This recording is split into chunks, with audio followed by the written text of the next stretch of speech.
Hello everyone. Today we bring you part 2. First, let's briefly recap the previous episode. At the edge of the abyss, a summoner named Zhang Yu wrote a tale of extraordinary comeback with his exceptional strength and strategy. He was an underestimated genius who single-handedly challenged countless formidable foes in the four-star abyss. The story began with Zhang Yu wielding the Phantom Spirit Staff, facing a group of arrogant professionals who looked down on him, thinking he was just a nobody among summoners. However, Zhang Yu paid them no mind. His staff cut through the air, summoning powerful beasts that won him instant fame, silencing all doubters. Next, Zhang Yu faced even harsher challenges in the depths of a prison's death row. The rules here were brutal, with the warden ruling from on high and the guards being merciless. But Zhang Yu was undaunted. His summoned beasts, like tigers released from their cages, swept away all obstacles, and his strategies were so brilliant that they made the guards tremble. Each battle was an opportunity for Zhang Yu to prove himself. Not only did he defeat powerful opponents, but he also stirred up a storm within the prison, and his fame quickly spread throughout the abyss. His summoned beasts, from the warbull to the lightwing elf, were extensions of his power, each becoming a dominant force on the battlefield under his command. The warden, once an unshakable figure, finally bowed before Zhang Yu. Zhang Yu not only broke the prison's rules but also became the new warden, taking control of the prison's fate. In the arena of the Young Professionals tournament, Zhang Yu's name became the focus of everyone's attention. He challenged all the geniuses with his own strength and wisdom, making him the center of the spotlight. Each battle was a performance, and each victory was proof of his prowess. That wraps up the recap of part 1. I hope you enjoy today's part 2. Your likes and comments are my biggest motivation. If you are interested in this story and are watching it for the first time, you can go to the comments section or playlist below to start from part 1. Now, let's begin the story of part 2. In the temple of Shangyu City, Zhang Yu received the newly refined staff from the blacksmith, Mengzhen. The dazzling weapon looked completely different from the first time he saw it. Its colors were more vibrant, emitting a soft, pale blue glow. The crystal ball at the top of the staff occasionally flickered with small black souls amidst the gray-white mist. The overall weight had slightly increased, and the aura it emitted was noticeably stronger. Mengzhen beamed with satisfaction, clearly proud of his work. He eagerly invited, "Come, take a look at the attributes." Zhang Yu raised the Phantom Spirit Staff and carefully examined its attributes. Weapon: Ancient Phantom Spirit Staff. Required level: 20. Usage requirement: Staff Mastery. Class tier: Dazzling. Base attributes: Intelligence 450, Casting Speed 50, Elemental Damage 80. Equipment effect: The Phantom Spirit Staff can absorb elemental power, and when the elemental power reaches 100, it releases the active skill Phantom Spirit. Phantom Spirit. The next skill cast will replicate as a Phantom Spirit skill, possessing 80 of the original skill's power. Forging: 12. Forging attributes: Intelligence 586, Dark Attribute 120, Dark Attribute Summon Damage 21. Forging special attribute: Summoning a Dark Attribute creature will reduce all nearby creatures' resistance to dark attributes. Enhancement: 9. Enhancement attributes: Summon Damage Penetration 6740. Enhancement special attribute: Adds 9 extra damage on critical hits.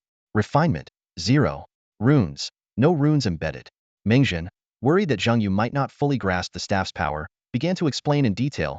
We used a large number of soul beads as attribute materials during forging. Soul beads are typical dark attribute materials, so this Phantom Spirit Staff now has dark attribute attack capabilities. Considering you're a summoner, we specifically designed the forging special attribute to enhance your summoned creature's dark attributes. Mengzhen continued excitedly, but the real highlight is the 120 points of dark attribute enhancement. You should know that the attribute enhancement for ordinary professionals is 0. Even for elemental mages, their attribute enhancement is around 100 at level 20. This staff's 120 attribute enhancement is almost equivalent to an elemental mage's passive enhancement. Not to mention, the forging special attribute reduces enemies' resistance to dark attributes and increases the damage of dark attribute summoned creatures. Zhang Yu listened patiently, feeling Mengzhen's sense of accomplishment and pride.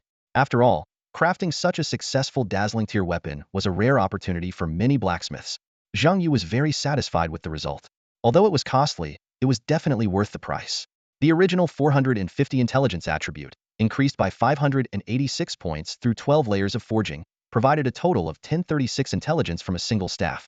Additionally, the 120 attribute enhancement, 21 dark attribute damage, 6740 damage penetration, and 9 extra critical hit damage were undoubtedly top-tier stats. The most exciting part was that his summoned creatures could benefit from the weapon's attribute bonuses. Zhang Yu happened to have a pure dark attribute demon creaturia, high-ranking demon. This powerful dark attribute summoner was a perfect match for the newly forged dark attribute Phantom Spirit Staff. While Mengzhen was still enthusiastically explaining, Zhang Yu couldn't wait any longer. He removed his cold prison staff and equipped the ancient phantom spirit staff. In an instant, he felt a significant change in his attributes, as if he had been completely revitalized. Zhang Yu carefully examined his status panel, a complex mix of emotions flickering in his eyes. His stats seemed impressive at first glance, but there was still plenty of room for improvement in the finer details. His gaze first fell upon a level 10 platinum ring. Despite being a low-level ring, Zhang Yu was quite fond of its shield effect and had yet to find a suitable replacement. Next, he noticed two pieces of golden equipment, a hat and pants that could be upgraded with some investment. As he scanned his summon gear, Zhang Yu frowned. His high-level demon was still missing a decent piece of equipment, currently making do with a level 1 sharp fang. The third-tier giant-winged spirit butterfly also needed an upgrade, a task that urgently needed to be prioritized. He sighed, realizing his talent points were running low, with only 1,000 points left, far from enough. These points were crucial for increasing the trigger rate of his golden scale dragon's equipment. To make matters worse, his bond system was rather underwhelming, with the highest bond being with just 3 VIP stewards, falling short of the 4 needed to activate the steward bond. In his mind, Zhang Yu began to list his needs. A geek wrench, more talent points, higher level equipment. The list grew longer and longer, and a sense of daunting responsibility settled over him. However, this heavy feeling was soon overshadowed by the excitement of the upcoming 4-star abyssal adventure. Unlike others, Zhang Yu didn't fear encountering other space-time professionals. To him, more professionals meant more loot boxes and more resources. Opponents were not obstacles but valuable resources. A slight smile curved Zhang Yu's lips, and a glint of anticipation sparkled in his eyes. Despite the long road ahead, every step was filled with opportunities and challenges. He couldn't wait to step into that unknown world and claim the treasures awaiting him. 6 days flew by in the blink of an eye. During these days, Zhang Yu was mostly in a state of rest, often seen between the training grounds and the library. The second phase of the abyss was inaccessible, and the third phase was still awaiting its opening. This downtime gave him a chance to refine his skills. Standing in front of the mirror, Zhang Yu carefully examined his new gear. The old yellow cap and pants had been replaced with a platinum mage's ceremonial top hat and trousers from a set. These were not bought out of his own pocket, but were part of the Phase 3 level subsidy provided by the province. His fingers lightly brushed the brim of the hat, feeling the magic imbued within. As for the remaining pieces, chest armor, gloves, and boots, Zhang Yu had handed them over to Chaifeng. "Help me exchange these for some forging stones and enhancement stones," he said, his eyes gleaming with anticipation. This was one of the benefits of joining a faction. Resources could be better utilized and circulated. For a genius like Zhang Yu, the provincial subsidies often didn't bring significant improvements. He knew that others like Lu Hinhe did the same, handing over resources to the faction in exchange for necessary materials, with any surplus converted into cash. This practice was an unspoken rule among the elite. Zhang Yu meticulously checked the attributes of his new gear. The mage's ceremonial set effects were satisfactory. Intelligence 200, mana 500, skill cooldown reduction by 5, and most importantly, an active effect called Exquisite Ceremony, which increased spell damage by 8. This number might not seem high, but it was sufficient for Zhang Yu. What excited Zhang Yu the most was the boost in intelligence. The set added 200 intelligence, with the hat and trousers each contributing 50, totaling a 300-point increase. Closing his eyes, he felt the surging mana within him, knowing his intelligence had reached an impressive 2,226 points. Standing in the center of the training ground, Zhang Yu spread his hands and summoned twin magic fire dragons. The fiery aura swirled at his feet, and he could feel the destructive power contained within. Theoretically, disregarding the opponent's defenses, this aura could deal 40,000 damage per second. With the addition of the Jade Mage's staff and the ceremonial set bonus, it could even reach 50,000. Of course, Zhang Yu knew these were just theoretical numbers. Monsters in the third phase of the abyss had various protective abilities, not to mention well-equipped professionals. The true power would need to be tested in actual combat. Besides changing his equipment, Zhang Yu had not been idle these past few days. He used 3 cultivation skills to enhance the size of his warbowl, the spell damage of his twin magic fire dragons, and the attack speed of his goblin general. Although the improvements were modest, this was just the result of the first week. Summoning was a profession that required long-term cultivation, and Zhang Yu understood this well. Fortunately, the Hextech enhancement runes could accelerate this process. During the waiting period, Zhang Yu learned about the situation of this year's new professionals through Chaifeng. The emergence of an SS-level professional shocked the entire circle, and the number of 12 S-level and over 100 S-level professionals set a new record. This starkly contrasted with previous years. Last year, the entire southern region had no S-level talents and only 7 S-level ones. The government's focus had clearly shifted to these top-tier talents. Zhang Yu realized that if it weren't for his outstanding performance in the nightmare-level abyss, he might not have received the current level of resource support. Even so, he still needed Zhang Zhan's help through the faction. However, Zhang Yu's position within the faction was now unshakable. He had the highest priority for Abyss selection rights, equipment, and skill book purchases, even surpassing the faction leader, Lu Nanyan. After all, new blood was what the alliance valued the most. Just as Zhang Yu was immersed in his thoughts, his communicator suddenly vibrated. It was a call from Chai Fong. "Are you ready?" Chai Fong asked directly, his voice tinged with a hint of nervousness. "No problem at all," Zhang Yu replied calmly, his tone carrying the confidence typical of youth. Chai Fong smiled. "Hey, I like the confidence you young folks have. If I were you, I'd be nervous to death, especially with a solo challenge in a 4-star abyss."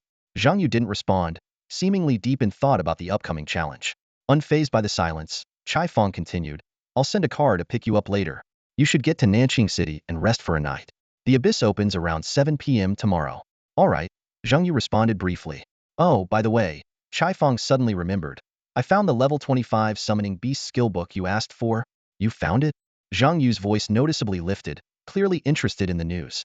At level 22, if he could reach level 25 in the 4-star abyss, this skill book would be a valuable asset. "Is it a light attribute beast?" Zhang Yu asked. Yes. "Level 25? That's right. What tier talent?" "4th tier," Chai Fong answered. "Not the highest, but it's good enough. Don't worry, the faction is fully backing you. Whatever you need, just ask. There's nothing the faction can't provide." "How much does it cost?" Zhang Yu asked, ready to pay. "No cost." Chai Fong's answer surprised Zhang Yu.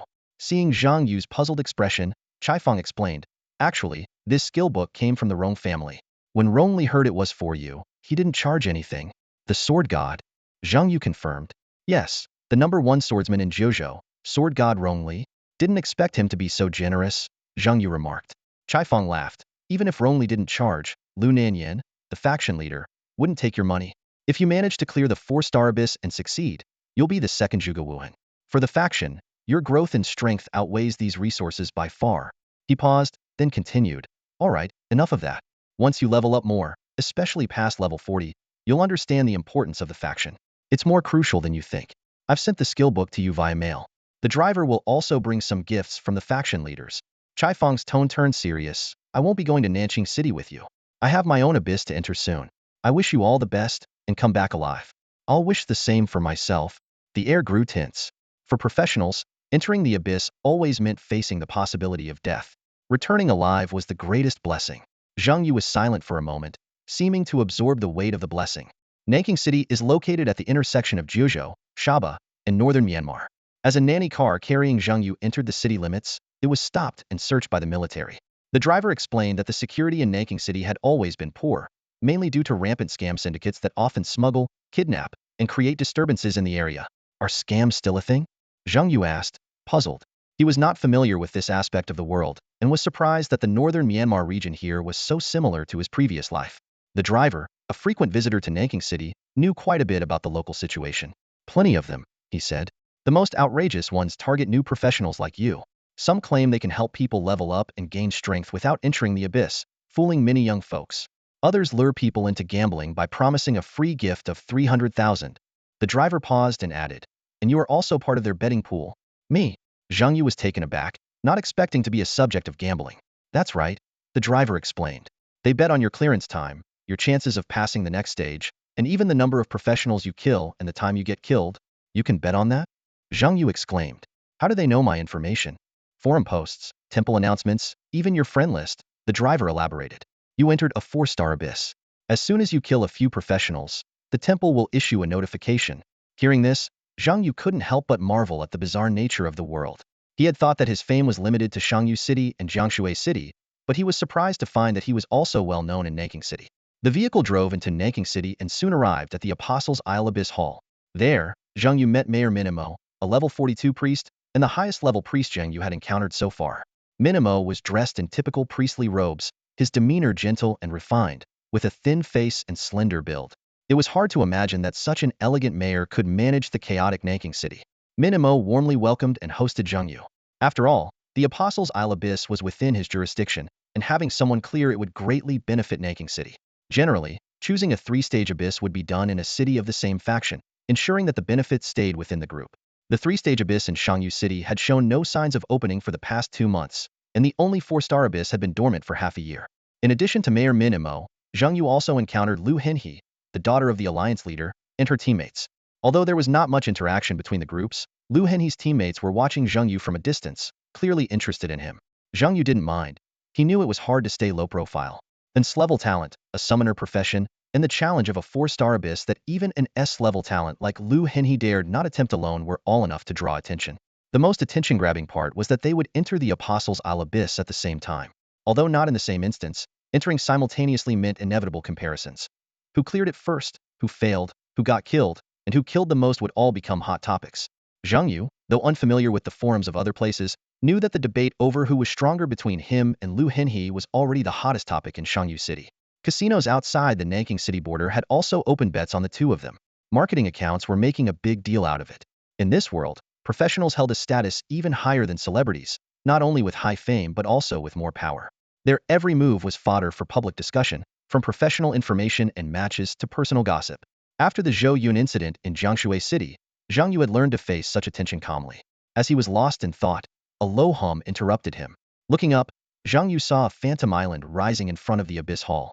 It's here! He stood up, watching the gradually forming island shadow. This phenomenon only occurred when a 3-stage abyss opened, a scene quite novel for Zhang Yu, who had only experienced 1- and 2-stage abysses.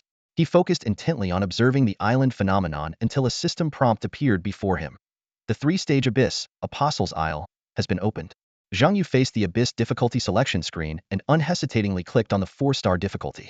This was the competitive abyss, where 5 teams of professionals would be matched to enter together.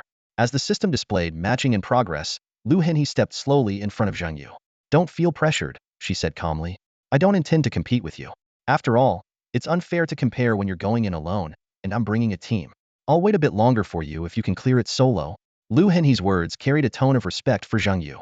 As a second-generation professional who knew more about the inner workings, she understood that soloing the highest difficulty abyss was beyond a simple competition, it was a test of one's limits. Anyway, I hope you succeed, she continued, her eyes showing genuine sincerity. If you manage to solo the 4-star abyss, even if I drop out of the top 3, I'll accept the loss wholeheartedly. With that, Lu Henhe turned to her teammates and called out, Let's go. Our opponents are ready. She gave a casual wave to Zhang Yu. See you on the other side. Beams of light descended from the shadow of the island, enveloping Lu Henhe and her team. In an instant, they vanished. The system prompt sounded timely. Match successful. Current matched teams, 5. Current matched players, 21. Entering Apostles' Island 4-star difficulty abyss. Please wait for teleportation. Immediately, a beam of light enveloped Zhang Yu. Under the watchful eyes of Mayor Minimo and others, he too disappeared, entering the Apostles' Island abyss. Minimo gazed at the spot where Zhang Yu had vanished and murmured, Hope everything goes well. It's been years since the Yin Yun Alliance had a professional solo a 4-star abyss. If Zhang Yu succeeds, there's a place for him in the future. Meanwhile, Zhang Yu found himself floating in midair. Before him was a colossal figure, seemingly connecting the heavens and the earth. Suddenly, a blinding light flashed, and the massive figure collapsed, transforming into an island. The system's voice echoed in Zhang Yu's ears. The death of a god brings rebirth. This island, formed from the corpse of a fallen god, is filled with unknown energies. Obtain them, and you will gain the powers of a god. But be cautious, you are not the only hunter here. Whether you become prey or predator depends on your own strength. At that moment, an author's note suddenly appeared. Couldn't hold on this afternoon, had to get in 4 drip, feeling off. The moment he landed, Zhang Yu decisively summoned the giant-winged spirit butterfly. Just as a protective shield enveloped him, a spear streaked through the air like a meteor, striking the shield heavily. Crack! The shield's value plummeted by 8,000. Fortunately, Zhang Yu's intelligence was over 2,000, bringing the shield strength to 26,000. Such an attack was far from enough to break through the defense. Earlier, when Zhang Yu was transported to the Apostles' Islet via beam, he had already spotted a native hiding in the bushes during his descent. This native was the picture of a stereotype.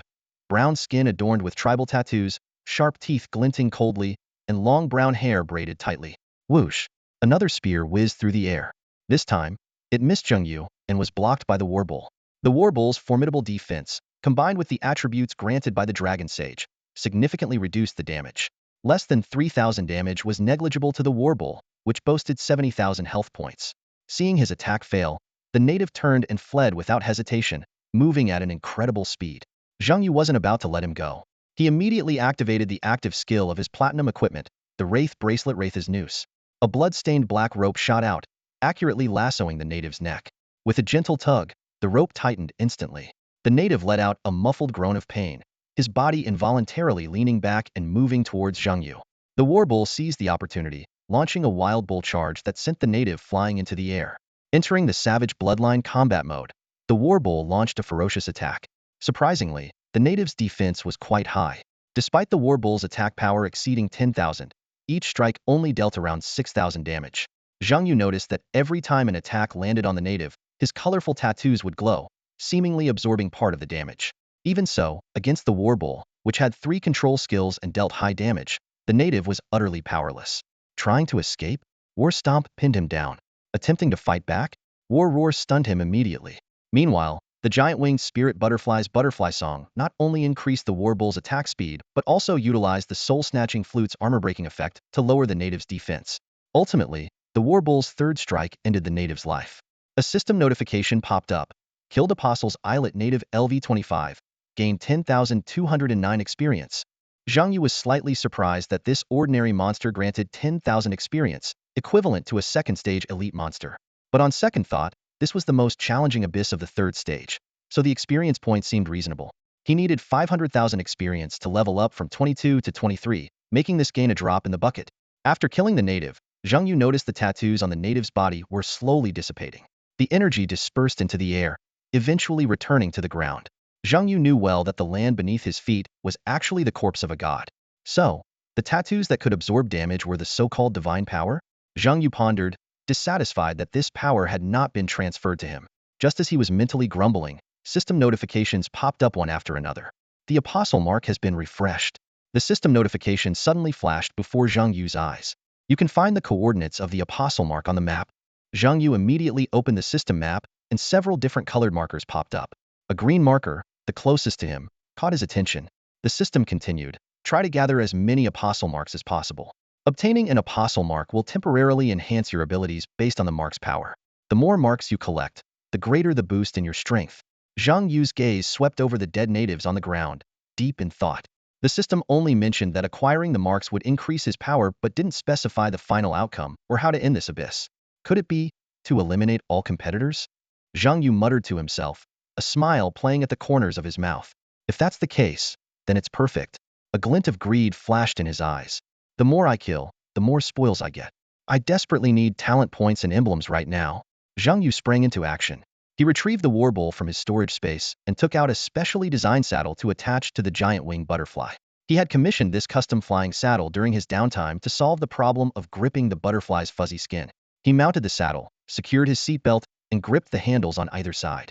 To the giant winged butterfly, which stood over 3 meters tall with a wingspan exceeding 5 meters, Zhang Yu's weight was negligible. Go. Speed up. Zhang Yu commanded. The giant winged butterfly let out an excited, lingling sound and flapped its wings vigorously, lifting off into the air. Though not highly agile, its flying speed was remarkable. In the blink of an eye, they ascended into the sky, heading in the direction Zhang Yu indicated. From his vantage point, Zhang Yu could clearly see a small area emitting a green glow not far away the location of the apostle mark. More notably, a group of professionals and several natives were rushing toward the same spot from various directions. Excellent. Zhang Yu's eyes gleamed with excitement. The more, the merrier. Far from being intimidated by the impending fierce competition, Zhang Yu was thrilled. He anticipated more opponents, as it meant more rewards. The giant winged butterfly carried him swiftly towards the greenlit area, ready to face the intense battle that awaited. Boss, look at the sky. Zhang Yu looked up and saw a team of professionals had chosen the same mark as he did. Both sides noticed each other almost simultaneously, causing the atmosphere to become tense. Damn. Big fluttering moths. The captain shouted gruffly, his face hidden behind a grotesque, writhing mask. Are they professionals? One team member asked. Yeah, not local monsters. The captain replied curtly. A ranger quickly used his eagle-eye skill, his sharp gaze penetrating the clouds to clearly see Zhang Yu seated on the back of the giant-winged spirit butterfly. Probably a druid or summoner, the ranger analyzed. Does that mean we've been exposed? Another team member asked worriedly. The captain nodded in confirmation. Yes, it's obvious he's already spotted us. Man, I wish we had a flying class, the ranger sighed. The fact that he's flying so openly means he's either very confident or setting an ambush. The captain agreed. An ambush is more likely. So, when we reach the mark, let's not rush to grab it. First, we fight them off, then we take the mark. Got it. The team members responded in unison. Meanwhile, in the air, Zhang Yu observed the team's movements closely. He quickly analyzed their composition. The captain was a typical warrior, accompanied by 3 more warriors, a priest, and a ranger. This was a favored setup among professionals. Zhang Yu thought to himself, a third-stage ranger is no joke, possibly the best scout with eagle eye and long-range attacks. I'm more wary of the ranger than the 3 warriors. He decisively ordered his war bowls in the summoning space. Focus on taking out the ranger and the priest first. A deep moo responded to his command, and Zhang Yu signaled the giant-winged spirit butterfly to descend. He had already noticed the ranger aiming at him. The giant-winged spirit butterfly landed gracefully, and Zhang Yu instructed, keep the shield on me at all times and help absorb damage. The butterfly responded with a soft chime. Zhang Yu quickly attached 2 training dummies to the sides of the butterfly's frame, all the while keeping an eye on the opposing team's movements. Suddenly, an arrow whizzed past, embedding itself in the tree trunk next to Zhang Yu. It was a probing shot from the ranger. Despite the ranger's long range, accuracy diminished over distance, relying more on skill and luck. Zhang Yu swiftly ducked into the dense forest. Against the ranger's aim, finding cover was his only option to avoid becoming an easy target. He's alone, the ranger confirmed loudly after triple-checking. Alone? The captain frowned, looking serious. Damn, we've got a tough one. The captain continued, I knew it. 5 teams of professionals, but only 21 people? There had to be a lone wolf. Stay sharp, everyone. People like him are either reckless fools or geniuses from their world. Most likely the latter. No space would let a fool into a 4-star abyss. His writhing mask contorted into a serious expression. So, what now? The priest asked. The captain responded decisively. Since we've run into him, we fight. No matter his strength, we have to give it a shot. Besides, druids aren't that tough. If he's a summoner, even better. Ignore his summons and go straight for him. The captain's confidence surged. He might be a genius, but we're no pushovers. To enter a 4-star abyss, you need at least an S-rank talent. Both the ranger and I are S-rank. 2 S-rank professionals and 3 S-rank once that's our advantage. Even if he's an SS rank, we can still take him. He's coming, the ranger exclaimed, noticing the lone professional charging towards them. Prepare for battle, the captain ordered sternly. The priest quickly cast group buffs on the team. Holy Blessing, Divine Favor, Light's Might. Holy Blessing increased their strength, Divine Favor boosted their speed, and Light's Might enhanced their weapon damage. Under these triple buffs, the 3 warriors felt invincible, ready to take on anything. Suddenly, a deafening moo pierced through the silence. Moo. A 3-meter minotaur, standing upright like a tank at full speed, charged towards them with unstoppable force. It didn't employ any technique. It simply relied on sheer brute strength, easily toppling the trees in its path. Damn! One of the warriors couldn't help but curse. Although he prided himself on being able to punch a regular bull to death with a single blow, he was clearly lacking confidence in the face of this colossal beast. The ranger was about to reassure his comrade that he had set traps when he watched in stunned silence as the war minotaur trampled right over his carefully placed snares, as if they didn't exist. The only proof that the traps had any effect was the 4,000 damage points that appeared above the minotaur's head. Unstoppable skill. Get out of the way! The captain immediately recognized the skill and shouted the order. However, one of the warriors ignored the command and insisted on confronting the beast Hedon. A silver glow enveloped him, and he raised his giant sword towards the charging minotaur. Thorn Aura. Battle Counter. This was the warrior's most prized skill combo, designed to take the hit and deliver a powerful counterattack. Just as the war minotaur was about to collide with the warrior, 2 fireballs suddenly came from the sides and exploded on him, disrupting his counterattack skill. The minotaur's charge hit him squarely. Boom. With a loud crash, the warrior was sent flying. Although the minotaur took some damage from the Thorn Aura, the warrior clearly suffered much more severe injuries. Heal. The priest quickly cast a healing spell to restore the injured warrior's health. In the distance, a man named Zhang Yu observed the scene with an amused smile. He murmured to himself, I didn't expect anyone to dare take on a war minotaur's charge Hedon. He's got guts. Zhang Yu knew that the real danger of the minotaur's charge wasn't the damage itself but the follow-up control moves. Sure enough, after landing the initial hit, the war minotaur followed up with a war stomp, slamming the airborne warrior into the ground. It then activated its primal blood rage combat mode, stomping and swinging its giant axe down towards the warrior's head. Save him! The captain shouted as he rushed forward, but the minotaur suddenly roared to the sky, stunning another warrior. Although the captain dodged the stun effect, he was blocked by 2 goblins wrapped in black cloth and with eerie glowing eyes. The captain's heart skipped a beat, and he immediately retreated. His instincts saved his life just where he had been standing. The 2 goblin assassins self-destructed, leaving 2 horrifying craters in the ground. He can resist control. From a distance, Zhang Yu sat beside the giant-winged spirit butterfly, his eyes scanning the battlefield like a hawk. He analyzed, so far, the strongest one must be that captain with the constantly writhing mask. Not only did he resist the war bull's war roar, but he also keenly detected the dead goblin's self-destruction. He's a tough nut to crack. Zhang Yu's judgment mirrored the captain's. He decisively ordered, "Spirit butterfly, play the music."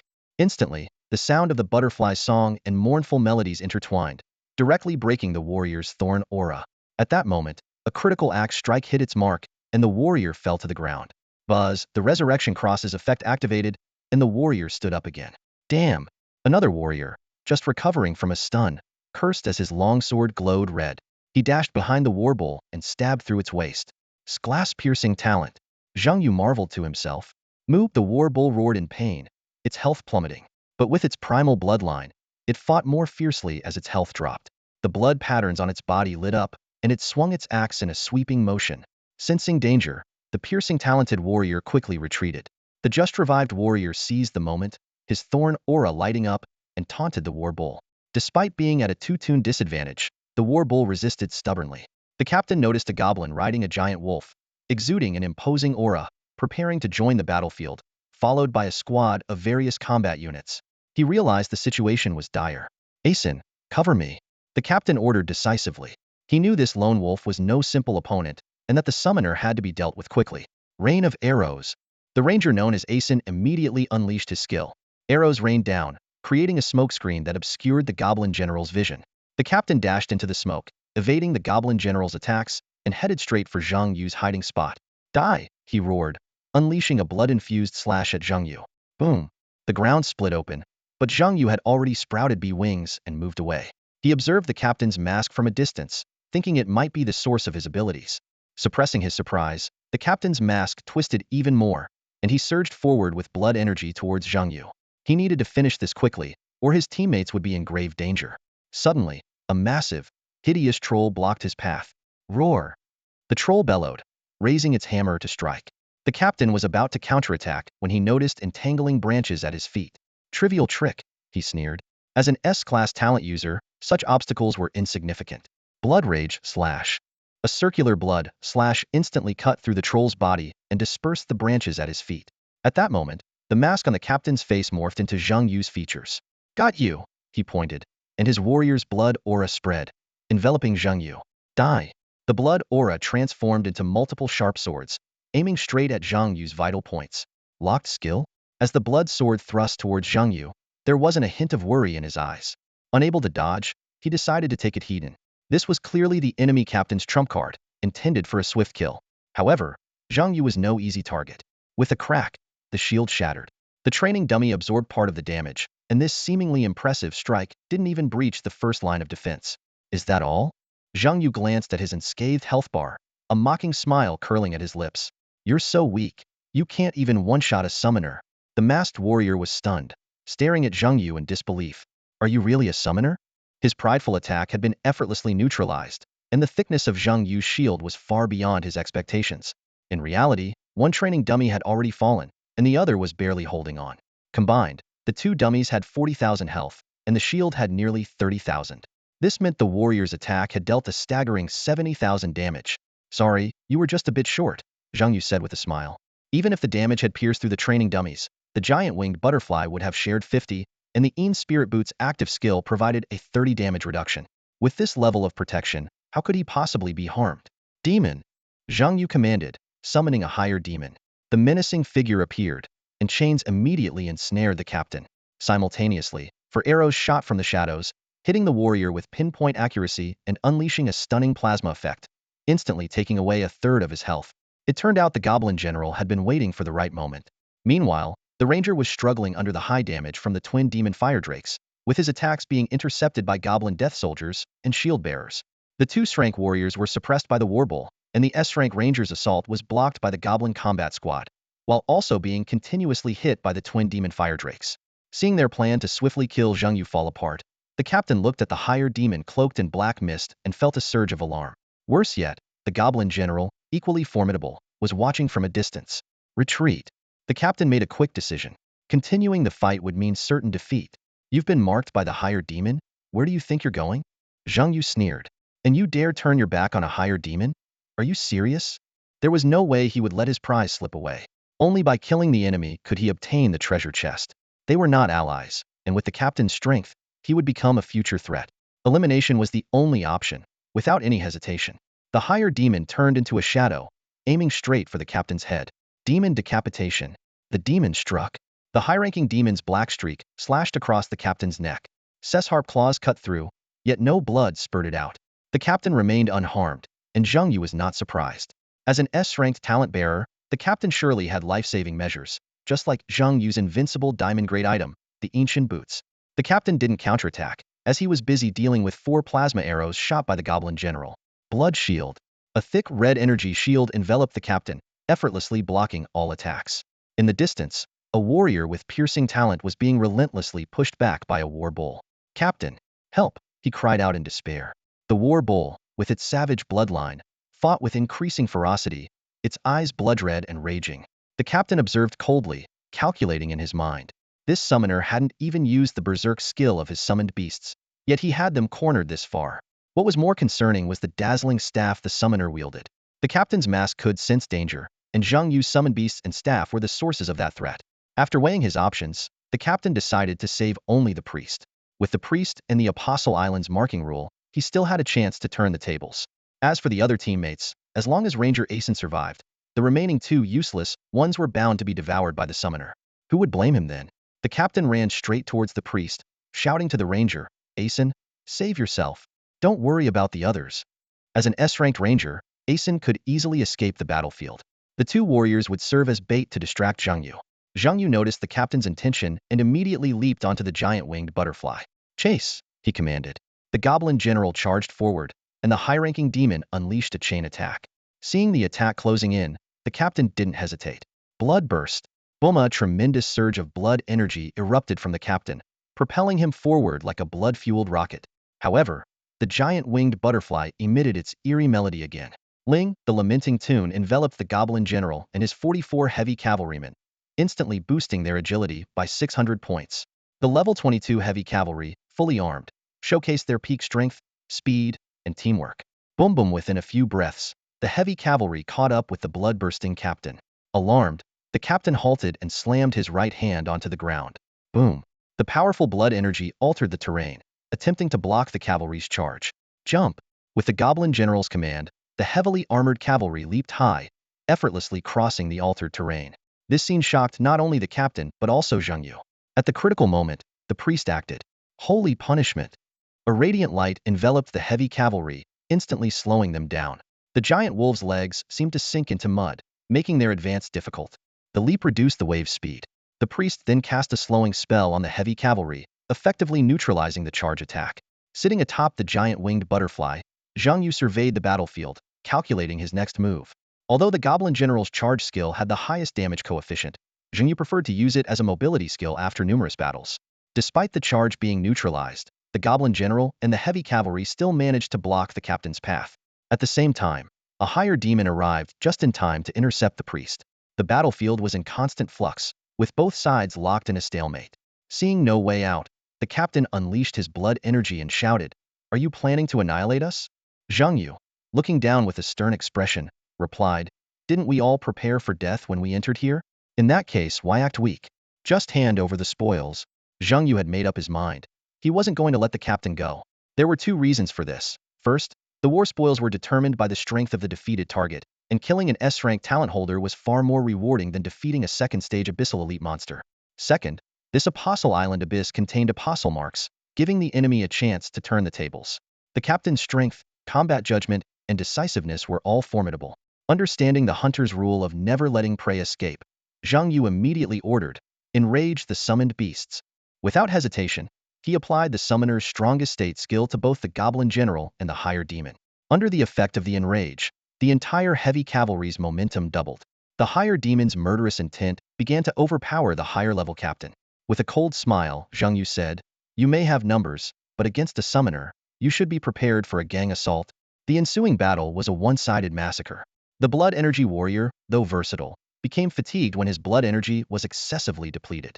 The captain, after repeatedly using blood sword formation and blood energy burst, was completely overpowered by the murderous higher demon, the battle-hungry goblin general, and the 44 heavy cavalry. He had no strength left to fight back. Defeated warrior LV.26, gained 60,000 XP, received 1 kill point. Acquired thorn armor LV.25 diamond tier, looted and steer talent chest for a LV.26 warrior. On the battlefield, the first to fall wasn't the captain but the heavily armored warrior. Despite his formidable defense, he couldn't withstand the onslaught of the war bull in its bloodthirsty state. Once its primal bloodline was activated, the war bull transformed into a fearsome beast, far removed from its usual docile demeanor. Ironically, the warrior with piercing abilities accelerated their downfall. After effortlessly dealing with the thorn warrior, the war bull swiftly dispatched the piercing warrior, leaving behind his resurrection cross. Following Zhang Ye's orders, it stood guard, waiting for the enemy to revive. Zhang Yu was pleasantly surprised to discover that the rewards for defeating professionals surpassed his expectations. 60,000 experience points, an item of equipment, and a loot chest from the opponent. He realized that the value of the loot chest was directly proportional to the strength, talent, and level of the defeated foe. The stronger the opponent, the richer the rewards. This filled Zhang Yu with anticipation for the captain's loot chest. Defeated priest LV.24, gained 49,000 XP, received 1 kill point. Acquired mystic staff LV.20 diamond tier, looted and steer talent chest for a LV.24 priest. The second to fall was the priest. Perhaps in a rush to buff the captain or realizing escape was futile after seeing the piercing warrior being camped, he chose to revive immediately and was instantly killed. However, Zhang Yu underestimated the captain's will to survive. They had to kill him 3 times to secure victory, the first time due to his own resurrection cross, the second due to the priest's dying resurrection spell, and the third thanks to a mysterious mask. The mask's power caught Zhang Yu off guard. It forcibly transferred half of Zhang Ye's health to the captain. Only then did Zhang Yu understand why the captain had transformed the mask into his own face. Despite this, it was the captain's last card. Even with half of Zhang Ye's health, he couldn't hold out long under the heavy cavalry's assault. Without the ability to instantly kill Zhang Yu, the captain, surrounded by summoned beasts, was doomed to a slow death. Eventually, the captain's head was severed by a high-ranking demon. Zhang Yu cautiously waited for a moment, then signaled the giant winged butterfly to descend. He walked to where the captain's head had fallen and stomped on it without hesitation. With a crisp crack, the head and mask shattered together. Defeated warrior LV.27, gained 58,000 XP, received 1 kill point. Acquired blood bracelet LV.25 diamond tier, looted an S-tier talent chest for a LV.27 warrior. Zhang Ye's actions weren't driven by cruelty but by caution. Not hearing the system notification meant the opponent might still be alive. Even with just a head, a professional could potentially revive. Zhang Yu didn't want to give his opponent any chance. Only the system notification could put him at ease. The third loot chest was in hand, and it was a precious S-tier talent chest. The other 2 chests were guarded by the war bull and the twin flame dragons, along with the goblin combat squad. The one being camped by the twin flame dragons was the ranger. The ranger had tried to escape but underestimated the attack range of the twin flame dragons. When the ranger vanished from their sight, the naturally irritable twin flame dragons were enraged. Watching the other summoned beasts achieve victories and even the newly arrived war bull taking down 2 enemies, the twin flame dragons felt deeply ashamed for not yet defeating a fragile ranger. In a fit of rage, the twin flame dragons expanded their flame aura to its maximum, turning the battlefield into a fiery hell. Countless fireballs rained down like a storm. When they finally spotted a humanoid figure engulfed in flames, they unleashed their long-awaited dragon's breath without mercy, granting the ranger a swift end. After defeating the resurrected ranger, the double Inferno Hydra's mood immediately improved. Both dragon heads stood guard with gleeful eyes, eagerly awaiting praise from Zhang Yu. In its mind, the upper demon and the goblin general had only managed to take down one opponent, whereas it had just defeated a professional with S-level talent, clearly a greater accomplishment. As Zhang Yu and his team approached, the double Inferno Hydra quickly wiped the smile off its faces, pretending to stare earnestly at the resurrection marker. Despite its efforts to conceal its emotions, the subtle expressions on its 2 heads did not escape Zhang Yu's notice. Observing the Hydra's feigned seriousness, Zhang Yu knew all too well that repeatedly defeating an S-level ranger wasn't particularly praiseworthy. However, the Hydra's constant glances at him made it clear it was yearning for some recognition. Unable to hold back his amusement, Zhang Yu softly said, "The era of Tsundra is over." As he spoke, he reached out and patted one of the Hydra's burning dragon heads. Although the Hydra didn't understand what Tsundra meant, Zhang Yu's gesture was undoubtedly the highest form of praise, instantly lifting its spirits. Zhang Yu then looked up at the resurrection marker and instructed the Hydra, "Stand guard." The maximum wait time for resurrection is 30 minutes. The double Inferno Hydra confidently replied, if no one comes to rescue him, I can wait not just 30 minutes but an entire day. Just as it finished speaking, the ranger suddenly revived. His inner monologue flashed. The captain is dead, the priest is dead, and the bramble warrior is dead. Waiting any longer would be a slow death. Better to go down fighting than endure the agony of waiting. However, the ranger's hopes were quickly dashed. He had no room to maneuver once he was close. The goblin general had already gathered his strength, the upper demon's chains were ready to strike, and the double Inferno Hydra unleashed several blasts of fiery breath, engulfing him completely. The ranger didn't even have time to counterattack before he fell. A system notification immediately sounded. Defeated professional ranger LV-23, gained 55,000 experience, earned 1 kill point. Obtained Dragon's Roar Longbow LV-20 Diamond Tier. Acquired S-level Talent Loot Box 23 level Ranger. Then another message followed. Defeated Professional Warrior LV-29, gained 60,000 experience, earned 1 kill point. Obtained Gentleman's Rapier LV-25 Diamond Tier. Acquired S-level Talent Loot Box 29 level Warrior. It turned out that upon witnessing the Ranger's downfall, the piercing warrior lost the will to resist. After his resurrection, he was quickly defeated by the War Minotaur.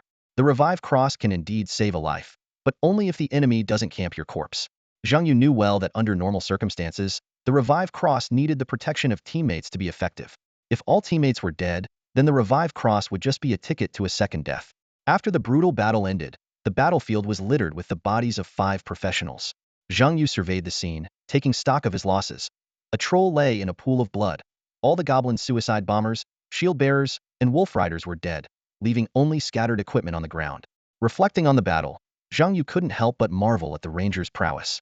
The ranger's arrows rained down like a storm, decimating the squad until only the archers and wizards remained. If the ranger hadn't lost his composure upon seeing his captain suppressed, even the twin flame drakes would have struggled. Both the ranger and the twin flame drakes were fragile but high-damage types. Whoever showed fear first would be in trouble.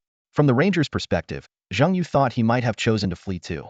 After all, if the twin flame drakes died, they would just return to the summoner's space. But if the ranger died, it would be a real death. Trading one's life for a summoned beast was a foolish move that no sane person would make. With the battle over, Zhang Yu began to tally his spoils. 5 glowing chests stood neatly before him, containing a total of 282,000 experience points. He calculated that defeating another team of professionals would allow him to level up directly. Through this battle, Zhang Yu realized that the experience gained from killing professionals was based on their level and talents. Besides experience, there were 5 pieces of diamond-grade equipment. 1. Level 25 Thorn Armor. A defensive item for warriors, capable of reflecting damage, likely the core equipment of that warrior. 2. Level 20 Arcane Staff. A weapon for priests. 3. Level 20 Dragon's Roar Longbow. A weapon for rangers. 4. Level 25 Gentleman's Rapier. A weapon for warriors. 5. Level 25 Blood Bracelet. A weapon for blood warriors, dropped by the captain. Zhang Yu examined the equipment carefully, disappointed to find none that he could use. He had hoped the captain would drop the mysterious mask, but it seemed his earlier guess was correct. The mask wasn't equipment but a talent ability that could negate control effects and lock onto enemies for a life swap. Although he couldn't use the equipment himself, their value as diamond-grade items was significant, capable of fetching a large amount of resources. Zhang Yu now understood why Zhuge Wuhan had made a name for himself by solo clearing a 4-star abyss. The resources were indeed abundant. These 5 diamond-grade items would make many warriors envious, as they were all coveted core equipment. After clearing the professional team, Zhang Yu's gaze fell once again on the Green Apostle's mark. The previously eager natives had vanished. During Zhang Yu's fierce battle with the 5 professionals, these natives had been watching from the shadows, neither attempting to seize the mark nor interfering in the fight. Witnessing Zhang Yu's terrifying prowess as a summoner, they wisely withdrew from the competition for the mark. Zhang Yu felt no joy from this, only regret. Even a group of ordinary monsters could provide valuable experience. However, since they had voluntarily backed down, he put it out of his mind and walked straight toward the first apostle's mark. As he approached the green mark, a slowly growing green progress bar appeared before him. Judging by the speed of the progress bar, Zhang Yu estimated it would take about 10 minutes to fully absorb the mark. He realized why the natives had withdrawn. Absorbing the mark didn't restrict movement or combat, so to seize it, one had to defeat the holder. Zhang Yu's display of strength was enough to deter any potential challengers. While waiting for the progress bar to fill, Zhang Yu took out a comfortable lounge chair from his inventory. He sent the injured war bull into the summoner's space to recuperate and restore its energy and health. The twin flame drakes and the greater demon, still in good condition, were tasked with keeping watch. Zhang Yu recalled the goblin general because only in the summoner's space could the goblin squad and heavy cavalry skills reset. He couldn't help but appreciate the goblin shield bearer's greater-than-expected role in the battle. As for the giant-winged spirit butterfly, it could regenerate its health due to its unique physiology. Lying on the chair, Zhang Yu could no longer contain his excitement and began to open the 5 loot chests. He decided to start with the lowest level priest's loot chest.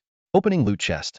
Level talent, level 24 priest, gained 1,400 talent points and 1 random emblem. Zhang Yu's eyes widened. 400 talent points. This was a substantial gain. Even more exciting was that this was the lowest level, lowest talent priest's loot chest among the 5. With barely restrained joy, Zhang Yu continued to open the chests of the 2 warriors. Zhang Yu's fingers lightly brushed over the surface of the loot chest, his heart racing with anticipation. He took a deep breath and slowly opened the first rank talent chest for a level 29 warrior. In an instant, a flash of golden light erupted, and 1,900 talent points surged into his consciousness like a meteor shower, accompanied by a gleaming mechanical wrench landing in his palm. Next, he opened the second strength talent chest for a level 26 warrior. Another burst of golden light filled the room, and 1,600 talent points flowed into his mind, along with a mysterious emblem replicator appearing before him. Zhang Yu's eyes sparkled with excitement as he realized he had not only gained an extra 3,500 talent points, but also acquired 2 valuable items. The mechanical wrench trembled slightly in his hand, as if whispering its function, creating an additional equipment slot for his summoned beast, significantly boosting its combat power. As for the emblem replicator, a sly smile curled on Zhang Yu's lips as he thought to himself, this is truly a treasure. With barely contained anticipation, Zhang Yu turned to the last 2 S-rank talent loot chests. The first one belonged to a level 27 warrior. Upon opening, it burst forth with dazzling light, and 2,700 talent points surged like a tide, accompanied by a shimmering random emblem and an S-rank resource selection chest. The second chest, from a level 23 ranger, emitted a similar radiant glow, yielding 2,300 talent points, another random emblem, and another S-rank resource selection chest. Zhang Yu's mind raced, forming a hypothesis. Could it be that S-rank talent chests start at 1,000 talent points, while S-rank chests start at 2,000? Seeing the captain drop 2,700 talent points, his smile nearly stretched to his ears. Previously, Zhang Yu had been worried about saving up the 200,000 talent points needed for the Golden Scale Dragon's equipment, fearing it would be impossible to gather enough in a short time, not to mention enhancing his summoned beast talents. But now, just by defeating 5 professionals, he had directly pocketed 9,900 talent points. It was an unexpected windfall. Of course, Zhang Yu knew that without the quality boost from his earlier windfalls, he wouldn't have had the strength to defeat this team of professionals so easily. He understood that the value of talent points differed between the early and late stages. Although 9,900 talent points were not enough to elevate his war bowl to the 7th tier, it was sufficient to promote his higher demon and twin fire Jiao to the 6th tier, which was a considerable improvement. Faced with this unexpected bounty, Zhang Yu decided to prioritize enhancing his strength rather than merely hoarding points. The most urgent task was to clear the Apostle Abyss.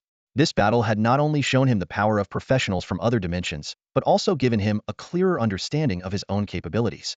Reflecting on the details of the battle, Zhang Yu couldn't help but feel a bit anxious. If that warrior had been stronger, he might have forced out the life-saving skills of the higher demon. If the ranger had been less cowardly, the twin fire Jiao might now be recuperating in the summoner's space. This victory made Zhang Yu realize that his strength was not yet stable and needed further enhancement to remain undefeated in future battles. Zhang Yu dared not assume that the S-rank talent captain warrior was the weakest opponent in this abyss. If that were true, his chances of defeating all professionals would be greatly reduced. However, looking at the 9,900 talent points, 3 random emblems, a mechanical wrench, and an emblem replicator in his possession, Zhang Yu couldn't help but feel elated. If S-rank loot chests were this rewarding, what kind of treasures would an SS-rank chest hold? With this in mind, Zhang Yu summoned the twin fire Jiao. He couldn't wait to elevate it to the 6th tier, preparing for the challenges ahead. Zhang Yu summoned his twin demon fire Jiao to his side, focusing intently on this soon-to-evolve creature. As the team's only magic-based offensive summon, the twin demon fire Jiao was expected to be the second to reach the 6th tier. He lightly tapped the plus sign on the summon's attribute panel, injecting 5,000 talent points like a stream of flowing water. Summon Beast. Twin Demon Fire Jiao Tier 5, Talent Evolution Blazing Flame Jiao Dragon Tier 6. As the system prompt sounded, an earth-shattering dragon roar erupted. Zhang Yu's vision was instantly engulfed in a sea of flames, with scorching fire sweeping the surroundings. As a summoner, he was immune to his summon's damage, feeling only a warm heat. However, the environment around him suffered devastating destruction. Moisture in the ground evaporated instantly, and everything the flames touched turned to scorched earth. During this astonishing evolution, the two heads of the twin demon fire, Jiao, completely separated. One transformed into a pure fire spirit, while the other continued its metamorphosis towards becoming a dragon. Although the sixth-tier talent wasn't enough to fully evolve into a true dragon, Zhang Yu breathed a sigh of relief upon seeing the Jiao dragon grow 4 claws and develop fiery scales. As a native of Jiuzhou, he was glad the evolution retained the form of an eastern dragon rather than a western one.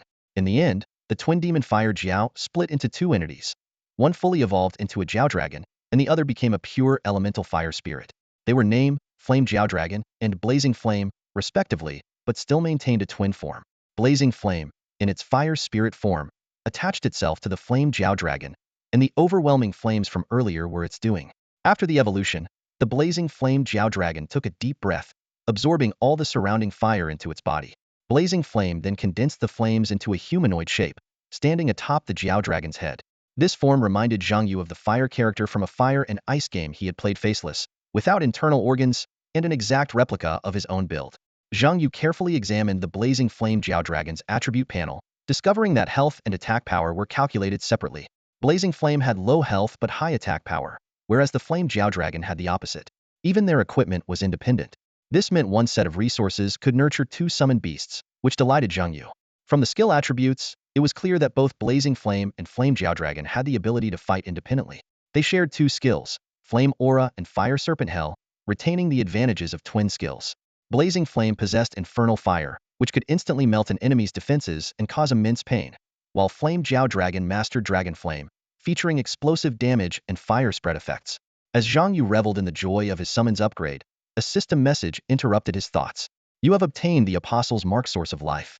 Source of Life. Health increased by 130 additional reward for obtaining the mark alone. Health recovery speed increased by 130 additional reward for obtaining the mark alone. The status lasts until you leave the abyss. This enormous boost left Zhang Yu astonished. He realized that acquiring enough marks could even compensate for power gaps. As a solo player, he could enjoy the extra rewards for obtaining marks alone, which was undoubtedly a huge advantage. Checking his own status, Zhang Yu found his health had skyrocketed to 140,000, and the Blazing Flame Jiao Dragon's health had also significantly increased. Flame Jiao Dragon reached 140,000, and Blazing Flame rose to 56,000. Even more gratifying was that the Apostle's Mark effect could extend to his summons. I have 5 summoned beasts, doesn't that mean I have the equivalent of 5 professionals? Plus, I get a free 30 bonus for obtaining marks alone? Zhang Yu muttered to himself, his confidence in clearing the Apostle Island abyss greatly boosted. Despite this, Zhang Yu still felt his strength was not overwhelming enough. He decided to continue enhancing his powers, summoning a higher demon to his side, ready for the next step of his upgrade. With a swoosh, a high-ranking demon appeared beside Zhang Yu, bowing its head shrouded in black mist to show respect to its master. At this moment, Zhang Yu's 5 summoned beasts varied in strength. The War Bull possessed a 6th-tier talent and primal bloodline. The Flame Dragon had just advanced to the 6th tier. The Goblin General and the high-ranking demon remained at the 5th tier, and the Great Winged Butterfly was still at the 3rd tier. After a moment of contemplation, Zhang Yu decided to enhance the high-ranking demon's talent. He swiftly invested 5,000 talent points, and the surrounding area was immediately engulfed in black smoke, completely enveloping the high-ranking demon. The high-ranking demon's 5th-tier talent instantly evolved into the 6th-tier Hell Executioner. With the ear-piercing sound of metal scraping, the black mist dissipated. The former high-ranking demon had transformed into an over 2-meter tall executioner, clad in a black cloak and wielding a massive scythe. Despite the change in form, it remained bound by chains. Zhang Yu carefully examined the Hell Executioner's attributes. Level: 22 increases with the summoner's level. Health: 48,800. Attack power: 20,158. Talent: 6th tier 20,000 talent points needed for the next upgrade. The new abilities left Zhang Yu in awe. The Executioner's passive effect boosted attack power by 25, and the Execution, Decapitation skill could instantly kill enemies with less than 15 health. Skills like High Demon's Killing Intent, Malicious Slash, and Weakness Mark significantly enhanced the Executioner's combat prowess. Looking around, Zhang Yu felt an unprecedented sense of security. Standing next to him was the towering Executioner with a giant scythe, the lazy Flame Dragon basking in the sun at his feet, the Fire Spirit burning fiercely in midair, and the beautiful Great Winged Butterfly fluttering behind him. In the summoning space were 2 formidable Goblin Generals and the War Bull.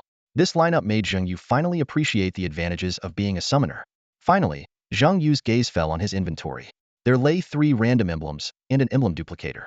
He knew that synergies were also crucial for enhancing the strength of his summoned beasts, and he began to plan his next steps for further reinforcement. Without any hesitation, Zheng Yu immediately activated 3 random emblems. The system notification sounded. You have opened a random emblem and obtained the fighter emblem. You have opened a random emblem and obtained the crimson moon emblem. You have opened a random emblem and obtained the crimson moon emblem. Zheng Yu raised an eyebrow, feeling a surge of joy. His luck seemed almost too good to be true, drawing 2 identical emblems again. He recalled that he already had 1 fighter emblem, and now he could activate a synergy effect. The system panel displayed, 2 fighters gain 15 maximum health and increase in size by 15.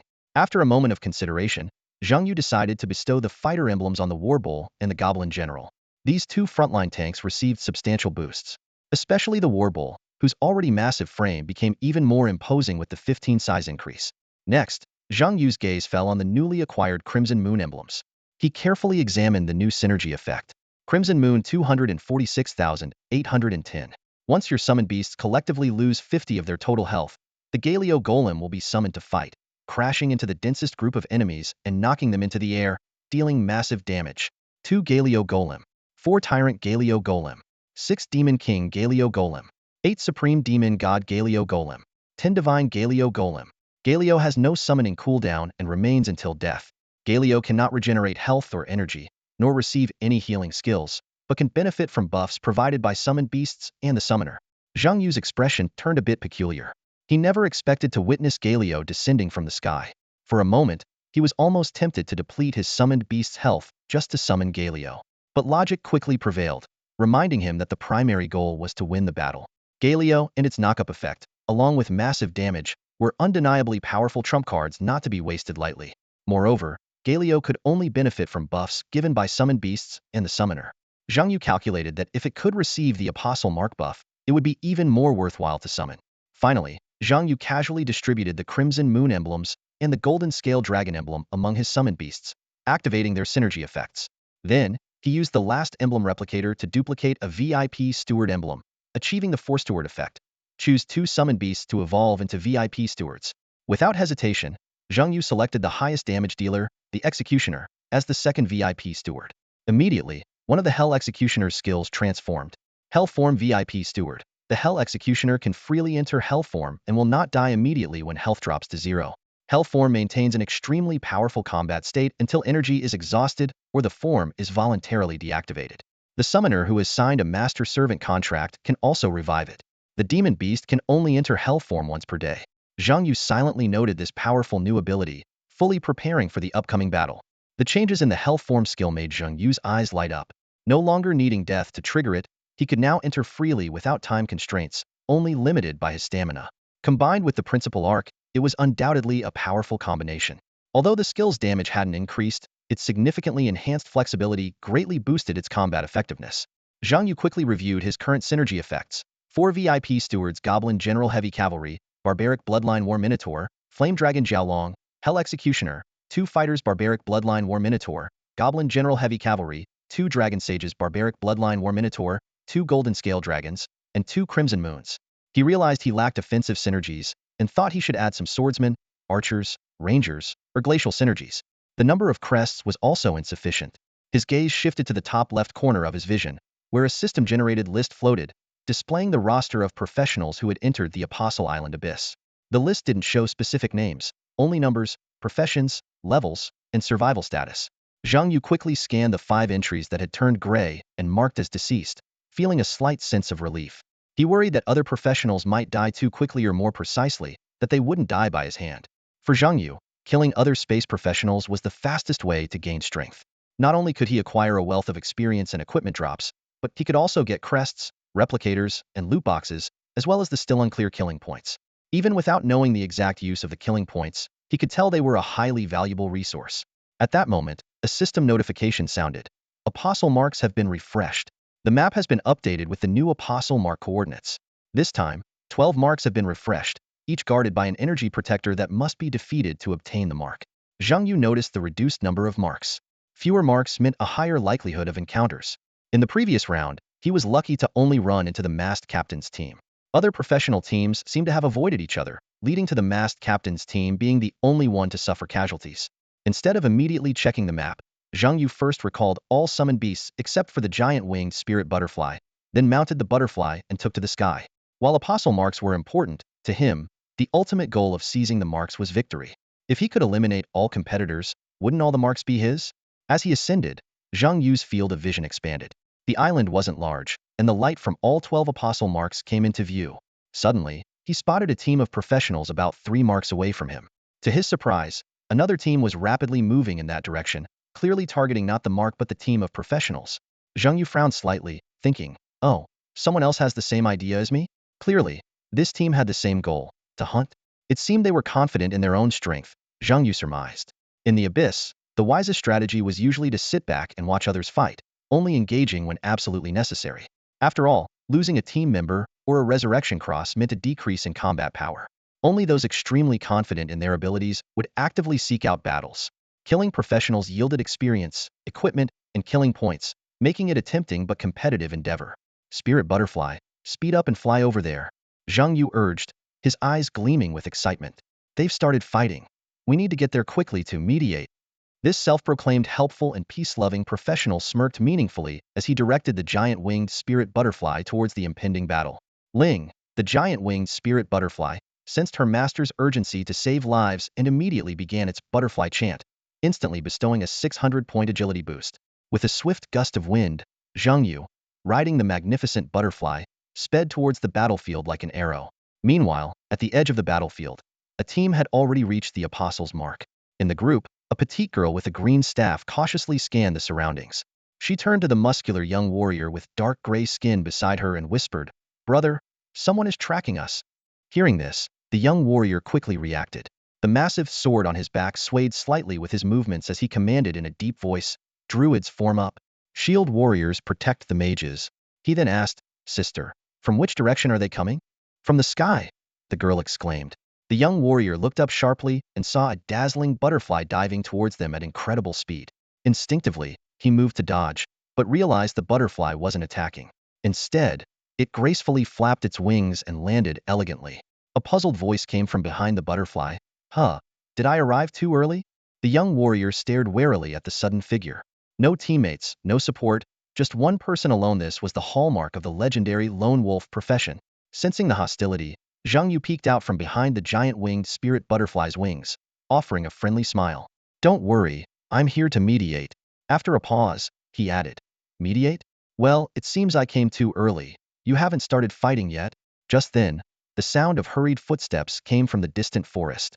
A warrior wielding dual axes leaped out, shouting, "The mark is mine.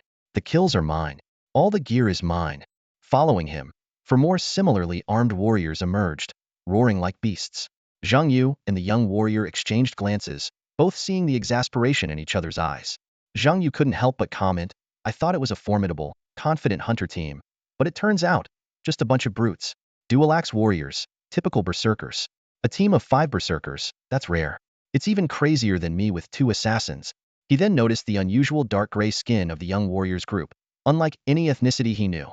The berserker team, each towering over 2 meters tall, also appeared exceptionally abnormal. The lead berserker suddenly realized the number of people present was off and asked in confusion, "Why are there 6 of you?" Zhang Yu promptly clarified, "I'm not with them. I'm just here to mediate." "Meditate?" the berserker repeated, his tone filled with bewilderment. Zhang Yu's lips curled into a meaningful smile. "If you all die, there won't be a fight to mediate. Sorry about last night, I had a fever and got a bit confused. So I made some mistakes with the content for Blood Moon. I've corrected it now." Just as Zhang Yu finished speaking, a whistling axe came hurtling towards his face, spinning rapidly. With 600 points of agility, Zhang Yu easily sidestepped it. The axe traced a graceful arc through the air before landing back in the hands of the burly warrior who had thrown it. "Damn it! Someone's trying to outdo me." The leader of the berserker warriors glared at Zhang Yu, jealousy and rage flickering in his eyes. "Brothers, kill him first." Without a word, the 5 burly warriors charged at Zhang Yu, their weapons gleaming menacingly. Zhang Yu was taken aback. He hadn't expected to encounter such a mindless group of brutes in this high-level abyssal stage. No strategy, no formation, just a straight-up brawl. Zhang Yu acted swiftly, sending his giant-winged butterfly into the air and summoning his war bull to stand in front of him. With a thunderous crash, the war bull, its size increased by 15 thanks to the fighter's bond, landed heavily, stirring up a cloud of dust. "Good one." The Berserker leader's battle spirit was instantly ignited at the sight of the war bull's imposing stance. You guys go after that fluttering butterfly. I'll handle this bull. Before the words were out of his mouth, the Berserker leader's muscles swelled, his body expanding until he was nearly as tall as the 3-meter-high war bull. I am Kuhan, with an S-level talent, behemoth's body. Come on. Kuhan ignored everything else, focusing solely on the fierce battle before him. To him, it didn't matter who the opponent was. As long as they could stoke his fighting spirit, he would go all out. Amo. Kuhan and the war bull roared simultaneously, clashing with tremendous force. Their muscled bodies collided like two heavy trucks crashing head-on, making the ground tremble. In a battle where the brave win, Kuhan and the war bull exchanged blows with axes, hammers, fists, and feet. The bull's wild charges, war cries, and stomps interwove with Kuhan's warrior skills, creating an intensely fierce scene. From a distance, a young dark-skinned warrior watched in awe. Is this really just a summoned beast? How is it so powerful? He wasn't astonished by Kuhan's strength, which was expected, but by the war bull's incredible combat prowess, far exceeding his expectations. That's the level expected of an S-grade berserker.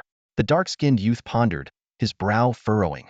He had to admit, Kuhan's strength was indeed superior to his own, but it didn't particularly surprise him. After all, their team's advantage lay in their seamless cooperation, not in the absolute power of individuals. However, what truly left him astonished was the war minotaur. The strength of this summoned beast was beyond belief. How could a summoned creature hold its own against a captain-level, S-grade, top-tier berserker? Not only that, but it could also fight Kuhan to a standstill. The dark-skinned youth had never encountered such a formidable summoned beast. He turned to the druid in their team, his voice tinged with confusion. Can summoners really be this powerful? The druid shook his head immediately, sharing the same puzzled expression. Don't ask me, I have no idea. Summoners are rare in our world. Maybe in that summoner's world, they're the mainstream profession? From what I know, the strength of a summoned beast depends on talent and training. This war minotaur's talent. It's beyond anything I can comprehend. Hearing this, the dark-skinned youth silently noted down Zhang Yu's identification number. He knew that the first 4 digits represented the world region. He turned to the mage girl beside him, his tone serious. In the future, we must be especially wary of summoners from their world. The girl nodded earnestly. Got it. Her eyes darted between the fiercely battling war minotaur and Kuhan, then glanced at Zhang Yu riding his butterfly in midair. Hesitantly, she asked, So, who should we help now? The youth shook his head decisively. No one. This summoner has only called forth one beast, which means he likely has even stronger cards up his sleeve. As for those 5 berserkers, they're no pushovers either. With their reckless, fearless nature, making it this far means their strength is not to be underestimated. I suspect the 5 deceased professionals we encountered earlier were either killed by this summoner or by these berserkers. After all, they came to us first. A glint of determination flashed in his eyes. Now that the summoner is being held up by the berserkers, let them fight it out. And we. His voice lowered, filled with resolve, will go for the mark. The dark-skinned youth surveyed the situation before him, calculating his next move. The summoner and the berserker were formidable opponents, but he wasn't afraid. His instincts told him that a direct confrontation would come at a heavy cost. It would be better to strike first, seize the apostle's mark that could greatly enhance his power, and then join the fray. As he stealthily approached the mark, a streak of silver light cut through the sky. A silver spear shot towards him like a meteor, missing him but creating a massive crater upon impact.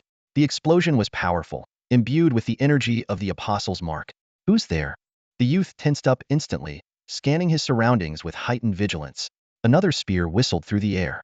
This time, the youth caught sight of his attacker, a native of the Apostles' Island, bearing dozens of spears on his back and marked with tricolor insignias. An elite monster. The youth wasn't the only one who recognized the powerful native. Zhang Yu and the group of berserkers in midair also noticed this formidable foe. Ordinary natives couldn't compete with professionals for the mark. Only elite-level beings had the strength to join the contest. Even more surprising, this native bore 3 apostles' marks. The spear that caused the explosion was clearly an ability granted by these marks. Damn it, trying to steal my mark? Kuhan also noticed the elite native and the dark-skinned youth attempting a sneak attack. Damn it, let's finish this quickly. Someone's trying to take our stuff. He roared, unleashing incredible strength and speed, sending the war bull flying dozens of meters with a single kick. Turning to Zhang Yu in midair, he shouted, Hey, little summoner, stop flying around up there. We might not be able to hit you, but your strongest summoned beast has already fallen. Either leave or come down and face your death. Zhang Yu chuckled in response. Who told you that was my strongest summoned beast? Not the strongest? Kuhan frowned, puzzled. He acknowledged the war bull's strength. If it wasn't the strongest, what could be more powerful? At that moment, a familiar bellow interrupted his thoughts. Moo, the war bull roared as it stood up. Who told you the war bull was defeated? In a fight to the death, the war bull has never lost. With its primordial bloodline, the lower its health, the stronger its combat power. The longer the battle, the purer its bloodline. The message was clear. Kuhan was now facing the war bull at its peak state. Moo, the war bull let out another earth-shaking roar. Being kicked away was a great humiliation. It was its master's frontline shield, an indispensable war machine on the battlefield. Even in death, it would never fall. Ha ha, good. Bring it on. Feeling the war bull's powerful aura, Kuhan grew excited once more. Simultaneously, a wall of fire suddenly rose, blocking the other four berserkers from providing reinforcements. Zhang Yu's voice echoed, "Did I say you could leave?" With a dragon's roar, the flames created by Fan Yin formed a barrier, trapping the berserkers. The fire dragon activated its flame aura, unleashing Inferno Serpent Hell, attacking everyone within the yellow mark's range indiscriminately. Scorching flames swept over, and damage numbers appeared above everyone's heads. The professionals endured varying degrees of damage based on their magical resistance, equipment effects, and distance from Fan Yin the fire dragon. Although the dual aura effect wasn't as strong as Zhang Yu had hoped, dealing thousands of damage per second was not something they could withstand for long. Holy Light Shield. The priest and the dark-skinned youth's team quickly cast a group shield to resist the flame aura. Elemental resistance. The mage raised his staff, boosting his teammates' fire resistance. Under the protection of these two skills, they barely managed to fend off Fan Yin's area attack. Though still taking damage, they could mitigate it by drinking potions. The berserkers, however, were in a worse situation. They were closer to Fan Yin and lacked the support of a priest or mage, forcing them to endure the searing flames. Damn it! A bald berserker realized they couldn't stay trapped inside the firewall. Otherwise, they would be roasted alive. He clashed his dual axes together, creating a deafening metallic sound and stirring up a whirlwind. The visible gust blew a gap in the firewall. The other three berserkers seized the opportunity, charging out unscathed and heading straight for the flame-wielding Fan Yin, raising their axes to strike.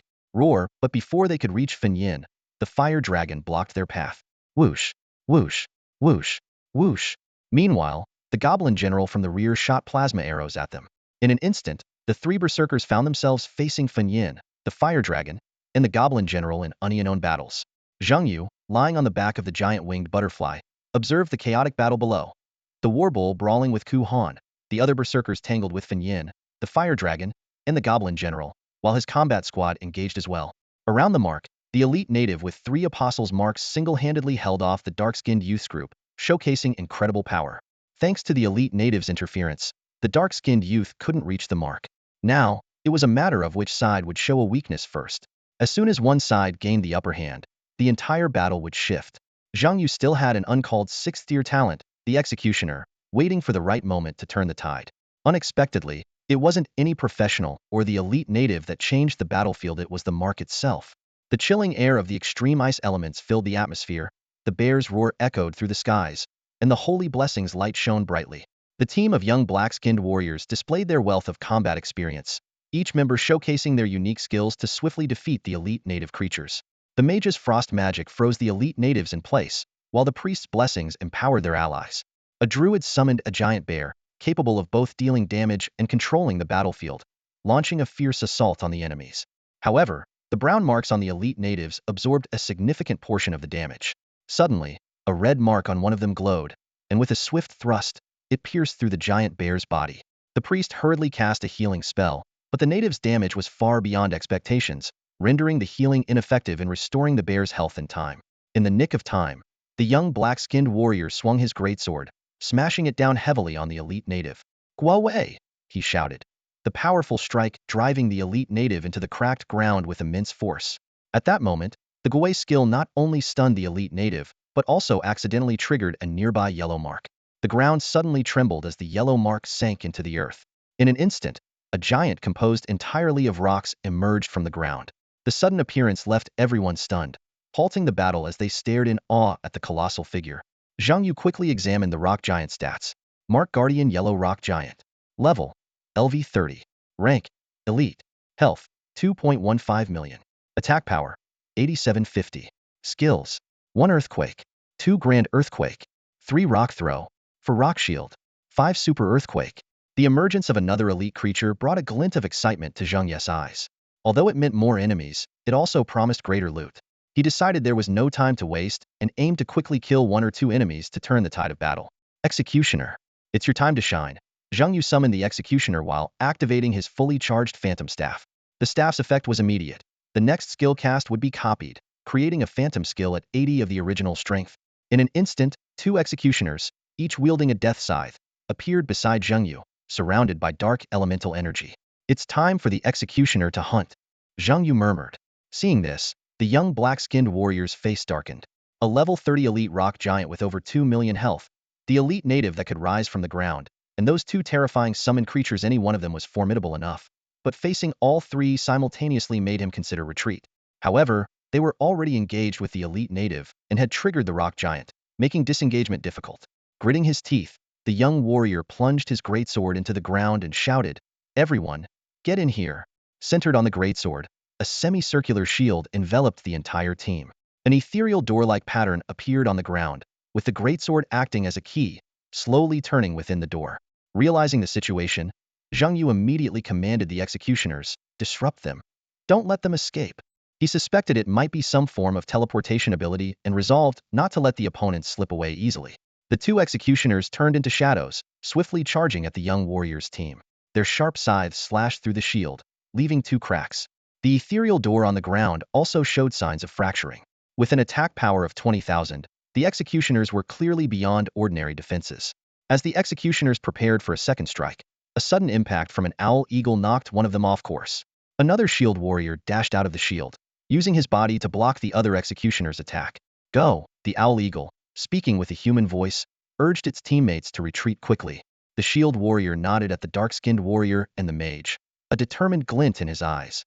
He took a deep breath and charged toward the executioner without hesitation. At that critical moment, the druid followed closely behind, both of them risking their lives to buy time for the dark-skinned warrior. Buzz. A low hum resonated as the dark-skinned warrior activated his ability just before the stone giant could unleash its earthquake skill. A phantom door appeared on the ground, and the 3 of them quickly vanished through it. In the final moment before disappearing, the young dark-skinned warrior locked his gaze on Zhang Yu, as if trying to etch his image into his memory. Watching this scene, Zhang Yu felt a strange sensation surge within him. "So, this is what it feels like to be the villain," he mused self-deprecatingly. He had always thought he would be the one sacrificing himself to protect his teammates, but now he had become the one forcing others into desperate acts. Despite the odd feeling, Zhang Yu did not regret his choice. Ever since learning that the 4-star abyss involved battling other spatial professionals, he had obtained some records from his faction. These records depicted not mere competition or combat, but outright slaughter. According to the information provided by Lu Nanyan, other spatial professionals never showed mercy to those from Zhou in their quest for rewards, points, and rankings. In the abyss, killing was the only way to earn rewards. In other words, the weak had no place here. Only the strong thrived. Zhang Yu knew that if their roles were reversed, the other side would show no mercy either. This was why he relentlessly pursued the masked captain and his team. In the abyss, those who were not of his kind were merely walking rewards, a means to grow stronger, and potentially lethal threats to his compatriots. Mercy to the enemy is cruelty to oneself, Zhang Yu recited in his mind. The abyss was a game space where the law of the jungle was taken to its extreme. "Finish them," Zhang Yu ordered coldly, his resolve unwavering. The 2 executioners, wielding scythes, slashed at the druid who had transformed into a hawk and the shield warrior who had already been injured by the elite natives. Blood splattered, and both fell to the ground. A system notification immediately popped up. Killed professional druid LV.25. Gained 52,000 XP. Earned 1 kill point. Obtained tree spirit staff LV.25 diamond. Acquired loot box. S-rank talent LV.25 druid. Killed professional shield warrior LV.26. Gained 54,000 XP. Earned 1 kill point. Obtained great deer shield LV.26 diamond. Acquired loot box. S-rank talent LV.26 shield warrior. Zhang Yu quickly tallied his gains. 106,000 XP, 2 pieces of diamond gear staff for the druid and a shield for the shield warrior and 2 loot boxes. He opened the boxes on the spot. Open loot box. S-rank talent, LV.25 druid. Gained 1,500 talent points and a random emblem. Open loot box. S-rank talent, LV.26 shield warrior. Gained 3,600 talent points. As Zhang Yu reveled in his spoils, the system issued 3 more notifications. Warrior Professional ID forcibly exited the abyss and will face penalty for forced exit. Mage Professional ID forcibly exited the abyss and will face penalty for forced exit. Cleric Professional ID forcibly exited the abyss and will face penalty for forced exit. Well, they sure made a quick exit, Zhang Yu remarked with a hint of regret. What a pity. 3 loot boxes gone. He hadn't expected that the dark-skinned warrior's teleportation ability could only be used to escape combat, not to exit the abyss. The decisiveness of their choice surprised him. Don't they have any dreams of a comeback? Zhang Yu sighed, but he was satisfied with the outcome of the battle. Special thanks to Yinxiao Zhangyanmi for the generous support. Thank you, Big Boss. The losses among the black-skinned young warrior team made Zhang Yu frown. 2 team members were dead, 3 had forcibly withdrawn, and 4 other professionals' names had turned gray. The battle was far more brutal than expected. Zhang Yu shook his head and sighed, regretting the loss of 4 more loot chests. The situation in the abyss had taken a sudden turn for the worse. The masked warriors had lost 5 members, the black-skinned young warriors 2 dead and 3 withdrawn, and the mysterious 5th team had inexplicably lost 4 members. Of the original 21 explorers, only 7 were now struggling to hold on. Zhang Yu knew this exploration of the abyss would soon come to an end. Although he never expected to get all the loot chests and new casualties were inevitable, the black-skinned young warrior's old 6, with his forced teleportation ability, had caught him off guard. It was a flaw in his plan. Originally, Zhang Yu intended to deal with the strongest opponent, Ku Han, first. With the stone giant and indigenous elite drawing aggro, and the threat of 2 executioners, it should have been enough to hold off the black-skinned young warriors. However, the forced teleportation threw his strategy into disarray. Zhang Yu couldn't help but envy this divine skill. In the abyss, a skill that could ignore aggro and combat status to directly exit the battlefield was invaluable. Even an assassin's stealth or a shadow walker's shadow form couldn't disengage from combat so effortlessly. Despite his regret, Zhang Yu didn't regret his decision. In his eyes, Ku Han was like his former self, a powerhouse with 4 accessories. The other 4 berserkers, though stronger than ordinary accessories, posed no real threat compared to Ku Han. Zhang Yu estimated that Ku Han probably had the strength to enter a 4-star abyss alone, much like Zhuge Wuhan from the Smoke faction. By now, the war bull was struggling to hold on, and if not for the timely intervention of the Goblin General, it would have been recalled to its space. However, Ku Han remained at peak condition, enough to single-handedly take on an entire team of masked warriors. Scanning the struggling berserkers, Zhang Yu made an assessment. Since Fan Yin released his Hellfire skill, the berserkers' armor and magic resistance had been completely corroded, unable to withstand the continuous damage from the flame aura and fire serpent hell. They could only keep chugging health potions to stay alive, but the cooldown time limited their recovery speed. Worse, they couldn't even reach Zhang Yu in midair, helplessly watching their health deplete. Even if they braved Fan Yan's Hellfire to attack the flame wyvern, the giant-winged butterfly would instantly heal it. This was why Zhang Yu viewed the 4 berserkers as accessories. They appeared fierce on the surface, but were merely ordinary class professionals relying on Ku Han, not even as threatening as the warrior with the piercing talent earlier. With Ku Han being held by the Warbull and Goblin General, the 4 berserkers were completely ineffective. Zhang Yu decided to end the battle quickly to prevent the indigenous elite from snatching the mark. The giant-winged butterfly began its chant again, and Zhang Yu activated his berserk skill, applying the Yin Shun Boots effect to the Warbull to prevent it from being instantly killed by the enraged Ku Han. Simultaneously, the Goblin Shaman sacrificed its life to restore the Warbull to full strength, granting it a powerful buff. The Warbull let out an earth-shaking roar. The long-suppressed frustration was swept away, and with 3 buffs, agility and speed from the butterfly's chant, strength and vitality from the shaman's buff, and overall enhancement from the berserk skill, it regained its fighting spirit, ready for battle. Ku Han frowned, watching his once-dominated opponent return to peak condition, feeling a bit frustrated. Twice now, just as he was about to defeat the troublesome Warbull, it had received timely reinforcements. Even more concerning were the 2 summoned beasts wielding black scythes, exuding an aura no less intimidating than the Warbull. Recalling the summoner's earlier words, Ku Han had to admit the other wasn't lying. The Warbull was indeed not his strongest summon. The only piece of good news was that the 2 black scythe-summoned creatures had drawn the stone giant's aggression and were temporarily unable to join the battle. However, even without their involvement, Ku Han felt he was already struggling to hold on. Worse still, if the flaming dragon joined the fray, the situation would spiral completely out of control. Suicidal. Ku Han suddenly shouted at his teammates. These 2 words left Zhang Yu utterly bewildered. Just then, Zhang Yu witnessed a shocking scene. A berserker unleashed an astonishing surge of energy, trading his health for power. His entire body glowed red, muscles bulging, and eyes flashing with madness. In the next instant, the berserker shot toward the flaming dragon like an arrow released from a bow. Zhang Yu was no stranger to this skill. It was the berserker's signature move, sacrificing health for strength, focusing solely on offense with no regard for defense. But he had never seen it performed to such an extreme, exchanging almost all his health, leaving only a sliver. Wasn't this tantamount to suicide? In his berserk state, the berserker moved with astonishing speed. Before the flaming dragon could react, he swung his axe down on the dragon. With a thunderous bang, a damage number of 50,000 floated up, causing Zhang Yu's pupils to contract sharply. Despite the immense power of the strike, the flaming dragon, bolstered by the apostle's mark of the green life source, stood firm with its 140,000 health points. This life-risking blow hadn't even brought the dragon down to half health. The berserker, on the other hand, was incinerated by the dragon's breath the moment his axe fell, leaving only the mark of a resurrection cross on the ground. Just as Zhang Yu was grappling with the apparent futility of the sacrifice, he witnessed something even more astonishing. Kuhan suddenly grabbed the massive war bull and executed a flawless back throw. Zhang Yu watched in stunned disbelief as Kuhan's form grew larger.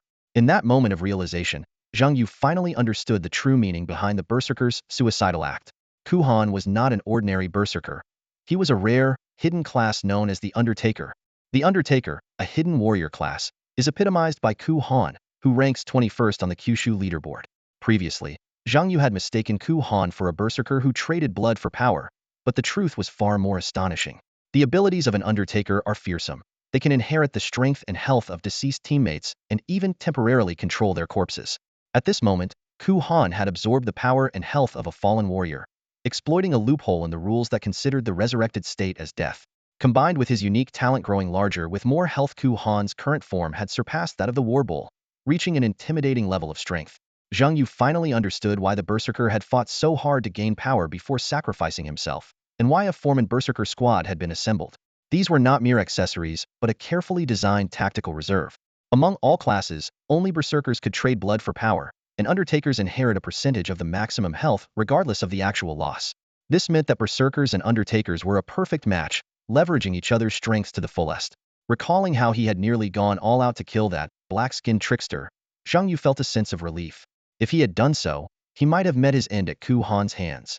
He couldn't help but think of Zhuge Wuhan, who had managed to stand out in this abyss filled with geniuses and maniacs, proving his extraordinary capabilities. Zhang Yu silently warned himself never to underestimate anyone who had solo cleared a 4-star or higher abyss. The battle raged on, with berserkers sacrificing themselves one after another. Another berserker fell under the feet of the flame dragon, failing to even touch it. Zhang Yu didn't want to repeat past mistakes but couldn't prevent their deaths. Berserkers with enhanced power had terrifyingly low health, dying upon contact with the flame aura. Yet, Zhang Yu dared not deactivate the aura, fearing the kill might be credited to his side. As the 4 berserkers entered their resurrection state, Kuhan's form swelled to a gigantic size, towering more than 2 meters above the war bull. This 5-meter muscle giant wielded a tumter-long great axe, instilling fear just by standing there. What surprised Zhang Yu even more was that Kuhan's equipment also grew, perfectly adapting to his new size. On the ground, the 4 corpses beneath the resurrection crosses suddenly crawled out, becoming zombies under Kuhan's command. Though Zhang Yu wanted to scoff, he didn't dare drop his guard. He remembered Mayor Min Mo's warning from Nanqing. Always be extra cautious when encountering any hidden class, as they are inherently more powerful than regular ones. Zhang Yu made a quick decision, recalling the executioners entangled with the stone giant. The stone giant attempted to pursue but was intercepted by an elite native eager to claim the apostle's mark.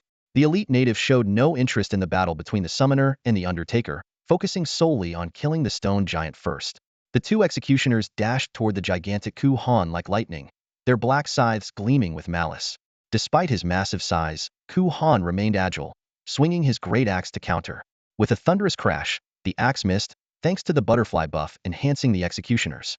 Not only did they evade the attack, but they also maneuvered behind Kuhan, delivering 2 malicious slashes that left a bloody cross mark on his back.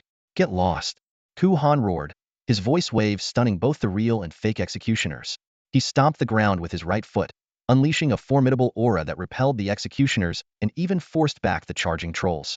Only the war bull, with its unstoppable charge, managed to ram into Kuhan's waist. Kuhan scoffed disdainfully. Ha! Little bull, you're no match for me now.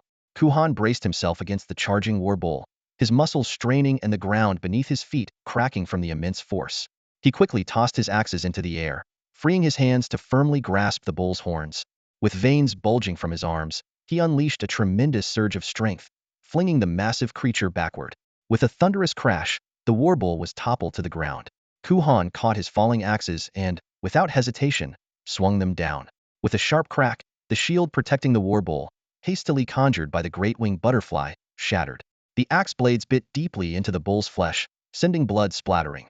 Despite the butterfly's shared damage and the shadow boot's 30 damage immunity, the war bull suffered a grievous wound, though it was not yet on the brink of death. Kuhan scoffed, disdain flickering in his eyes, and raised his axes again.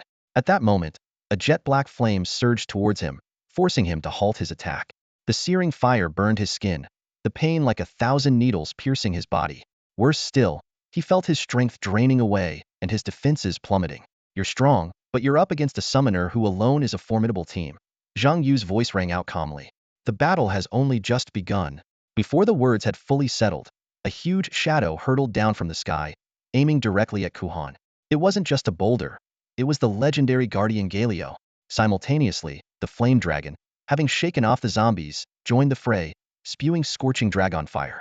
From the other side, the blazing flame unleashed another wave of dark fire.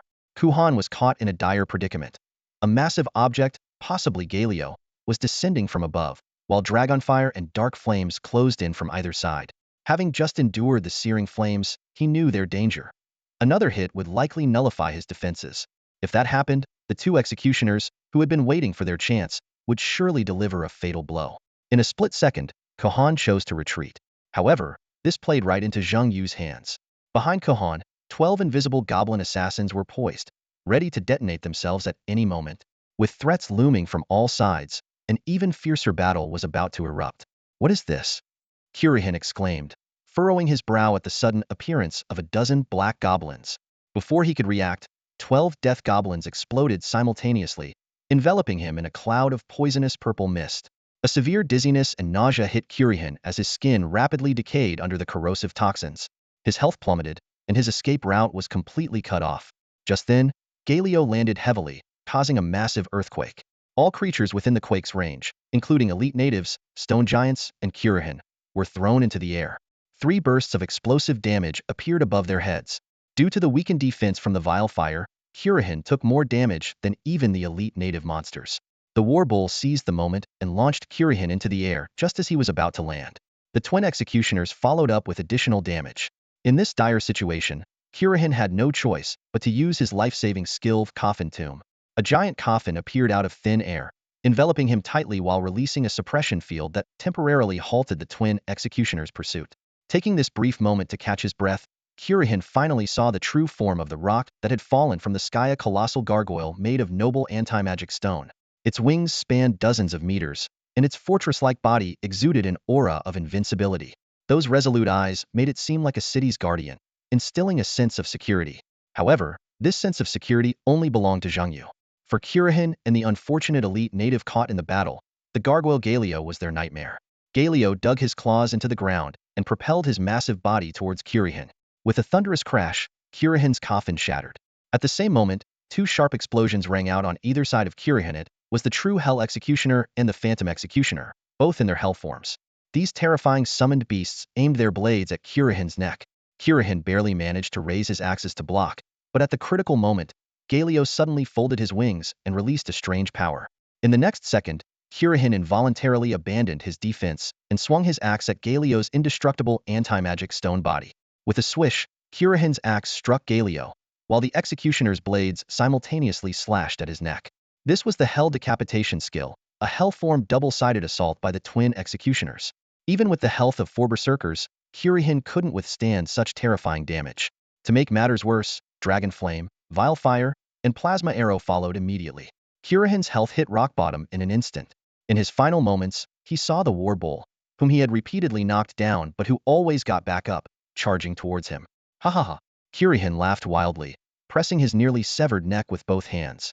He chose to face his original opponent, the war bull, the only one who had ignited his fighting spirit for a final showdown. With a resounding crash, Kirihin preferred to die standing at the hands of the war bull rather than fall at the feet of those deathly summons. To him, the Grim Reaper was unworthy of taking his life. I, Kirihin, am sorry, brothers. Forgive me for going ahead. These were his last words. As the war bull dealt the finishing blow, the system notification sounded. Killed player Undertaker, LV27. Gained 107,000 experience points. Gained 1 kill point. Acquired equipment, Coffin necklace LV25 luminous grade. Received loot chest. S grade talent. Level 27 hidden class undertaker. Zhang Yu not only gained 100,000 experience points, but also acquired a piece of luminous grade equipment. No wonder this opponent was so tough in S grade talent, a hidden class undertaker, and a luminous grade necklace. If not for Zhang Yu, this victory in the Abyss would have belonged to Kirihin. Victory in the Abyss depends not only on strength but also on luck. More importantly, Kirihin lacked disengagement skills. In such a life-and-death duel, either Zhang Yu would fall or Kirihin would perish. In the end, Kohan abandoned the chance to use the Resurrection Cross. His head fell directly into the hands of the War Bull, and his life was abruptly terminated. With their captain's demise, the other berserkers lost their will to continue fighting. They abandoned their strategy of stalling for time and descended, determined to face Zhang Yu in a final showdown to avenge their captain. However, their efforts were ultimately in vain. Zhang Yu, like a ruthless Grim Reaper, wielded his weapon as a scythe that harvested lives. One by one, the berserkers' heads were severed. System notifications flashed incessantly. Defeated warrior LV26, gained 46,000 experience points. Acquired 1 kill point. Obtained silver battle axe LV25, diamond grade. Acquired strength talent chest, 26 level warrior. The accumulated experience from the 4 warriors totaled 191,000, plus the 100,000 experience contributed by Ku Han, propelling Zhang Yu to level 23 in one leap. Looking down at Ku Han's fallen body, Zhang Yu felt no emotional stir. He even ignored the resentful gazes cast by the other berserkers in their final moments. To him, all of this was the inevitable result of the Abyss's game rules. Don't blame me, Zhang Yu thought to himself. If you must blame someone, blame the Abyss that forces us to kill just to survive. Zhang Yu was not inherently cold-blooded. He simply understood that under the Abyss's brutal rules, only true villains could survive. Hesitation or a merciful heart would only lead to one's demise. To Zhang Yu, Kahan was merely a respectable opponent, nothing more. Shifting his gaze to the inventory, Zhang Yu noticed that the loot chest dropped by Ku Han was different. It emitted a faint golden glow, revealing itself as an S-rank hidden class loot chest.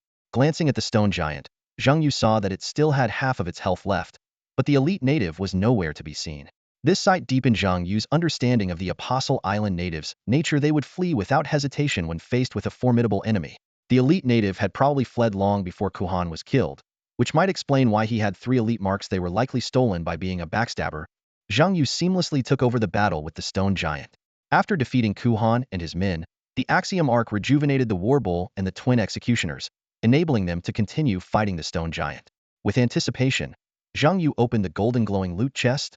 Zhang Yu's eyes widened in disbelief as he stared at the shimmering loot chest before him. The rewards far exceeded his expectations.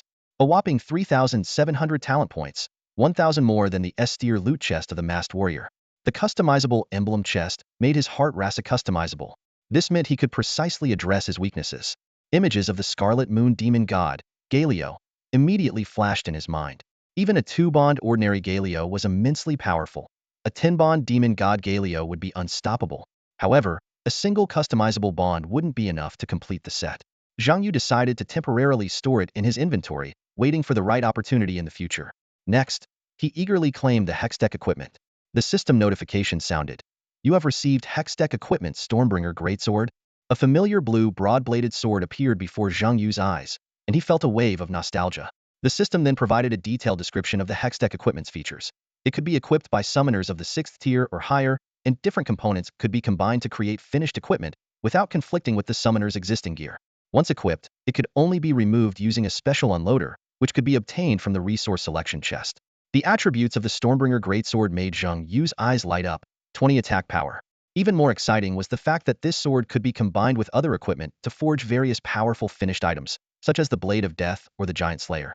Zhang Yu couldn't help but imagine a 10th tier summoner equipped with 3 Hextech finished items, along with a bunch of emblem bonds and summoner gear. That would be a truly formidable beast. Finally, Zhang Yu opened an S-tier resource selection chest. 8 options were laid out before him, each one tempting. After careful consideration, he ultimately chose the top-quality rapid training voucher. This would solve the long-standing issue of his summoner's lengthy training periods. Holding the training voucher in his hand, Zhang Yu smiled with satisfaction. This time, opening the loot chest not only significantly boosted his strength, but also paved the way for his future development. Zhang Yu obtained a top-quality speedy training voucher, a precious item that can instantly complete 15 rounds of skill training for his summoned beast. His eyes sparkled with excitement as he eagerly anticipated using the voucher. 15 rounds of training? This is unbelievable. Zhang Yu muttered to himself, quickly doing the math in his head. One round takes 3 weeks, so 15 rounds would be equivalent to 45 weeks. This almost cuts a whole year off the training period. For a summoner, training time is directly linked to power enhancement. What made this even more thrilling was that the voucher didn't require any resources completely free. With a satisfied smile, Zhang Yu decided without hesitation to use the voucher on his warbull. A system prompt sounded. Would you like to use the top-quality speedy training voucher? Yes, Zhang Yu responded decisively. Please choose one type of training: physical, skill, or attribute training for 15 rounds of speedy training. After a moment of thought, Zhang Yu chose physical training. As a tank-type summon beast, the warbull's survival capability was crucial. Recalling the battle against Kurin, Zhang Yu realized that although the warbull held out for a long time, it often ended up in a critical state. Without the giant winged butterfly sharing the damage and the shadow boots providing damage immunity, the warbull might have fallen much sooner. Facing opponents like Kurin, who had high attack and defense, the warbull needed stronger resilience. Additionally, Zhang Yu noticed the importance of the beast's size. Therefore, he decided to enhance the warbull's size first. Begin speedy training, Zhang Yu commanded. The system immediately went into action, and a series of successful training notifications flashed by quickly. Warbull's second round of training successful. Size increased by 1. Maximum health increased by 1200 points. Third round of training successful. Size increased by 1. Maximum health increased by 1400 points. 16th round of training successful. Size increased by 1. Maximum health increased by 700 points. After the training concluded, Zhang Yu was pleasantly surprised to find that, excluding the Apostles' Mark bonus, the warbull had gained a total of 61,300 maximum health points and a 16 increase in size through 16 rounds of training including the previous one. This significant boost filled Zhang Yu with confidence for the challenges ahead. Awesome! The warbull's health skyrocketing made Zhang Yu feel a surge of excitement. He stared at the data panel of his summoned beast, wrestling with his thoughts for a long time before finally deciding to use those precious resources. Do it! Zhang Yu resolved, no longer hesitating. He knew there would be countless opportunities to delve into higher-level abysses in the future, with treasure chests within reach. High-quality core stones could only be obtained at level 30, and runes at level 40, so opening chests now would be a waste. Right now, this training opportunity could immediately boost his strength, making the warbull truly formidable. Without further delay, Zhang Yu converted his remaining 2 S-grade resource selection chests into 15 high-quality rapid training tickets, a total of 30 times. He unhesitatingly used all the training opportunities on the warbull, adhering to the philosophy of limitless training. The training process unfolded smoothly. System notifications flashed continuously. Warbull's 17th training successful. Increased body size by 1. 7,000 health points added. Warbull's 18th training successful. Increased body size by 1. 8,000 health points added. Warbull's 46th training successful. Increased body size by 1. 10,000 health points added. From the 20th training session onward, each training consistently added 10,000 health points. After 30 training sessions, the warbull gained an astonishing 294,000 health points in total. Zhang Yu looked at the warbull's new stats, feeling a wave of satisfaction. The warbull now stood at a towering 4.5 meters, with a powerful and majestic build that exuded an overwhelming presence. Its massive health bar alone was intimidating, offering immense security. The system promptly reminded him, warbull has been trained 46 times. The maximum training limit for a 6-star warbull is 60 times, with 14 training sessions remaining. This reminder did not surprise Zhang Yu. He recalled the teachings from Zhang Anquan's textbook. Talent determines a summoned beast's upper limit, which is the number of training sessions. A 3-star minotaur could only be trained 15 times initially, highlighting the importance of talent. Zhang Yu calculated that to fully utilize the 60 training sessions, it would take nearly 4 years, not to mention the enormous material costs. The cost of training a single summoned beast could build a powerful warrior, and even a fully trained summoned beast might not surpass a warrior. This is why some say summoners are both costly and impractical. Moreover, training skills can only proceed in a single line. 4 years would be enough to train just one summoned beast, while a level 40 summoner could have 9 summoned beasts. The combined pressure of time and money deterred many summoners. For this reason, the high-quality rapid training tickets were like a divine tool to Zhang Yu, far more valuable than a rune or core stone. At this moment, the warbull's total health had reached 430,000. And with the Apostles' Mark effect, it soared to 860,000. Such health was impressive even for a small boss. What's more astonishing was that Zhang Yu was only level 23 and already had such a formidable summoned beast. With the training complete, Zhang Yu looked up at the battle with the stone giant. The fight was nearing its end.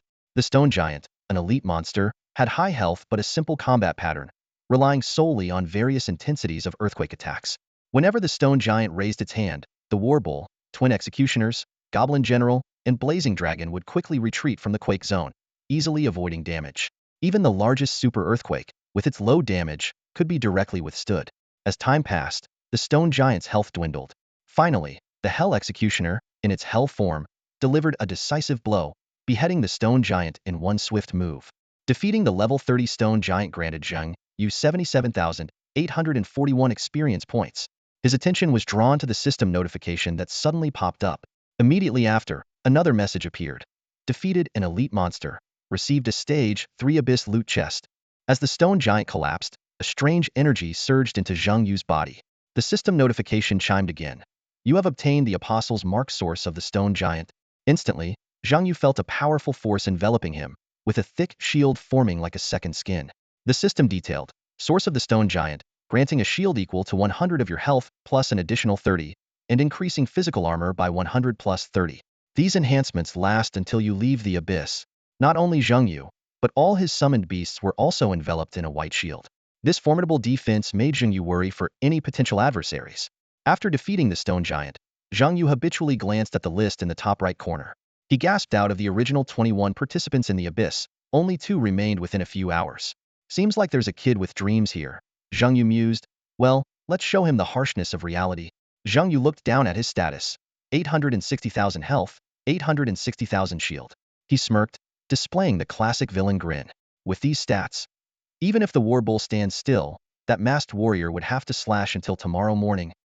He thought, even geniuses must bow to these numbers. While waiting for the next apostle's mark to refresh, Zhang Yu took a moment for a quick rest.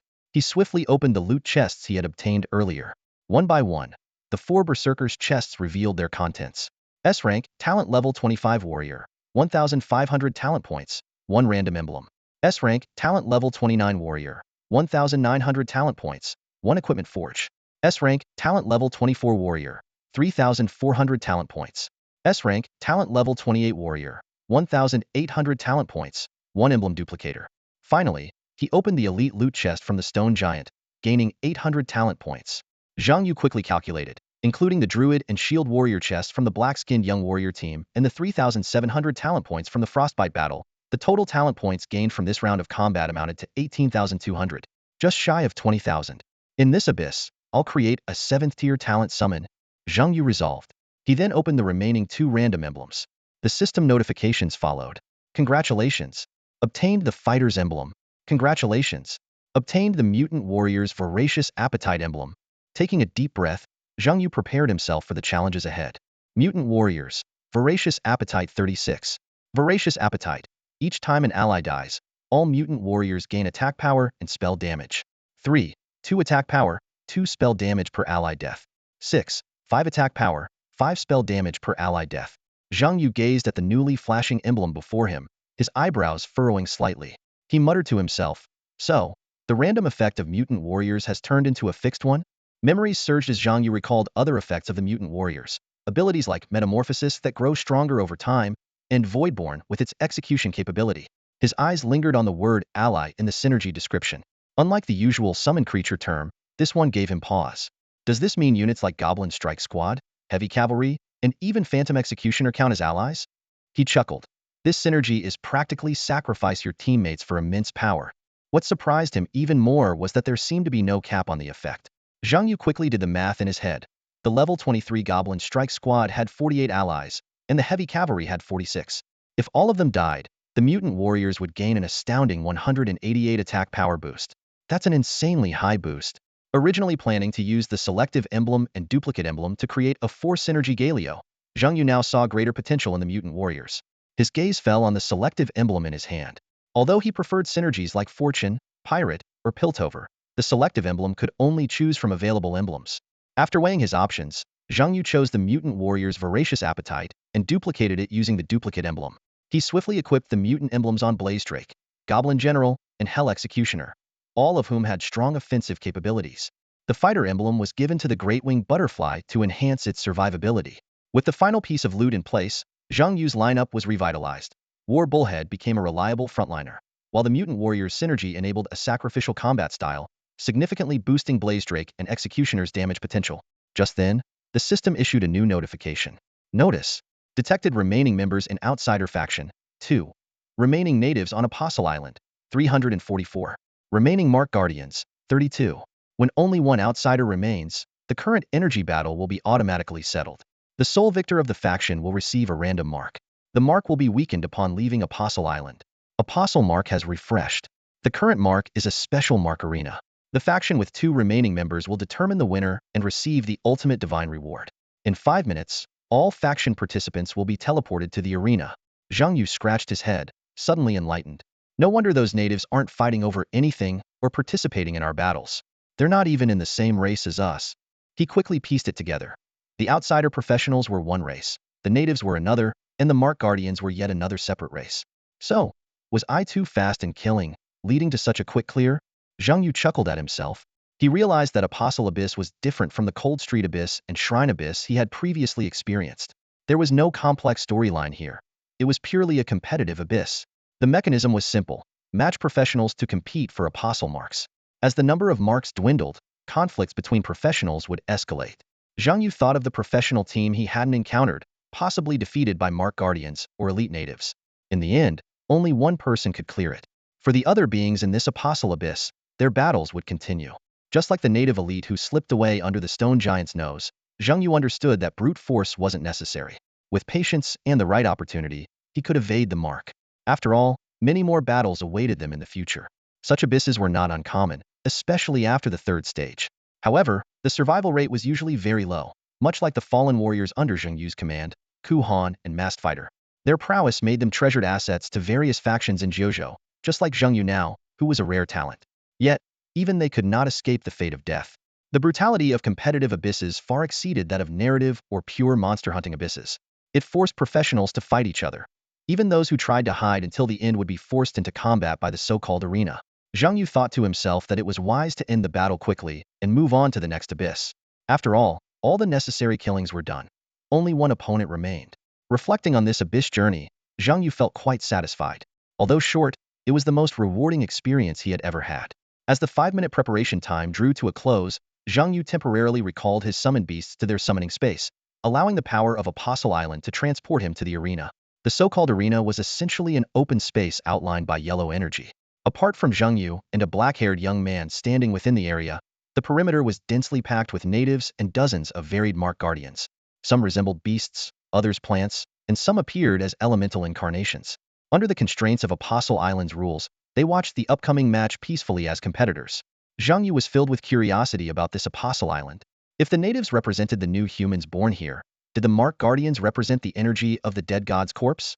What did they, the outsiders, represent? Why did the god die?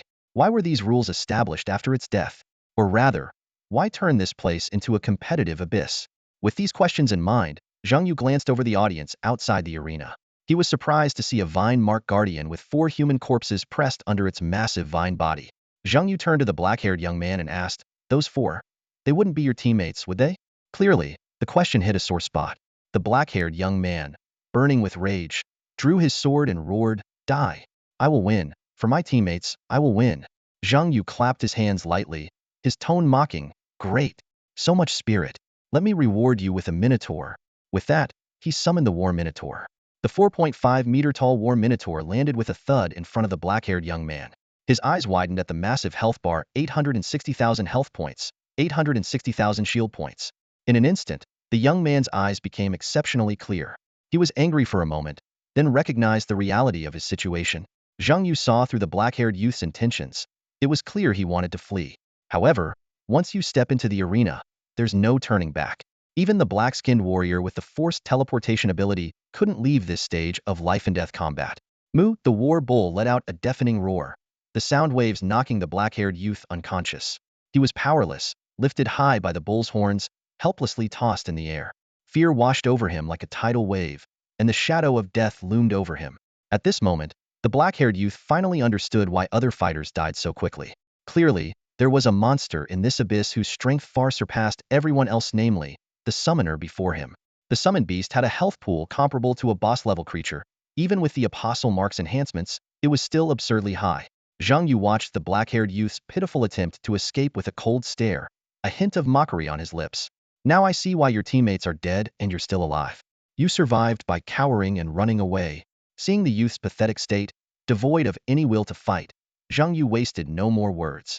He summoned the Hell Executioner, saying, "End it. Let's finish this charade." The Hell Executioner turned into a shadow, silently striking at the black-haired youth. Under the Warbull's control and the Executioner's high damage, the youth didn't last even 10 seconds. Before he died, the black-haired youth glared venomously at Zhang Yu. "Don't celebrate too soon. One day, you'll end up like me, chased into the abyss like a stray dog. You're no exception. You only won here because you haven't faced a true powerhouse. When you do, you'll realize your strength is nothing but an ant's before them." Thud, before he could finish, his head was already flying through the air. The executioner, following Zhang Yu's command, swiftly decapitated him. "Annoying," Zhang Yu muttered impatiently. He had heard these words countless times before. Over the decades, Earth's fighters had encountered many from other realms. Many had been forced into the abyss, their identities thoroughly investigated by predecessors. In short, these people failed to defend their own abyss, allowing gods to occupy their territory. This explained why resources were heavily allocated to high-talent fighters in the 9 provinces, while ordinary fighters received less. The abyss was essentially a game for gods to plunder realms, and fighters had to continually eliminate the abyss to halt the gods' invasion. This shocking truth was discovered by Nan Muyun, the world's top fighter, from a coerced opponent. Gods and fighters were playing the same game, just under different rules.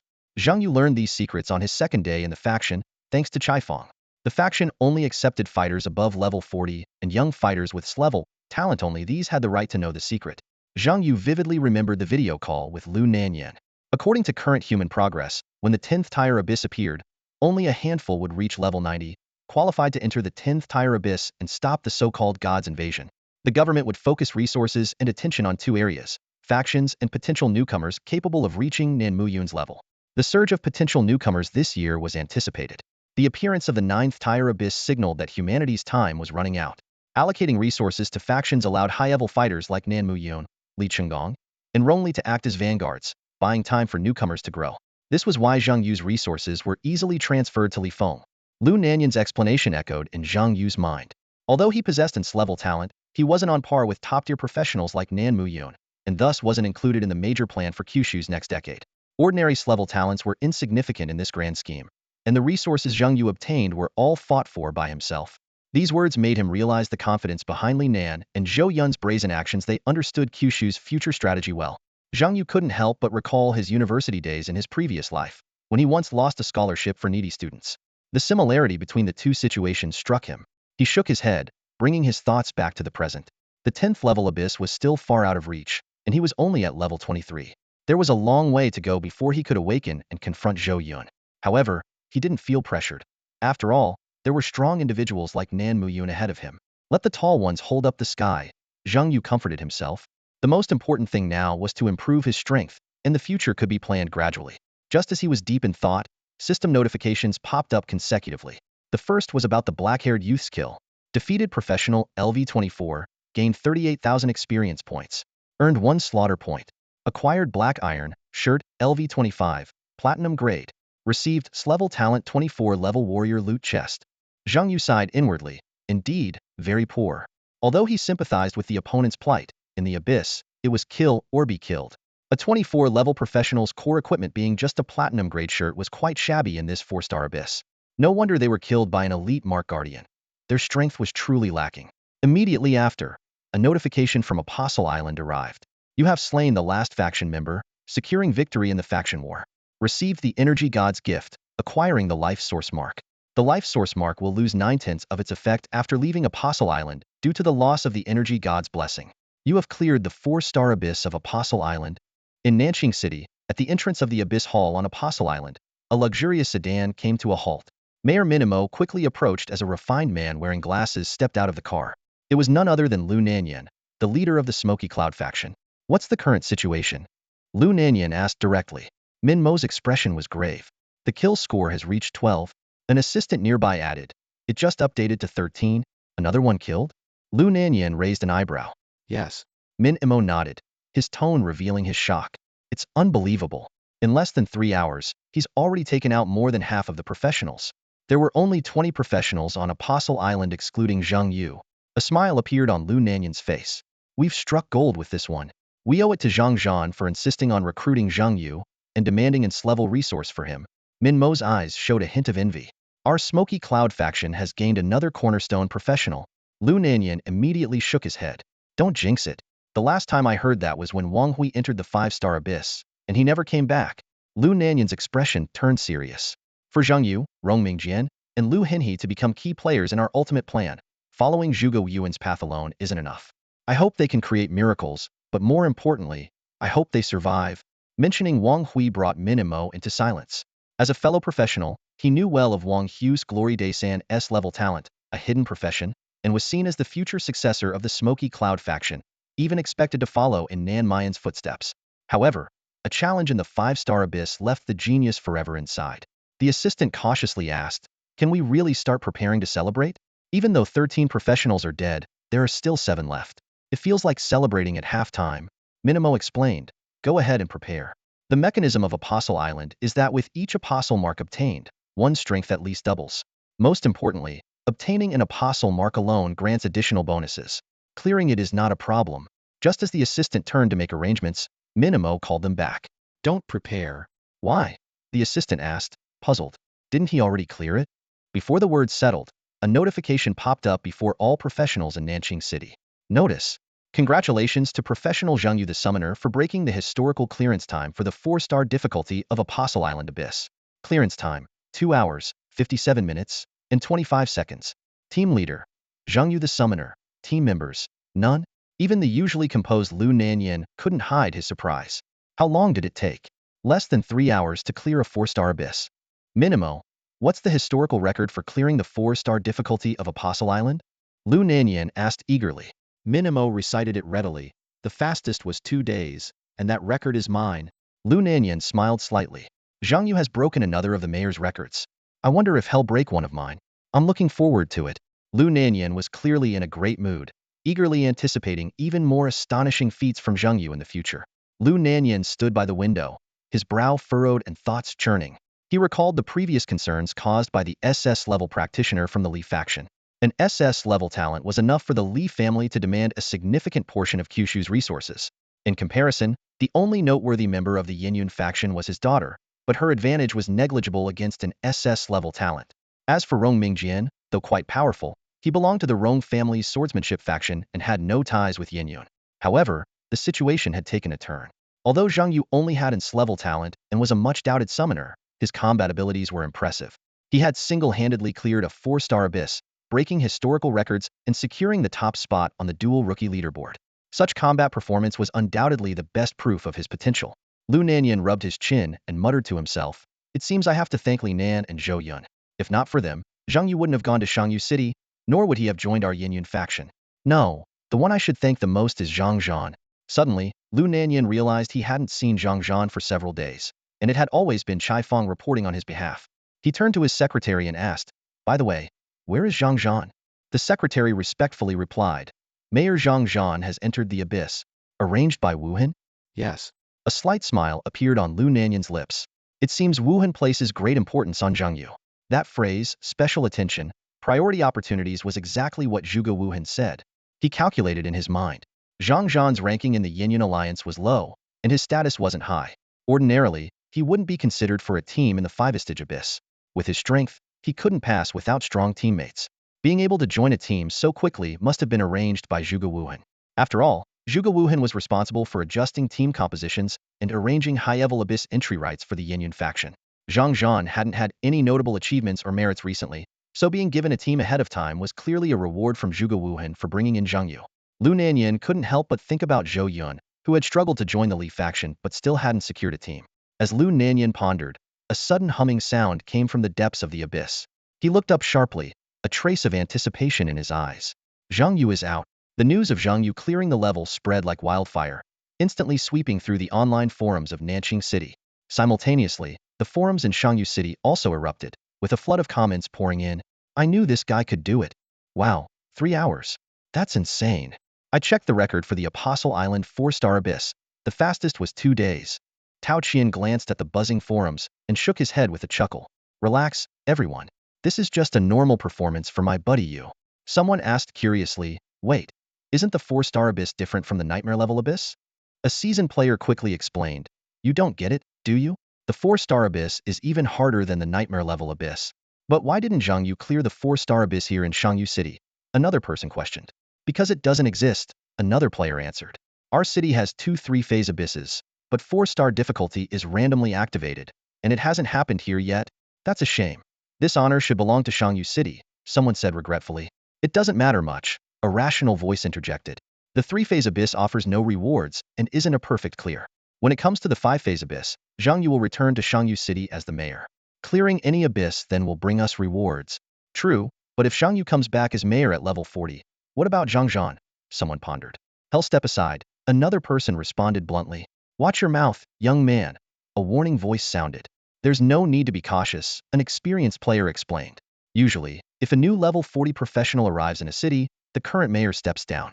Before level 20, professionals are in the novice phase, leveling up in local abysses. From level 20 to 30, they go on assignments to challenge different abysses. From level 30 to 40, they undergo training in Zhongzhou with professionals from all over Juzhou, teaming up and leveling up together. At level 40, known as the graduation phase, they are assigned to their cities. The incumbent mayor then leaves the city to undergo faction training. If they reach the awakening level during their tenure, they get promoted. If not, they won't receive much support from the faction in the future. This is the full progression for a professional, he continued. Of course, not everyone follows this path. Some professionals prefer other routes. In some cities, multiple level 40 professionals from the same year might take roles like mayor and resource department head, just like Zhang Zhan and Chai Fong. You sure know a lot, someone praised. What happens after awakening? After awakening, it's all about internal faction competition. Beyond that, I'm not sure. The forum was bustling with discussions, experts sharing knowledge, onlookers enjoying the drama, and newcomers joining in. Meanwhile, the professionals in Jiangshui City were fuming. Their forum had just been shut down again, barely half a day after it was reopened. Upon hearing about Zhang Yu breaking another record, the admin didn't even wait for Zhou Yun's order and directly pulled the server plug. Zhou Yun's office was silent. However, this time, the expressions of those present were less grim, as they had grown accustomed to such a tense atmosphere. Even if they weren't used to it, they had to learn to adapt, as this oppressive silence would become a frequent occurrence. If Zhang Yu clearing the Ancestral Hall Abyss and Dark Valley Abyss was considered luck or finding a clever method, then this 4-star abyss shattered that myth. Apostle Island, competitive abyss, 4-star difficulty, true solo clear, breaking historical records, and defeating 13 external professionals. These phrases collectively served as the best evidence. Who could argue against it? At this moment, a smile lingered on Zhou Yun's face. However, this smile carried a special undertone, part frustration, part irritation, and part malice. To be honest, Zhang Yu clearing the 4-star Apostle Island abyss wasn't the main source of his complex emotions. The straw that broke the camel's back was the news of Zhang Zhan and Chai Fong entering the abyss. Both were professionals stuck at level 45. Both had low status within their factions, receiving little support, with futures seemingly stalled before awakening. Zhou Yun had even abandoned his previous faction to join the Li family faction, a desperate move branded as traitorous. Yet, Zhang Zhan and Chai Fong received faction support first, forming a team to enter the abyss. Zhang Zhan and Chai Fong were able to form a team before him, all because of Zhang Yu, the very same Zhang Yu he had personally driven away. Zhou Yun watched as the situation spiraled out of his control, feeling a growing sense of confusion and unease. He began to recall the astonishing strength Zhang Yu had displayed. Clearing a 4-star abyss solo was not just a testament to talent but to real, hard-earned accomplishment. Zhou Yun realized that Zhang Yu reaching level 40 in the future was a certainty, and even that might underestimate his potential. Images of the Yan Yun faction pouring all their resources into nurturing Zhang Yu flashed through his mind, just as they had once done for Zhuge Wuhan. Zhou Yun shuddered, fully aware that he would inevitably be surpassed by Zhang Yu. A wave of regret washed over him, but it was quickly replaced by a darker emotion. Zhou Yun's eyes turned vicious, like a cornered madman, filled with resentment and unwillingness to accept his fate. Meanwhile, Zhang Yu stood in the teleportation array, his eyes fixed on the flashing system notifications before him.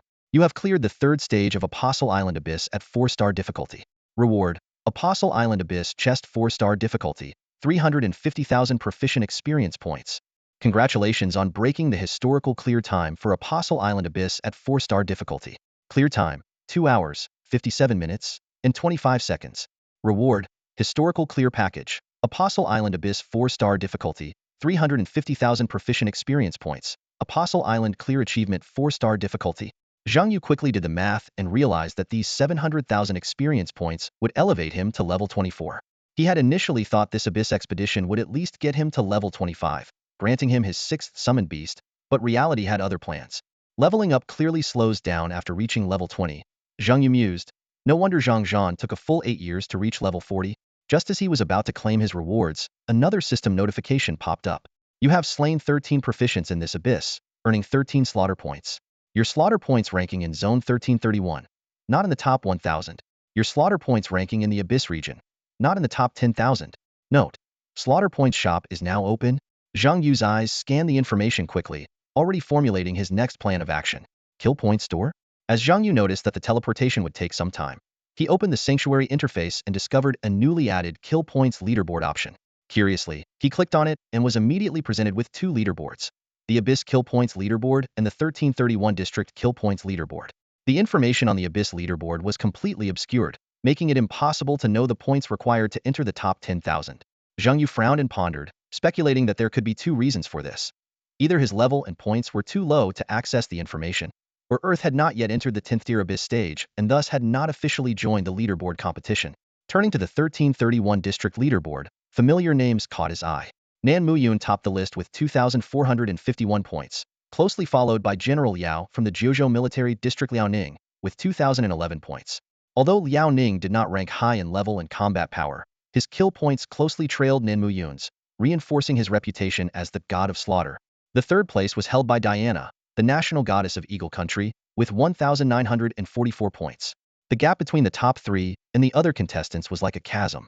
The fourth place, the tyrant from Bear Country, had only 1,144 points, while the fifth place didn't even reach 1,000 points. Zhang Yu quickly scanned the leaderboard and found that sword god Rongli was in the 10th position, while Lu Nanyan was 12th. Deputy Alliance leader Zhuge Wuhan held the 50th position with 289 points, and Li Chenggong was 9th. Li Nan was far behind, ranking beyond 700 with only 30 points. As for Zhou Yun, Zhang Zhan, and Chai Feng, none of them made it onto the leaderboard. Zhang Yu noticed that the points for the 1,000th spot on the leaderboard were exactly 14. He regretted that he was just 1 point away from making it. A closer look at the leaderboard revealed significant point disparities. The top 3 had nearly 2,000 points, the top 20 around 500 points, all well-known figures. Professional players ranked beyond 100 generally had fewer than 100 points, with even 14 points being enough to break into the top 1,000. This phenomenon was not hard to understand. Although the sanctuary had descended on Earth for decades, many people had never managed to enter a 4-star abyss in their lifetime, let alone engage in direct combat with other space professionals. For professionals like Zhang Zhan, Zhou Yun, and Chai Feng, even leveling up was a significant challenge, let alone battling others. The only surprising thing for Zhang Yu was that Li Nan's points were only 30, far below his expectations. Closing the leaderboard, Zhang Yu found the legendary Kill Point store. The interface displayed, "Welcome to the Kill Point store. This is one of the crucial stores in the Abyss. No payment is required. As long as your points reach a certain amount, you can choose corresponding items from the store." Zhang Yu stared at the reward list in front of him, his expression shifting unpredictably. The surprise of earning 13 points far exceeded his expectations. 1-point items unlocked. Claim 1 million XP. 5-point items unlocked. Claim 1, a premium skill book. 2, a refined core stone of your choice. 10-point items unlocked. Claim 1, 2 million XP. 2, a random brilliant piece of equipment. 3, a premium skill book. Zhang Yu's heart raced as he gazed at the generous rewards. A total of 3 million XP meant he could level up 3 times in a row. Adding the 700,000 XP he had previously earned, he would soar from level 24 to level 27. Each level up after level 20 was incredibly challenging, making this triple boost feel like a windfall. Even more enticing were the rewards: a piece of brilliant equipment, 2 premium skill books, and a core stone of his choice. Any one of these items would be enough to make other players fight tooth and nail. Including the brilliant tomb necklace he had obtained from Ku Han, Zhang Yu now possessed 3 pieces of brilliant equipment. He couldn't help but wonder, if 13 points could bring such generous rewards, what kind of treasure would Nin Muyun get with over 2,000 points? The thought both excited and intimidated him. Eagerly, Zhang Yu began to claim all the rewards, including the 2 completion rewards. Instantly, 3.7 million XP was credited to his account, rocketing his level up. Level: LV23, LV27. HP: 70,112, 114,419. Mana: 1,100, 1,550. Intelligence: 2,345, 2,766. Strength: 188, 252. Agility: 4979. Additionally, he unlocked his 6th summoner space and reached the level 25 threshold for career advancement. An HP of 110,000, was an astonishing figure for a summoner. This was thanks to the HP growth limit increased by the Bloodstone and the 10 HP boost from the Life Source mark. Excluding the HP provided by his equipment, Zhang Yu's base HP had already reached over 70,000. This meant he could perform HP sacrifices more freely, without the all-or-nothing risk to ensure his summoned beast's progression. After leveling up, Zhang Yu's inventory still held numerous treasures. A completion chest, a historical record chest, a loot chest from defeating the black-haired youth, 2 random premium skill books for his class, a core stone of his choice, and a random brilliant piece of equipment for his class. Looking at it all, Zhang Yu couldn't help but marvel. This abyssal expedition had been incredibly profitable. Before he had time to unpack, the teleportation was already complete. As Zhang Yu landed, he was greeted by 2 familiar figures, Lu Nanyan and Min Mo, walking towards him. "Leader?" Zhang Yu blurted out in surprise, furrowing his brows. Lu Nanyan's lips curled into a gentle smile as he said elegantly, "Surprised to see me?" Shaking his head, Zhang Yu explained, "It's just that whenever I came out of the abyss before, it was always Mayor Zhang Zhan and Minister Chai Fong who greeted me. This time, it's the leader himself. I'm a bit flattered." "Ha! I don't see you looking particularly flattered," Min Mo interjected coldly, a hint of disdain in his voice. Lu Nanyan smiled and asked, "How does it feel?" Zhang Yu joked lightly, "The run was too quick, didn't feel much of anything." Lu Nanyan was momentarily speechless before laughing. "You cheeky fellow, you really know how to play it cool. Even Zhuge Wuhan wasn't this nonchalant back in the day. But then again, Zhuge Wuhan didn't kill 13 professionals in his first round. Where's Nan Muyun?" Zhang Yu asked curiously, his eyes scanning the surroundings for the legendary figure. Lu Nanyan sighed. "I think he also had around a dozen. But Nan the War God was among the very first batch of professionals. They didn't have much data to go on back then, so they made a lot of mistakes. Nan Muyun was truly one of the original pioneers. The guinea pigs sent in at the very beginning." He continued, "Of that first group of professionals, the only one still active on the abyssal battlefield today is the War God himself. And he's been the world #1 for nearly 30 years. Dominating the rankings for 3 decades, his achievements have earned him respect from professionals in other countries. Hasn't Lu Hinhe come out yet?" Zhang Yu asked, his eyes scanning the area again. Min Mo responded with exasperation, "Have you even checked the time? It's been less than 3 hours. Her round hasn't even seen a single casualty yet." Casualty? Zhang Yu finally noticed the screen in the hall. It displayed the list of those who entered the abyss, similar to the list of professionals he saw in the Apostle Island abyss. The only difference was that it didn't show the region numbers. It did show their professions, levels, and status. Currently, no one had died in Lu Henhe's abyss. Why is it moving so slowly? Zhang Yu wondered aloud. Why did I encounter nothing but reckless fighters and sneaky players on Apostle Island? He had fought 3 battles in 3 hours, killed 13 professionals, and seized 2 marks, yet Lu Henhe's area was peaceful? Min Mo explained to Zhang Yu. "The Apostle Island abyss is one where the more intense the fighting, the faster the progress. I remember I had Chai Fong give you the strategy guide, hoping you'd avoid fights. The more battles and deaths, the faster the Apostle marks respawn." Zhang Yu nodded. "I read it," but he thought to himself, "I didn't follow it. Entering the abyss to avoid fights? That's like going to a battlefield without a gun and playing rock, paper, scissors instead. Both the war treasures and the kill points encourage competition. Avoid fights? Impossible." So after reading Min Mo's guide, Zhang Yu decided to ignore it entirely. Min Mo continued, "Typically, 5 teams would split the dozen or so marks. At least for the first few respawns, they wouldn't encounter each other. It's like a game of musical chairs. When there are plenty of chairs, there's no competition. Everyone just takes a mark, kills some natives, and the mark guardians. According to my guide, it's possible to avoid dying in Apostle Island. It all depends on the mark situation. If the opponents get several strong attack marks, then just surrender and save your life. If your team gets the strong attack marks, then you can go all out. It's a gamble on the Apostle mark effects. I'm actually very curious why your match ended so quickly. They should know to avoid fights, considering they've had more time to develop," Min Mo said, puzzled. Lu Nanyan added, "That's where you're wrong. The more they understand the abyss, the more they realize one thing. Resources are gained at the edge of the blade. The longer the sanctuary exists, the more pressure they feel. They become more desperate to earn kill points. Even the regular clearance rewards aren't enough for them, let alone your method of using forced withdrawal penalties to grind 4-star abysses with time and luck. They can't accept that." Lu Nanyan turned to Zhang Yu with a gentle smile on his face. His voice was steady and powerful, showing no sign of pressure. "We have plenty of time. With us holding the front line, you have enough time to level up and develop. Relax, the pressure is on us, but the future is yours." His words carried the demeanor of a mature leader without any sense of oppression. Lu Nanyan continued, "We managed to clear the stage quickly thanks to those reckless berserkers. If it weren't for them, That group led by Hei Pai Lao Lu with their teleportation abilities would have really stalled us. He then mentioned an unproven theory. There's a theory that the matchmaking mechanism in competitive abysses pairs professionals of similar strength. You encountered those eager to earn kill points, while Xiaohe faced weaker opponents hoping to win by luck. Of course, there are exceptions. Guided by the secretary, Zhang Yu and Lu Nanyan discussed Lu Henhe's abyss situation as they walked into the VIP room. This high-end lounge was available in every abyss hall to avoid attracting too much attention. After all, Lu Nanyan was highly renowned in Jiuzhou, and Zhang Yu was quite famous in Nanqing City. Soon, the news of Zhang Yu clearing the stage spread across Nanqing City, drawing a large crowd to the hall to catch a glimpse of the legendary expert. The two quickly entered the lounge, temporarily escaping the enthusiastic crowd. Lu Nanyan, with a calm expression, said, "There are two things. First, the Yenyun Alliance is betting on you." This statement left Minimo, who was beside him, with his mouth half open in surprise. Zhang Yu asked, puzzled, "Betting on me?" "Yes," Lu Nanyan nodded. "Do you remember the ultimate plan I mentioned before?" "I remember. It's about allocating resources to factions and newcomers before the 10th level abyss appears." Lu Nanyan explained, "The ultimate plan has two parts, one for us and one for you.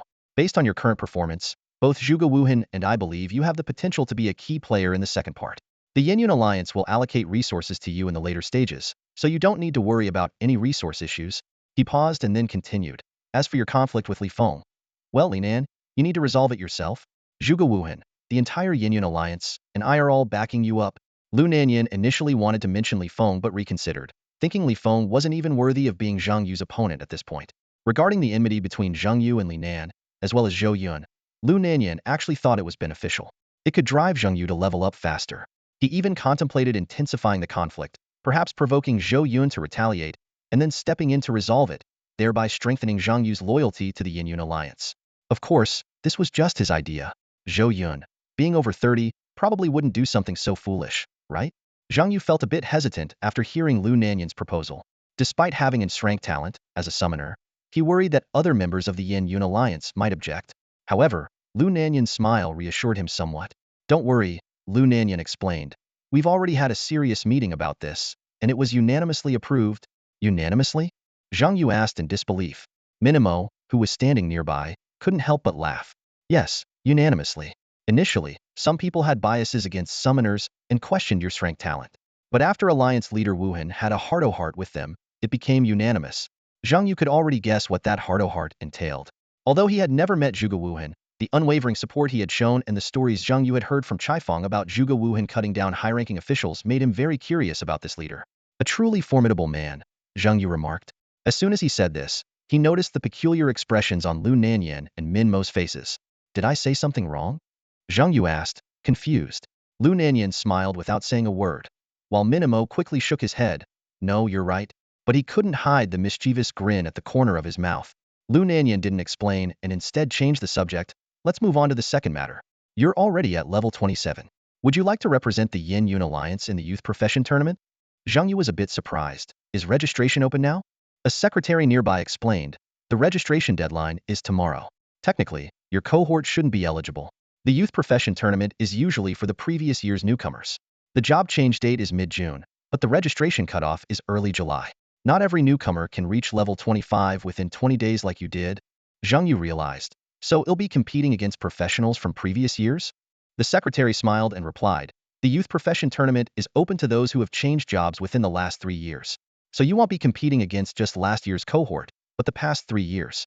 You're the only exception." "Just me?" "For now, yes." Zhang Yu curiously asked, "Why choose this date?" "It seems like they don't want the newest cohort to participate." Lu Nanyan nodded in agreement. "You're right. That's the intention." She explained that there were 2 reasons: giving newcomers a year to grow and boosting the tournament's viewership. Zhang Yu worried. "Aren't you afraid you'll get crushed?" "There is a level gap after all." Lu Nanyan reassured him. "No worries. The organizers will pair you with less powerful competitors. What you've achieved in 20 days takes most people a lifetime. Among the younger generation, your strength is easily in the top 100. For the newest member, that's more than enough." Zhang Yu nodded in agreement. "That's fine then. As long as there are rewards and it doesn't interfere with my leveling up in the abyss." Ever since experiencing the massive rewards from kill points and loot chests, he had become addicted to it. Lu Nanyan smiled. The Youth Profession Tournament is also known as the Resource Distribution Tournament. The individual rewards aren't much, but it greatly benefits factions and cities. The government reallocates resources based on the performance of new talents. Although you won't get much directly, the resources you bring to the faction and city will eventually benefit you. Both the Yin Yun Alliance and Shangyu City won't shortchange you. Zhang Yu understood the deeper meaning. This is also a way to silence those who don't support me within the faction, right? Lu Nanyan gave an approving nod. Exactly. It's because you reached level 25 that you have this opportunity. Overall, it's only beneficial for you. In Jiuzhou, gaining more resources requires some marketing and publicity. The youth tournament is the best stage to showcase your talent and strength. You can use this competition to prove the worth of summoners and openly compete for resources as an SS rank talent. On the battlefield, only performance matters, not talent. Winning is the only way to prove your strength. Zhang Yu returned to the hotel, exhausted, and quickly replied to congratulatory messages from Tao Qian, Wenren Qingyu, Ku Ying, Cha Yun, and others. Despite the lingering thrill of the battles, the continuous fighting had drained his energy. He collapsed onto the soft bed, sinking deeply into its embrace. The Arc of Justice could restore his summoned beast's energy, but it couldn't replenish his own stamina. All Zhang Yu wanted now was a good rest. After a deep sleep, Zhang Yu stretched and picked up his phone to browse the forums. A smile crept onto his lips, and his eyes sparkled with joy as he read the posts analyzing his battles, filled with words of praise. The admiration from strangers online brought him an indescribable sense of happiness. He then contacted Minimo to inquire about Lu Henhe's situation. Learning that Lu was still in the abyss and not in immediate danger, Zhang Yu decided to not worry about it further.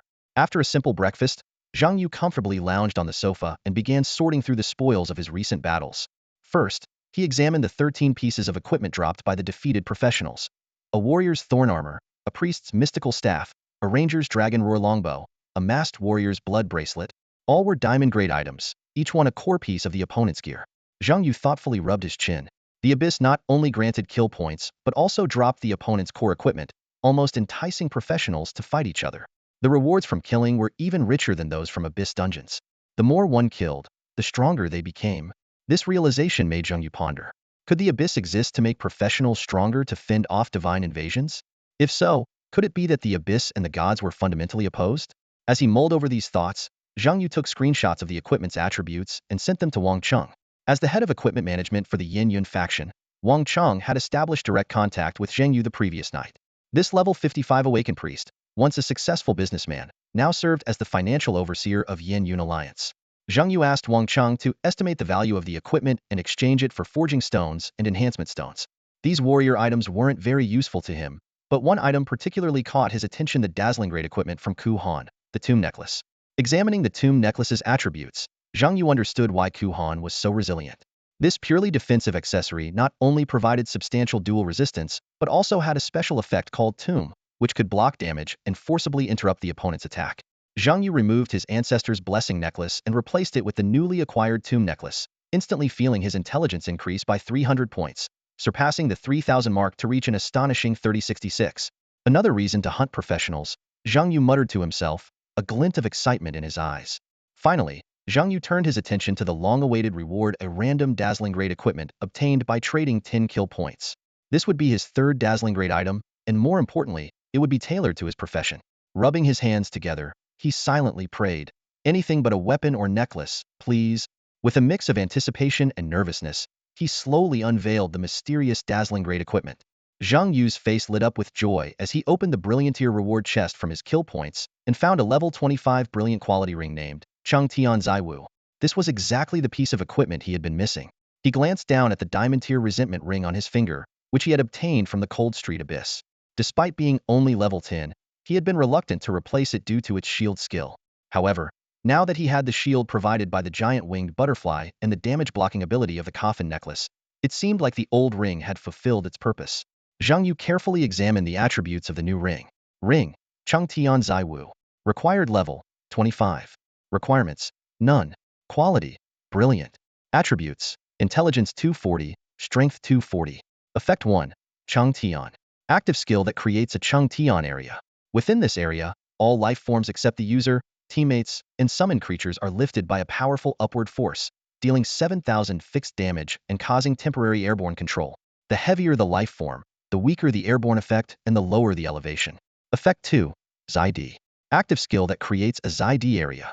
Within this area, all life forms except the user, teammates, and summoned creatures are pressed down by a strong gravitational force, dealing 1000 fixed damage per second and inducing a 7-second gravity slowdown effect. The stronger the life form, the weaker the gravity effect and the less pronounced the slowdown. Forging: 0 enhancement, 0 refinement, 0 runes, no runes embedded. Zhang Yu evaluated the ring's performance.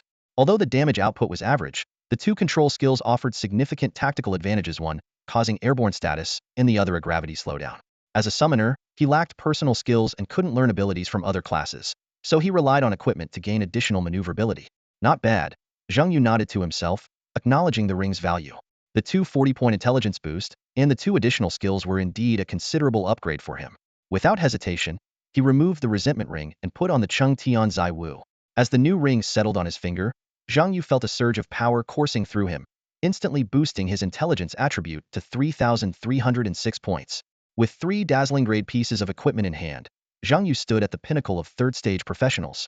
He tapped the screen lightly, and the newcomer leaderboard unfolded before his eyes, a glint of anticipation flashing within them.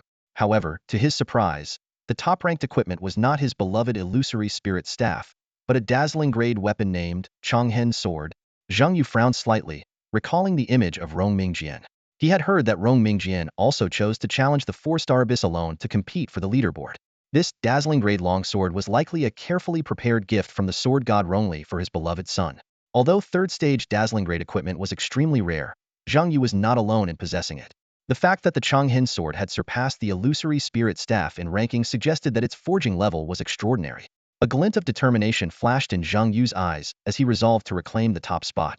At that moment, Zhang Yu held a wealth of resources. With 12 core pieces of professional equipment alone, he could exchange them for thousands of forging stones and enhancement stones. However, he remembered the advice of master craftsman Meng Zhan.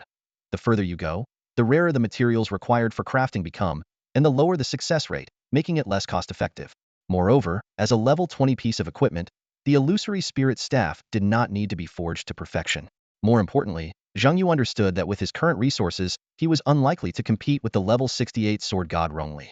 After all, Rong Mingjian, being Rongli's own flesh and blood, enjoyed unparalleled resource allocation. But levels could be a crushing advantage. Zhang Yu quickly adjusted his strategy, deciding to fully upgrade his other 2 dazzling grade pieces of equipment.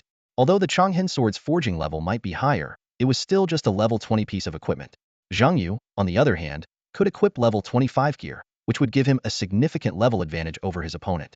His gaze returned to the leaderboard, where he noticed that the Yeto forged Qingtian Zaiwu and Coffin Necklace were ranked 3rd and 4th.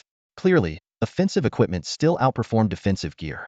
With a bit of crafting, these 2 pieces could easily push the Changhen sword off the top spot. At that moment, Zhang Yu remembered the information Lu Nanyan had mentioned. Each year's newcomer leaderboard came with generous rewards, especially the equipment leaderboard, which not only awarded a top-tier piece of equipment, but also a complete set of crafting materials, including rare core stones and runes. Even the top 100 received substantial rewards, let alone the top 3. A slight smile curved Zhang Yu's lips as he felt a surge of joy. With his current level advantage, he could equip gear 1 level higher than Rong Mingjian and the mysterious SS grade talent professional. Coupled with the resource support from the Yin Yun faction, topping the leaderboard seemed within reach. Turning his attention to the level leaderboard, Zhang Yu was firmly in first place, leading the second by a full 5 levels. The second was no longer Rong Mingjian, but an S-grade talent professional named He Zhe. Zhang Yu recalled the recent news headline that announced He Zhe's solo clear of the 4-star Abyss Apostles Island, breaking historical records. Following in 3rd to 6th places were all members of He Zhe's team. Rong Mingjian was 7th, and in 8th was Ji Zizhen, a genius from Zhengzhou with an S-grade talent and a rumored hidden profession. 9th was Lu Henhe, who was still battling in the Apostles' Abyss. The rankings indicated that the first batch of professionals to reach level 20 were these 9 individuals. Most others were likely still struggling in the Abyss.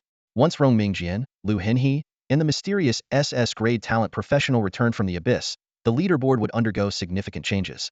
Zhang Yu eagerly anticipated the opening of the second Abyss. Thanks to Zhuge Wuhan's arrangements, he no longer needed to make reservations to enter the Abyss.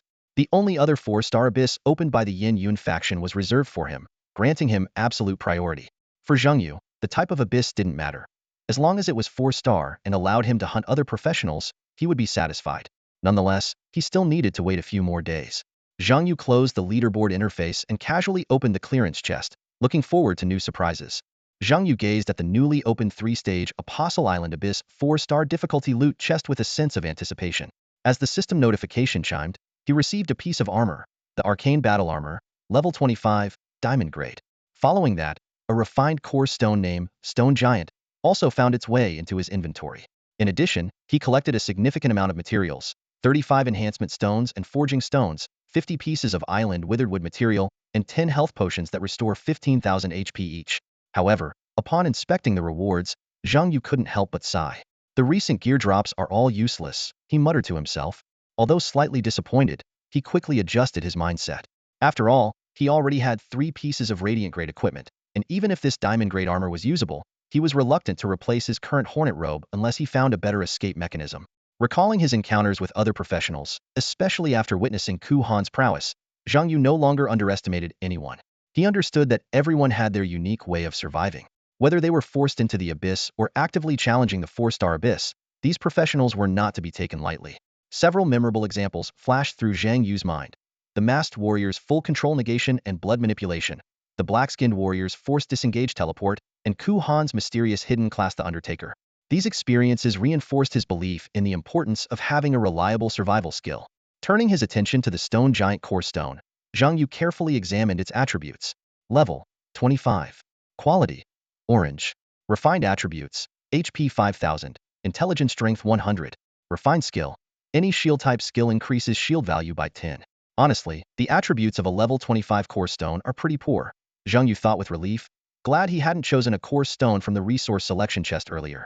If he had, he would have regretted it immensely. He recalled the quality tiers of core stones: white, green, blue, purple, orange, red, black, gold, and rainbow, with a rumored tier above rainbow called radiant. Currently, the only radiant core stone in the entire game was embedded in Nan Muyun's punishment sword, making it a unique existence. Although a piece of equipment could only hold 1 core stone, it could be removed at any time. Zhang Yu decided to ask Uncle Meng to help embed the core stone into his gear when he had the chance. Seeing the level 25 core stone's attributes, he dismissed the idea of opening the random core stone reward from his kill points. He planned to wait until at least level 30, when he could have a chance at obtaining a red quality core stone, ensuring higher quality. Next, Zhang Yu opened the historical completion record chest. The system notification chimed again, and he received a level 25 diamond grade summoning beast equipment called Star Abyss. Additionally, he obtained the same number of enhancement stones, forging stones, island withered wood material, and health potions as before. Looking at these rewards, a satisfied smile finally appeared on Zhang Yu's face. This kind of chest is the way to go, he said to himself. I needed summoning beast equipment, and it dropped summoning beast equipment. Summoned beast equipment Star Abyss, a level 25 diamond grade item, emitted a faint blue glow. Zhang Yu carefully examined its attributes: 3000 attack power, 110 agility, 1-star energy point gain per attack. Accumulating 100 points could increase attack power by 200 and agility by 20, stacking up to 1000 points. 1000-star energy points mean an additional 2000 attack power and 200 agility. Combined with the original 3000 attack power, this equipment can boost a summoned beast attack power by up to 5000. Not bad, Zhang Yu calculated silently. He then replaced the sharp fangs of the Hell Executioner with the Star Abyss. As a high-attack summoned beast with assassin traits, the Hell Executioner's decapitation effect grows stronger with higher attack power. This equipment seemed tailor-made for it. Zhang Yu then opened the final loot chest, dropped by the black-haired youth. Inside, he found only 1200 talent points and no emblem. However, this pushed his total talent points past the 20,000 mark. It's time to summon a 7th-tier beast, Zhang Yu mused. But which one? He had 2 ideas. One was to enhance an old summoned beast, ideally the War Bull, which had already been cultivated 46 times and was currently his strongest beast. The other option was to upgrade the Hell Executioner, boosting the burst damage of his only assassin-type beast. The second idea was to elevate a new summoned beast, his 6th one, directly to the 7th-tier talent. Zhang Yu leaned towards the latter, given the immense potential of his light-type beast. Let's see if this light-type beast is truly as amazing as Zhang Anquan claimed, capable of becoming the core summoned beast. Zhang Yu took out the level 25 skill book for summoned beasts that Chaifeng had given him earlier and began to study it carefully. The light-type summoned beast Light Spirit Archer. A pure light-type, flying output beast. This was the exact summoned beast Zhang Yu had requested and was widely recognized as the strongest output beast among summoners. Zhang Yu recalled the data he had reviewed. The highest level ever reached by a summoner wasn't by the textbook author Zhang Anquan, but by the foreign summoner Verda, who nearly reached the awakening level of 50. Verda's strategy was 10 Protect 1, focusing all efforts on guarding this light spirit archer. Even his 7th tier, level 45 summoned beast was protective, highlighting the light spirit archer's formidable output capacity. However, Verda ultimately failed to pass the awakening challenge. As some experts said, Failing to overcome the awakening battle meant not truly stepping onto the path of a strong professional. Decades ago, the highly anticipated Verda not only failed but also perished in that battle. The shortcomings of summoners became glaringly apparent. Verda's fall led to fewer professionals choosing to become summoners. In contrast, warrior-type professions, which were simpler to operate and easier to grow, became more popular. The high difficulty and significant drawbacks of the summoner profession naturally led to its abandonment by the younger generation. Additionally, the disparagement by so-called experts further relegated the profession to the fringes. There were efforts made by summoners during this period, such as Zhang Anquan, the author of the textbook. According to the records, his journey as a professional was exceptionally arduous. Despite not lacking talent, he struggled to find team members and had to fund his own upgrades, reaching only level 20.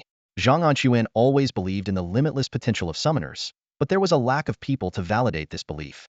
He tried but failed to realize his vision, ultimately halting at the fourth stage of his professional journey. Government resources were often out of his reach, and without faction support, even his few supportive professional friends gradually left the field. This led to the saying, "Quit early, join the factory early." His sentiment was not one of disappointment in the summoner profession itself, but rather a reaction to the societal discrimination against it, which forced him to give up. In his book, Zhang Anquan discussed a particular theory. A summoner is the only one who can single-handedly form a perfect team. As Zhang Yu recalled Zhang Anquan's words, various possibilities of summoner lineups flashed before his eyes. He thought of a single core strategy, concentrating resources on one summon like Weirda. Attribute-based lineups, where he excelled in coordinating all summons attributes to maximize damage. And all-core lineups, the ideal scenario where every summon becomes a key player. These thoughts raced through Zhang Yu's mind. Yet his hands didn't pause as he skillfully drew a contract formation on the ground. With the final stroke, the formation lit up, and a blinding light spread from the center. However, this intense light didn't affect Zhang Yu's vision. Just as the flames of a blazing flame wyvern would never harm him, the light gradually condensed, revealing a graceful figure at the center of the formation. It was a slender elf, carrying a gleaming longbow and quiver slung across her back. She had the characteristic pointed ears of her race, and her large eyes radiated a charming, anime-like allure. However, her face below the eyes was hidden by a pure gold mask. Her long golden hair flowed freely down her back, and an arrow blade tattoo on her arm flickered with the light. Almost instinctively, Zhang Yu made a decision. Without even checking the 5th-tier talents of the light elf archer, he immediately spent 5,000 talent points to upgrade her to the 6th tier. In his mind, this leap was bound to bring a qualitative transformation, akin to the war bull gaining the wild bloodline or the twin flame dragons evolving into the blazing flame wyvern. As the talent points were consumed, a stronger energy wave surged from the summon. Zhang Yu held his breath, awaiting the new transformation. Summon Beast Light Elf Archer 5th tier talent evolution. Summon Beast Light Wing Elf 6th tier.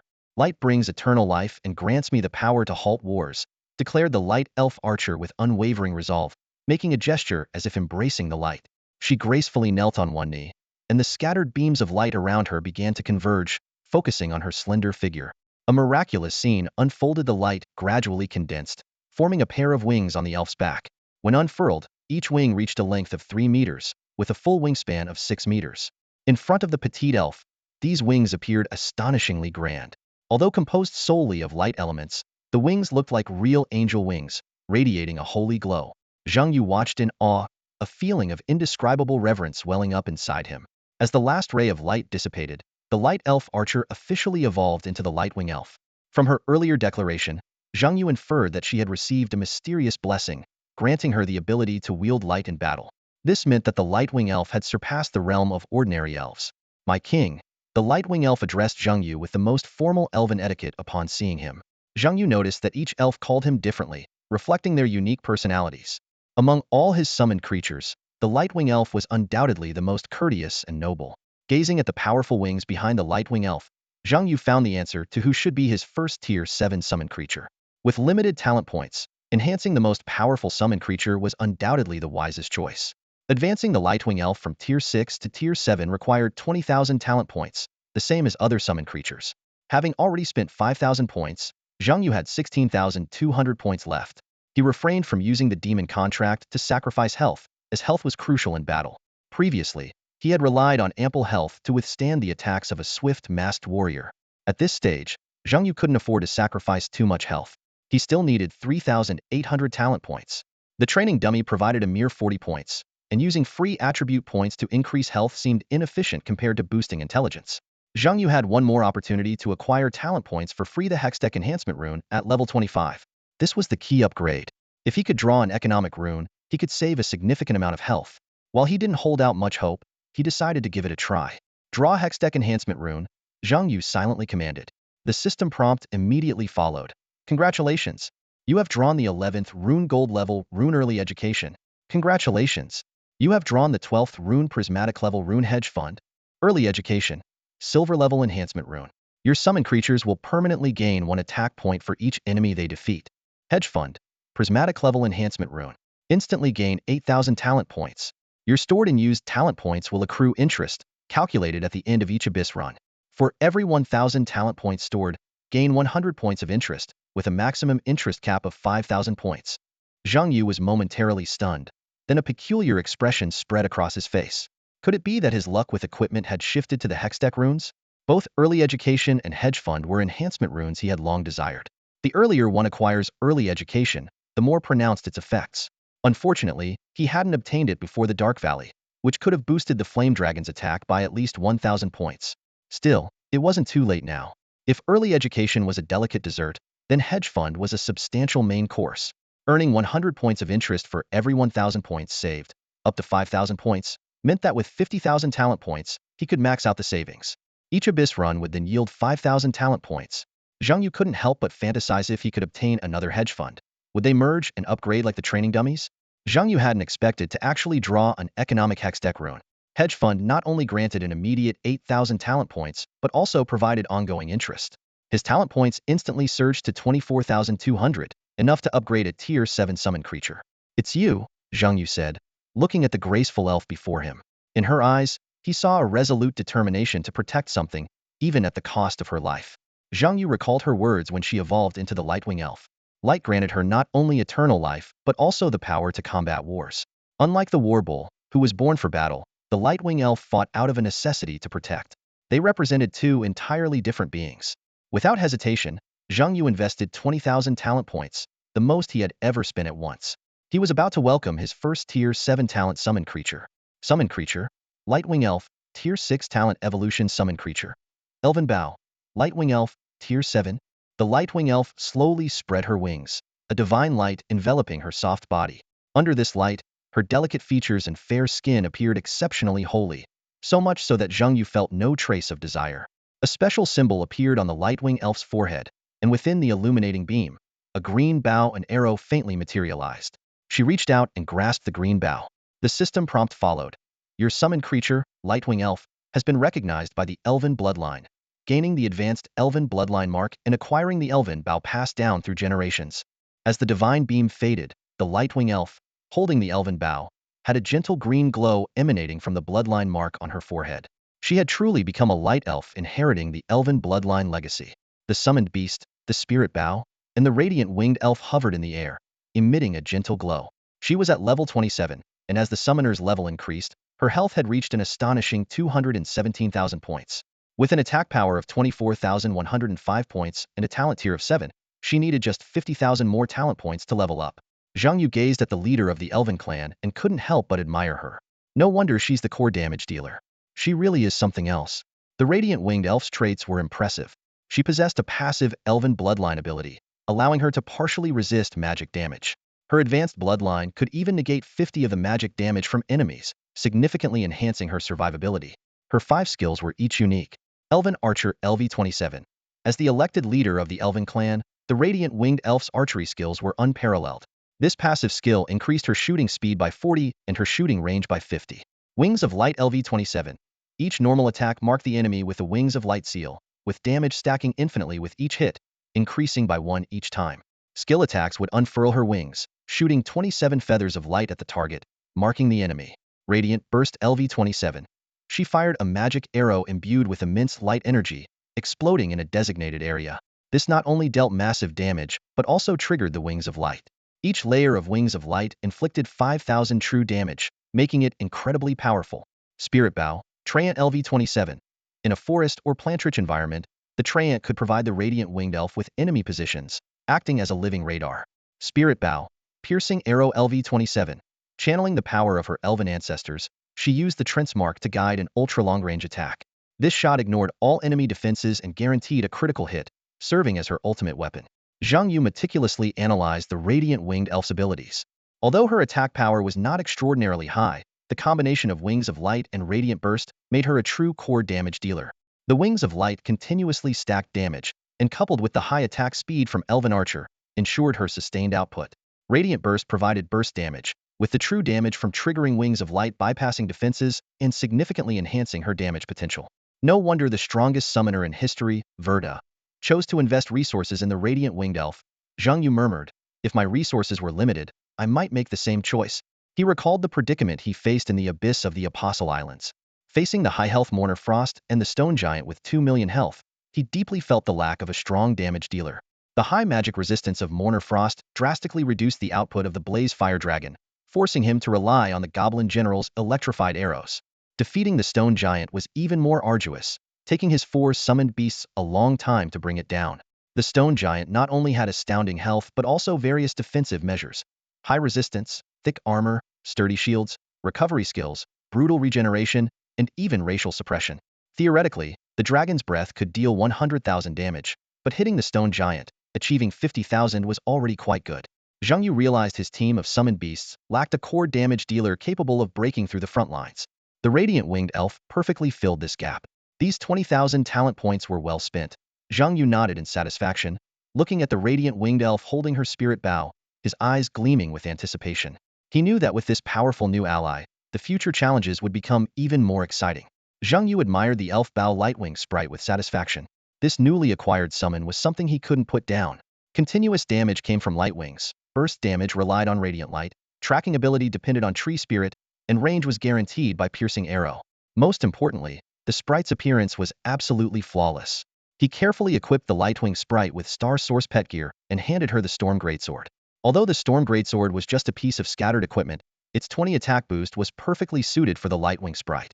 Zhang Yu then reviewed his own setup: a Tier 5 Goblin General, a Tier 6 Scorching Flame Dragon, a Tier 3 Giant Winged Butterfly, a Tier 6 Barbarian Bloodline War Minotaur, a Tier 6 Hell Executioner, and the newly acquired Tier 7 Elf Bow Lightwing sprite. His equipment had also been updated. His weapon was the Ancient Phantom Staff, Radiant level 20, Forging level 12, Enhancement level 9. His bracelet was the Spectral Bracelet, Diamond level 20. His necklace was the Tomb Necklace, Radiant level 25, and his ring was the Celestial Sustainer, Radiant level 25. The rest of his gear remained the same. Zhang Yu calculated silently. With this setup, even if he encountered top-tier talents like Ku Han again, he could handle them with ease. He sent the Lightwing sprite back to the summon space, curious about how this elegant sprite would get along with the fierce summons already there. His gaze penetrated the summon space. The War Minotaur was swinging a giant axe in training. Although summons didn't need to train to maintain their strength, this one couldn't stay idle. Seeing the new Lightwing sprite, he put down his axe and greeted her warmly. The summon space was vast and boundless, with each summon having its own territory. In the distance, the Goblin General was comforting the emotionally down Giant Winged Butterfly. The Flame Dragon watched with a schadenfreude expression but didn't dare to go too far under the Goblin General's intimidating presence.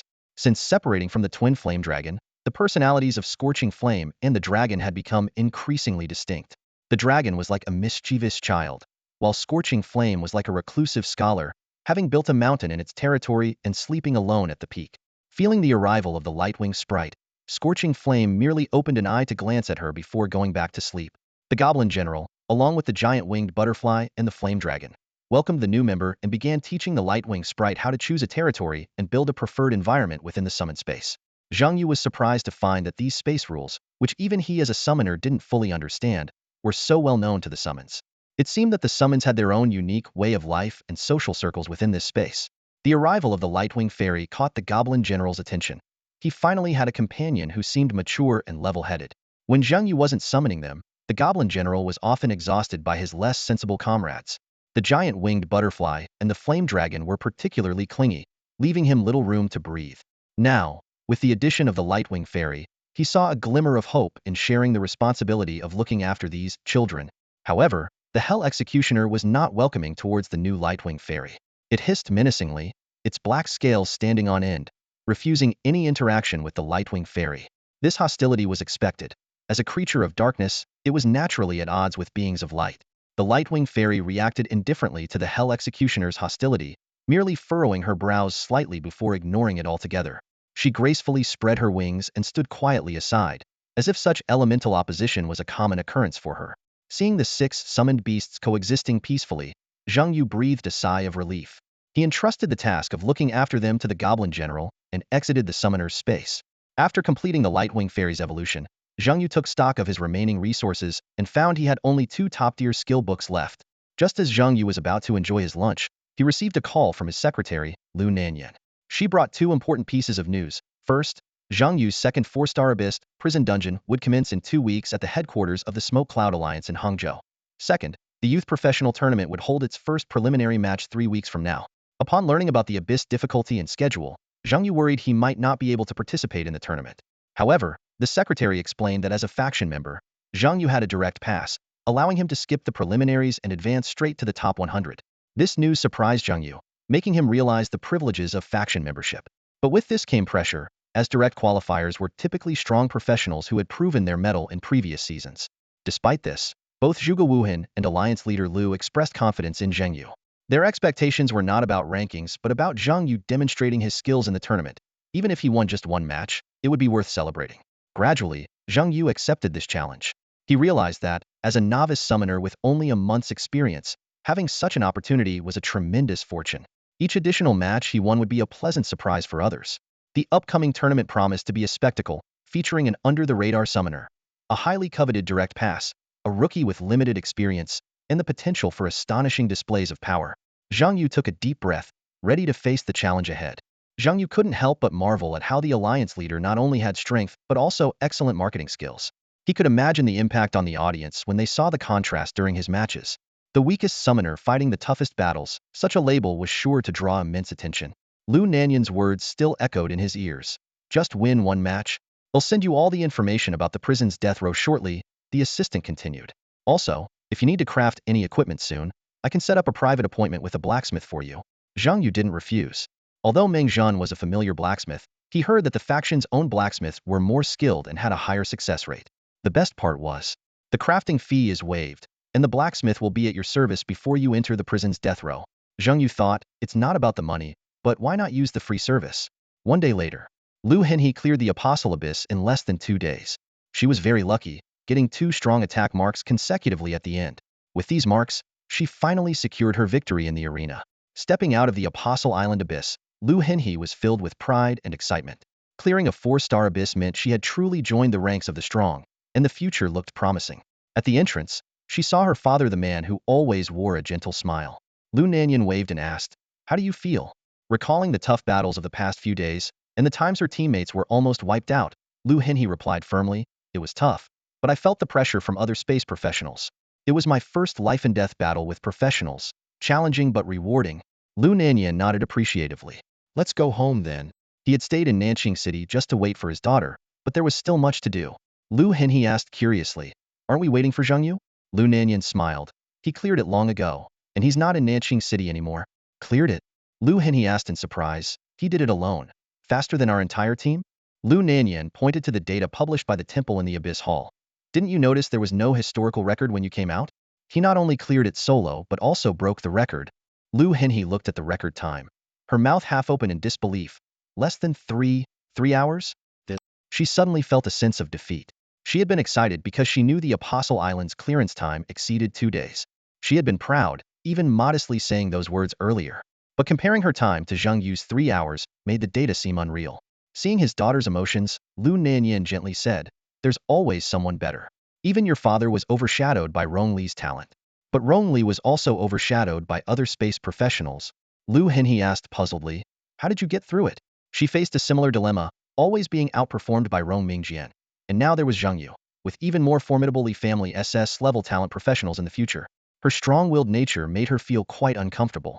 Lu Nanyan looked at the special 3-hour record in the hall, reminiscing some old memories, and said with relief, "Get through it? There's no need. When the tide of the times comes, these extraordinarily talented people will be the first to face it. I don't envy them. I admire them. Because when the sky falls, it's the tall ones who hold it up. They are the tall ones. This era needs geniuses, monsters, and prodigies because only their emergence can give us hope." Listening to her father's words, Lu Henhe was silent for a while, then nodded seriously, "I understand." But Lu Nanyan withheld one thing from his daughter. Why compare yourself to these freaks? If you knew that Zhang Yu not only broke the record but also killed 13 professionals alone, earning 13 kill points, would you still want to compete? If you knew that this included an S-level hidden talent professional? However, he didn't tell Lu Hinhe this directly. It would crush her confidence. Just like their generation of professionals never compared themselves to Nan Mayan being too abnormal, made any comparison meaningless. Returning to Shangyu City, Zhang Yu first headed to the temple. Compared to his last visit for forging, the temple now seemed more deserted, with the newcomer season long over. However, Zhang Ye's reception this time was markedly different. As soon as he stepped into the temple, a group of professionals recognized him and surrounded him. Is that the legendary Zhang Yu? Master Zhang, can we take a photo with you? Zhang Yu, can you share some tips about the Apostle Islands? I probably won't ever get to that level, but I'm dying to know how to clear it. Yeah, your strategies are more thrilling than any novel. Questions flew at him from all directions. Fortunately, the temple's administrator quickly recognized Zhang Yu and came to his rescue. Master Zhang, in the future, please notify us in advance when you plan to visit the temple so we can make the necessary arrangements. The administrator's tone was extremely respectful, considering Zhang Yu was a shoo-in to reach level 40 and would likely replace Zhang Zhan, becoming his superior. It's not a big deal. I've just reached level 25 and want to undergo a job specialization, Zhang Yu explained. Second job change, also known as job specialization. The third job change is the awakening at level 50, Zhang Yu continued. I've heard that job specialization requires completing a task-based abyss and preparing the appropriate materials. But I'm not sure what materials are needed for a summoner's specialization. The administrator, Lu Zhua, seemed well prepared and immediately responded. Everything has been arranged for you. You can proceed directly to the second job change abyss. Zhang Yu was a bit surprised. Everything is ready? Yes, as soon as you emerged from the Apostle Islands abyss, I had everything set up. We started preparing the second job change materials when you arrived in Shangyu City. Zhang Yu couldn't help but admire the efficiency. This is what professionalism looks like. Not only were the cumbersome procedures eliminated, but all the materials were also prepared. So, I can undergo the job change now? Of course, Lu Zhuo replied, feeling quite proud. He hoped that this future legend would appreciate his efforts. As Lu Zhuo guided Zhang Yu to the center of the temple, he asked, "Are you familiar with the second job change abyss?" Zhang Yu shook his head. "I only know a few lines from textbooks." The mandatory education didn't cover the second job change abyss in detail. Lu Zhuo explained, "The second job change requires you to clear a job change abyss. This abyss is somewhat challenging, but for you, it should be a breeze, probably taking just around 4 hours to clear." Zhang Yu pointed to two professionals sleeping on recliners atop the second job change platform and asked, "Who are they?" That's why I asked if you knew about the second job change abyss.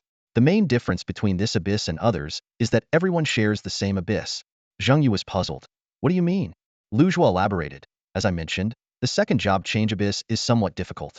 For an average level 25 professional, soloing it is impossible. They need to wait for others to join, up to 20 people. So, there are only 2 of them right now? Not exactly. Lu Zhuo shook his head. All the temples around the world are waiting together. So, the waiting time is short, usually half a day to form a team. But these 2 are waiting specifically for you. Waiting for me? Zhang Yu suddenly realized that his rank on the newcomer leaderboard was public. So if he were to undergo the second job change, he would inevitably return to Shangyu City. Lu Zhuo added, "Even with 20 people, failure is a possibility. But with you, the success rate is 100. For professionals, failure and death are omnipresent. The second job change and the awakening are the stages with the highest failure and death rates. The first major hurdle for professionals is the second job change abyss." Zhang Yu couldn't help but question. An abyss that can still fail with 20 people, and you tell me it's only somewhat challenging? But Lu Zhuo stood his ground and said to Zhang Yu, "You have cleared too many of the highest difficulty abysses, which has skewed your perception of an average professional's abilities. For them, clearing an abyss is no easy feat." Zhang Yu frowned in thought as Lu Zhuo continued, 20 level 25 average professionals entering a 4-star abyss would likely not survive. However, in a second-tier abyss, they have about a 30 chance of clearing it. These words made Zhang Yu realize his misunderstanding. Looking back, aside from his very first simple-level Cold Street abyss, he had always tackled the highest difficulty challenges. This had unknowingly led him to believe that even simple-level abysses were life-threatening for average professionals. Zhang Yu understood that what he once thought was an insurmountable second-tier abyss for 20 professionals working together was actually far less challenging than a nightmare-level abyss. So, do I need to wait for half a day? Zhang Yu asked, already planning how to use the time. He considered visiting the sanctuary shop or checking the auction house for good equipment. Lu Zhuo smiled reassuringly. "Don't worry, you won't have to wait long. Just sit here for a moment." Zhang Yu nodded in agreement without asking for details. After all, it didn't matter much to him when he entered the abyss. Lujua then woke up two professionals who were waiting to change their class and quietly reminded them not to disturb Zhengyu. Although these two were also level 25 and would not be inferior to Lujua in the future, they decided to heed the advice and keep their distance. These two professionals realized that as long as Zhengyu participated in the class change today, their journey through the abyss would be secured. They greeted Zhengyu politely and excitedly, and Zhengyu responded with a smile. Under Lujua's operation, three soft beams of light suddenly descended in the center of the sanctuary, enveloping Zhengyu and the two professionals. A system prompt appeared in Zhengyu's field of vision. You have been granted the sanctuary's authorization for class advancement. Clear the class change abyss and obtain the class change seal, then return to the sanctuary to complete the class change. The class change abyss is of higher difficulty. You may wait for more professionals to join your team. Current matching number: 3 people. Before Zhengyu could finish reading the prompt, the matching number quickly increased. Current matching number: 7 people. A few seconds later, it changed to current matching number: 11 people. In almost a minute, the group size reached 16 people. Zhengyu frowned in confusion, but the team chat quickly revealed the reason. The chat was buzzing with excitement. Is it Zhengyu the Great? Is this his team? Ma Song, the warrior, asked eagerly. Yes, it's him. Our MVP. Wang Zhengyu, the swordsman, confirmed excitedly. Finally, I'm so glad I didn't give up. Lu Nan, another warrior, sent 2 messages in a row. Yu Bao. Zhang Yi, another warrior, shouted in excitement. Qindong, the warrior, immediately warned everyone. Please behave and don't disgust our MVP. Zhengyu, awesome. I'm in the team. Li Kersin, the mage, exclaimed joyfully. Wu Xiaohong, the ranger, marveled. You guys are really intense. How did you fill up the team so quickly? Suddenly, an English message interrupted the buzz. Hello? What the heck? Is there a foreign professional?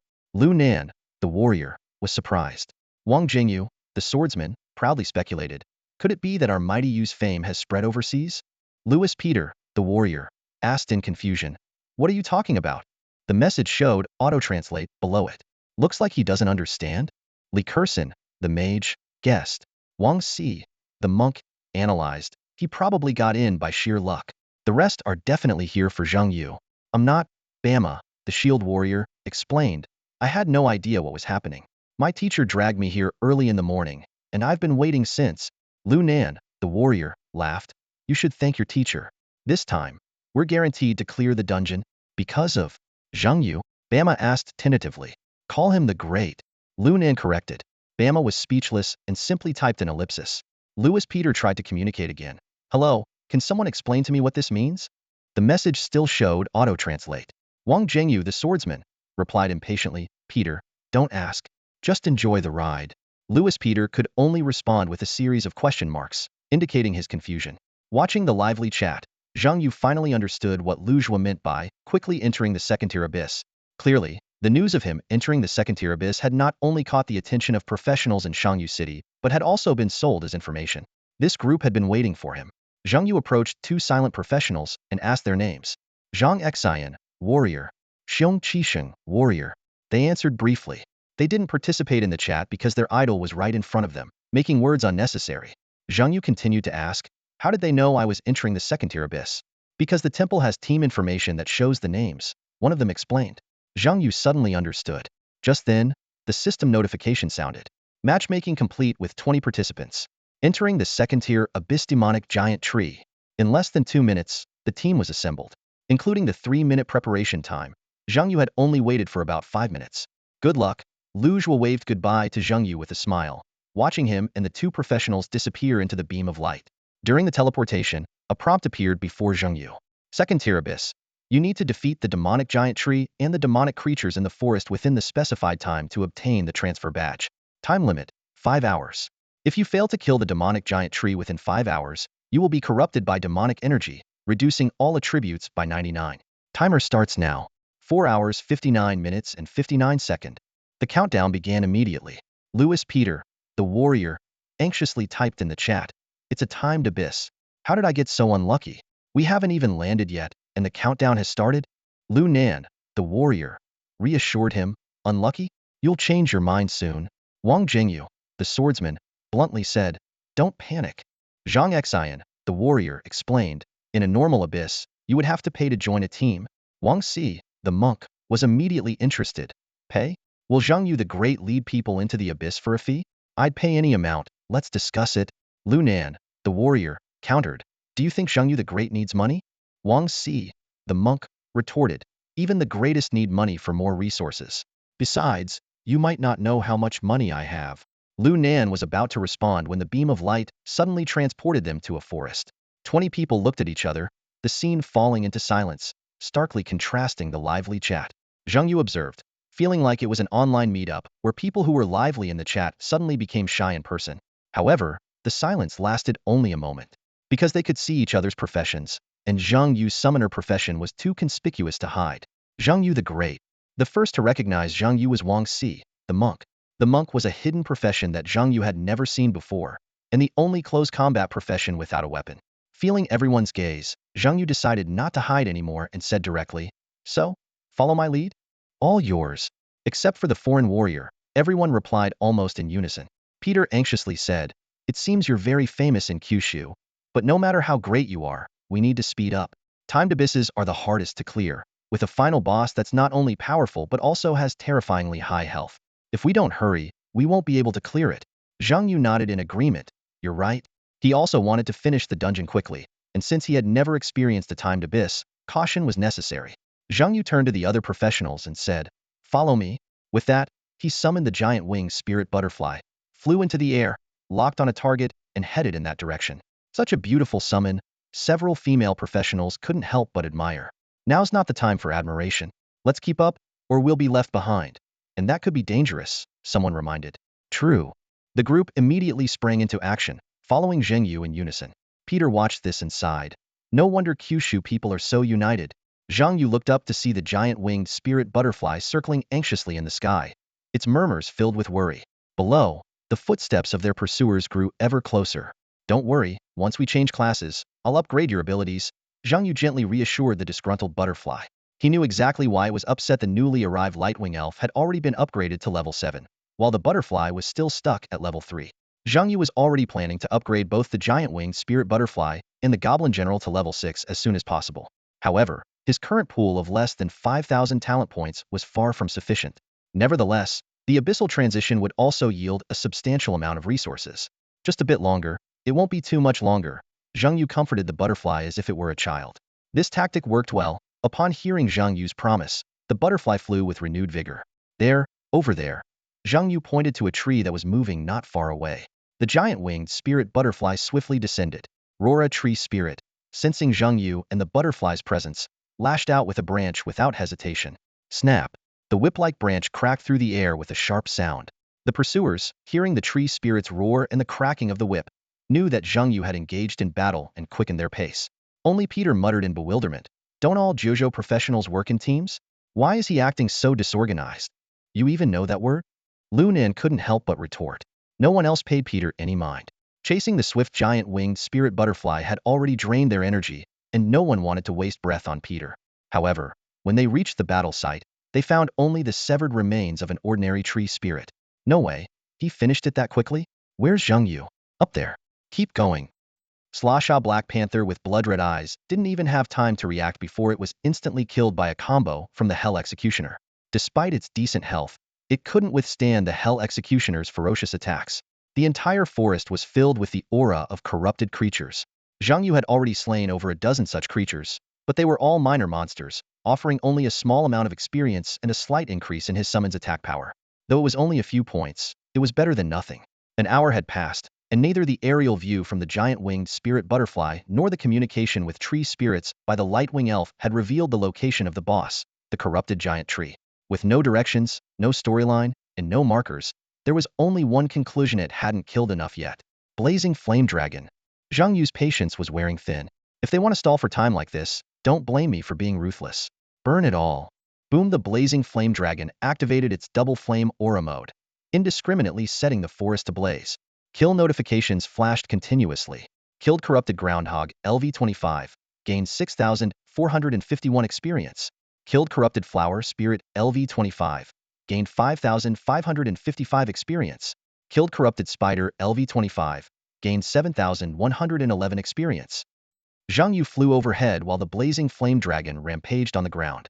With double flame auras and double flame serpent infernos, nothing was left in their wake. Attack one. Attack one. Attack one. Talent points 20. Talent points 20. The early education and golden scale dragon equipment effects were both active. Although the probability was low, the sheer number of kills ensured some gains. Watching the blazing flame dragon's attack power steadily increase, Zhang Yu felt that this kind of progress was still worthwhile. However, this state didn't last long. All the kill data suddenly vanished, replaced by a system notification. You have angered the forest lord, the corrupted giant tree. Boom! The ground shook violently. A towering giant tree, dozens of meters high, emerged in an unexpected manner. It burrowed out from underground. Are you a tree or a mole? Zhang Yu quipped. The corrupted giant tree didn't respond but launched an attack on Zhang Yu in the sky, its branches stabbing like spears. Alright, let's get to it then. Without hesitation, Zhang Yu unleashed all his summons. Swish, swish, swish. The blades of the Hell Executioner sliced through the air with razor-sharp precision, severing every branch that attacked Zhang Yu. The war bull bellowed a thunderous roar, charging ahead like an armored vehicle. Its impact was so powerful that even the massive, demonic tree staggered. The goblin general seized the opportunity and unleashed a flurry of arrows.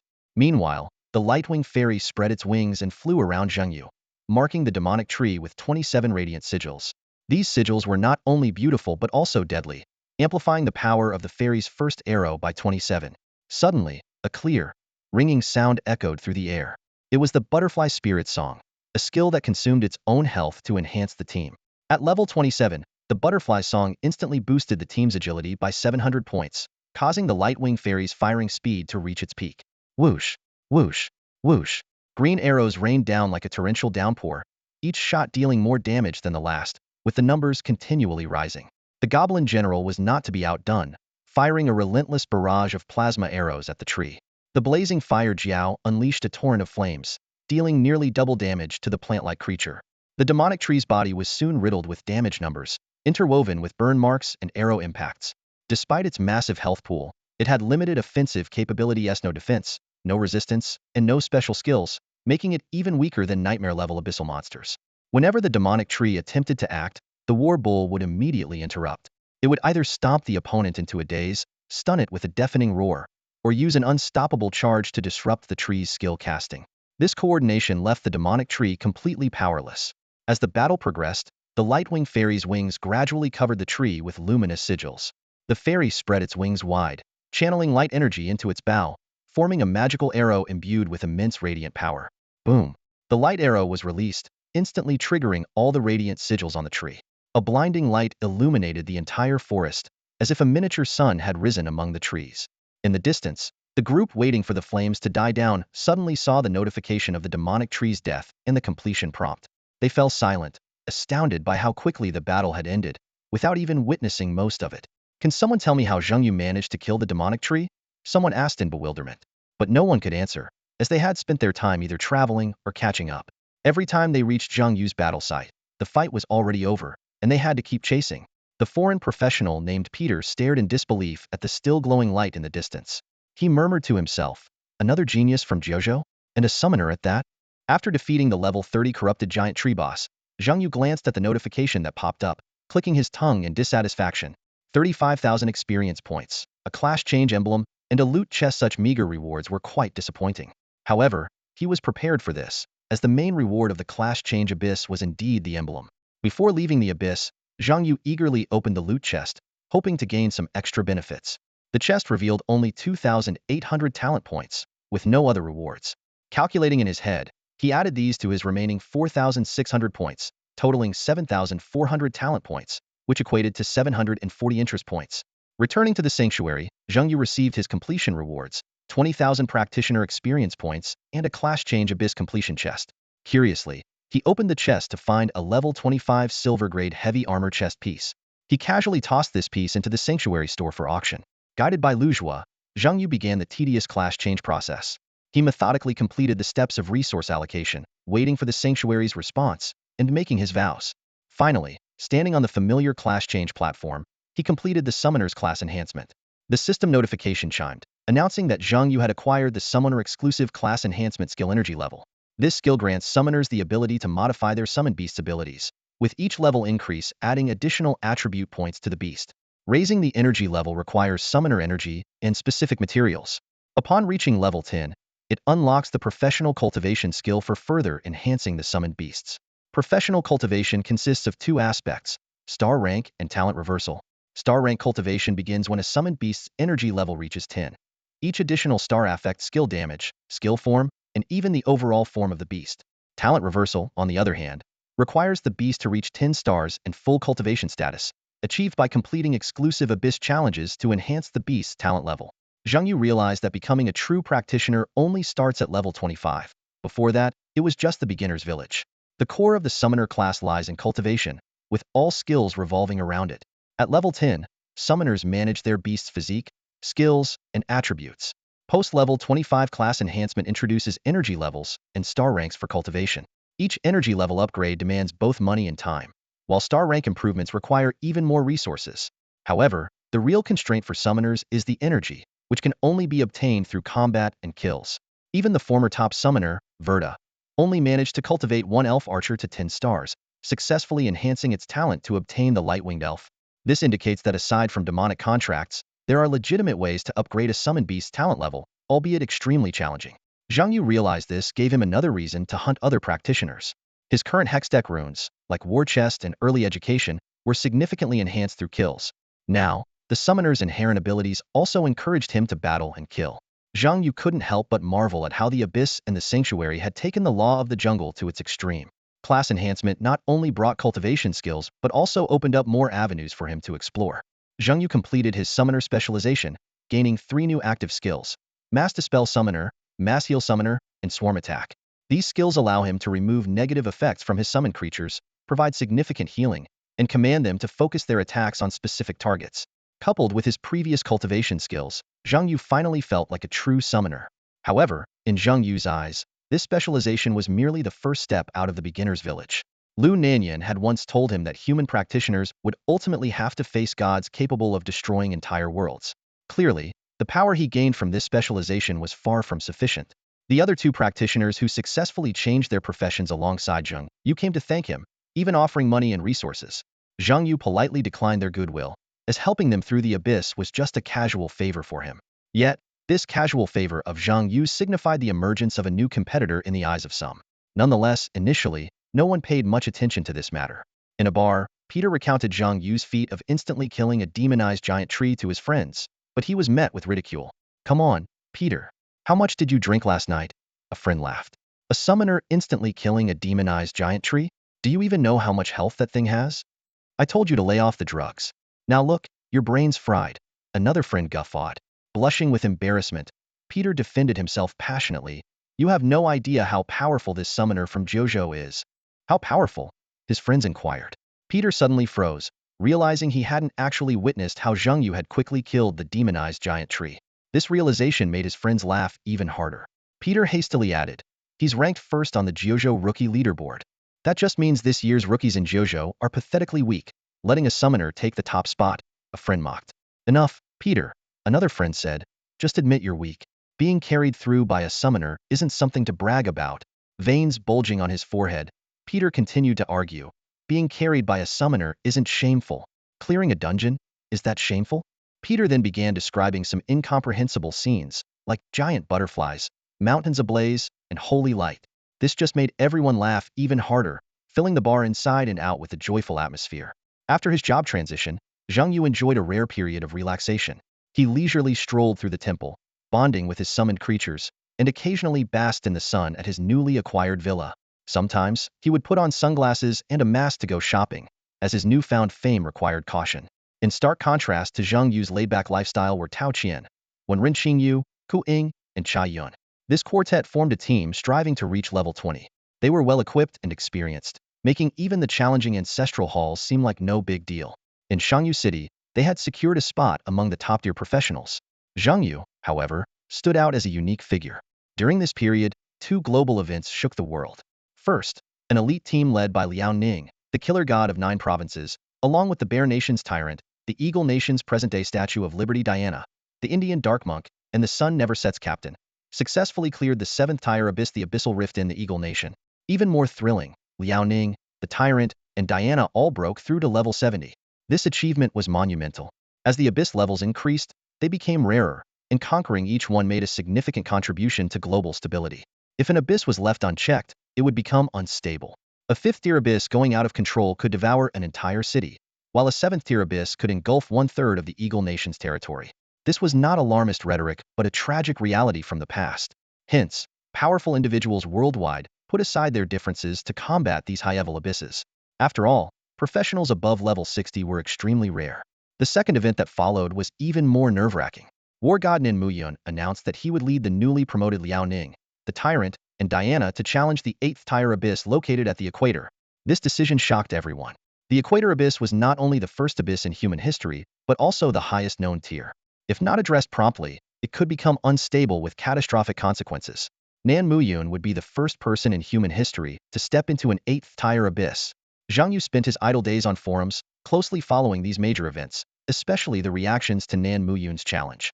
To his surprise, hardly anyone doubted Nan Muyun's success. This almost blind faith stemmed from Nan Muyun's illustrious past achievements. However, Zhang Yu could sense the immense burden on Nan Muyun's shoulders. Although he was far from Nan Muyun's level, he had begun to feel the weight of responsibility within his faction and in Shangyu City. As one forum post aptly put it, Nan Muyun couldn't afford to lose. Indeed, no one analyzed combat power comparisons or speculated on the difficulty of the Equator Abyss. Even experts refrained from analysis. Everyone seemed to deliberately ignore the terrifying 8th-tier label. It wasn't about whether Nan Muyun could win, but rather that he had to win. Staring at a news photo of Nan Muyun's stern face, Zhang Yu felt as if the entire world's expectations rested on this middle-aged man in his 50s. He silently hoped that Lu Nanyan and Rongli could level up quickly to share some of the war god's burden. As for Zhang Yu himself, he hadn't pondered much about the responsibilities he might bear in the future. In his view, he was just an ordinary summoner. If the sky fell, Nan Muyun would hold it up. If Nan Muyun couldn't, there were Lu Nanyan and Zhuge Wuhan. And if they also failed, wasn't there still that SS-rated professional? Although Zhang Yu currently topped the rookie leaderboard, he noticed from forum discussions that not many people believed he could reach the heights of Rongli or Zhuge Wuhan. People seemed to remain skeptical about the future of summoners. Some posts predicted he might reach level 70, but their reasoning was based on the high overall quality of this year's rookies rather than Zhang Yu's personal strength. They believed that future high-tier abysses would inevitably rely on this batch of newcomers to conquer. The forum discussions are in full swing, with many netizens believing that Zhang Yu has leveraged some unique advantages to his benefit. Despite his intimidating level, he has yet to earn the recognition of the top players. Instead, his unique approach to clearing the abyss and his innovative strategies have made him a legend on the forum, even giving rise to the term clearing IQ. Zhang Yu's advantages are mainly evident in the early stages, where he skillfully uses various mechanisms to shorten the clearing time, allowing him to clear 2 more abysses than other players. However, the abyss after the 4th stage requires genuine combat strength, at which point his advantage diminishes. A well-known analyst shared his insights on Zhang Yu in the Zhongzhou forum. He believes Zhang Yu is more suited to a military role, as his strength is still lacking compared to his abyss acuity. However, Zhang Yu's strategies show that having a teammate like him can avoid many mistakes and wrong paths. Most importantly, Zhang Yu is exceptionally suited for pioneering new stages. The analyst hopes Zhang Yu can level up beyond 70 to assist the war god Nin Muyun in pioneering, which would be a great boon for humanity. After reading this, Zhang Yu had a complicated expression. He muttered to himself, "Is this a compliment or an indication of my lacking strength? Why do I feel a bit happy after reading it?" He shook his head. Well, no expectations mean no moral pressure. The sun was shining brightly as Zhang Yu looked at his summoned beasts leisurely enjoying the yard. In the pool, a massive war minotaur almost filled it entirely. On a lounge chair, a light-winged sprite, identical to Zhang Yu, was basking in the sun.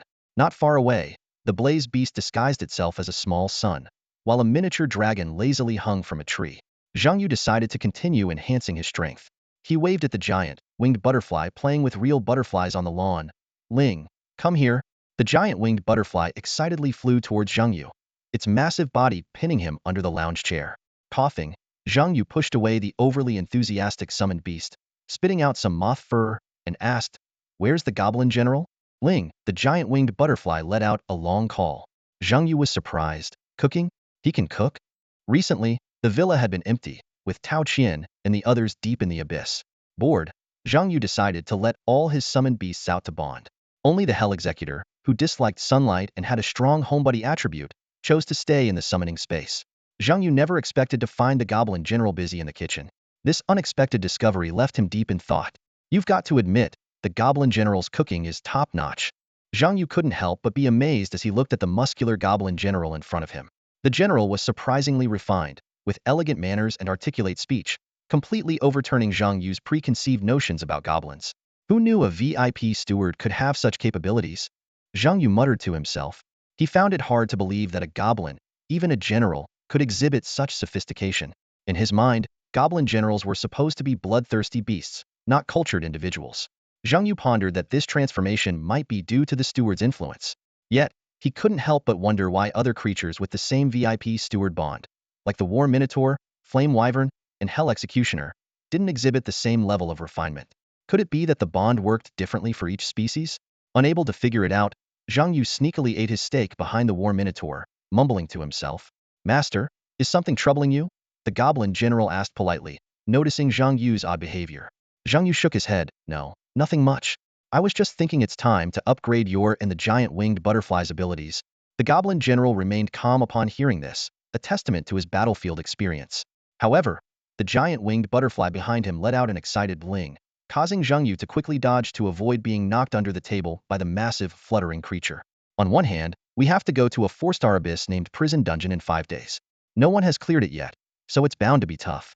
On the other hand, there's the upcoming Youth Prodigy Tournament, which will be filled with top contenders.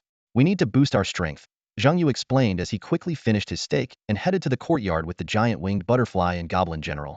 Considering the potential damage from the giant winged butterfly's evolution, Zhang Yu chose the courtyard for the upgrades. The high-end villa area in Shangyu City had spacious gaps between houses, ensuring they wouldn't disturb the neighbors. Zhang Yu decided to upgrade the goblin general first.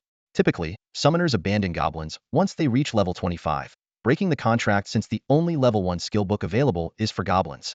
But Zhang Yu's situation was different. He had invested many talent points in the goblin general and had fought countless battles together.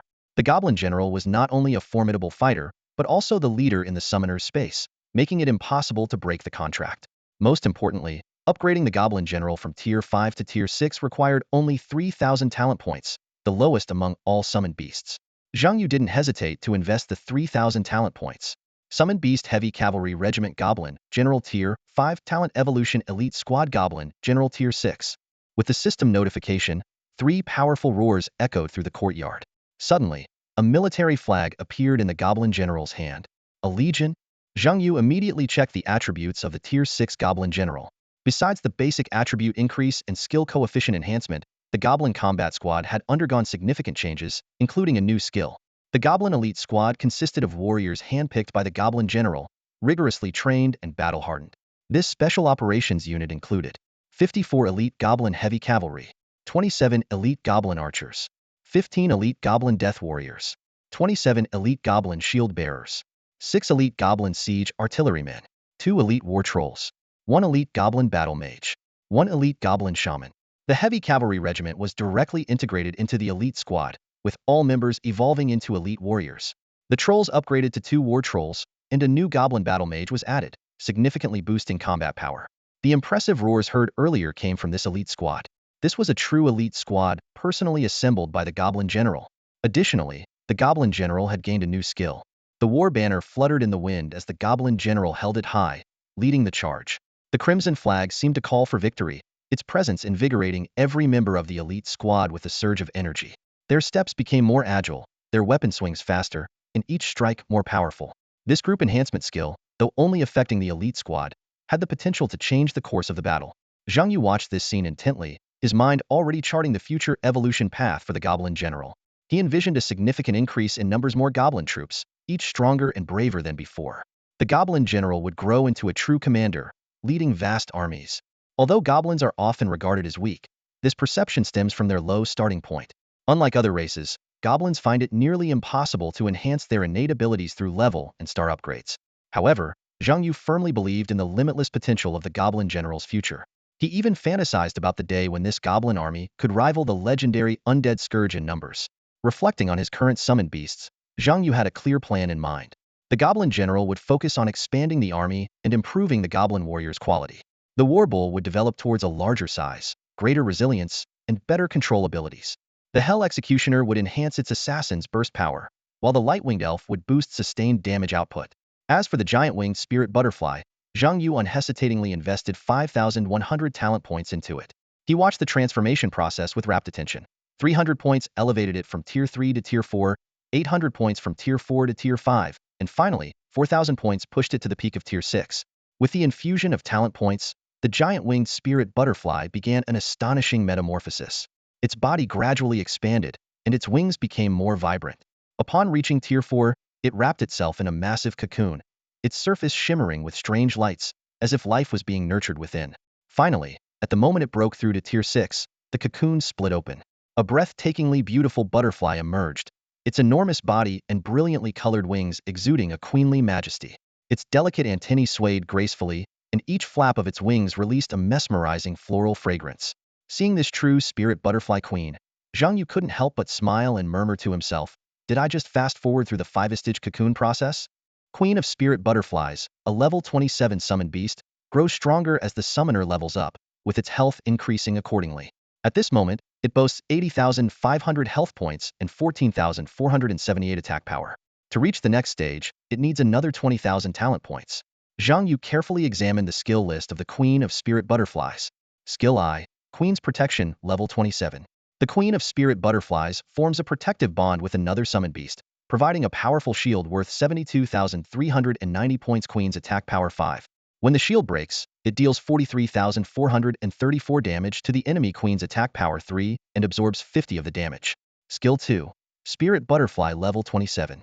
As a spirit entity, the Queen of Spirit Butterflies has incredible regenerative abilities. Its passive effect increases recovery speed by 50. When activated, it instantly restores 86,868 health points. Queen's attack power 6 and enhances its own recovery effects by 50. Skill 3. Butterfly Song, level 27. The Queen of Spirit Butterflies consumes 3 of its health per second while chanting, increasing the agility and movement speed of all the summoner's beasts by 730 points each. Skill 4. Cocoon, level 27. The Queen of Spirit Butterflies can encase a fallen summoned beast in a cocoon, which will eventually bring the beast back to life after a period of time. Skill V. Dance of 1,000 Butterflies, level 27. The Queen of Spirit Butterflies spreads its wings, summoning numerous young spirit butterflies. Each butterfly can restore 250 health points to allies and provide a 150-point shield, while dealing 150 damage to enemies and reducing their recovery abilities. Zhang Yu's eyes lit up when he saw the cocoon skill. This was undoubtedly a powerful resurrection ability. Although it required some waiting time, it was far more convenient than the 24-hour spatial resurrection. The only limitation was that it could only revive summoned beasts, not human teammates. He couldn't help but compare the Queen of Spirit Butterflies to the Priest class. Priests gain resurrection skills at level 25, and at level 50, they can even perform group resurrections. In contrast, summoners have more limitations. However, for Zhang Yu, who preferred solo combat, this wasn't a big issue. His summoned beasts were his most reliable companions. Zhang Yu recalled a detail. Priests seemed unable to resurrect summoned creatures. This made the Queen of Spirit Butterflies' cocoon skill even more valuable. He continued to analyze the Queen of Spirit Butterflies' 5th skill, Dance of 1,000 Butterflies. This was a powerful skill that combined healing and damage. More importantly, it could restore health to allies.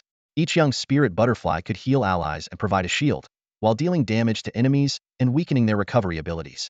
Although the 150 damage per butterfly seemed low and might not break through enemy defenses, Zhang Yu believed the true value of Dance of 1,000 Butterflies lay in its recovery weakening effect, which would be highly effective against classes with strong healing abilities. Currently, all of Zhang Yu's summoned beasts were at least 6th tier, with the Lightwing Sprite reaching the 7th tier. Although he had no remaining talent points, he knew he could obtain more from loot chests. Next, Zhang Yu began adjusting the equipment of his summoned beasts. He first removed the Speculator's Blade and Plasma Source Stone from the Goblin General, then used the 2 spare Geek Wrenches in his warehouse to unlock 2 new equipment slots for the Lightwing Sprite. He equipped the Speculator's Blade and Plasma Source Stone on the Lightwing Sprite. These items were perfect for the Lightwing Sprite, which had sustained output capabilities.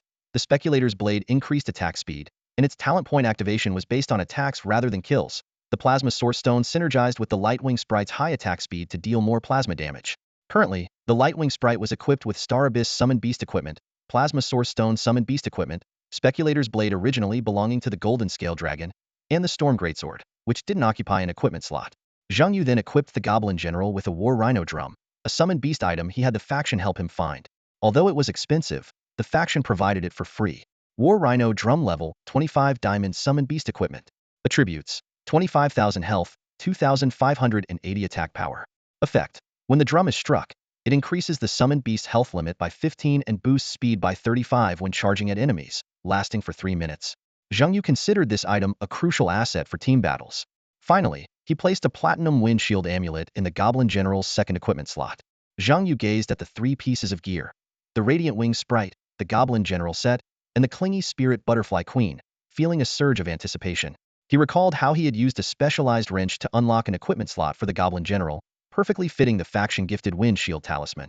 This platinum-grade equipment not only significantly boosted his health and attack power, but also generated a powerful shield every half hour, which, when broken, increased his movement speed. This was the essence of resource allocation. With everything ready, Zhang Yu couldn't wait to dive into the abyss and show other dimensional adventurers what a burst-damage summoner was capable of. However, he had to leave Shangyu City earlier than planned. One reason was that ardent fans had discovered his residence. Despite living in a high-security neighborhood, they managed to sneak in and take a few photos. Interestingly, their target wasn't Zhang Yu himself but the Spirit Butterfly Queen. For a time, discussions about the Spirit Butterfly Queen on the Shangyu City forum even outshone those about Zhang Yu. This stunningly beautiful summoned creature had even made the news, being hailed as the most beautiful summoned beast. Another reason for his early departure was that, according to the timeline, Zhang Zhan and Chai Fong should have already emerged from the abyss. Zhang Yu wanted to reciprocate their previous kindness by personally picking them up. Unfortunately, after waiting in Qinglan City for 2 days, they still hadn't shown up. Reluctantly, Zhang Yu contacted Zhang Zhan's secretary, informing her that his abyss dive would commence the day after tomorrow, necessitating his departure. The secretary reassured him, "Don't worry, Mr. Zhang. Mayor Zhang Zhan and Minister Chai Fong entered only a moderate difficulty abyss, and they are led by faction experts. They will be fine. We look forward to hearing about your success in clearing the 4-star abyss again. Wishing you a safe return." Safe return was the best blessing one could give to a professional about to enter the abyss. The secretary arranged for a vehicle, driver, and an assistant to escort Jingyu out of Qinglan City. Instead of heading directly to Jingchuan City, where the prison death cells were located, Zhang Yu first went to Hang City, home to the headquarters of the Smoky Cloud Alliance.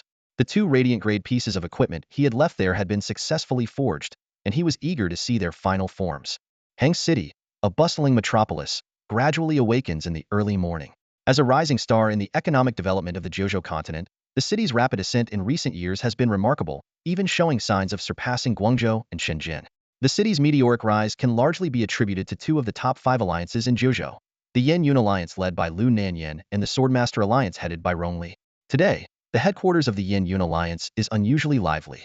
A large group of young people has gathered early, eager to catch a glimpse of the legendary summoner Zhang Yu, who hails from a remote small town. Among them are tattooed bald youths, petite girls, and young warriors carrying giant swords. These young professionals from various walks of life all share the same curiosity and anticipation. As a modest car slowly pulls up to the entrance, a murmur spreads through the crowd. Zhang Yu finally appears before them, but his appearance is quite different from what most had imagined. Is that the famous summoner? The bald youth frowns, scrutinizing Zhang Yu with a hint of doubt in his eyes. I thought he would be at least 2 meters tall. The petite girl mutters in disappointment. Why would you think that? The young warrior with the giant sword asks, puzzled. The girl explains confidently, think about it. Summoned creatures are usually weak. If the summoner wasn't strong, how could they achieve Zhang Yu's level of success? He's not a warrior, so he should at least look sturdier, right? Plus, he probably wouldn't want to send his beautiful Spirit Butterfly Queen into battle. The young warrior is left speechless and can only agree. You make a good point. I can't argue with that. Despite their surprise at Zhang Yu's appearance, the enthusiasm of the young crowd remains undiminished. They whisper among themselves, their eyes never leaving Zhang Yu as he approaches. I wonder if we have a chance to team up with him. The young warrior asks hopefully. Not likely, the girl replies bluntly. He's already level 27. If he clears another 4-star abyss, he'll probably reach level 30. We're not even in the same league. The young warrior refuses to give up hope. Maybe not. In the first few stages, talented professionals like Zhang Yu and Lu Henhe level up quickly, but it slows down in the 5th stage. We might still catch up. A chubby boy sitting on the steps chimes in. That's true. In our faction, only Lu Henhe and Zhang Yu have the strength and potential to be team leaders in the 5th stage. Even if they team up, they still need 3 more members. That person will be me. The bald youth declares confidently. Don't be so arrogant. We all have S-level talent, so why should he be the team leader? He grumbles. The chubby boy retorts, Iron Head, are you serious? Do you really think S-level talent can solo a 4-star Apostle Island? Or that you can earn 13 kill points in one go? Iron Head, the tattooed bald youth, doesn't get angry. They have been teammates since their career transition and have been clearing abysses together. But he doesn't answer the chubby boy's question because he knows deep down that he can't do it. Zhang Yu's record speaks for itself and is beyond doubt. The chubby boy continues, my dad said Zhang Yu might not be in S-level talent or just an ordinary summoner, Why do you say that? The young warrior asks. The chubby boy explains. My dad said there's historical precedent for this. Some people were initially rated as S-level by the temple, but turned out to be S-level after awakening. Another possibility is that they appear to have a regular profession, but actually have a hidden profession that requires specific conditions to activate. Both scenarios have historical records. Zhang Yu might belong to one of these categories, or even both. The young warrior ponders. So, Zhang Yu could be an S-level talent with a hidden profession? The chubby boy corrects him. It's just a possibility. Unless Zhang Yu himself confirms it, no one can be sure. He adds, my father is the chief analyst of the Yin-Yun Alliance and a top scholar. His words are usually reliable. That makes sense. The young warrior nods. An S-level talent with a hidden profession, just like our vice leader Wuhan. He also soloed a 4-star abyss back then. The chubby boy concludes, that's why I think the government's policy of distributing resources based solely on talent isn't very reliable. As the young professionals fervently discuss, Zhang Yu has already entered the headquarters of the Yin-Yun Alliance. His arrival not only sparks heated debates among the new generation of professionals, but also heralds a potential shift in the professional landscape of Hang City and the entire Jiuzhou continent. The chubby guy, filled with dissatisfaction and indignation, said to the boy with the giant sword, like Zhang Yu, who even had resources snatched by that good-for-nothing kid from the Li family, just because Zhang Yu is a summoner.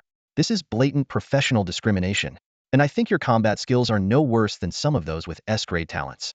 Why shouldn't you get the lion's share of the resources?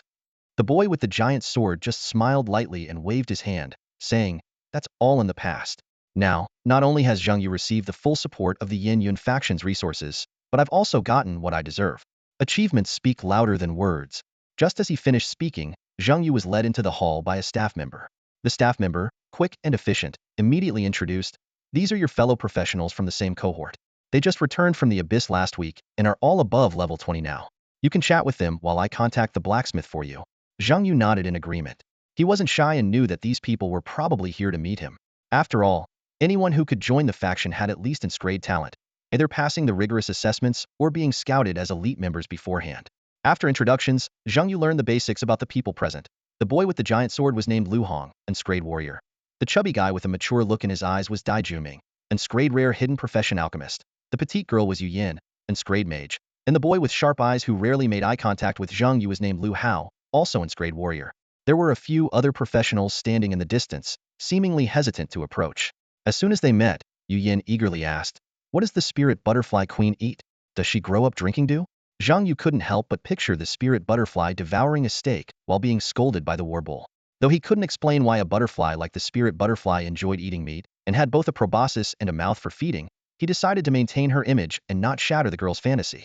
So he told a harmless lie, she doesn't just drink dew, she doesn't even poop. How could a little fairy butterfly poop?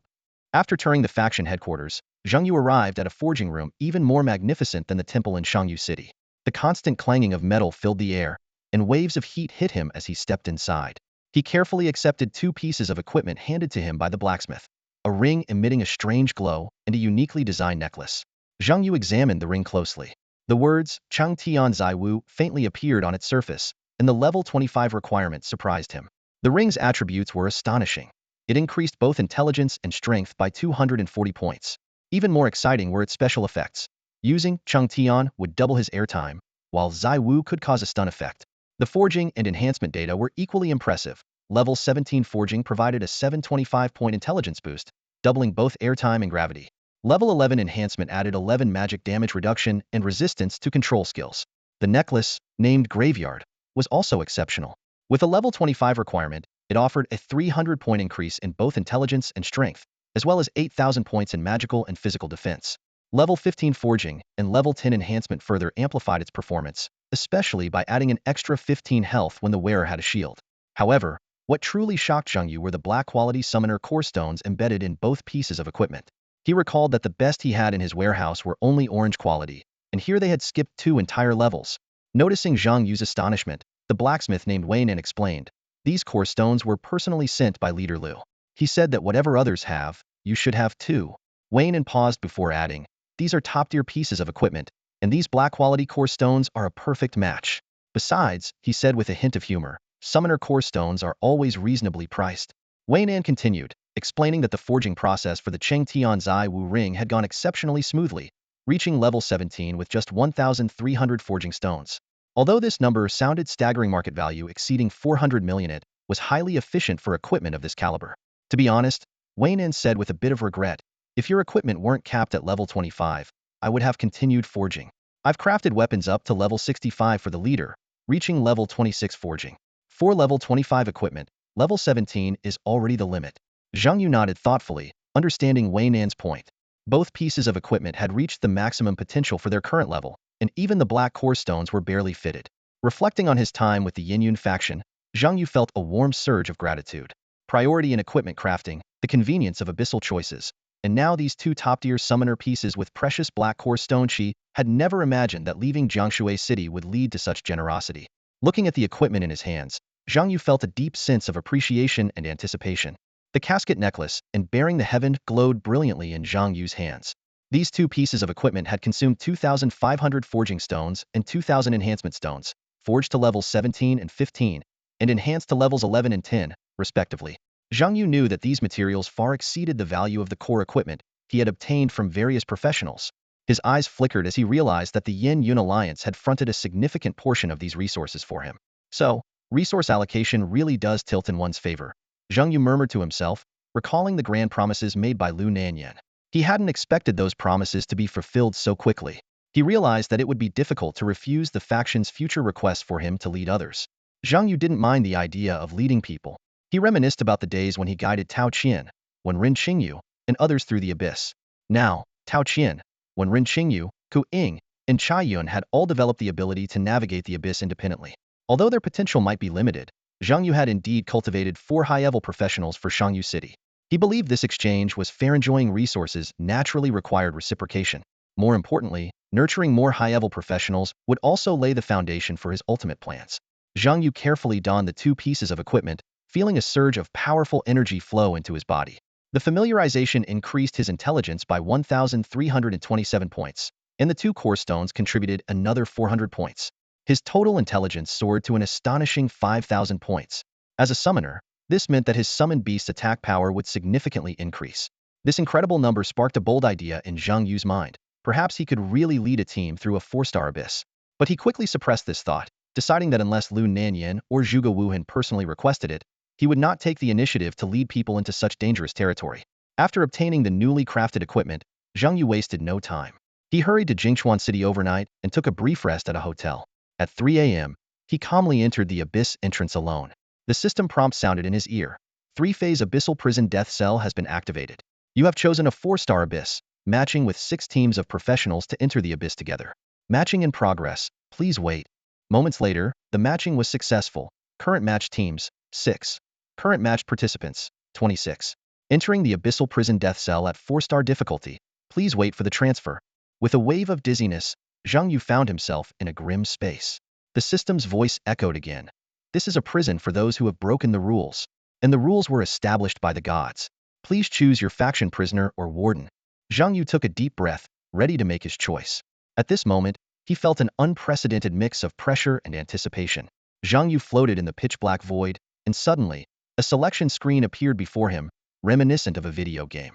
He recalled the extensive strategy information previously sent by Zhuge Wuhan. Although these strategies were incomplete, no one had ever truly conquered the abyss of the prison dungeon. They provided Zhang Yu with a basic framework of the game rules. The prison dungeon is a faction-based game. 6 teams must choose a side, 3 teams of prisoners and 3 teams of wardens. The prisoner's goal is to escape the prison, while the wardens aim to capture specific prisoners. Both factions engage in intense combat within the perilous prison, while also contending with elite monsters like prison inmates and guards. Each faction has its unique strengths and weaknesses. Prisoners can ignore prison rules, but their actions are restricted, allowing them to escape only at specific times. Wardens can move freely but must strictly adhere to the rules, facing punishment for any violations. Most strategies recommend choosing the prisoner faction. Despite the restrictions, it's preferable to being bound by the cumbersome prison rules. However, Zhang Yu made an unexpected choice. He chose the warden faction. When the selection screen displayed 3 prisoner teams, 1 warden team, Zhang Yu realized he was the only one who chose to be a warden. Although the warden faction is theoretically easier to win, past experiences indicated that identifying the disguised professionals among prisoners was no easy task. If a mistake was made, not only would they face punishment from the prison warden, but also fierce resistance from the prisoners, making it time-consuming and dangerous. But Zhang Yu had his own considerations. He loathed the feeling of being imprisoned and preferred to be in control. More importantly, he saw opportunities within the warden system. By climbing the ranks within the prison, he could eventually break free from the rules. Zhang Yu planned to bring his genius pressure tactics from the real world into the game, making other players experience the stress tactics of Liu Henhe and Rong Mingjian. I'm going to bring my talents to the prison dungeon, Zhang Yu resolved silently, ready to showcase his skills in this dangerous game world. Alliance formed successfully. There are 15 members in the prisoner faction and 11 in the warden faction. The warden faction has been informed. The warden has recently felt that some pests have infiltrated the prison and plans to tighten control over the prisoners. You have been assigned to patrol the west side of the 3rd floor for 12 hours. Zhang Yu found himself in a crisp prison guard uniform, standing among a group of similarly dressed guards. In front of them, a burly warden was giving a stern speech, his voice low and full of authority. Nothing must happen in the next 12 hours. The warden is in a terrible mood lately. If anyone breaks the rules and gets killed, don't expect me to help. These prisoners are vicious. Don't enter the cells lightly, even during punishment time. If you die, no one will collect your body because they'll eat you clean. During the briefing, Zhang Yu discreetly glanced around. He noticed another guard doing the same. Their eyes met, and they understood each other instantly. They were both professionals. Zhang Yu thought to himself, only one other person? It seems the patrol teams are not assigned by squad. The warden began assigning patrol areas. Zhang Yu was assigned to Area 3 in the West Wing, while the other professional was sent to Area 1. During the shuffle, the other professional quickly approached Zhang Yu. Professional? He asked in a low voice. Zhang Yu nodded in confirmation. In this special prison abyss, professionals' ability to scan data was blocked. They couldn't see each other's levels or professions directly. Wang Ting, warrior. The other introduced himself. Zhang Yu, summoner. Zhang Yu replied honestly, knowing his profession would be revealed in battle anyway. Wang Ting was visibly surprised to encounter a summoner in a 4-star difficulty abyss. He looked Zhang Yu up and down and asked, have you been in the prison abyss before? Zhang Yu shook his head. Wang Ting sighed subtly, feeling a bit disappointed with his novice partner. He spoke seriously to Zhang Yu. I've entered the 4-star prison abyss twice. The first time I failed and had to retreat, but I have more experience than you. Patrolling is an opportunity to find the prisoner faction, but since we're not in the same area, don't act rashly on the first day. Observe before taking action. Zhang Yu nodded obediently. Got it, boss. Satisfied with Zhang Yu's compliance, Wang Ting continued. Just follow my lead. I can't guarantee you'll clear it, but at least you won't mess up the warden faction's rhythm. Let's stay steady on our end. There's a very skilled player in my team. We'll stabilize and let him lead. Zhang Yu nodded again. Understood. Watching as Zhang Yu walked away with the patrol team, Wang Ting stood still, his brow furrowed. He muttered to himself, why would anyone bring a summoner to a prison's death row? Don't they know how high the individual strength requirements are here? Wang Ting shook his head, trying to shift his focus away from Zhang Yu. He looked around, feeling a wave of loneliness in the empty corridor. Forget it. It's none of my business. I haven't figured out my own situation yet, he murmured with a bitter smile. Captain, where are you? Your poor teammate has no one to lean on now. Taking a deep breath, Wang Ting forced himself to calm down. He walked forward cautiously, each step filled with vigilance. I hope those crazy prisoners will settle down, he prayed. At least let me hold out until the day of the prison riot. Suddenly, a terrifying thought crossed his mind.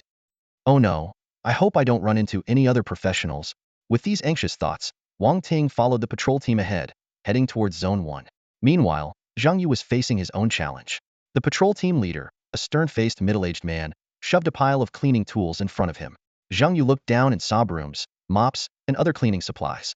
What's this? Zhang Yu began to ask, only to be sharply interrupted by the leader. This is the treatment for newcomers, the leader said coldly. Every newcomer goes through this. While we're on patrol, you're responsible for cleaning up Zone 3.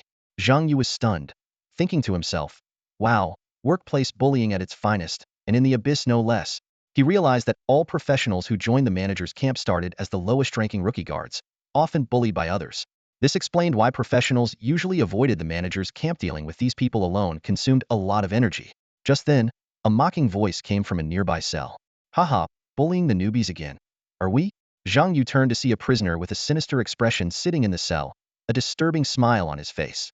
The prisoner's gaze was fixed on Zhang Yu, like a predator eyeing fresh prey. The patrol leader glared at the prisoner and barked, this has nothing to do with you. Keep your mouth shut if you don't want a beating. However, the prisoner seemed unfazed and laughed even more brazenly. Why don't you come in here and beat me up? Hey. This was clearly a provocation, but the patrol leader chose to ignore it. He walked away quickly, and the other guards followed suit. Zhang Yu noticed a flicker of fear on the leader's face clearly. Even he was afraid of the prisoner in the cell. Well, that was boring, the prisoner said. watching the patrol team leave with a mix of mockery and disappointment. At that moment, Zhang Yu spoke, his voice surprisingly calm. Those bones on the ground, are they your cellmates? During the exchange between the patrol leader and the prisoner, Zhang Yu had been closely observing the cell's interior. The space was large, clearly not designed for a single person. Yet, there was only one prisoner in the cell. The bones scattered on the ground, the bloodstains on the walls, and the heavy malevolence emanating from the cell all silently spoke of the prisoner's brutal nature. Zhang Yu made a judgment. This guy was an elite monster. The prisoner seemed puzzled by Zhang Yu's reaction. "You're not leaving with them?" he asked, confused. In his experience, no newcomer had ever faced him without fear, and even the veteran guards were wary of him. Could it be that this kid was an idiot? Seeing Zhang Yu curiously examining him and the corpses behind him, the prisoner concluded in his mind. This kid must be out of his mind. Zhang Yu raised the mop and broom in his hands, his tone relaxed. "I can't leave. I still have to clean up." He pointed to the bones inside the cell with a look of disdain. "They're rotting. Let me clean them up for you." The prisoner was stunned. He had seen reckless fools, but never someone so reckless. This kid was really out of his mind. The prisoner immediately dropped his menacing demeanor and put on a friendly facade. He took 3 steps back and said, "That would be great. I was just worrying about how dirty it is in here. The other guards all think it's too smelly to come in. If you can really help me clean up, that would be a big help." As he spoke, the prisoner almost drooled, unable to contain himself. He hadn't had meat in a long time and was craving it badly. Just as the prisoner regretted his lack of acting skills, Zhang Yu actually walked up to the cell, took out the prison key, and prepared to unlock the door. The prisoner was ecstatic. Is there really someone this stupid? It doesn't matter if my acting is bad. The other party is a complete fool. He quietly hid a bone blade behind him, ready to feast as soon as Zhang Yu opened the door. However, Zhang Yu had already noticed the prisoner's subtle movements. But he didn't care, as if he hadn't seen the murderous glint in the prisoner's eyes at all. A seemingly weak hunter is about to step into a trap. Zhang Yu pushed open the iron door of the prison, a harmless smile on his face. He looked around, deliberately furrowing his brow, and said, "This place is filthy. It needs a good cleaning." The prisoner lurking in the shadows squinted his eyes, feeling a surge of joy. He thought he was the real hunter, unaware that he had already fallen into Zhang Yu's snare. "Who are you talking to?" The prisoner couldn't help but ask, his hand stealthily reaching for the weapon hidden under his clothes, ready to strike first. At that moment, Zhang Yu's actions left the prisoner stunned. Zhang Yu turned around and calmly locked the prison door. "It's very clean outside," he said with a smile. "I can't let the trash escape, or I'll get scolded by my boss." The prisoner realized too late that something was wrong. Suddenly, 3 figures appeared behind Zhang Yu, a shadow emanating a hellish aura, a blazing red flame, and an elf with radiant wings. The space was instantly filled with the tension of battle. The scythe of the Hell Executioner sliced through the air, the tongues of the blazing fire licked the surroundings, and the feathers of the light-winged elf flew like sharp arrows. The prisoner unleashed a powerful aura, trying to resist the sudden onslaught. But faced with 3 top-tier summon creatures, his struggle was futile. Nonetheless, the elite prisoner's strength was remarkable, managing to hold out for over a minute under the 3-pronged attack. In the end, the Hell Executioner's scythe swung down, and the prisoner's head fell to the ground. A system notification sounded in Zhang Yu's ear. "You have slain elite prisoner LV.28, gaining 26,587 experience points. Loot chest 1 acquired." Zhang Yu nodded in satisfaction and began to clean up the scene. He picked up a shovel and started burying the prisoner's body, muttering to himself, "It's too cold. Better cover up with more dirt. No more jumping around." Despite being known as the living king of hell, the warden showed a bizarre hint of tenderness at that moment. Meanwhile, the hurriedly departing patrol team noticed Zhang Yu was not with them. "Captain, that new guy didn't follow us?" one team member asked worriedly. "He didn't really stay behind to clean, did he? He's too honest. I hope he doesn't get tricked into opening the prison door by those inmates." The patrol captain replied indifferently, "It's fine. If he dies, we'll just recruit another. Plenty of new recruits." "True," another team member agreed. "I don't know why so many newbies come to this hellhole each year. They come and die, and more keep coming. But that new guy seemed pretty straightforward. Hope he doesn't get into trouble." Little did they know, the newbie they were worried about was leisurely sorting through his spoils, entirely unconcerned with their anxieties. After eliminating the elite prisoners, Zhang Yu waited for a long time, but no punishment came. His boldness stemmed from knowing that the penalties for breaking rules weren't severe. The punishment only caused 12 hours of weakness, and it was inflicted on the summoned creatures, not the summoner. The only real concern was the warden's punishment, which, according to veterans, was just a high-damage hit. As long as it wasn't instant death, Zhang Yu could handle it. He thought to himself, it seems the guide was right. The warden's punishment will be dealt with during the assembly. This means I have plenty of time to kill more prisoners. As for the punishment, I'll deal with it when the time comes. Who knows? Maybe it won't even be me getting punished. Zhang Yu crouched down and carefully buried the prisoner's body.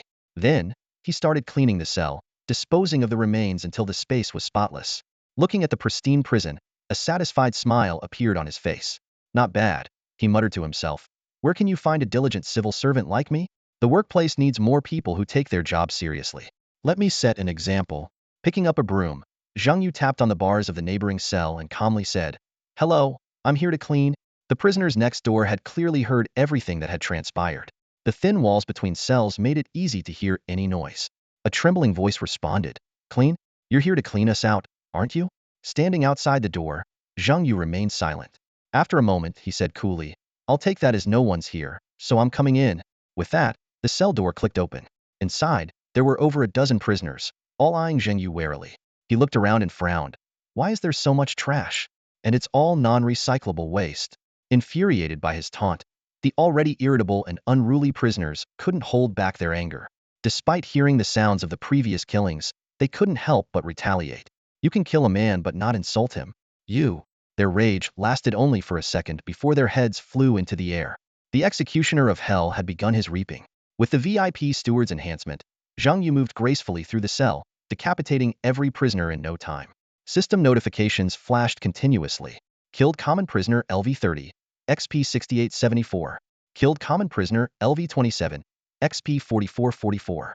Killed common prisoner LV26, XP 4257. As expected, they were all common prisoners. After killing over a dozen, he had only gained around 70,000 XP. To level up from 27 to 28 required 1.4 million XP, so there was still a long way to go. However, killing common prisoners did contribute to his early-stage attack power. Even a small increase was valuable. Every little bit helps. Looking at the pile of bodies, Zhang Yu said, "There are too many of you. How about a cremation?" As soon as he finished speaking, black flames from his incineration spell burned the corpses to ashes. He then summoned the Goblin General and a squad of elite warriors to start a thorough cleanup. With many hands, the cell was quickly spotless. The trash was sorted into bags and neatly placed at the cell door. The Goblin warriors carried the bags to the recycling area.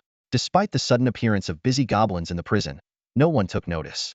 After all, strange creatures were everywhere in this place.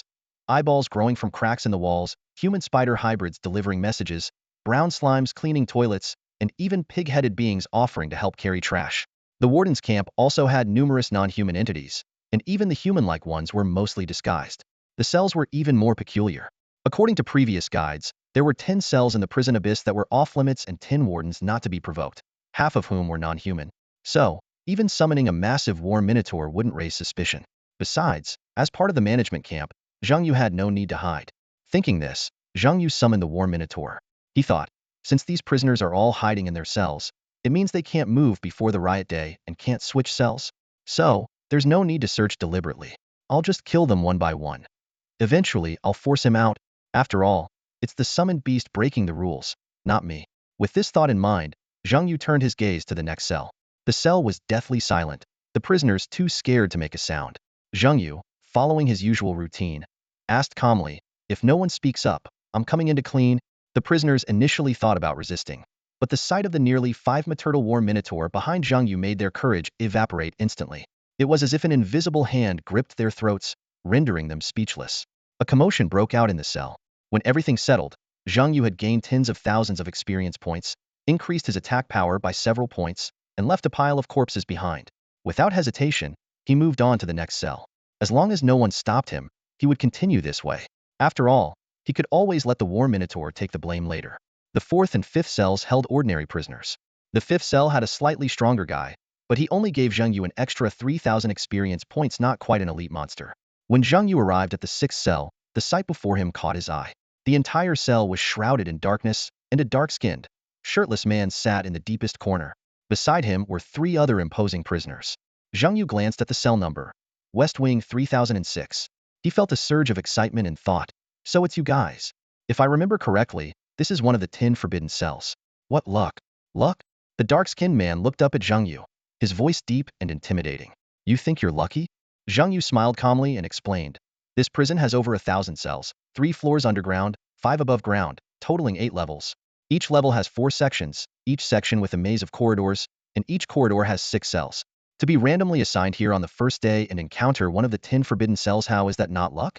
After cleaning up trash all day, it's great to finally find something worthwhile. I feel incredibly lucky. The man stared at Zhang Yu, a hint of interest flashing in his eyes. 10 forbidden cells? Interesting. At that moment, Zhang Yu noticed a startling detail. The man had double pupils.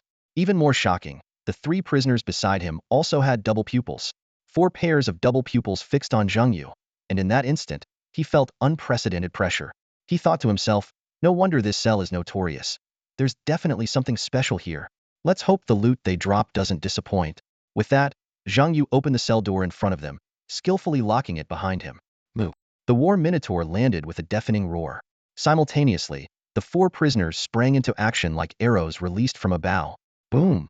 The prison gate shattered with a deafening explosion, and the ground split open with several jagged cracks.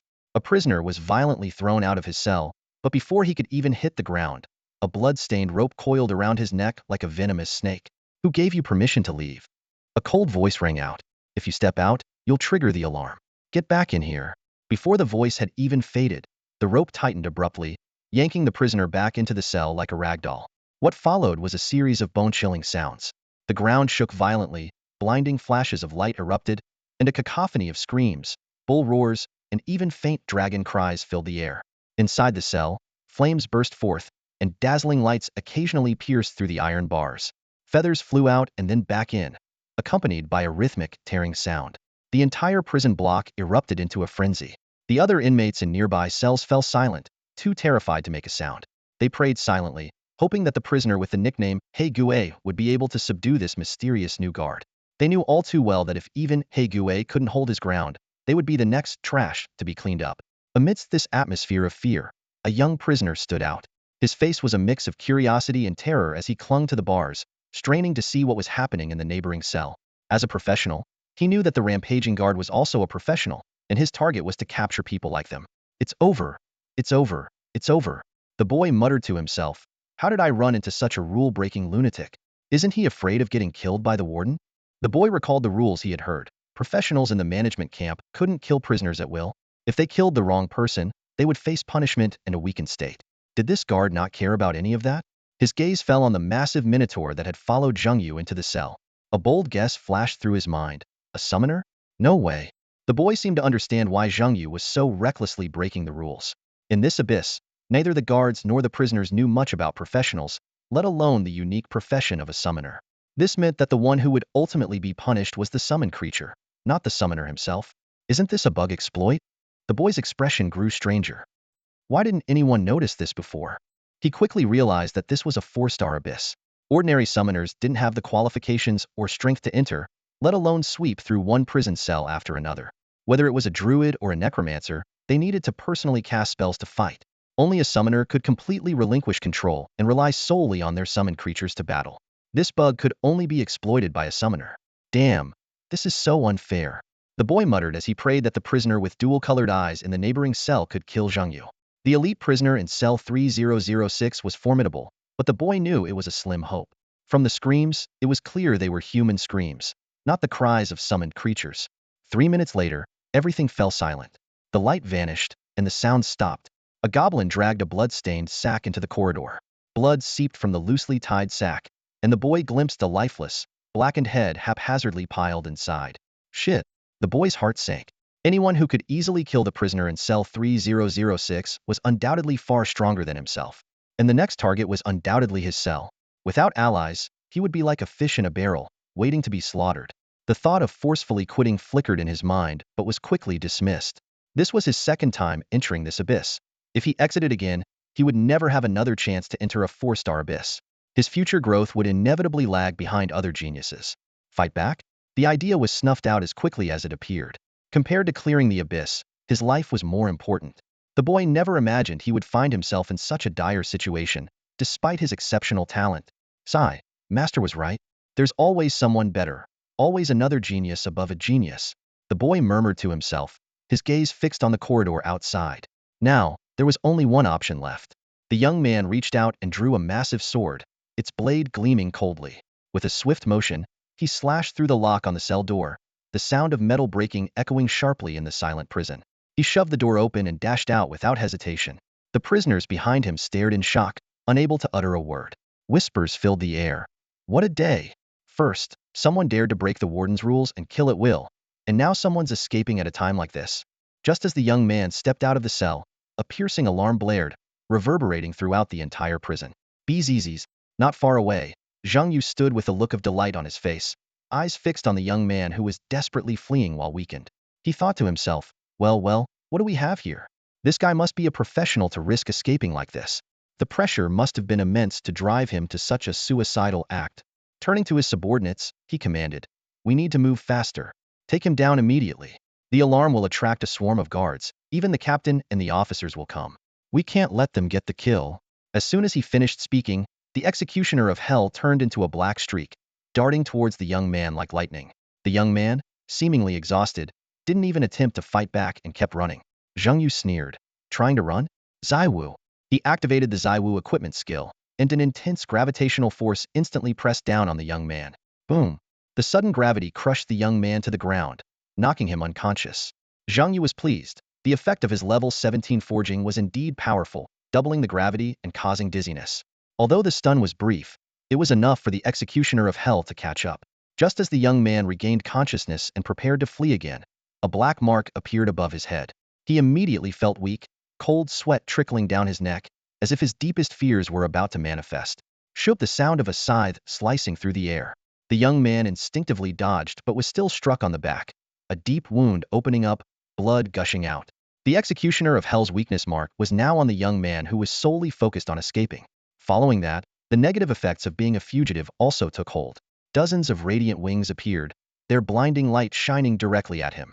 In that moment of light and darkness intertwined, the executioner of hell, filled with malice, swung his weapon once more. A flash of light, a shroud of darkness, and the damage erupted in an instant. The brilliance of light directly triggered the real damage of the wings, and the precise strike of the hell executioner in hell mode hit the opponent's body. A critical hit of 50,000 damage erupted instantly, combined with nearly 20,000 true damage. Even the sturdiest of warriors lost a quarter of their health in an instant. The young man widened his eyes in disbelief as he watched his health bar plummet. He had never imagined that a summoner could unleash such terrifying damage. The black summoning beast wielding a scythe dealt more damage with a single strike than any assassin he had ever encountered. However, what truly made him feel endangered was the spirit capable of inflicting true damage. Although the first few arrows seemed insignificant, the young man quickly realized that the spirit archer's damage increased over time. Worse yet, he couldn't avoid these incredibly precise arrows. Damn it! He cursed inwardly, regretting his impulsive gamble. He had assumed that summoners were just weaklings skilled at siege warfare. With a warrior's mobility and the labyrinthine terrain of the abyssal prison, shaking off a summoner should have been easy. But this summoner's beasts were ridiculously powerful, one more lethal than an assassin, another more accurate than a ranger, not to mention the warbull standing in the rear. In just a few seconds, the lightwing archer had reduced his health to less than half. Now, he was caught in a dilemma. Escape, but the mark of the weak on him would ensure the hell executioner chased him relentlessly. Fight back, but he would have to deal with the lightwing spirit first, leaving him vulnerable to the warbull whose health seemed bottomless. As he prepared for a desperate fight, a powerful upward force suddenly lifted him into the air. Before he could react, nearly 100 light-feathered wings pierced his body. The lightwing spirit spread its wings, enveloping the young man in a radiant glow. SSSHHH, all the light-feathered wings exploded simultaneously, causing damage to overflow. The young man didn't even have a chance to retaliate. His health hit zero instantly, and he died on the spot. A system notification popped up. Killed profession. Warrior LV.25. Gained 49,000 EXP. Gained 1 kill point. Acquired equipment. Xian Iron Greatsword LV.25 Diamond Grade. Acquired loot. S-Class Talent Chest for Level 25 Warrior. Eliminated a prisoner faction professional. Remaining 14. Zhang Yu commanded the Hell Executioner to pick up the young man's corpse while recalling the Lightwing Spirit, Blazing Flame Dragon, and all the goblins back into the summoning space, leaving only the Warbull and the Hell Executioner. At this moment, other prison guards finally arrived. The massive frame of the Warbull blocked the corridor entrance, exuding an intimidating presence that made the patrol captain hesitant to approach.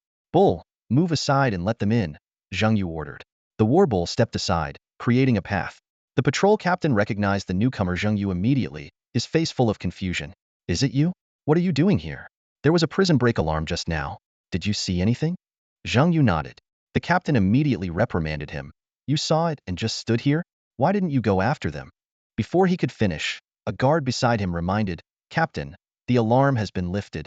Lifted? The captain was even more puzzled. It just went off. Could the alarm be faulty? He never considered that the newcomer before him might have already dealt with the escapee.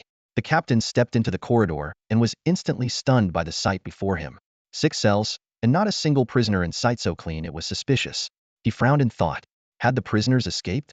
But why had the alarm suddenly stopped?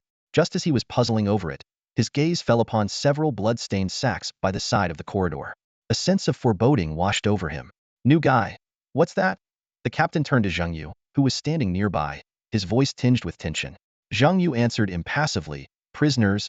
Prisoners? The captain's brows knitted together. Before the captain could ask further, Zhang Yu stepped forward and briskly opened one of the sacks.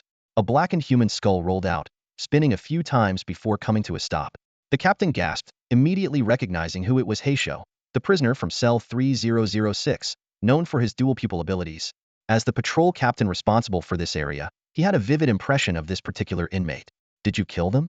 The captain stared at Zhang Yu's calm face, alarm bells ringing in his mind. He instinctively took a step back, his right hand already on his weapon. Do you know what you've done? Zhang Yu chuckled softly. Of course I do.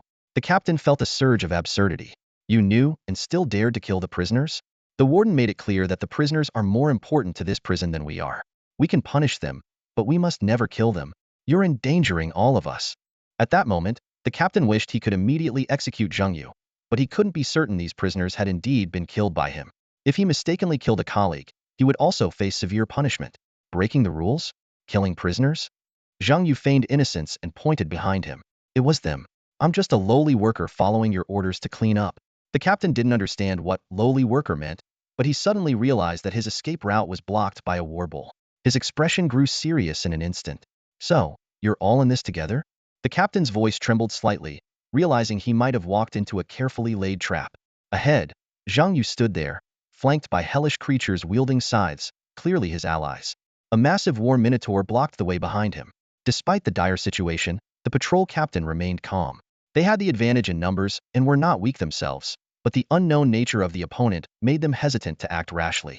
Zhang Yu carefully observed the patrol captain's reaction and quickly concluded that they were unaware of the summoned beast's existence. To the patrol captain, Zhang Yu, the war minotaur, and the hell executioners were just 3 individuals working together, not a summoner and his summoned creatures. As tensions escalated, the surrounding walls began to writhe. Blood-red eyeballs emerged one by one, staring intently at Zhang Yu and the patrol captain. At the same time, the ceiling became densely covered with spiders. Zhang Yu looked up and felt a chill run down his spine as his sanity plummeted. These spiders had baby heads, dripping with blood. 8 eyes were distributed across their foreheads, eyes, cheeks, and mouths, forming the spiders' 8 eyes. The horrifying sight reminded Zhang Yu of the human-skin spiders in the abyss of cold prisons. One spider, with sparse hair and bloodshot eyes, spoke. The warden wants to see you. The patrol captain's expression became complicated as he looked at Zhang Yu, seemingly waiting for his decision. He seemed unsure whether to feel relieved or resigned. All right, let's go, Zhang Yu said, making a please lead the way gesture. The patrol captain hesitated, sizing up Zhang Yu and asked, are you sure it wasn't you who did it? He had been prepared for a deadly confrontation with Zhang Yu. In the past, some newcomers had suddenly gone mad and killed prisoners, but they had always been bitten to death by the spider swarms because they resisted to the end. I told you, it was them who did it. Why don't you believe me? Zhang Yu retorted. The patrol captain stared at Zhang Yu and slowly voiced his judgment. My intuition tells me their deaths are connected to you. Also, I feel like you harbor ill intentions towards me. More importantly, I think you're fearless because you're ignorant. The patrol captain believed that Zhang Yu had never met the warden or experienced the warden's punishment and therefore had no idea how terrifying it was to face the warden. You can't escape anyway, the patrol captain continued. With the dark blood eye, everything you do is recorded. If you're lying, you'll die even faster. Deep down, the patrol captain hoped this newcomer would be killed by the warden. There were always more newcomers, and this one was clearly a troublemaker. He had initially thought Zhang Yu might be a promising candidate when he saw him obediently take the cleaning tools. Little did he know, Zhang Yu was courting death. However, one thing kept bothering him. Why were these newcomers so fixated on the prisoners? This wasn't the first case of a newcomer violently killing prisoners in the prison. Even though it was strictly forbidden, some were still willing to risk death to do it. Suddenly, a terrifying thought crossed the patrol captain's mind. Could these newcomers be assassins planted by the warden's enemies? He looked at Zhang Yu warily and took a step back, maintaining his distance from Zhang Yu and the war minotaur, because he considered another possibility. This newcomer was so calmly going to meet the warden. Could the warden be his real target? If he had the strength to target the warden, that was beyond the patrol captain's capacity to handle. Realizing this, he didn't dare to look at Zhang Yu directly, fearing his suspicion might be correct. The warden's location was on the basement level. As they descended the stairs from the third floor, Zhang Yu carefully observed the layout of the prison. Just as the strategy guide mentioned, this prison had no external doors or windows. It was a completely sealed space. No entrances or exits. Zhang Yu mused. No wonder they weren't puzzled by the appearance of the war minotaur and the hell executioners. A completely sealed environment with no doors or windows meant no one could enter or exit at will. If new creatures appeared, they had to be entities allowed by the prison's rules. But without exits, how could the prisoners escape? Zhang Yu had no idea. No professional from the 9 provinces had ever cleared the abyss of the dead prison. Naturally, no one knew how prisoners cleared it. They only knew that prisoners had a chance to survive, while the manager's faction faced fatal risks. Therefore, previous professionals recommended choosing the prisoner faction, not because it was easier to clear, but because the managers were more likely to die. The criminal just needs to hide well. Zhang Yu followed the unsettling baby-headed spiders and the patrol captain to the first-floor lobby. He was momentarily taken aback by the scene. The lobby was packed with prison guards, clearly summoned urgently due to the recent alarm. After leading them to their positions, the spiders silently disappeared. Zhang Yu asked, puzzled, "Aren't we supposed to meet separately?" The patrol captain shot him a cold, disdainful look. "You think the warden would meet a lowly guard like you alone? If you didn't kill the prisoner, you don't need to rush to see the warden. The spider lady will prove your innocence. But if you're lying..." His voice dropped ominously, "then death awaits you." A shiver ran down Zhang Yu's spine as he recalled information from the strategy guide. The spider lady, an elite guard in the prison guard faction, ranked 3rd among those one should never offend. The first, of course, was the warden. The second was the eerie, blood-red eye on the wall, the dark blood eye. The spider lady controlled the baby-headed spiders. The fourth was the giant on the platform holding a steel fork, nicknamed Iron Tower, his body covered in iron lumps. Suddenly, a coquettish laugh came from the ceiling. Zhang Yu looked up to see a simply dressed woman hanging upside down from a chandelier. This was the succubus, the 9th-ranked guard in terms of strength. She wielded a thorn whip, her voluptuous figure and flexible joints hanging in a strange yet alluring pose. Her every move exuded classic succubus charm, though she was quite different from what Zhang Yu had imagined. This succubus from the prison's death row exuded an aggressive allure, more like a quintessential dominator. Zhang Yu glanced around and noticed that the other guards were all looking down, not daring to raise their heads. Only he and a few other new guards dared to look up. It was clear that these people were also professionals. Only professionals would have such curiosity and courage. Zhang Yu silently noted their faces, realizing that they were also observing him, especially Wang Ting from his team. Wang Ting hurried over to Zhang Yu, asking mysteriously, "Do you know what's going on?" Seeing Zhang Yu shake his head, Wang Ting looked exasperated. "You're lucky you ran into me. Otherwise, you wouldn't even know how you died. I really don't understand how your world dared to send you into a 4-star abyss. No matter how high your talent, you should at least check the strategy guide, right?" Lowering his voice, he explained, "You saw Iron Tower, right? The guy over 5 meters tall, covered in iron lumps? He's the executioner in charge of punishments in the prison. He usually doesn't attend meetings unless someone has broken the rules. And since this is an emergency meeting, something big must have happened." With a knowing look, Wang Ting analyzed, "A professional from the prisoner faction died earlier, which means the alarm was triggered by that professional. Now that the warden has called an emergency meeting, it means our management faction took action." Rubbing his chin, Wang Ting said seriously, "And our faction's professional hasn't been forced to quit yet. Dragging it out this long means he might have a way to withstand a punishment that could kill me in an instant. If he can really endure it." Wang Ting looked excited. "Brother, we might have found a real powerhouse." Zhang Yu nodded in agreement. "You're right." But inwardly, he was calculating the implications of this information.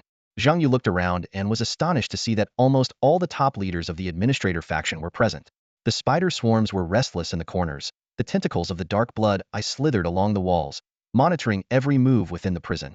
The executioner, as towering as an iron tower, stood on the terrace. A succubus elegantly circled the ceiling, while the kobold patrol captain stood imposingly at the entrance. This formidable lineup made Zhang Yu uneasy. Clearly, something significant was about to happen. Seeing Wang Ting so familiar with the scene, Zhang Yu couldn't help but ask, "How long did you stay here last time?"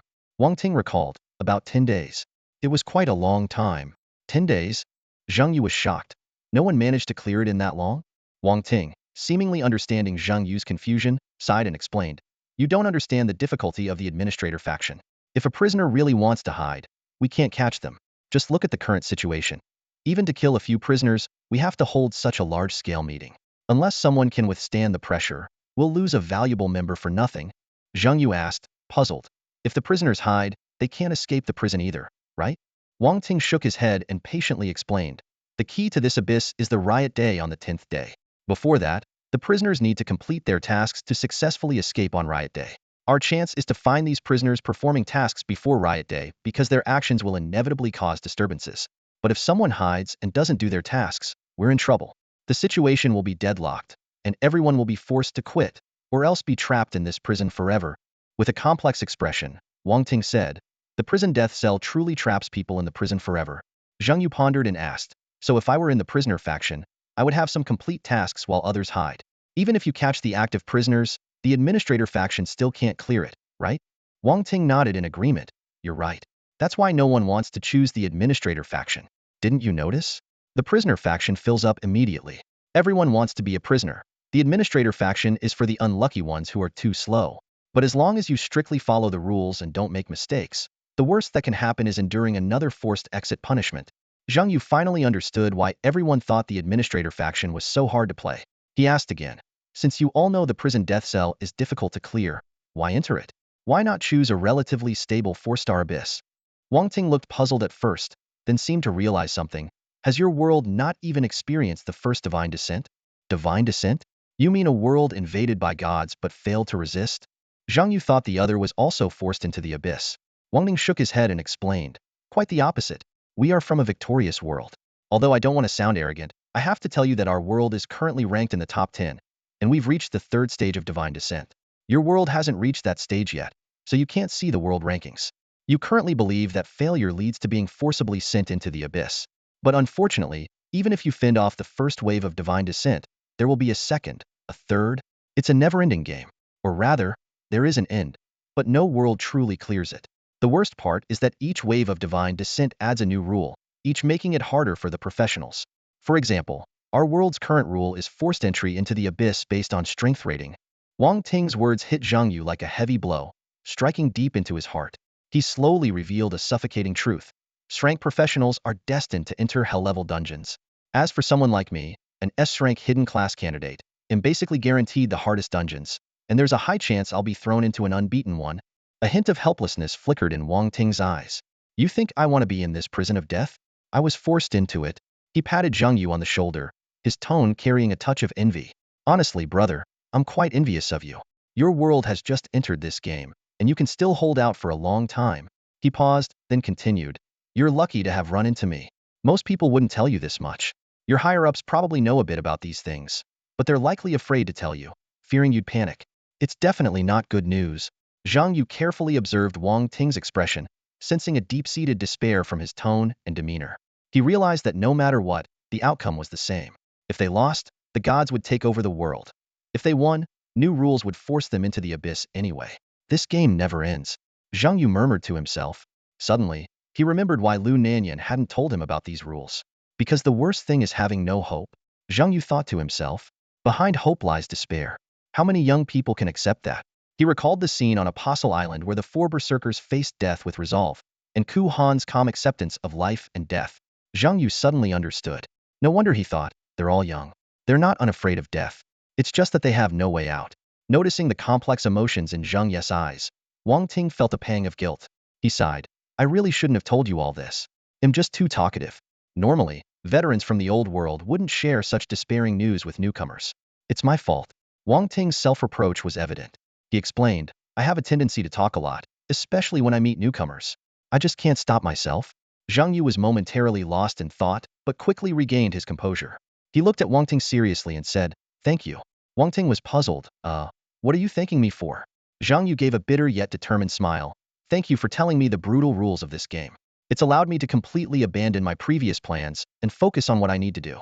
Encountering a professional who has experienced divine intervention is rare, but finding one who is completely open and honest is even rarer. Zhang Yu felt a deep sense of gratitude, and his eyes shone with genuine admiration as he looked at Wang Ting. If it weren't for Wang Ting's candor, Zhang Yu might still naively believe that, when the sky falls, the tall ones will hold it up. However, the harsh reality is that in this game, the sky falling means the destruction of everyone. Zhang Yu pondered why Lu Nanyan had kept this information hidden. Perhaps she did it out of kindness, not wanting to cause him unnecessary panic. After all, the ultimate plan was just the first level of this vast game. Yet, Zhang Yu believed these truths deserved to be known. Surprisingly, upon learning the truth, he didn't feel fear or despair. Reflecting on the past, Zhang Yu had always thought he was powerless to change the course of the world. He was just a latecomer. While there were many strong individuals like Nan Muyun who held up the world, or professionals like Lu Nanyan who were willing to mentor newcomers. But Wang Ting's words made him realize, even a genius like Nan Muyun was not considered top tier in this massive game involving countless professionals from various world spaces. Their world was like a novice, just starting out. In the face of an impending collapse, everyone needed to work together to hold up the sky. Zhang Yu recalled his original intentions, to catch up with Li Nan, to challenge Zhou Yun, and simply to become stronger. The goal of becoming stronger was also straightforward higher status and a better life. But when he truly understood the essence of the Abyss game, a crucial realization dawned on him. His talent belonged to this world, not just to himself. He felt a heavy sense of responsibility and knew he had to turn this divine talent into real strength to live up to his potential. Wang Ting keenly sensed the subtle shift in Zhang Yu's emotions. Although he couldn't pinpoint exactly what it was, he could feel a newfound determination emanating from the newcomer. What's up with you? Wang Ting couldn't help but ask. Zhang Yu smiled calmly. Nothing, just figured some things out. I was hesitant before about whether to do this, but now it seems necessary to give it a try. Wang Ting frowned. Stop being cryptic. Zhang Yu smiled mysteriously. You'll find out soon. I think I might be able to help you clear this level, as a thanks for telling me all this.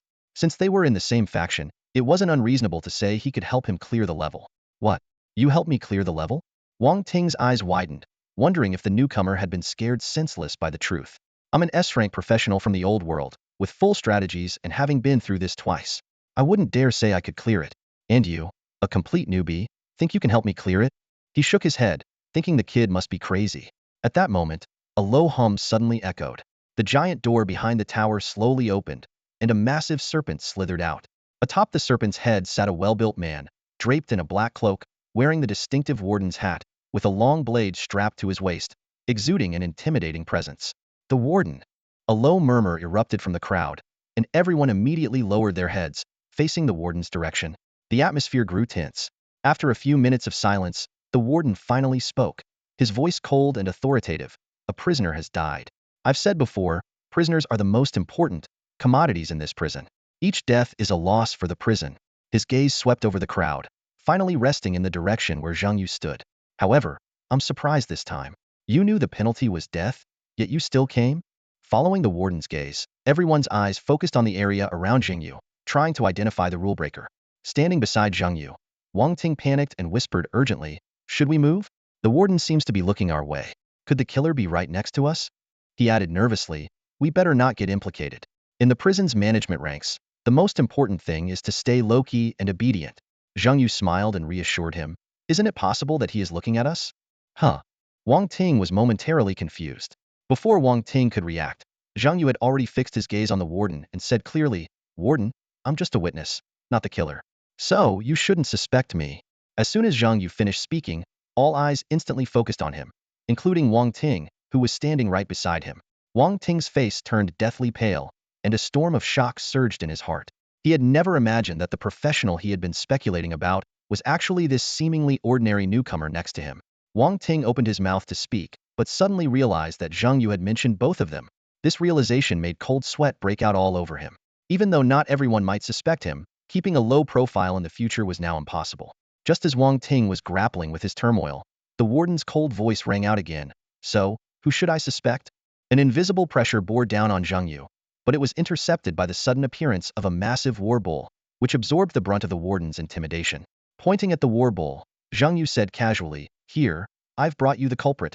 This action left Wang Ting and a few other professionals from the same faction dumbfounded, clearly not expecting such an unconventional move. The warden stared at the giant war bull that had effortlessly blocked his attack and asked, Are you saying he killed the prisoner? Zhang Yu shook his head and pointed behind him. The killer is that man in black. He's been following me. If it weren't for the protection of the spider swarm, I'd probably be dead by now. He was referring to the Hell Executor, who immediately put on a fierce expression and bared his teeth at Zhang Yu. Despite the poor acting, it didn't detract from their performance. The warden's gaze shifted to the Hell Executor. The skin of the giant serpent beneath him suddenly split open, revealing numerous small blood-red eyes. The warden seemed to be communicating silently with these eerie eyes. About a minute later, he questioned Zhang Yu. But you still killed one. Zhang Yu didn't hide anything.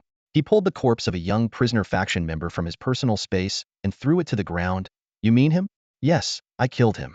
But he was not only an escapee but also one of those bugs you particularly despise. Zhang Yu explained that when he killed this professional, he had used a piece of equipment, which meant he was directly involved in the act. The warden looked down at the corpse. The disguise provided by the Abyss rules was gone, and the boy's true identity as an outsider was clear. The warden's initial anger at the breach of rules seemed to subside a bit, but he still asked, "Why were you there? Shouldn't you have been on patrol?" Zhang Yu pointed at the patrol captain. "My captain asked me to clear out the trash." A hint of a smile seemed to appear on the warden's lips. "So, you treated the prisoner's body as trash to be disposed of?" Zhang Yu nodded in acknowledgement. Before the warden could respond, the patrol captain burst out, "I told you to clear out the trash, not to clean out the prisoners in the jail." He finally understood why the cells were empty yet unusually clean. It was all because this kid had treated everything as trash to be cleared. Zhang Yu responded with a smile. "You told me to clear out all the trash. In my view, they are all trash and should be cleared out." He glanced around, his gaze sweeping over the succubus on the ceiling, the iron tower on the balcony, and the kobold not far away. He continued, "And I'm not targeting anyone in particular. I'm just saying that everyone here is trash. Trash should be cleared out to make way for the capable." With that, Zhang Yu locked his eyes on the patrol captain, his tone disdainful. "Don't you agree with me? Little trash." Faced with Zhang Yu's insults and provocations, the patrol captain's expression darkened instantly. He swiftly drew the long whip from his waist, its handle creaking in his grip. "Are you provoking me?" the patrol captain shouted, his voice echoing through the empty hall. "Defying your superior and disobeying orders? Do you even know what you're doing? Even if you didn't kill the prisoner, you're still violating the warden's rules." Before he finished speaking, the patrol captain had already raised his whip and swung it fiercely at Zhang Yu. The air whistled with the sharp sound of the whip, but the expected strike never landed. With a crisp snap, the whip was suddenly cut in two by a dark shadow. The Hell Executioner had appeared in front of Zhang Yu, his scythe gleaming coldly as he growled at the patrol captain. "So, you are in cahoots," the patrol captain accused, pointing at Zhang Yu behind the Hell Executioner, his voice rising as if he had found decisive evidence. Zhang Yu shrugged nonchalantly and said calmly, "This is his personal action, not related to me." He then turned his gaze towards the warden. The warden watched the scene with interest and asked, "Do you want to argue?" Zhang Yu smiled slightly. "Not argue, just a few questions I'd like to ask you, warden." The patrol captain immediately scolded. "What right do you have to question the warden? Or are you doubting the rules set by the warden?" Zhang Yu remained unbothered and nodded. "I do have some confusion about the warden's rules. It's not a challenge. I just don't want to die without understanding why." Doubting the rules? Wang Ting, standing at the back, was stunned. He looked at the powerful summoned beast beside Zhang Yu, seeming to understand Zhang Yu's intention. Facing the direct challenge from Zhang Yu, the warden scrutinized him with a meaningful gaze. Next to him, the Iron Tower guard shouted sternly, "Rules are rules. In this prison, the warden holds absolute authority. Questioning the warden's rules means breaking them." Zhang Yu responded fearlessly, "Punishment? I'll take it. Even if it means death. I refuse to be led by trash. I just want to know one thing: why is he the captain and I'm just a guard? Is it just because I'm new?" He stared directly into the warden's eyes, his tone growing firmer. "Warden, I want to know what qualifies you to be the warden." This statement hit like a bomb, plunging the hall into dead silence. Zhang Yu had not only questioned the rules, but had also directly challenged the warden's authority. However, the warden showed no sign of anger, instead responding with interest, strength. "I have the power to suppress everything here. That's why I'm the warden." A victorious smile appeared on Zhang Yu's face as he got the answer he wanted. "If that's the case, why should I be beneath him?" He pointed at the patrol captain and continued, "If we must follow the rules and respect strength, warden, can I understand that by accepting this punishment, I can earn a chance to rise?" Zhang Yu didn't directly point out the contradictions in the warden's rules, because this was exactly what the warden intended. In truth, these rules were a form of autocratic control, a way for a despot to consolidate power. Subordinates were never allowed to defy superiors, yet strength was also supposed to be the measure of rank. This inherently contradictory system was the warden's means to oppress the ordinary guards. Zhang Yu had long noticed a problem. The powerful guards mentioned in the strategy guides, as well as what Wang Ting had said, indicated that the management of the prison hadn't changed for decades. The reason was simply no one had ever broken the rules. Wang Ting had said that to survive in the prison, one had to be low-key and follow the rules. But following the rules was exactly what had prevented the management from ever winning. Under the warden's rules, finding all the prisoners was impossible because the prisoners could hide and choke the management team. To uncover all the prisoners, one needed power within the prison. And the only way to gain power under the rules was through time, not only strength but also seniority. But professionals didn't have years to spend in an abyss. So, breaking the rules was the only hope of winning. Zhang Yu questioned the warden not to seek death, but to force the warden to admit that strength is paramount. When Zhang Yu first laid eyes on the warden, a bold idea flashed through his mind. Though the warden was powerful, he was not irreplaceable. This thought, like a sharp blade, cut straight to the core of the prison system. Zhang Yu keenly realized that the rules set by the warden were likely designed to consolidate his own position. He looked around and noticed that no one had ever questioned the warden's authority. But at this moment, Zhang Yu decided to break this taboo. Taking a deep breath, he mustered the courage to ask the question no one dared to ask. Confronted with this unexpected challenge, the warden had no choice but to give Zhang Yu the answer he was hoping for. In that instant, Zhang Yu understood a crucial point. Individual strength alone cannot secure the rule over a group. The warden needed rules and a hierarchical structure to maintain order.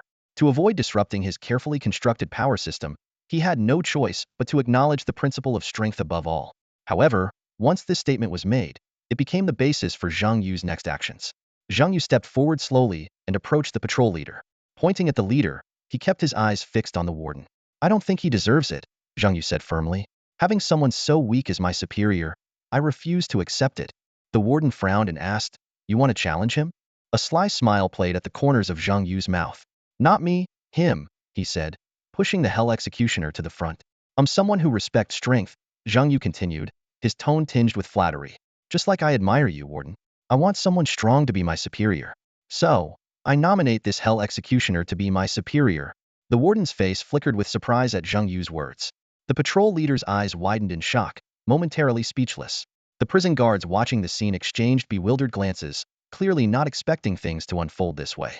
"So, after all your righteous talk, the one challenging the rules isn't you," a guard couldn't help but remark. Despite the unexpected nature of Zhang Yu's every word, everyone present vividly remembered the moment when the Hell Executioner took a whip for Zhang Yu. Whether it was Zhang Yu or the Hell Executioner challenging, the outcome was the same. Zhang Yu's words cleverly exploited a loophole in the rules. He clearly stated his acceptance of punishment while insisting on continuing the challenge. This both adhered to the warden's established rules and met the challenge's requirements. To others, the rules were constraints. To Zhang Yu, they were opportunities to be leveraged. "All right." To everyone's surprise, the warden agreed. But he added, "You're right. If the person you recommend is strong enough, then after he challenges your leader, he must also withstand my punishment. But be clear, my punishment is not easy to endure." Zhang Yu nodded and pointed at the Hell Executioner. "Let's make it clear then, if he takes the punishment, I won't be punished."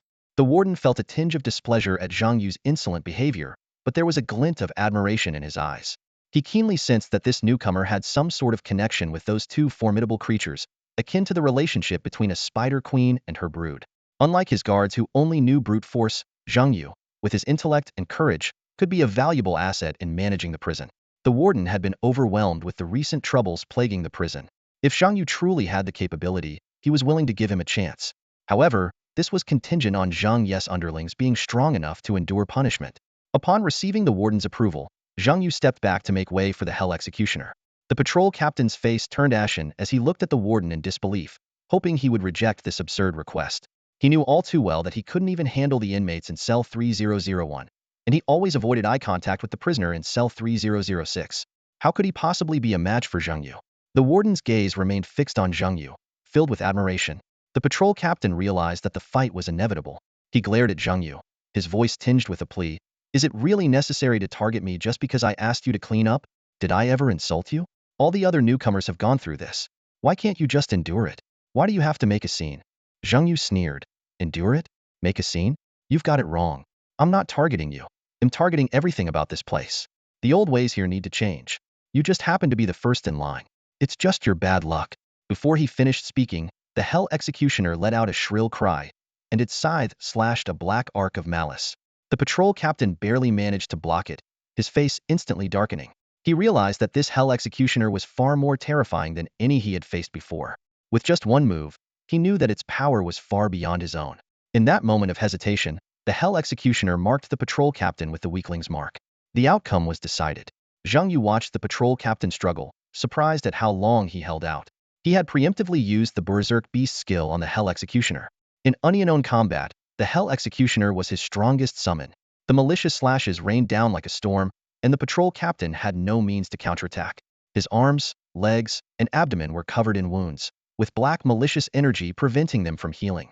Zhang Yu noticed that when only one summon was fighting, its energy was exceptionally abundant, allowing it to unleash skills without restraint. The Hell Executioner was already a unknown expert, and the enhanced energy limits from fighting alone left the patrol captain defenseless. A precise slash severed his right arm at the root. Isu, the patrol captain's plea for mercy was cut short as the Hell Executioner dashed forward like lightning. A dark shadow flickered, and the patrol captain was instantly decapitated. Execute. Behead him. With the command given, the executioner from Hell, moving with the grace of a gentleman, swung his scythe elegantly. The patrol captain's head fell cleanly, landing perfectly on the blade. The executioner raised the scythe, displaying the head high above. He turned to face the crowd, slowly rotating the scythe as if flaunting his trophy. Then, he silently retreated to stand respectfully behind Zhang Yu.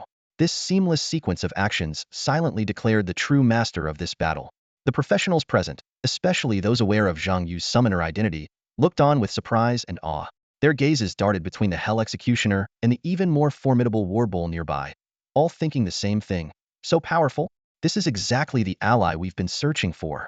Though Zhang Yu's strength wasn't enough to completely dominate third-stage professionals, calling him a pillar was certainly fitting. The warden stared at Zhang Yu and said in a deep voice, "I acknowledge the outcome of this challenge. But rules are rules." Zhang Yu nodded slightly.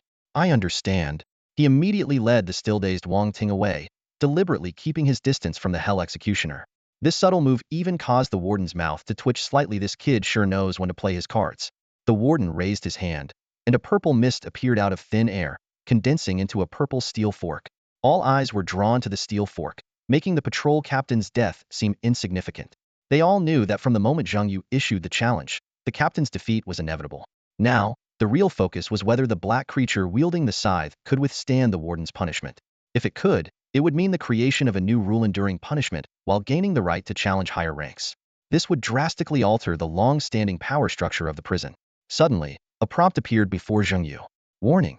You are under attack by the warden's punishment. This attack cannot trigger the revival effect of the resurrection cross, nor can it activate the priest's holy resurrection skill. This explained why previous professionals couldn't attempt to endure the punishment. But Zhang Yu's situation was different. Firstly, the one being punished was a summoned creature, which could revive after a day even if it died, and it was protected by the Queen of Spirit Butterfly's cocoon. Secondly, he had 6 summoned creatures. Most importantly, the Hell Executioner was not afraid of massive damage. Hell form. When the demon beast's health reaches 0, it does not die immediately but enters hell form. It can be revived by the summoner with whom it has a master-servant contract. The demon beast can enter hell form only once per day. Boom. The purple steel fork struck down, causing a string of astonishingly high damage numbers to appear instantly. The massive shockwave sent nearby guards flying several meters. The warden clearly hadn't held back, aiming to demonstrate his strength and keep the restless in line. More importantly, he valued Zhang Yu himself, rather than just the Hell Executioner. If losing the Executioner meant losing his abilities, then this newcomer wouldn't be worth nurturing. As the dust settled, everyone was astonished to see the Hell Executioner still standing. He forcefully pulled the steel fork from his chest and let out an enraged roar. The aura of hell swept through the entire hall. He actually withstood it. Wang Ting and the other professionals murmured in disbelief. They had racked their brains trying to withstand the warden's punishment, with lesser rule violations only costing them some health. But the punishment for killing an inmate had always been unbearable. Even those who barely survived due to their profession were ostracized by the guards. However, Zhang Yu was different. This battle had the warden's consent and was a legitimate promotion fight. Zhang Yu turned to Wang Ting with a smile and said, "Now we have a new captain." Wang Ting glanced at Zhang Yu, then at the Hell Executioner, and without hesitation, grabbed Zhang Yu's hand, fawningly saying, "Captain, what are we having for dinner?" "It's on me." Zhang Yu was momentarily speechless and could only shake his head in resignation. Death row, 4th floor. Cell 4108. The floor was awash with blood, the stench of iron thick in the air. A pale, ghostly figure appeared silently at the cell door, emitting a faint glow. The ghostly figure, with a woman's voice, spoke to a writhing mass of flesh inside the cell. "One of the prisoner faction's professionals has died. But none from the management faction were harmed, which means someone among them can withstand the punishment for breaking the rules." A deep, raspy voice emanated from the blood mass. accompanied by unsettling swallowing sounds. No need to worry. This is an inherently unfair abyss. The risks the management faction takes are far greater than ours. No one has ever beaten the prisoner faction as a manager. As soon as the words fell, a man with a bare torso stood up from the blood mass. He reached out and absorbed the mass into his hand, revealing several shriveled corpses on the floor. His movements were graceful, his demeanor exuding an air of superiority. The ghostly figure still seemed worried, but this time, the management faction has caused quite a stir. How big? The man asked, raising an eyebrow. The ghostly figure hesitated before replying. They killed a patrol captain and took his place. The man took a white shirt from his inventory and put it on, walking towards the cell door. Just a lower-tier elite monster. Is it worth all this concern? Even in the dim, damp cell, he maintained an air of nobility as he approached the ghostly figure. Stick to the plan. Don't let external factors distract you. Go find the other professionals in the prisoner faction and reassure them. Tell them, with me here, the final mission will surely be completed. Yes, the ghostly figure responded but still had concerns before leaving. Are we really going to ignore that professional? The man fixed the ghostly figure with a sharp gaze. What are you worried about? The ghostly figure hesitated before admitting, I just have a vague sense of unease. Someone in the management faction once did something that affected the prisoner faction. Did they succeed? The man asked. The ghostly figure shook her head. A glint of insight flashed in the man's eyes. Willing to endure punishment to improve their position, they certainly have guts. If they can withstand the punishment and gain the warden's approval, they must be strong. But they chose the wrong faction. He deduced the opponent's plan from mere hints, not because he was infallible, but because others had tried this path before. Even the strongest predecessors couldn't win from the management faction. No matter how strong they are, they can't beat us. Besides, with me here, what do you have to worry about? Have I ever lost? The man's eyes shone with unwavering confidence, which the ghostly figure saw not as bravado, but as fact. He had earned his right to boast, and had the confidence to back his words. I understand. The ghostly figure said no more. The man nodded. Go do what you need to do. Have them complete the basic tasks quickly. I want to earn the historical record rewards. Got it. The ghostly figure responded excitedly. Following the man had earned countless historical record rewards. If he said something could be done, it would be done. Just as he had vowed to climb over the predecessor's records, fulfilling his promises every time. This time would be no different. The ghostly figure had near-blind faith in the captain. The pale ghostly figure cheerfully phased through the wall, entering a cell on the third floor and merging with a pale-faced woman. Meanwhile, in the guard's break room, a group of people stared in shock at the hellish executioner wielding a scythe, exuding a menacing aura. Even the patrol captain was speechless, watching as his position was usurped. Even the enforcers of the underworld couldn't comprehend, and the patrol captain couldn't drive him away. Who knew if he would be the next one challenged? Although his strength surpassed that of the captain, the advantage was not significant. He knew he couldn't easily defeat the patrol captain, let alone face the underworld enforcers. He wasn't exactly afraid, but he definitely didn't want to get caught up in this conflict. Just as the tension was reaching its peak, Zhang Yu entered with the war bull and Wang Ting, breaking the deadlock. The patrol captain's face lit up with a smile upon seeing Zhang Yu. He still remembered the previous battle, where those two formidable beings only obeyed this newcomer's commands. The captain was about to speak, but then realized he didn't even know the other man's name. I go by Huayin Wang. Zhang Yu introduced himself calmly. The patrol captain was stunned, momentarily at a loss for words. Aren't you all using code names here? Like Spider-Woman, Iron Tower, Kobold, even the warden doesn't have a name. From now on, just call me Huayin Wang, Zhang Yu added, his eyes carrying a hint of undeniable authority. The captain's mind raced, but outwardly he only furrowed his brow slightly. Huayin Wang, are you sure? Although they did use titles to address each other, never had there been one so audacious. He didn't say it out loud, but he thought to himself. You may have some strength, but you're still too weak compared to those ruthless prison officers. When you finally anger them, that's when you'll regret it. Huayin Wang? Don't end up in hell for real. Suppressing his annoyance, the captain turned to Zhang Yu, trying to maintain politeness. Well, little brother, could you ask your friend to get off my spot? The sooner we finish preparing for tomorrow's tasks, the sooner we can all rest, right? He still couldn't bring himself to say, Huayin Wang. Zhang Yu nodded slightly and gestured to the underworld enforcer. Step down for now. This spot isn't ours yet. Yeah.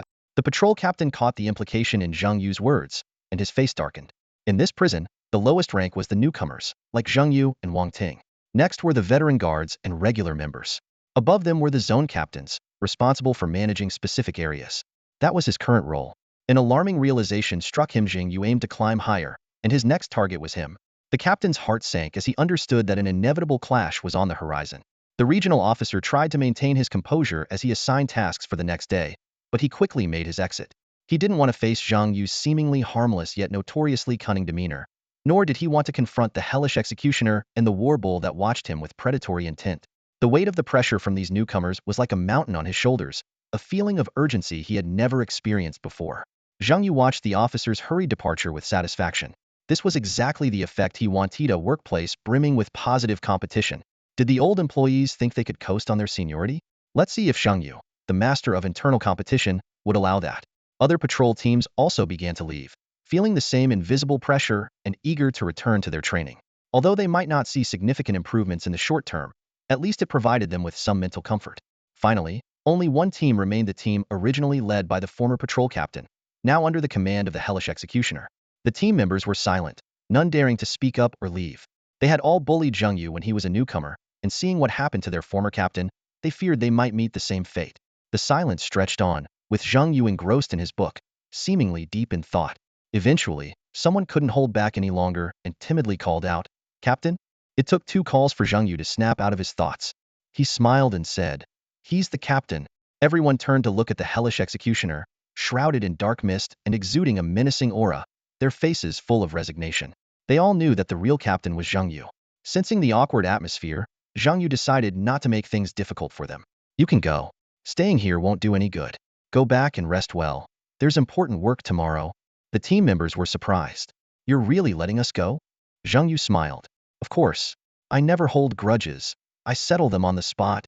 He pointed at the hellish executioner. "So remember that, or else the captain won't be pleased." The team members quickly pledged their loyalty. "Understood. We'll follow your lead from now on."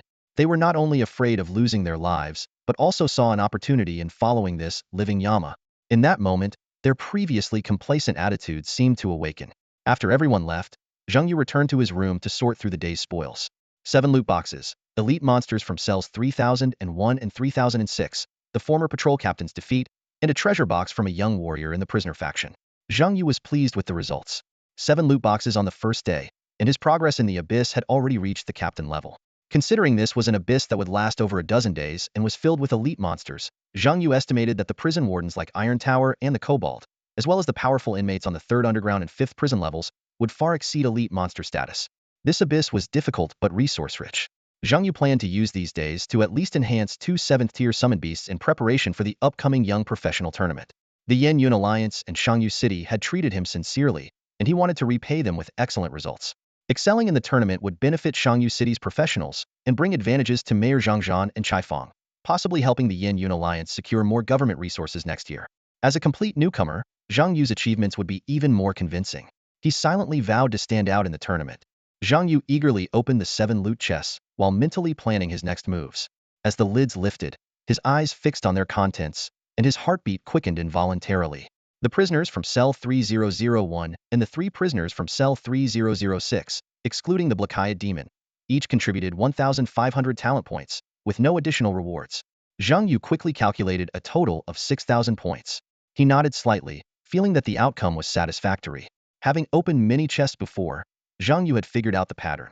He thought to himself, ordinary elite monsters' chests usually only contain talent points, and the chances of other items appearing are very low. Even among elite monsters, there are different levels, though the distinctions aren't very clear.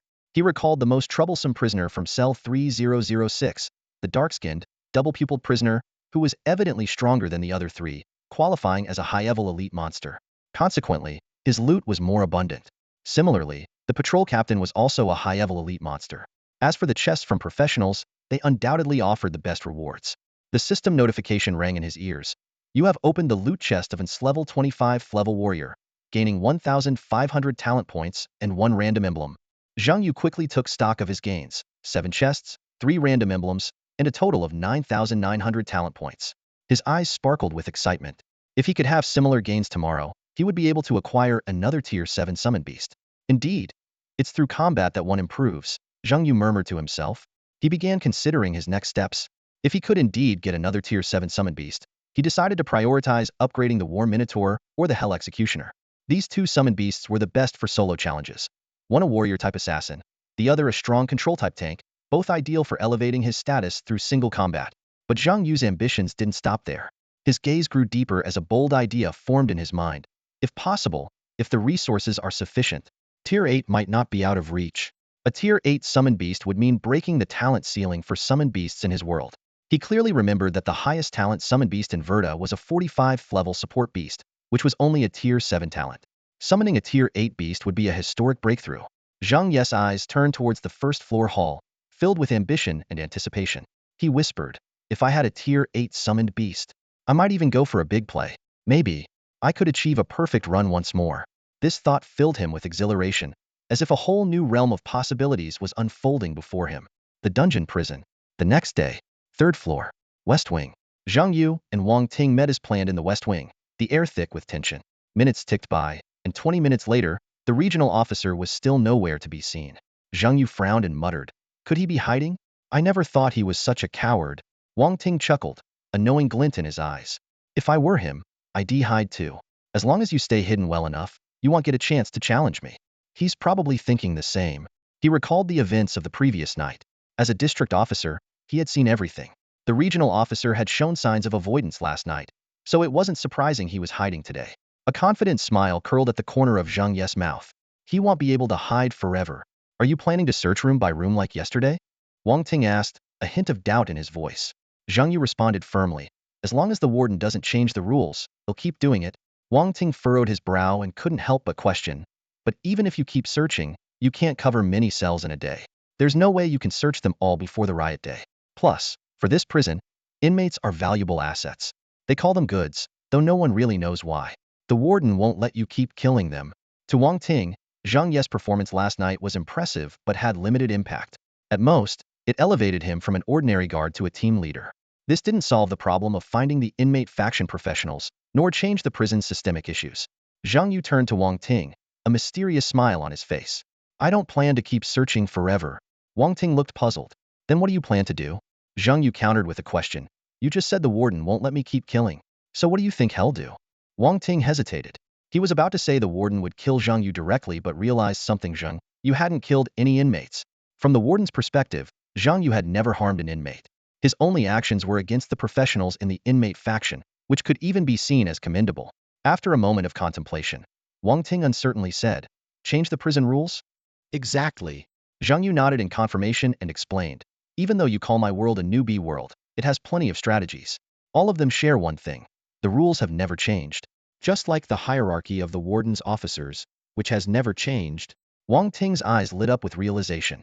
If the rules change, the officer hierarchy will too? Yes. Zhang Yu affirmed. I want the warden to change this himself. He established a power order in this prison, but it's really just a violent order. He uses his absolute authority and strength to keep the strong in check. Once the rules are broken, it means the violent order will lose its order. Zhang Yu made a fist and then relaxed it. Without order, violence is just pure chaos.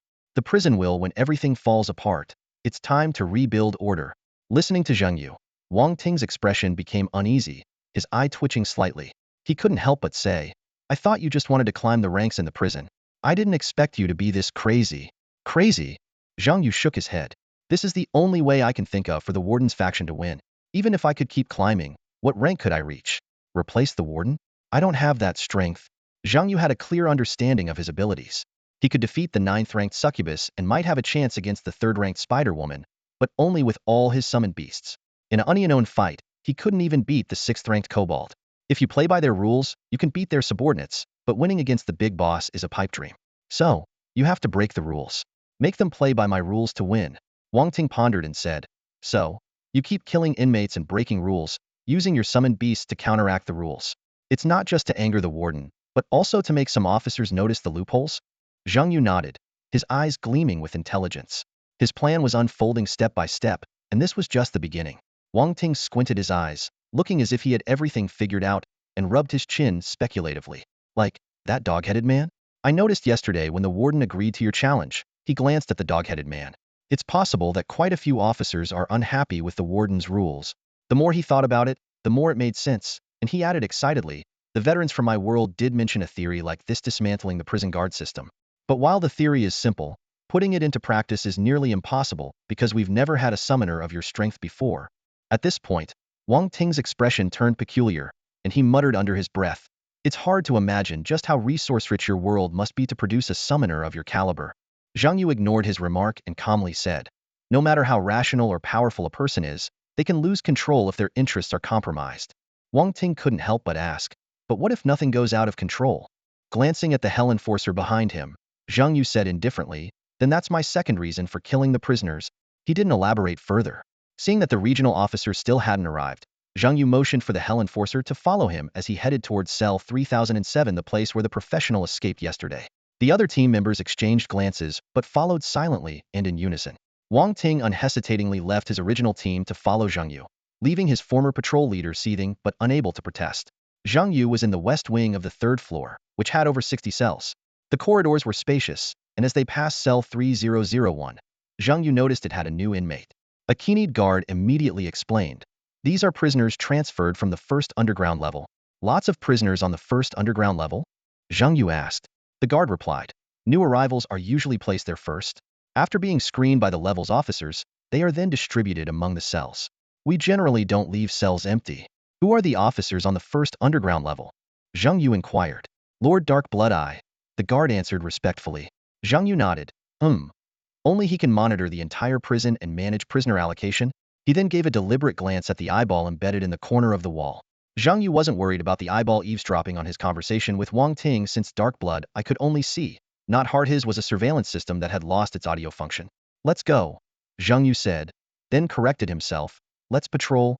On the first floor of the prison, inside the warden's office. The warden frowned, staring intently at the Dark Blood-I in front of him, listening to its report. His face, etched with years of worry, looked old, and a few strands of white hair slipped through his fingers. That newcomer is killing prisoners again. The warden muttered to himself, his frown deepening. Although he isn't doing it personally, those guys following him obey his every word. Clearly, they're in this together. I even suspect there's some kind of pact between them. He rubbed his temples in frustration and continued, but I can only punish the ones who directly commit the murders. And from the looks of it, they seem capable of blocking my attacks. The warden's gaze swept across the office and landed on a hefty rulebook. Change the rules, he scoffed. No way. I know exactly what that kid is up to. These rules were established when the prison was built and have never been altered. If I change them now, those restless officers wanting to get out will start questioning the rules' origins and even my authority. He stood up and walked to the window. Outside, the gloomy sky hung over the entire prison. Besides, the prison situation is unstable right now. There's an infiltrator among the prisoners, and several troublesome issues haven't been resolved. We can't afford any slip-ups before the delivery date. Turning back to face the Dark Blood-I, a fierce glint flashed in his eyes. If worst comes to worst, we'll just increase tonight's punishment. He paused, then added, but we can't let him keep killing. Who's the officer in charge of the third level? The warden struggled to recall, finding his memory increasingly foggy. Just then, the giant python beneath him let out a low hiss, as if reminding him of something. Oh, right, it's the succubus, the warden realized. Have the succubus get close to that kid and find out what he's up to. If he's just addicted to killing like that crocodile, send him underground. It's full of rejects down there. Let him kill to his heart's content. The warden's voice turned low and dangerous, but if he has another motive, it means we're caught up in their game too. That would be a real problem. He tiredly touched his increasingly aged face and sighed. Go, get it done. I'm exhausted. The Dark Blood-I responded with a sound like tearing paper. Understood. It then vanished into the shadows. In truth, the warden never really cared much about the prisoners' deaths. While he wasn't lying when he said the prisoners were cargo, he didn't genuinely care about their well-being. After all, cargo always has the potential to get damaged. Just then, a deafening scream echoed from the direction of the cells. Outside the cells, the guards watched in disarray as Zhang Yu put on a show.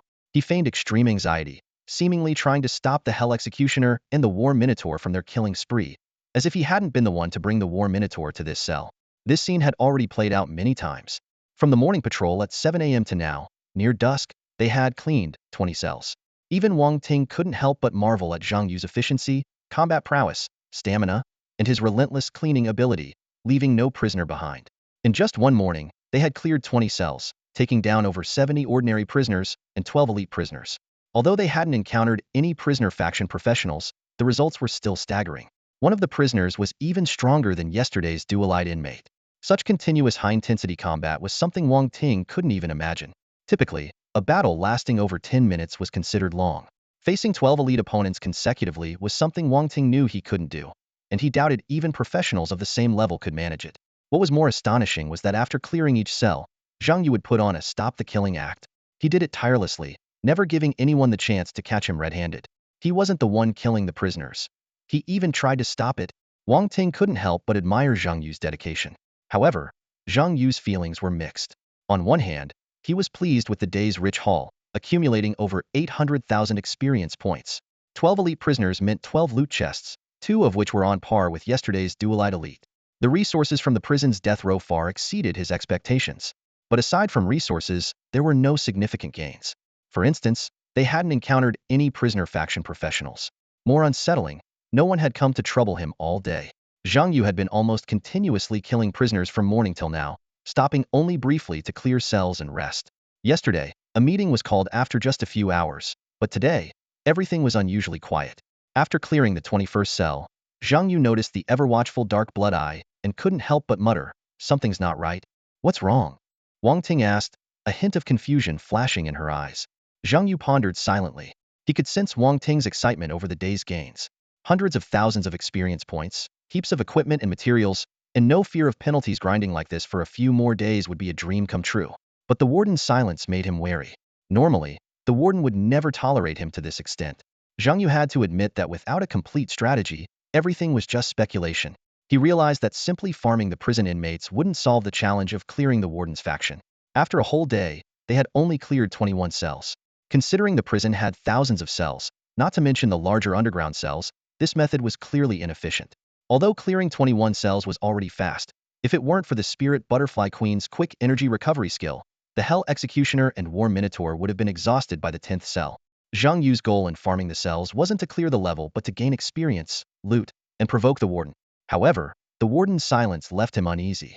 At that moment, a faint scent of roses wafted through the air, instantly brightening Zhang Yu's eyes. In this dark prison filled with the stench of blood and decay, such a fragrance could only come from one person, the third-tier cadre, the succubus.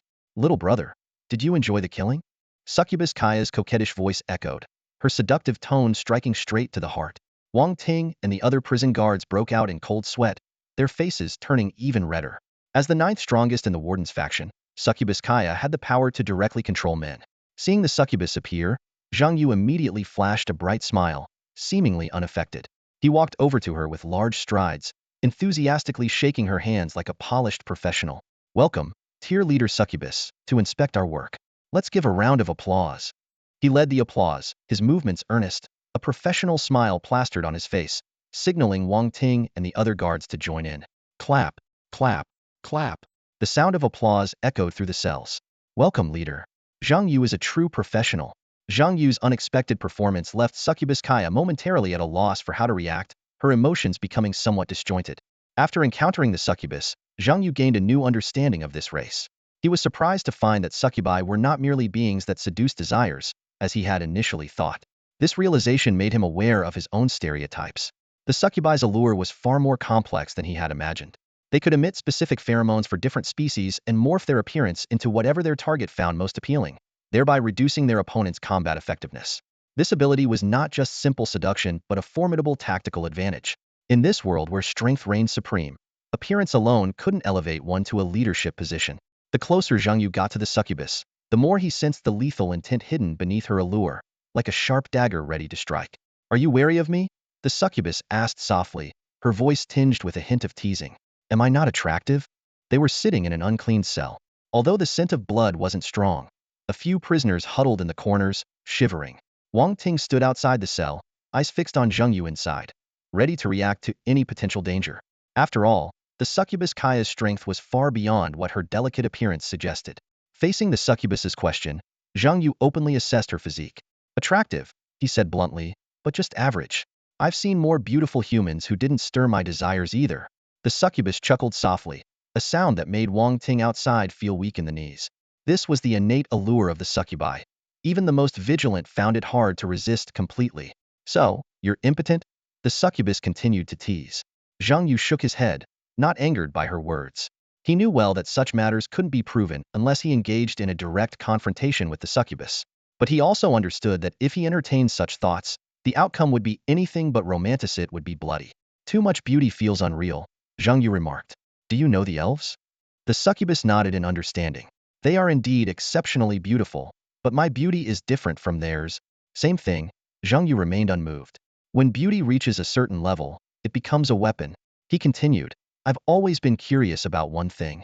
The beauty of the elves is only appreciated by human-like species, given that each race has its own aesthetic standards. I've seen goblin beauties, and they were quite striking. But succubi can allure any species, so… Zhang Yu glanced at the succubus's long legs and asked teasingly, in the eyes of a kobold, is your allure just that of a female? That's enough. The succubus interrupted with a playful scold, though the killing intent in her eyes was unmistakable. Zhang Yu knew well that succubi were not the benefit of other races. If he had to describe this race, beautiful assassins would be the most fitting term. Therefore, he remained vigilant, positioning himself as prey being watched by a venomous snake, rather than a man coveting the succubus's beauty. This constant state of alertness made the succubus's tricks ineffective on Zhang Yu. Manipulation was a succubus's forte, and the reason many professionals suffered losses, or even had to withdraw from the abyss. However, it wasn't just Zhang Yu's willpower that helped him resist the allure. It was also his two pieces of equipment, the heaven-enduring armor upgraded to level 11 and the tomb necklace upgraded to level 10. Together, these provided a 21 resistance to control effects, and allure fell under the category of control skills. More importantly, Zhang Yu's summoning space contained beings far more stunning than the succubus. The Lightwing Fairy, inheriting the elven legacy, possessed an untouchable beauty. Anyone who had witnessed the ethereal scene of the Lightwing Fairy receiving her racial inheritance would not be overly excited by a succubus. Additionally, the Queen Butterfly also redefined beauty in her unique way. Since Zhang Yu started frequently interacting with summoned beasts, his perception of beauty shifted.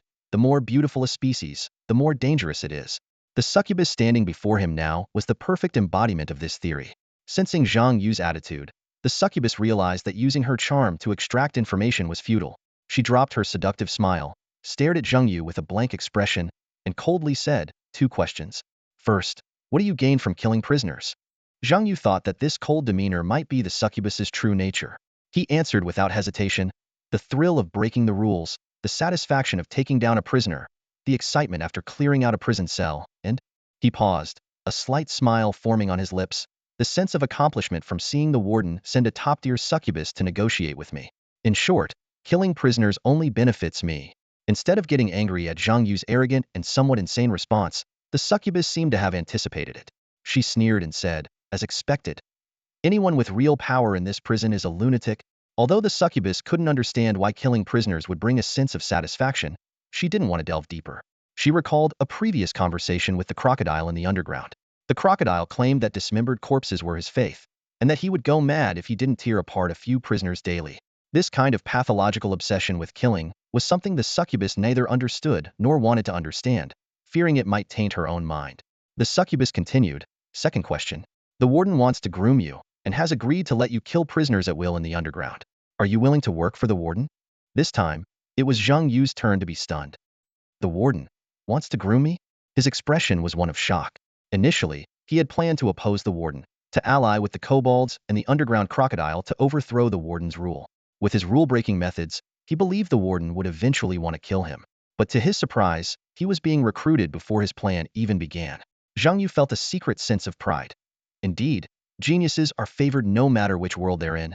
Even the warden in the abyss understands this. Yet Zhou Yun and Li Nan never did. From the succubus, Zhang Yu learned many surprising things. He squinted his eyes, carefully digesting this new information. The reason the 10 leaders had remained unchanged for so long wasn't due to a lack of challengers. In fact, any budding threats were swiftly eliminated by these cunning leaders. Zhang Yu recalled the kobold, a seemingly rough fellow who once challenged the warden but was brutally beaten and became unusually obedient afterward. What was even more unsettling was the persistent undercurrent among the prisoners, a constant thorn in the warden's side. Zhang Yu nodded thoughtfully. He had sensed this long ago. Outsiders, the so-called insects, were the catalyst for this resurgence of power. For the prisoner faction to win, they had to rely on this hidden force. Riot Day. A flash of understanding crossed Zhang Yu's eyes. Riot Day was actually a large-scale jailbreak orchestrated by the professionals and the hidden powerful force. Although the warden had sensed the crisis, he had never managed to resolve the issue before Riot Day arrived. The Abyss Seal Time. The period when professionals kept entering was actually the time around Riot Day. This realization helped Zhang Yu finally piece together the entire story of the prison's death row. In short, it was a disrupted transaction by the professionals. The prisoners were merely goods, which the warden had to deliver to some force or individual at regular intervals. Zhang Yu was more inclined to believe that the warden was trading with a deity. However, before the transaction day, a sudden riot broke out, and the prisoners escaped, causing the deal to fail. Divine punishment? Zhang Yu muttered, thinking this speculation was highly plausible. Throughout the prison, the prisoners weren't the real criminals. They were the goods. The guards, including the warden, were the ones truly imprisoned, and the one imprisoning them was likely the deity itself. This thought reminded Zhang Yu of his previous confusion. While reviewing strategies, he couldn't understand why, in this high-difficulty abyss, there was no sign of a deity. Other abysses had cores directly related to deities, but the prison's death row didn't mention anything about a god. Some believed the prison's rules were set by a deity, but Zhang Yu preferred to think that these rules were established by the warden to maintain his status, under the guise of divine authority. Now, with the information revealed by the succubus, Zhang Yu finally understood the true core of this abyss. He recalled Nan Muyun's theory in abyss studies. The only way to clear any abyss was to disrupt the deity's plans. The abyss seemed to present the deity's past, experiences, and everything through the game, allowing professionals to resolve these issues in various ways. After pondering for a moment, Zhang Yu felt it was more like a rehearsal before a great war. The abyss let them understand the deity, face the deity, and view the deity from different angles, with the ultimate goal possibly being to kill the deity. Though this idea was distant, it lingered in his mind. After nearly half an hour of conversation with the succubus, they got along well and even planned to drink together that evening. This worried Wang Ting greatly. You haven't been charmed, have you? Zhang Yu retorted. Do I look like I've been charmed? Wang Ting nodded without hesitation. If I were alone in a cell with a succubus for half an hour, I definitely wouldn't be able to resist. And you even plan to drink together tonight. Zhang Yu explained helplessly. There will be the kobold and other leaders too. It's not just the two of us. Wang Ting's eyes lit up. Could it be a multi? Shut up. Zhang Yu interrupted him. Got it. Wang Ting obediently closed his mouth. The patrol was interrupted by a succubus, and Zhang Yu glanced at his watch, realizing it was time for the evening assembly. He waved at the Hell Executioner, signaling that they could wrap up after clearing the last cell. The prisoner in that cell had been in a state of panic for over half an hour but had now finally calmed down completely, inside and out. Wang Ting couldn't contain his curiosity and leaned in to ask Zhang Yu, So, what did you talk about with the succubus? Zhang Yu glanced at Wang Ting, a slight smile playing on his lips. Some information that even you veterans of the old world might not know. This statement gave Zhang Yu, often mocked as a newbie, a chance to strike back. The succubus had revealed certain secrets that he was confident the veterans were unaware of. From Wang Ting, Zhang Yu learned that their world seemingly lacked professionals personally trained by the warden. Given that the warden regarded these professionals as his own, the succubus naturally disclosed secrets she would never normally reveal. What exactly did she say? Wang Ting pressed, knowing that any new intel would fetch a high price in their world. Zhang Yu didn't answer directly. Instead, he calmly stated, I can only tell you this. The plan has changed. I'm going to be a floor leader. A floor leader? Who are you going to challenge? Wang Ting wasn't surprised by Zhang Yu's ambition. It was part of their plan. Kill prisoners, challenge the rules, challenge superiors, and climb the ranks from squad leader to officer to floor leader. I'm not challenging anyone. The warden is giving me a floor. Zhang Yu's response was unexpected. What? Wang Ting was momentarily confused. Zhang Yu elaborated. The prison has 8 floors, 5 above ground and 3 below, not counting the main hall. Each floor has a floor leader. The 5th floor is led by a kobold, ranked 6th. The 4th floor by a sphinx, ranked 7th. The 3rd floor by a succubus, ranked 9th. The 2nd floor by a masked butcher, ranked 10th. The 1st underground floor by the dark-blood-eye, ranked 2nd. The 3rd underground floor by a crocodile, ranked 5th. The Spider Queen is the deputy warden, overseeing the 2nd floor, ranked 3rd. The Python is unranked but is 8th in power. Iron Tower manages the rules and is ranked 4th. The warden is 1st. Now, what do you think is missing? Wang Ting quickly went through the list and realized. The 2nd underground floor doesn't have a floor leader? Exactly, that's the warden's offer of goodwill. Zhang Yu confirmed. Wang Ting scratched his head, still puzzled. Goodwill? Zhang Yu didn't elaborate further and continued. Actually, after facing the succubus directly, I realized that in an unknown fight, I might not necessarily win against one of the officers. Being given a floor leader position saves me a lot of trouble. I might not excel in single combat, but I'm great at causing chaos. I need to bring you all into my game to win. Group battles are my forte. As dusk fell, the prison's big meeting was about to begin. Standing at the edge of the hall, Zhang Yu was calculating the information he had just received from the succubus. His eyes scanned the room and noticed the warden preparing something on the stage. At that moment, the succubus silently appeared beside Zhang Yu and whispered, The warden will appoint you as a floor leader in tonight's meeting. giving you the 11th rank and assigning you to manage the second underground level. Zhang Yu raised an eyebrow, sensing there was more to it. But there's a catch, right? The succubus nodded slightly, her gaze drifting into the distance. Not exactly a requirement. The second underground level has been managed by Iron Tower, and he might not agree to step down. You'll need to fight him to prove my strength? Zhang Yu speculated. The succubus turned, a teasing smile playing on her lips. What strength do you have? Zhang Yu was at a loss for words. Though he wanted to retort, it was true. He glanced at the war bull and hell executioner, always by his side, pondering silently. To other professionals, his summoned beasts were proof of his power, but to the warden and the succubus, he and his beasts were seen as separate entities. The succubus continued. The warden values your mind and the relationship you have with those two powerful beings. Although I can't see any clear connection that makes them obey you, the warden is convinced there's a deep contract between you and them. Zhang Yu's eyes flickered with surprise at the warden's insight. Being able to deduce the contract relationship without a summoner concept was already a testament to the warden's acumen. The succubus went on, otherwise, why do you think such a good opportunity would fall to you? The warden's been overwhelmed lately, balancing Iron Tower and the kobolds, preparing for an imminent delivery, and dealing with the troublesome prisoners I mentioned. Among the officers, few are competent, either traitorous like the kobolds or clueless like the Sphinx. Only Dark Blood-Eye and the Spider-Woman can offer the warden any real help. You showed up at just the right time. The succubus spoke casually, as if discussing everyday matters, devoid of her usual seductive aura. Zhang Yu asked, so, what are you to the warden? The succubus smiled alluringly. A messenger? A tool. Zhang Yu bluntly translated. The succubus wasn't offended. Instead, her eyes flashed with a heart-shaped charm, very fitting for your straightforward style. Zhang Yu brushed away the tangible charm and asked, so, I need to order the Hell Executioner to fight Iron Tower? Yes, the succubus nodded. Make the Hell Executioner fight this impossible battle for you to prove their absolute loyalty, akin to the Spider-Woman's spider swarm. Only then will the warden trust you with authority. Also, the warden promises you the right to investigate any cell. Zhang Yu's eyes lit up. To find the outsiders? Exactly, the succubus explained. The warden believes those outsiders are sent by an unknown faction to disrupt the deal. Eliminating them will ensure the transaction proceeds smoothly. But just do your best. With the warden in charge, the deal won't go wrong. Zhang Yu's expression turned slightly nuanced. As a transmigrator, he knew that the deal the succubus deemed foolproof was bound to have issues. Zhang Yu asked, you trust the warden that much? The succubus's tone carried a mix of warning and advice. Your ambition is good, better than those whose spirit has been broken by the warden's rules. But understand one thing. You ended up in this prison not because you're capable, but because you're a failure. In other words, you're just another prisoner here. The only one with real authority is the warden. He has restraints more terrifying than you can imagine. Best keep your ambitions in check. The succubus's rare seriousness seemed more like a genuine caution against self-destruction rather than a threat from the warden's perspective. But Zhang Yu caught on to a key word: the warden's restraints, not strength. This subtle difference stirred something within him. This once again reinforced Zhang Yu's previous suspicions. The warden was trying to win him over and groom him, not because he wanted to change the rules, but because he couldn't eliminate him within the confines of those rules. The system that governed the entire prison was the true authority. As for the warden, Zhang Yu was more inclined to believe that he, like the rest of the guards, was just another kind of prisoner.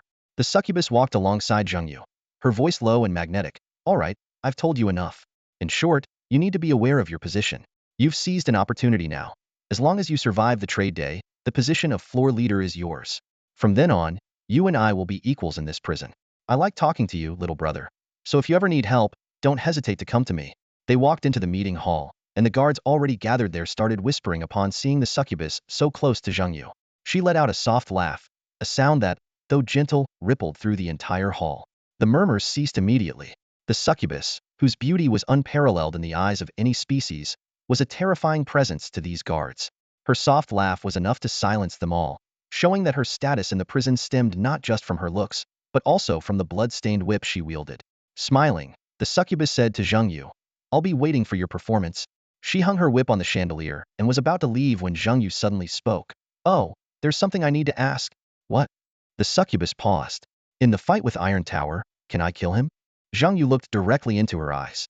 You see it as a test of the executioner's loyalty to me, but I see it as my best chance to climb the ranks. So, can I kill him? A flicker of surprise crossed the succubus's delicate face before she chuckled. It seems my earlier warning didn't sink in. You're still as ambitious as ever, but I like ambitious men. Zhang Yu looked puzzled. You only warned me to be wary of the warden.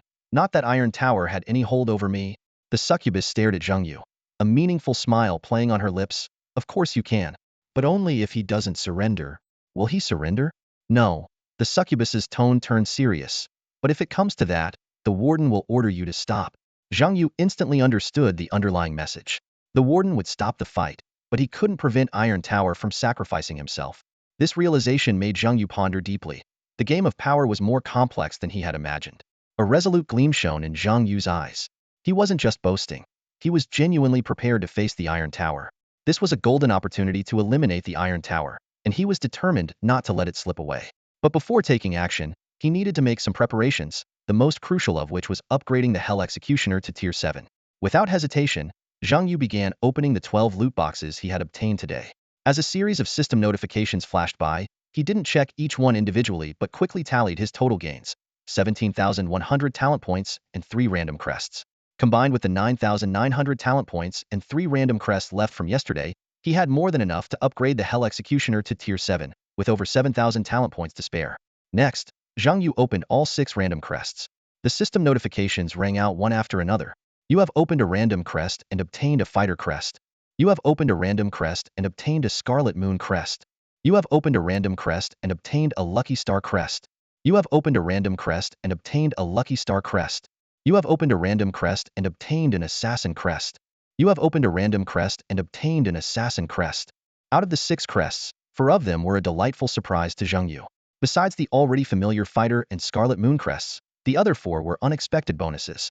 The Lucky Star crest, in particular, caught Zheng Yu's eye with its effects. Lucky Star 369. After each abyss completion, you receive a loot orb, which you can choose to accumulate instead of claiming immediately. 3 identical loot orbs can be combined into a 2-star loot orb, and 3 2-star orbs can be combined into a 3-star loot orb. 3-star loot orbs offer rich rewards. 3. With 3 Lucky Star bonded summons, you receive 1 loot orb after each abyss completion. 6. With 6 Lucky Star bonded summons, you receive 2 loot orbs after each abyss completion. 9. With 9 Lucky Star bonded summons, you receive 1 2-star loot orb after each abyss completion. This economic bond was exactly what Zheng Yu had been hoping for. Unlike the losing streak mechanism he had worried about, the Lucky Star system used an accumulation mechanism, requiring abyss completions to earn rewards but allowing him to defer claiming them. Accumulating 9 loot orbs would yield a 3-star loot orb, whose rewards were bound to be impressive. Although he currently had only 2 Lucky Star bonds, Zheng Yu was already planning how to complete the set. He considered the possibility of finding a breakthrough among the prisoners' ranks, hoping to encounter a few opponents as strong as Ku Han. Another self-select crest box and a crest duplicator would secure the rich rewards he sought. Zheng Yu's attention then turned to the other 2 bond crests. Assassin 246,810. At the start of battle, assassins blink directly behind the enemy, gaining additional critical hit chance and critical hit damage. 250 critical damage, 10 critical chance. 4. 80 critical damage, 20 critical chance. 6. 125 critical damage, 35 critical chance. 8. 180 critical damage, 50 critical chance. 10. 250 critical damage, 80 critical chance. This pure damage bond was perfect for the Hell Executioner. Zheng Yu decisively equipped the Assassin crests on both the Hell Executioner and the War Bowl, fully preparing for the upcoming battle. The Hell Executioner, known for its high burst damage, has always been a double-edged sword. The emblem that Zheng Yu added to the War Bowl not only activated the synergy effect, but also granted the Hell Executioner a 50 critical damage boost, significantly enhancing its lethal power. However, this decision brought about an unexpected outcome: a War Bowl assassin with 800,000 health points. An intriguing tactical idea came to Zheng Yu's mind: have the massive bull blink directly behind enemy lines. This active effect provided them with more tactical options, allowing for flexible decisions on whether to use this dash skill. Nonetheless, he realized that this tactic could result in insufficient protection for the front line. After confirming the emblems were ready, Zheng Yu looked around. He noticed the Kobold, Iron Tower, and the masked butcher who hadn't appeared in the last tournament were all present. Iron Tower stared at him unabashedly, and this straightforward gaze made Zheng Yu feel the urgency of the situation. Seizing the opportunity to go to the restroom, Zheng Yu quickly summoned the Hell Executioner back to his summoner space. He immediately activated the Seamless Ascension mode and unhesitatingly invested 20,000 talent points. In an instant, the summoner space was engulfed in thick darkness, and a hoarse voice echoed through the gloom. Without enforcers, the scythe cannot make law ironclad. Without the scythe, enforcers turn law into violence. I have endured torment in hell, willingly, for I am atoning. But who will atone for hell? Is it me, the scythe? As the last word faded, the Hell Executioner suddenly grabbed at the dark mist covering his face. He began to tear at it, not just removing the veil but ripping away his flesh, face, eyes, mouth, and even bones. Dark mist mixed with blood flowed through his fingers. This self-destructive process was so brutal that it made Zhang Yu wince in pain. When the dark mist around his head was completely torn away, what remained was a skull covered in remnants of flesh. Suddenly, black flames ignited in the hollow eye sockets. These flames seemed to declare, Hell needs a fire that can punish evil itself. This fire's name is the Fire of Atonement. At that moment, the Hell Executioner completed its Tier 6 talent evolution, transforming into the Tier 7 summoning beast, the Atoner. The Redeemer, a level 27 summoned beast, grows stronger as the summoner's level increases, with its health points rising correspondingly. Its formidable power is evident with an attack power of 184,000, and its talent value stands at 33,158, just 50,000 points short of the next upgrade. As a symbol of power, the Redeemer wields an execution scythe, granting it a 25 attack boost. The Redeemer's 5 unique skills are Execution. Punishment grants a 15 extra critical hit rate when facing enemies in a guilty state and can even execute opponents with less than 15 health. The Redeemer's aura weakens enemies' magic and physical resistance, preparing them for severe punishment. Malicious Slash deals continuous damage and marks enemies, increasing the Redeemer's damage to marked targets by 25. In Hell form, this skill always lands a critical hit. Guilty makes the Redeemer a fearsome pursuer, significantly increasing its speed when chasing fleeing enemies and suppressing the opponent's attack power in direct confrontation. Sin Collection is an accumulative skill that gathers punishment points by attacking marked enemies, up to a maximum of 1,000 points, which enhance the next attack. Additionally, the Redeemer possesses 2 special skills, Symbiotic Bond and Hell form, along with the support of Star Source equipment. Zhang Yu carefully examined the Redeemer's new panel and noticed that its skills are primarily damage-focused. The original Execution. Decapitation has been upgraded to Execution. Punishment, retaining the execution effect while adding extra critical hit chances. With the synergy from 2 Assassin Bonds, the total critical hit rate reaches 25. The Redeemer retains the high-damage skill Malicious Slash, and the newly added Redeemer's aura further boosts its damage output. The former weak mark has evolved into Guilty, triggering additional critical hit chances and activating the Sin Collection skill, maximizing damage potential. Unlike the sustained damage type of the Lightwing Elf, the Redeemer is more akin to a true assassin, with astonishing burst damage. After upgrading the Redeemer, Zhang Yu quietly left the bathroom and ran into Iron Tower. He thought this Iron Giant would be a perfect target to test the Redeemer's damage. As Zhang Yu returned to the hall and approached Wang Ting, the door to the warden's office opened.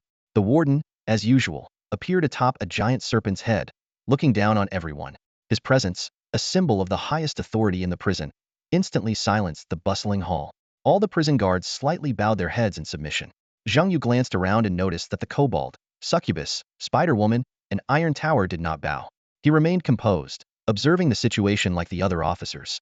The officers had been informed that a new officer would be appointed today, and their eyes naturally fell on Zhang Yu. Even the crocodile that usually stayed on the 3rd basement level appeared at the edge of the hall. Its massive size and the strong stench of blood it exuded were impossible to ignore. Clearly, all the officers were curious about Zhang Yu's capabilities. Living King of Hell. The warden's first words almost made Zhang Yu laugh. This was the codename he had given to the regional chief. The warden looked directly at Zhang Yu and said calmly, "It's a good name, but I wonder if you can live up to it." Immediately, everyone's eyes turned to Zhang Yu. Zhang Yu hadn't expected the warden to say the name out loud, but he quickly adjusted his expression. Not bad, he thought to himself. The warden got straight to the point. You killed a lot of prisoners today. I want to know why. Faced with this direct question, the other guards were nervous for Zhang Yu. They knew the warden hated repeated mistakes, and this line of questioning meant he was on the verge of anger. However, Zhang Yu replied calmly, "Warden, you know me. I'm not strong enough to harm anyone. How could I possibly kill those vicious prisoners?" He spread his hands, indicating his supposed helplessness. The expressions of the team members behind Zhang Yu almost broke. Because what Zhang Yu said was true, he had never killed anyone himself. It was always the 2 powerful creatures by his side. By now, they could vaguely guess that the relationship between Zhang Yu and those creatures was similar to that between the Spider Queen and her spiders, the Dark Blood Eye and the Blind Eye, or the Warden and his giant python. These creatures were part of their master's combat power.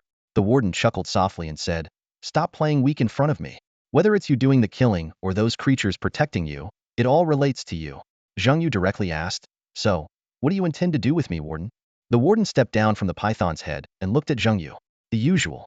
Rules are rules. No matter how much I admire your courage and guts, the rules can't change. You need to be punished. Fine. Zhang Yu agreed without hesitation, though his eyes showed a hint of something else. This statement was the warden's way of telling him not to test the rules anymore. He wouldn't change them for anyone, not even Zhang Yu. It was clear that the warden had seen through Zhang Yu's recent actions and plans. But what the warden said next surprised all the guards. The punishment will be carried out by the Iron Tower. Accept the punishment, and then work for me. The second basement level needs a manager. If you can pass the Iron Tower's test, you'll be the new level chief. Zhang Yu's appointment sent shockwaves through the ranks of the management team. The prison guards whispered among themselves, while the professionals were left in disbelief, especially those on Wang Ting's team. They learned from Wang Ting that Zhang Yu had not even reached the first stage of divine descent, yet had already accomplished something unprecedented in their world, becoming a cadre in the management camp. This news was like a sledgehammer, shattering their seemingly unbreakable impression of the warden and the other 9 cadres. A burly young man, full of confusion, turned to a short-haired woman beside him for answers. The short-haired woman thoughtfully analyzed. The warden's words earlier seemed to remind Zhang Yu that rules are unbreakable. This is actually an indirect admission that rules can be changed. Zhang Yu cleverly exploited a loophole using his summoner abilities, forcing the warden to make a concession. She continued to explain that the warden's strategy was to uphold the rules while giving Zhang Yu a position to quell the situation. This move implied that even the warden needed to appear to follow the rules, which were likely a means for him to restrict the other cadres under the guise of divine authority. After hearing this, the young man couldn't help but marvel at Zhang Yu's intelligence. He had been prepared to accept the punishment of being forced out again, but instead, he encountered such an unconventional thinker. However, the short-haired woman believed this was likely Zhang Yu's first attempt because, according to Wang Ting, Zhang Yu's previous plan was different, and the warden's level of compromise had also surprised him. This guy isn't just a genius. He's already outclassing professionals at the same stage, the short-haired woman asserted. Have you ever seen a summoned beast that can kill elite monsters on its own? If his summoned beast can withstand Iron Tower, then his strength far exceeds the warden's expectations. She looked forward to the upcoming Abyss battle, believing that the prisoner camp would face a severe challenge. At that moment, Iron Tower's angry shout interrupted everyone's discussions. Silence! He struck the steel fork in his hand, and a powerful aura swept through the hall, making it hard for the prison guards to breathe. With the warden's permission, Iron Tower leaped, landing not far from Zhang Yu. The surrounding guards stepped back, leaving space for the battle. Zhang Yu spoke first. If you want to fight me, you can't just fight me alone. You know what the warden values in me. Iron Tower, expressionless, responded. It doesn't matter.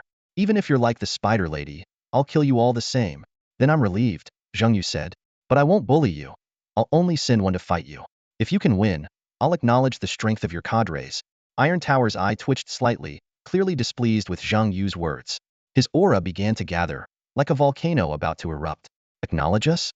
Iron Tower coldly repeated, his tone filled with menace. Zhang Yu nodded impassively, as if oblivious to everything before him. He repeated his earlier words, that's right, I said before. I can't work under trash, nor can I stand on equal footing with trash. With a hint of provocation in his tone, he continued, at the very least, you need to prove that your leaders aren't trash. A flicker of anger flashed in Tieta's eyes, but his voice remained calm. Are you trying to provoke me? A slight smile played at the corners of Zhang Yu's mouth, and he felt a sense of satisfaction. Though his provocation hadn't fully succeeded, it wasn't entirely ineffective either. Tieta's attitude seemed to shift from merely completing a task to a desire for combat, exactly what Zhang Yu had hoped for. Go on, Redeemer. Zhang Yu deliberately raised his voice.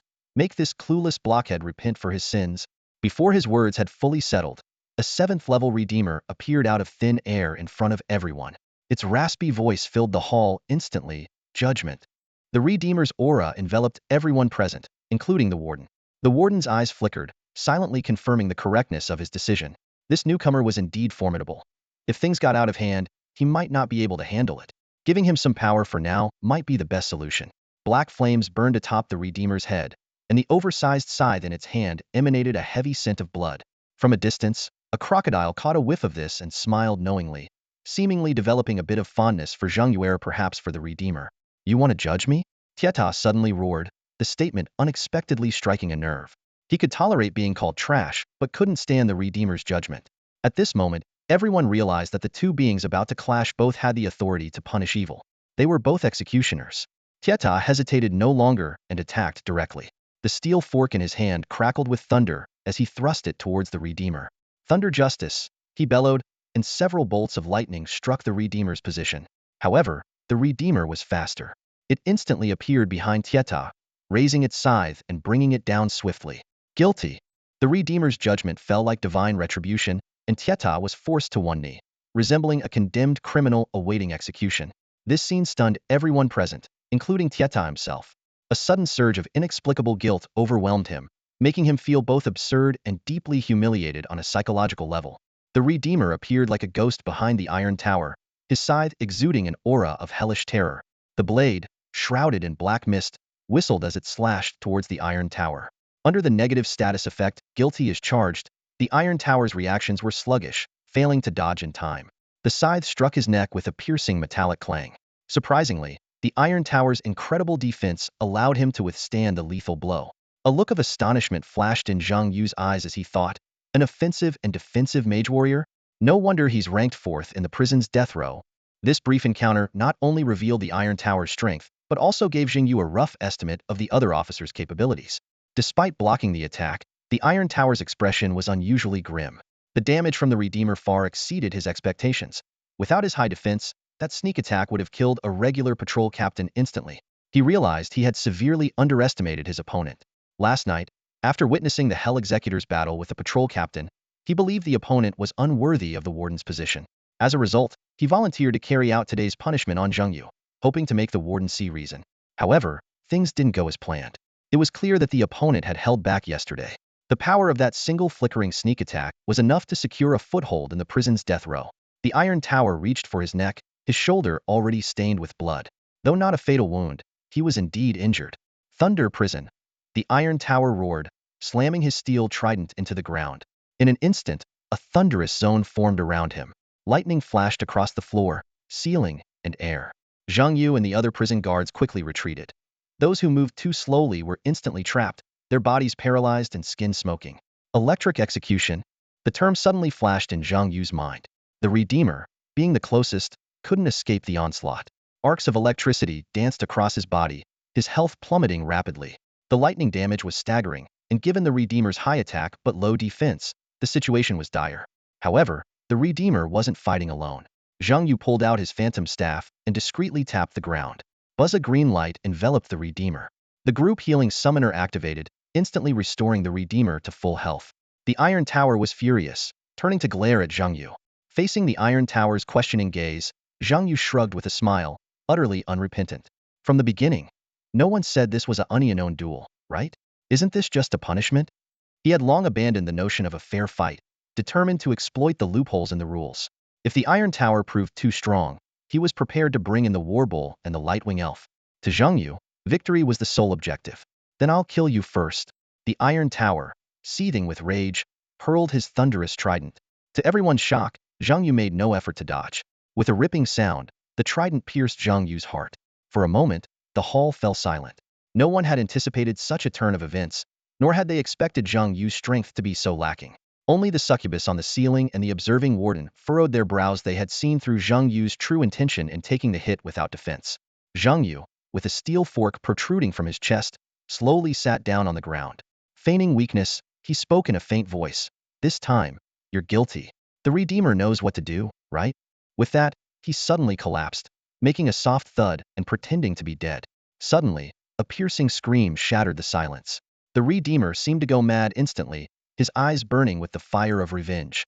He swung his weapon furiously at Iron Tower, each strike more ferocious than the last. With the boost from his Star Source summoned beast equipment, the Redeemer's attack power soared.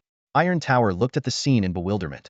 Zhang Yu dead on the ground, the enraged Redeemer, and the prison guards watching the spectacle. He could sense the vigorous life force within Zhang Yu, yet he clearly appeared dead. This contradiction left Iron Tower momentarily confused. To the other prison guards, the scene had escalated from a sparring match to a life-and-death battle of vengeance. Iron Tower had no time to ponder, as the Redeemer's assault grew increasingly fierce. Entering his hellish form, the Redeemer transformed into a relentless killing machine. The speed and explosiveness of an assassin, combined with the extra energy from his hellish form, made each of his strikes lethally dangerous. Thunder Blast. A concentrated bomb of thunder elements appeared at the Redeemer's feet. Thanks to his 21 control immunity, he quickly shook off the paralysis effect of the lightning and continued his attack on Iron Tower. Iron Tower reacted swiftly, forming a steel fork made of lightning elements in his hand. The scythe and the fork clashed continuously, sparking bursts of light. Lightning, Black mist, blood, and murderous intent intertwined in the air, creating a breathtaking scene. The intense battle lasted for several minutes, leaving all onlookers in stunned silence. On the ceiling, the succubus watched with wide eyes, recalling Zhang Yu's previous bold claims. She hadn't expected him to possess such strength. Even more surprising was Zhang Yu's method of creating an opportunity to kill Iron Tower. The succubus gazed thoughtfully at Zhang Yu on the ground. Though he appeared lifeless, his eyes remained open, observing the fight. She began to ponder. If Iron Tower truly died, the power structure of the prison would undergo a significant shift, far beyond just gaining a new floor leader. Staring at Zhang Yu, the succubus murmured to herself, "So, what exactly is your ambition?" The battle raged on, but Iron Tower was gradually losing ground. The hell cage he had just unleashed had drained him significantly, while the Redeemer's strength had surged in his hell form, overwhelming Iron Tower. In terms of combat experience, the Redeemer, who had clawed his way up from the depths of hell, had the upper hand. If not for Iron Tower's nearly impenetrable iron skin defense, the fight might have already ended. The Warden watched coldly, making no move to intervene. He had immense confidence in Iron Tower's defensive capabilities and didn't believe the Redeemer could defeat Iron Tower under his watch. With his absolute control over the prison, he was certain he could halt the battle at a critical moment. However, he underestimated the Redeemer's explosive power. At this moment, the Redeemer was ready to unleash two deadly moves. The first was Star Source, which could boost his attack power by 10,000 points and his agility by 1,000, maximizing his attack speed. The second was Punishment Value. Under the negative effect of Guilty, Iron Tower was already at a disadvantage, making it easy for the Redeemer to accumulate punishment value. In just a few minutes, it had reached the peak of 1,000 points.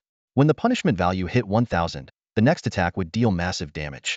This was the Redeemer's lethal strike prepared for Iron Tower. The Redeemer reversed his grip on the scythe, crouched low, and swiftly dodged Iron Tower's lightning thrust, propelling himself close to his opponent in an instant. The scythe whistled through the air, and Iron Tower instinctively leaned back to evade. "Don't dodge," shouted the dark blood-eye from a distance. But Iron Tower had no time to heed the warning, leaning back and stepping away to easily avoid what seemed like a harmless strike. In the next moment, Iron Tower saw a sinister grin on the skull face covered in black flames. He instantly understood the dark blood-eye's warning. It was a trap set by the Redeemer. Now off balance, Iron Tower saw the sweeping scythe circle around the Redeemer and slash from a new angle. This strike carried the terrifying effect of the fully accumulated punishment value. Realizing he couldn't dodge, Iron Tower resorted to his ultimate defensive move, Iron Body. His body stiffened, and his skin turned as hard as molten iron, becoming nearly unbreakable. A screeching sound of metal grinding against metal echoed between Iron Tower and the scythe. Blood gushed out like a fountain. The Redeemer's devastating strike had torn through Iron Tower's vaunted defense. "Stop!" The Warden finally intervened. Any further, and Iron Tower would surely die. As his most loyal and dependable executioner, the Warden couldn't bear to see him perish, especially not at the hands of a rule-breaking newcomer. If it weren't for the impending delivery deadline and the nearing completion of his final sentence, he wouldn't have given Zhang Yu such a chance to maintain prison stability. With a wave of his hand, the Warden enveloped the Redeemer in a purple toxic mist, halting his fatal blow. As the scythe was forcibly withdrawn, all the professionals present witnessed the staggering damage value of over 100,000. This, even after Iron Tower had activated his defensive skill. The young man and the short-haired woman exchanged glances, both wondering the same thing. If this strike had hit them, could they have survived? A single blow to kill? Or was it the summoner's beast? It was mind-boggling. Though Iron Tower had narrowly escaped death, this feat had undoubtedly defeated him in the eyes of everyone else. The Warden had stopped the fight, but the Redeemer continued to roar, seemingly mourning the fallen Zhang Yu. Just then, a voice suddenly sounded behind Iron Tower. "Sorry, you must die. Your execution line has been reached." A creature identical to the penitent suddenly appeared behind the heavily injured Iron Tower. Its head was surrounded by black flames, emitting an aura indistinguishable from the penitent. This was a second penitent. "In the name of the penitent, I condemn you to your ultimate punishment. Execution. Retribution." The penitent's voice was like it came from the depths of hell, sending shivers down the spine. The Warden immediately intervened, but even his immense power couldn't stop the second penitent's attack in that brief moment. This was because the Mirage staff had created a doppelganger that perfectly replicated the original penitent's abilities, including the effects of the assassin's emblem. A scythe pressed against Iron Tower's neck and then lifted upwards. Iron Tower's head fell, severed from his body. The massive damage of 1,000 punishment points was not a fatal blow but was meant to reduce the opponent's health below 15, allowing the penitent to execute the target instantly. Zhang Yu had anticipated the Warden's interference. While the Warden could block the real penitent, he couldn't stop the second penitent who had suddenly appeared and teleported behind Iron Tower. Iron Tower had to die. This could potentially bring higher rewards, but more importantly, Iron Tower's death could shatter the impenetrable clique of the prison officers. Death was the harbinger of conflict. Iron Tower's head flew into the air, mirroring the death of the patrol captain the previous night. But today, the fallen was someone who had always upheld the prison rules, the warden's most trusted right-hand man. The warden's face turned ashen, just as he was about to speak. The penitent who had killed Iron Tower suddenly disintegrated, turning to dust and vanishing. At the same time, the real penitent, controlled by the warden's purple mist, broke free and rushed to Zhang Yu's side, letting out a whimper. It knelt down in a bowing posture and then breathed its last. In that moment, the penitent had completed its most crucial skill, master-servant symbiosis. It sacrificed its life for Zhang Yu. The deathly aura surrounding Zhang Yu dissipated instantly as he stood up expressionless, with the iron fork still lodged in his chest. He reached out and pulled the iron fork from his chest, then bent down to touch the now extinguished head of the penitent. Throughout the entire process, Zhang Yu remained emotionless, whether pulling the fork from his chest or touching the dead penitent. Finally, he turned to the warden, still expressionless, and said, "He was the first to harbor killing intent and to strike. If it weren't for the penitent, I would be dead by now. A life for a life. I believe it's a fair trade for everyone." Zhang Yu calmly looked at the warden, his tone devoid of any joy or sorrow. The entire hall fell into a deathly silence. Iron Tower, once a formidable executioner, now lay lifeless on the ground. Such an incident was unheard of in the death row of the Persona death row officer accidentally killing himself during an execution. Everyone held their breath, their eyes fixed on the warden, awaiting his decision. Would he avenge Iron Tower by killing the newcomer, or would he accept Zhang Yu's proposition of a life for a life and let it go? The warden's gaze swept over Iron Tower's corpse and the lifeless penitent. A hint of helplessness flashed across his face. He sighed softly and muttered, "Why did it have to come to this?" Then, he beckoned to the giant serpent. The massive serpent slithered slowly to the warden's side, lowering its head to a level he could step onto. The warden climbed onto the serpent's head and descended from the lofty platform of authority to stand before Zhang Yu. Behind Zhang Yu, Warbull and Wang Ting tensed up, but Zhang Yu shook his head slightly, indicating they should remain calm. He knew the warden had no other choice at this moment. Having already lost one officer, he couldn't afford to kill another. The dead couldn't be brought back to life, and killing Zhang Yu wouldn't revive Iron Tower. The warden's voice echoed through the hall. "From today onwards, the living king of hell will take Iron Tower's place as the fourth-ranked prison officer, in charge of the second underground level. The vacant position of executioner will be temporarily filled by the giant serpent." As everyone reeled from this unexpected decision, the warden suddenly struck. A steel spike, formed from a purple poison mist, shot straight at Zhang Yu. Warbull instantly stepped in front of Zhang Yu, blocking the spike with his massive axe. However, the moment the spike was deflected, it exploded, and the poisonous liquid began to corrode Warbull's skin like a relentless parasite. Warbull's shield of 30,000 hit points instantly shattered, and his health plummeted. He dropped to one knee, clearly poisoned.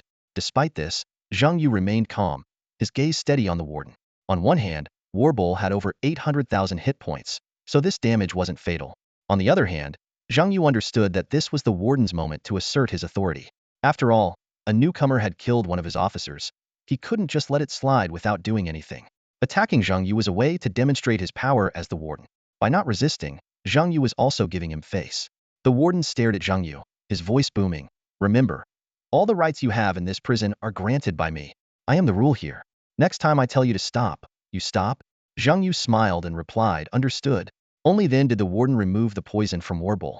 Warbull, paralyzed, collapsed onto the ground, completely immobile. The warden pointed at the dead penitent and asked, "You should understand why I made you an officer." Zhang Yu nodded. "You want me to catch the bugs in the prison?" The warden's tone was filled with reproach. "But do you still have the capability to work for me?" It was as if he was blaming Zhang Yu, suggesting that if he hadn't killed Iron Tower, he might still have a strong ally instead of just a big oaf. Zhang Yu responded confidently, "Don't worry, I still have some reliable helpers." Facing Zhang Yu's nonchalant response, the warden said expressionlessly, "I hope your helpers can assist you in completing the task before the trade day. Otherwise, you know the rules." His tone carried a clear threat. Zhang Yu responded fearlessly, "Of course I know." The warden nodded. "Good. Since you know, then do your job properly." Seeing Zhang Yu's compliance, the warden sighed slightly. Suddenly, he released a layer of purple poison mist, enveloping them and isolating any sound from the outside. Zhang Yu watched the warden warily, but the latter chuckled softly. "You don't need to worry about me causing you trouble. Tiada's death was due to his lack of strength. I can see your ambition too. But now is not the time. The warden's bluntness surprised Zhang Yu, but he didn't give him time to react and continued. The prison exists for the trade day 7 days from now. I've been preparing for this trade for a long time, and I don't want any disruptions before then. After the delivery, I will leave. He paused, locking eyes with Zhang Yu. I'll promise you one thing. If you help me find those foreign infiltrators hiding in the prison, and the trade is successful, I'll introduce you to the god of the prison realm, giving you a chance to become the next warden. Zhang Yu lifted his head, feigning slight surprise. The warden, seemingly ignoring this, continued. Only you and the python know about my departure. So, I can only promise you a chance to become the next warden. And that chance lies in competing with the python to earn the god's approval. The warden's gaze grew sharp. From the moment you killed the prisoner and tried to make me change the rules, I knew what you were up to. Others think you just want a position, some power. But I can see you want my place. He sneered, however. You know you can't defeat me, so you plan to provoke me into changing the rules. This would incite the desire of the kobold and the crocodile, those two traitors. Then you would unite with them to overthrow me. Oh, and you'd probably need to include the succubus too. The warden's direct revelation of Zhang Yu's plan left him internally shocked, but his face remained calm. Even though I know your intentions, I can't stop you because you're playing it straight.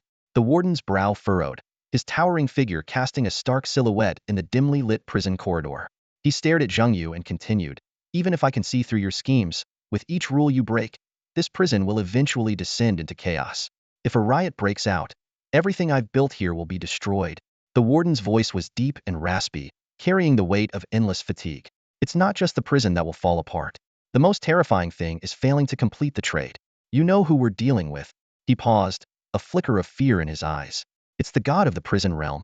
Offending me might get you killed, but offending the god of the prison realm means endless suffering, a true and eternal agony. You have no idea. Zhang Yu's eyes flashed with an odd gleam as he listened. A faint, knowing smile crept across his lips. No, I understand perfectly. Because you're already under the god of the prison realm's punishment. Zhang Yu's words cut like a knife, piercing the warden's heart. Trapped in this endless loop, forever preparing for a trade that never succeeds. Always on the brink of leaving, only to face despair at the last moment. The warden's expression froze, Zhang Yu's words peeling back layers of deception to reveal the hidden truth. Everything Zhang Yu had suspected was now confirmed. The so-called warden was just another prisoner, brought in by the god of the prison realm. The only one who could leave was the warden who successfully completed the trade. Zhang Yu finally understood why the warden, with all his power and authority, was still being led by him. It wasn't fear of Zhang Yu that kept the warden in check.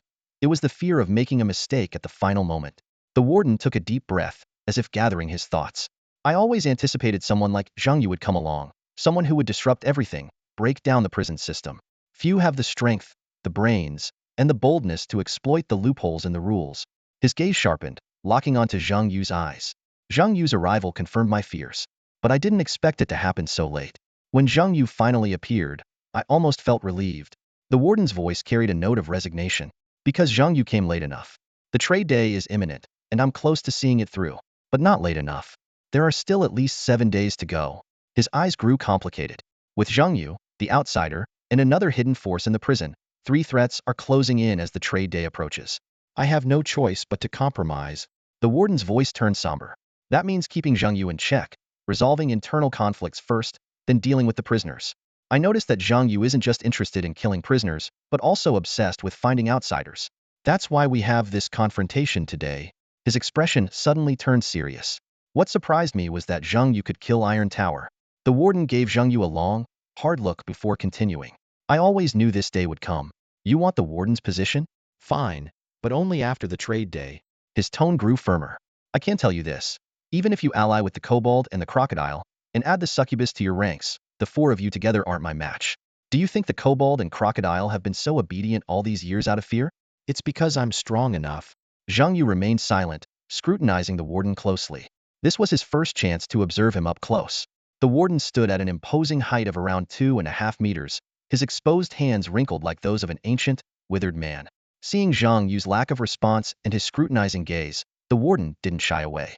The position of warden is a curse. I feel myself aging more and more. I don't want to die here. His tone softened unexpectedly. So, before we tear each other apart, how about a deal? Zhang Yu narrowed his eyes, cautiously asking, what kind of deal?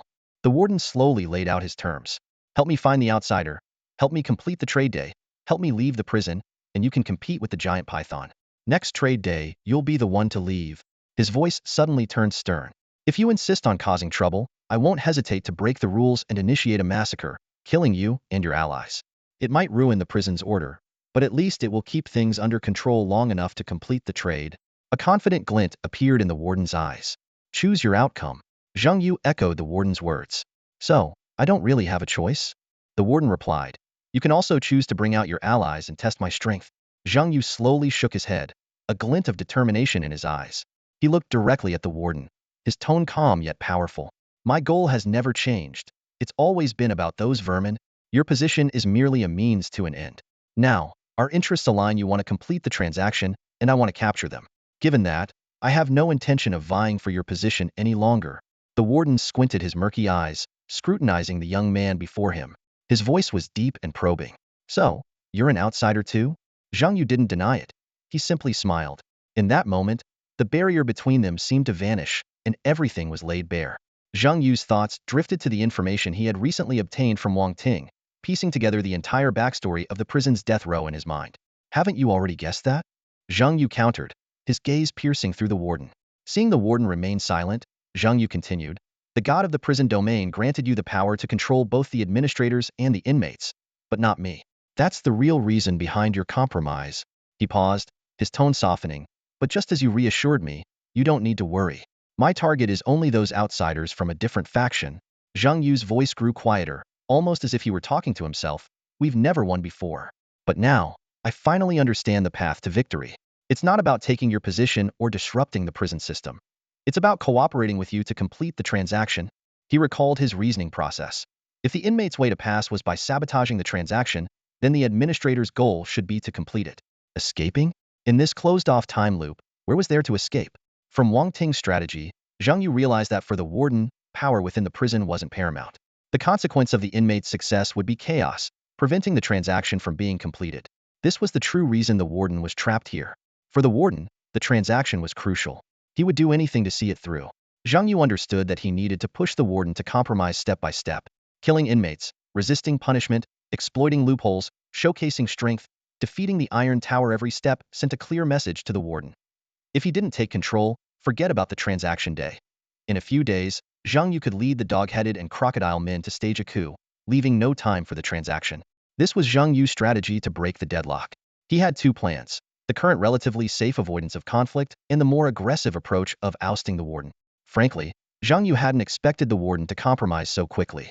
He thought it would at least take revealing the strength of his 8th-tier summoned beast to get a face-to-face negotiation. Clearly, the impending transaction made the warden more anxious and desperate than Zhang Yu had anticipated. So, we cooperate? The warden extended his withered hand. Zhang Yu grasped it, a smile playing on his lips. A win-win situation naturally calls for cooperation. As the warden was about to disperse the poisonous fog, Zhang Yu suddenly spoke, by the way, I might know why you're aging faster recently. The warden was about to ask when Zhang Yu continued, but I can't tell you now. The time isn't right. I'll let you know when you're about to leave. The warden's expression fluctuated, leaving him momentarily speechless. Zhang Yu had just stepped out of the warden's office when Wang Ting rushed over to him, his face full of anxiety. How did it go? How did it go? Wang Ting asked urgently, his voice trembling slightly. To him, Zhang Yu was their ticket to success, and he couldn't imagine what would happen if Zhang Yu ran into trouble. Seeing Wang Ting's nervousness, Zhang Yu casually spread his hands. Do I look like something happened to me? Do I look like a ghost? Wang Ting realized he might have overreacted. He took a deep breath and changed the subject. I meant, what did you talk about with the warden? Mostly, everything's sorted. Zhang Yu replied briefly without elaborating. That simple sentence made Wang Ting's face light up with hope, as if he had seen the first rays of dawn. Zhang Yu continued, but there's one thing, you all need to cooperate with me and follow my instructions from now on. No problem. Wang Ting agreed without hesitation. Zhang Yu smiled.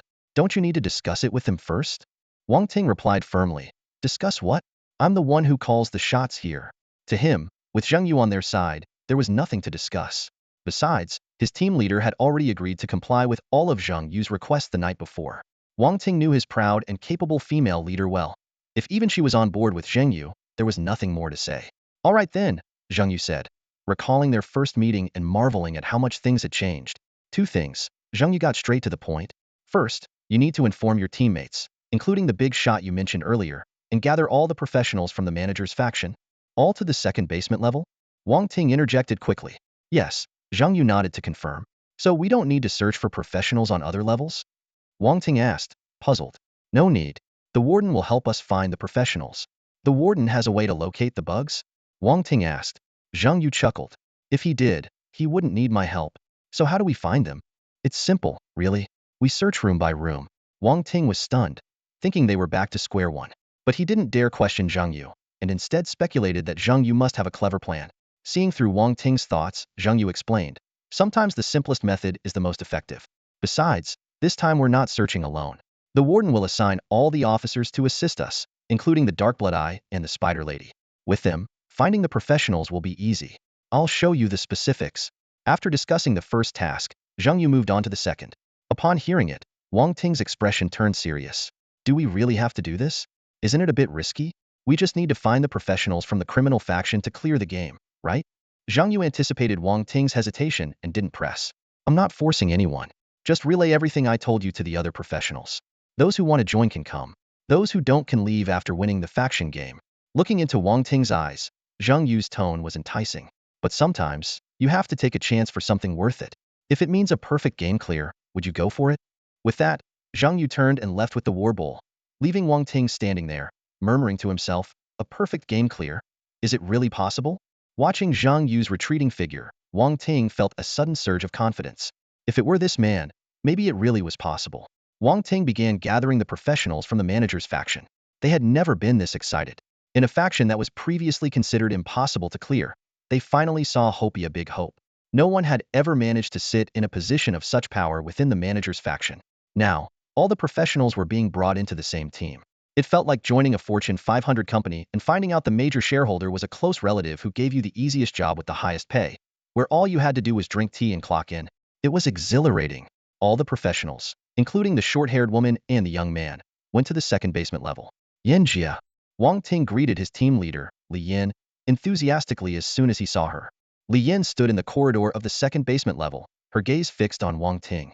Wang Ting stood there, brimming with energy, his head held high and eyes sparkling with the anticipation of praise. Li Yin couldn't help but chuckle softly and said, not bad. This outfit. Are you the regional officer?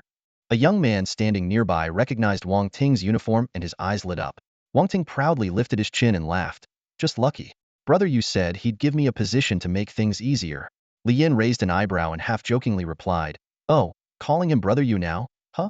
Should I expect you to stop calling me sister too, now that you're my superior? Wang Ting's face turned anxious at her words. He quickly leaned in and whispered to Li Yin, no way. Here, I have to call Zhang Yu brother. After all, he's accomplished so much. Gotta give him some emotional value, right? Then, he added seriously, he's just brother for this round. But you're my sister for life. Li Yin was momentarily taken aback, unsure how to respond. The young man couldn't help but remark, no wonder the teacher likes you so much. You're shameless. Wang Ting shot him an irritated glare and snapped, if you keep quiet, no one will mistake you for a mute.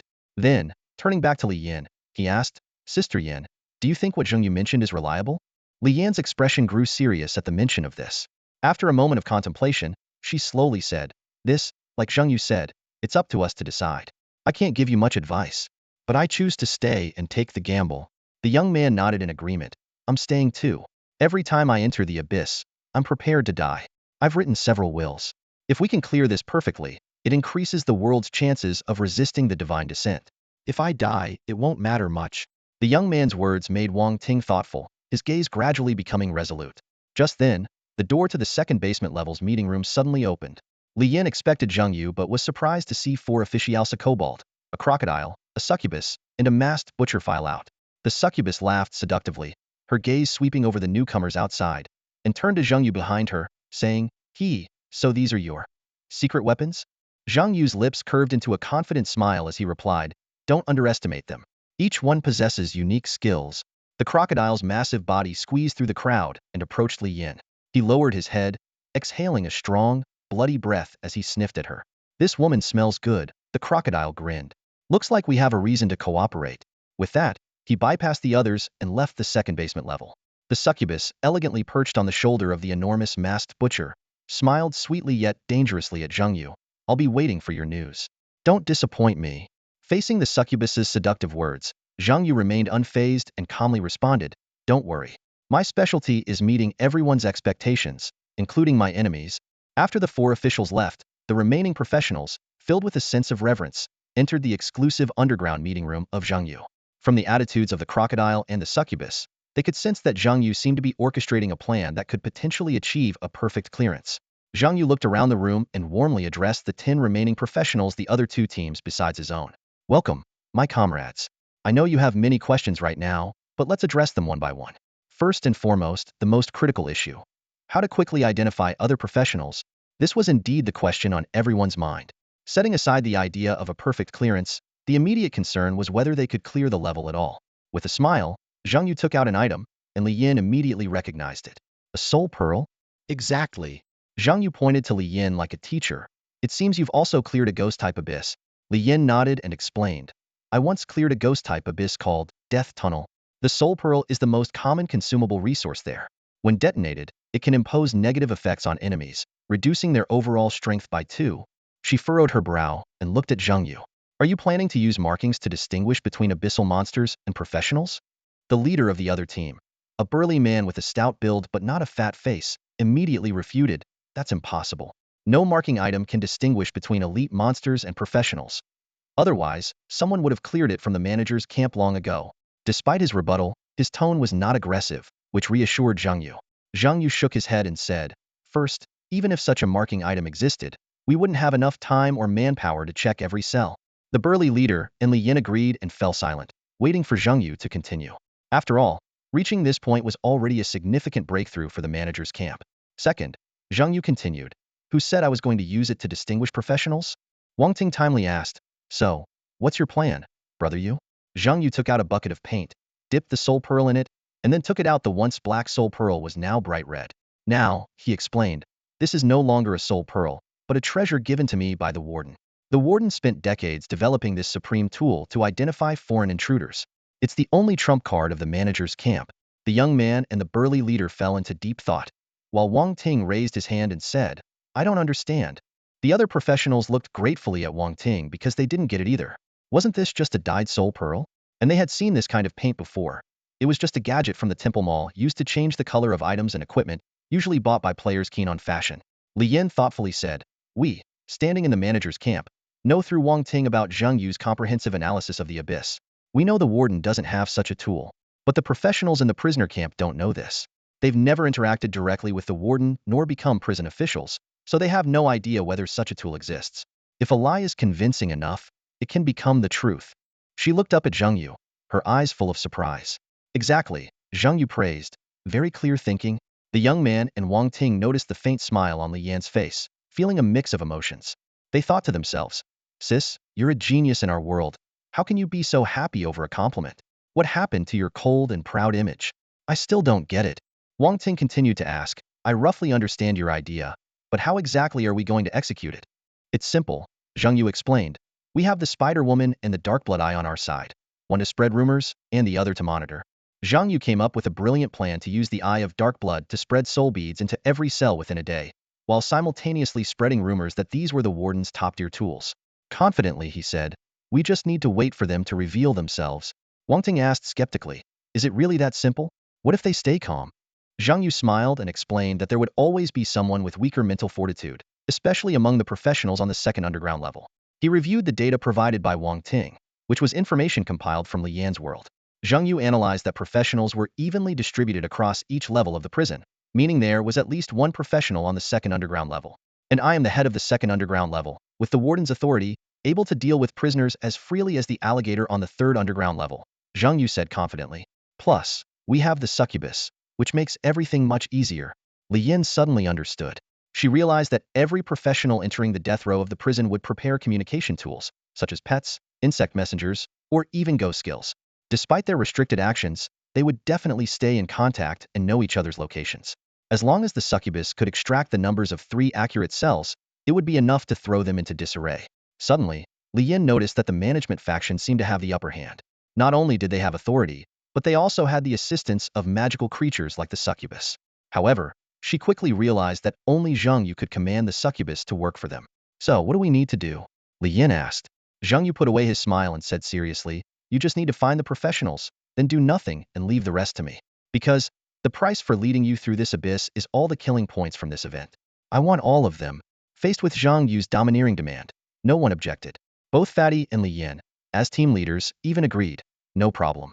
As long as you ensure we pass, we don't need the killing points. Deal, Zhang Yu said with a satisfied smile. 3 days later, the second underground level of the death row echoed with wails.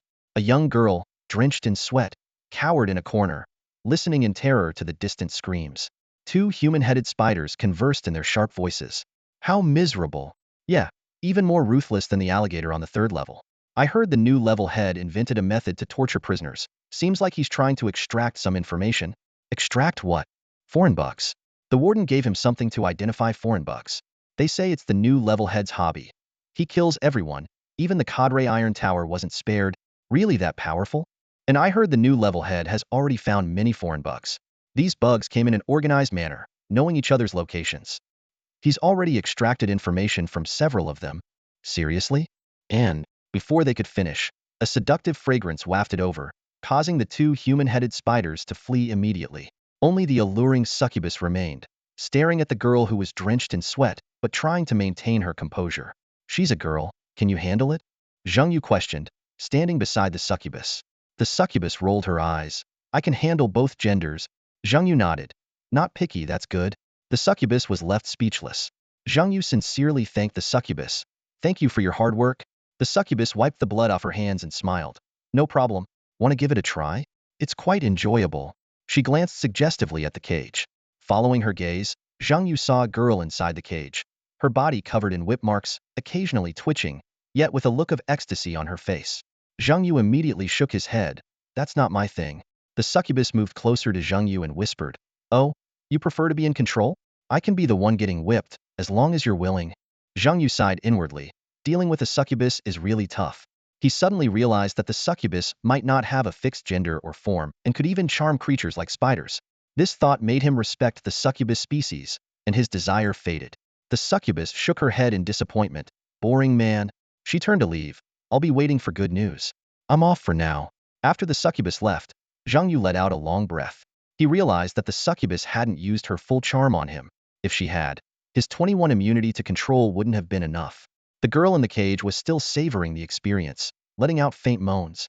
Zhang Yu called over two waiting guards and instructed, lock the cage and stand guard here 247. Notify me immediately if anything unusual happens. Yes, sir. The two guards responded respectfully. They were old acquaintances of Zhang Yu from the third level and knew his methods well, not daring to slack off. Zhang Yu looked at the girl collapsed on the ground without a trace of pity. In this abyss battlefield, everyone wanted to survive. If their roles were reversed, she wouldn't show any mercy either. The succubus had obtained 2 cell numbers from the girl, confirming that there was indeed some form of communication among the prisoners' factions. Although the girl only knew her captains and another professional cell numbers, it was enough. By precisely killing the professionals and keeping the girl alive, it would serve as a slow torture for the other faction's professionals. As Zhang Yu was contemplating his next move, a crude curse interrupted his thoughts. Hey, you little punk, you're the new floor leader, right? Did you kill my brother? Come on, let me see what kind of guts you have to be the floor leader here. You better not let me get close to you, or you're dead meat, ha. Zhang Yu frowned, recognizing the voice. Underground 2009? Oh, it's you, beast? Ha ha ha, so you know my name. Seems like you've got some sense. The towering, tattooed man laughed menacingly. Underground 2009 cell, one of the 10 absolute restricted zones. Known as Beast, ranked 3rd. The previous Double Eyes was only ranked 8th, strong but not top tier. Zhang Yu sized up the tall prisoner, a satisfied smile creeping onto his face. What are you smiling at, you punk? Beast roared. Unfazed, Zhang Yu calmly asked, let me ask you a question. What kind of beast are you? Beast was taken aback, not understanding. What are you talking about? With a smile, Zhang Yu summoned the reanimated penitent and warbull, and continued, I asked, what type of beast are you? He introduced himself. I forgot to mention, I'm the new floor leader, in charge of your life and death. You can call me the Grim Reaper. The Reaper collects beasts, but trash needs to be sorted. I need to know what kind of beast you are. Zhang Yu waved his hand, and the menacing Redeemer immediately understood, moving heavily towards the cage. Its scythe-like claws glinted ominously in the dim light as it muttered, guilty, under its breath. The beast inside the cage had long piqued the Redeemer's interest, and now it stirred its killing intent even more. Sensing the overwhelming presence of the Redeemer, the man inside the cage panicked, his voice trembling, You can't kill prisoners. Ha. Zhang Yu let out a cold laugh, a hint of disdain flashing in his eyes. So you're just a cowardly beast. I thought you had some backbone. Rank 3rd. This is it? Kill him. He didn't bother to explain further, clearly not believing the man hadn't heard the previous screams.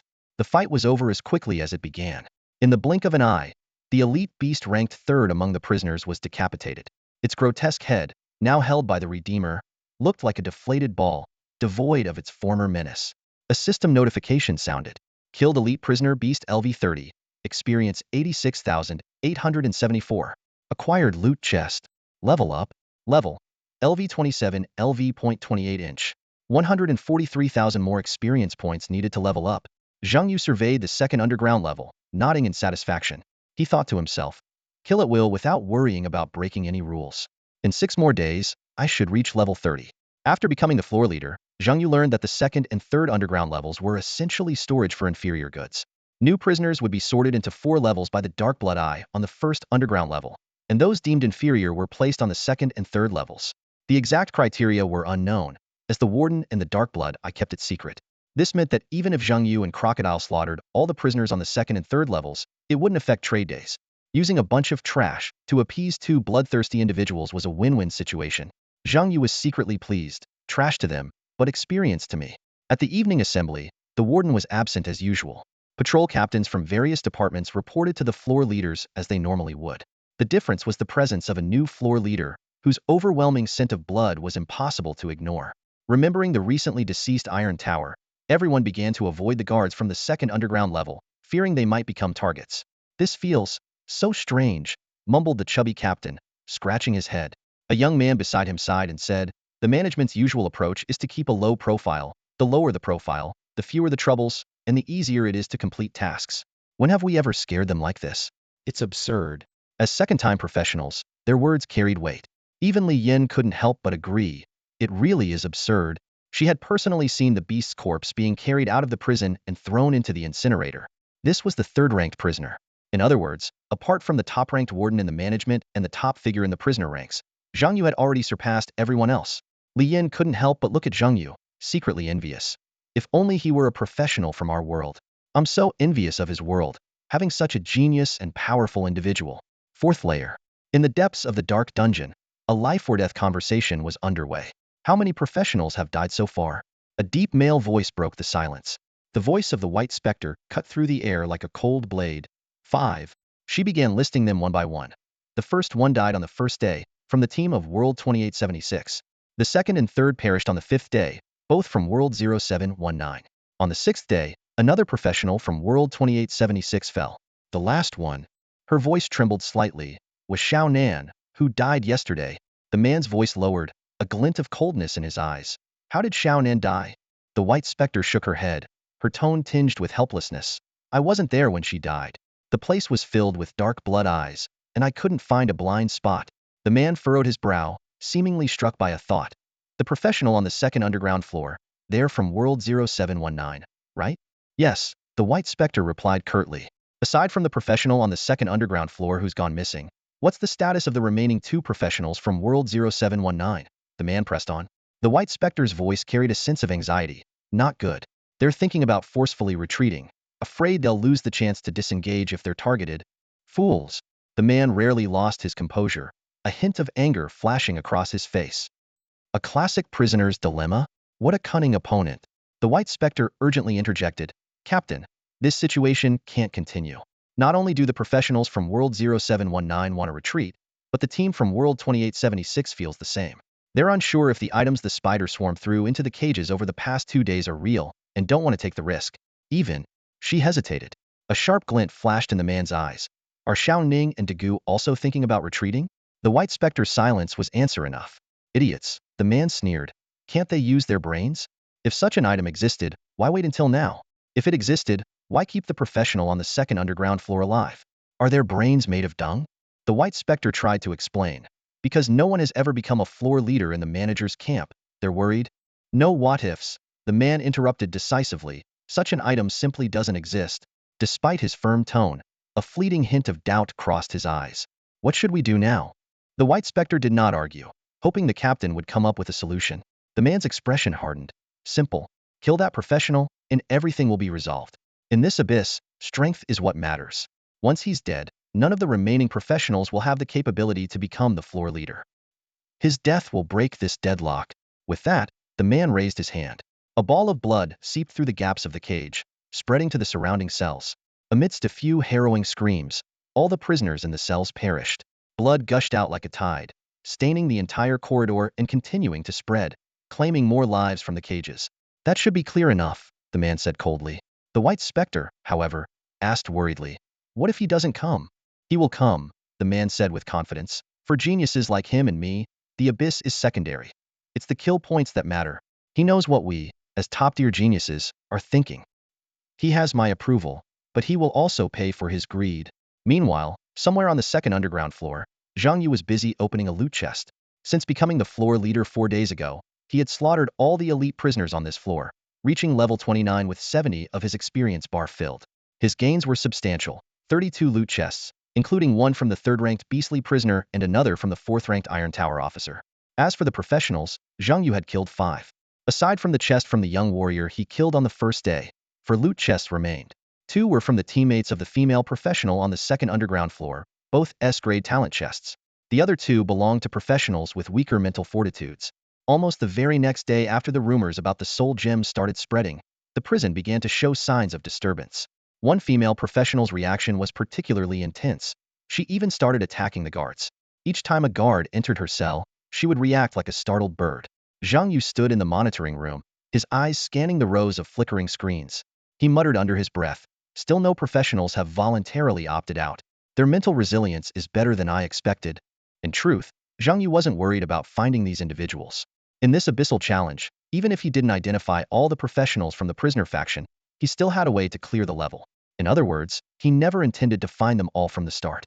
Zhang Yu's goal was a perfect clearance. He didn't care about the outcome of the faction battle. Finding these people was merely for the loot boxes and experience points. Just then, a light knock came from the door. Knock, knock, knock. Zhang Yu turned to see a seductive figure standing in the doorway. The succubus had a mysterious smile playing on her red lips. "I have good news and bad news. Which one do you want to hear first?" the succubus asked, her eyes gleaming with mischief. Zhang Yu raised an eyebrow, signaling her to continue. "The good news is," she said, "an outsider has revealed himself. He killed the surrounding prisoners, apparently to lure you out." Zhang Yu wasn't surprised. He calmly said, "Looks like he couldn't hold back any longer. For the professionals from the prisoner faction, dragging this out would be a prolonged suffering. Choosing to directly exit the abyss is a short-term pain. Opting for a hidden confrontation like this, that's extreme pain." He chose extreme pain over prolonged or short-term pain. "And the bad news?" Zhang Yu asked. The succubus smirked and replied, "The Sphinx is already on its way. That creature doesn't have much brains." She was teasing Zhang Yu because she could tell he had a particular obsession with killing outsiders himself, or perhaps some unknown interest. However, Zhang Yu wasn't in a hurry at all. He calmly said, "Then I need to prepare." The succubus asked, puzzled, "You're not in a rush?" Zhang Yu smiled and explained, "Since he revealed himself, it means he knows the only way to break the situation is to kill me.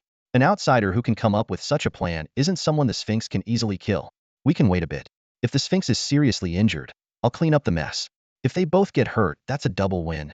"Double win?" the succubus asked, confused. "I win twice," Zhang Yu said with a meaningful smile. The succubus frowned. "You really underestimate the Sphinx's strength?" Zhang Yu shook his head. "I know the Sphinx is strong. He's ranked 7th not because of his strength, but because of his intelligence. You just underestimate the outsider's power. I believe he's the kind of genius I'm looking for, and I need something he might have." The succubus didn't understand Zhang Yu's words, but she was used to it by now. "So, what are you going to prepare?" she asked curiously. As Zhang Yu answered, he opened all the loot boxes, his eyes shining with anticipation. A surprise for him. A total of 32 loot boxes. The virtual interface before Zhang Yu was instantly flooded with dense information. He quickly scanned through each pop-up notification. Open loot box, Stage 3 Abyss, Common Elite Monster, gained 1,500 talent points. This message appeared 26 times in a row, all offering talent points as rewards. Zhang Yu realized that the common elite monsters in Stage 3 Abyss only provided these guaranteed rewards. However, what truly caught his attention were the special loot boxes. S-level resource selection box? Zhang Yu raised an eyebrow, suddenly aware that the strength of Tieta and Qingshou was likely far beyond his expectations, comparable to S-level talent professionals. After all, Only by defeating S-level talent professionals could such precious resource boxes be obtained. Zhang Yu compared the data carefully. Tieta, ranked 4th in the administrator's camp, had 2,300 talent points, while Qingshou, ranked 3rd in the prisoner's camp, had only 1,800 points. This gap made him ponder. It seems the overall strength of the administrator's camp is indeed higher than that of the prisoner's camp. However, the mastermind hidden in the prison is the real wild card. Recalling the previous battles, Zhang Yu couldn't help but compare. Killing Tieta was indeed much easier than killing Qingshou. Of course, I used the combination of a 7th-tier Redeemer and a 6th-tier Warbull against Qingshou. If Tieta faced such a tank and assassin combo, he probably wouldn't last long either. As he continued browsing through the loot information, Zhang Yu's eyes were drawn to several special rewards. Open loot box, S-level talent, level 29 warrior, gained 2,900 talent points, emblem replicator 1. S-level resource selection box. Open loot box, S-level talent, level 26 assassin, gained 2,600 talent points, geek wrench, S-level resource selection box. Open loot box, S-level talent, level 27 warrior, gained 1,700 talent points, random emblem. Open loot box, S-level talent, level 26 warrior, gained 3,600 talent points. Not bad. Zhang Yu nodded to himself. Professional loot is indeed the most abundant. High experience points, killing points, lots of talent points and rich resources. He quickly tallied his gains. The 4 professionals brought 2 S-level resource selection boxes, a geek wrench, a random emblem, and a precious emblem replicator. Lucky Star 1. Zhang Yu was delighted. The emblem replicator will be used to replicate Lucky Star. My combat power is sufficient now. What I lack most are resources. He did some quick math. Upgrading a 7th-tier summon beast to the 8th tier required 50,000 resource points, and he had 6 summon beasts waiting to advance, which was a staggering amount. It all depends on Lucky Star and the golden egg that's still incubating. Zhang Yu thought with anticipation. The sooner Lucky Star reaches 9 bonds, the faster I can accumulate resources. Zhang Yu carefully organized all the resources. The 32 loot boxes brought a total of 53,900 talent points, enough to upgrade either the Redeemer or the Light-Winged Elf to the 8th tier. Additionally, he had 4 resource selection boxes, 3 random emblems, an emblem replicator already used to replicate Lucky Star, now with 3 bonds activated, and a geek wrench used to open an equipment slot for the main Redeemer. The results of opening the 3 random emblems made Zhang Yu's eyes light up, 2 fighter emblems, and 1 battle mech emblem.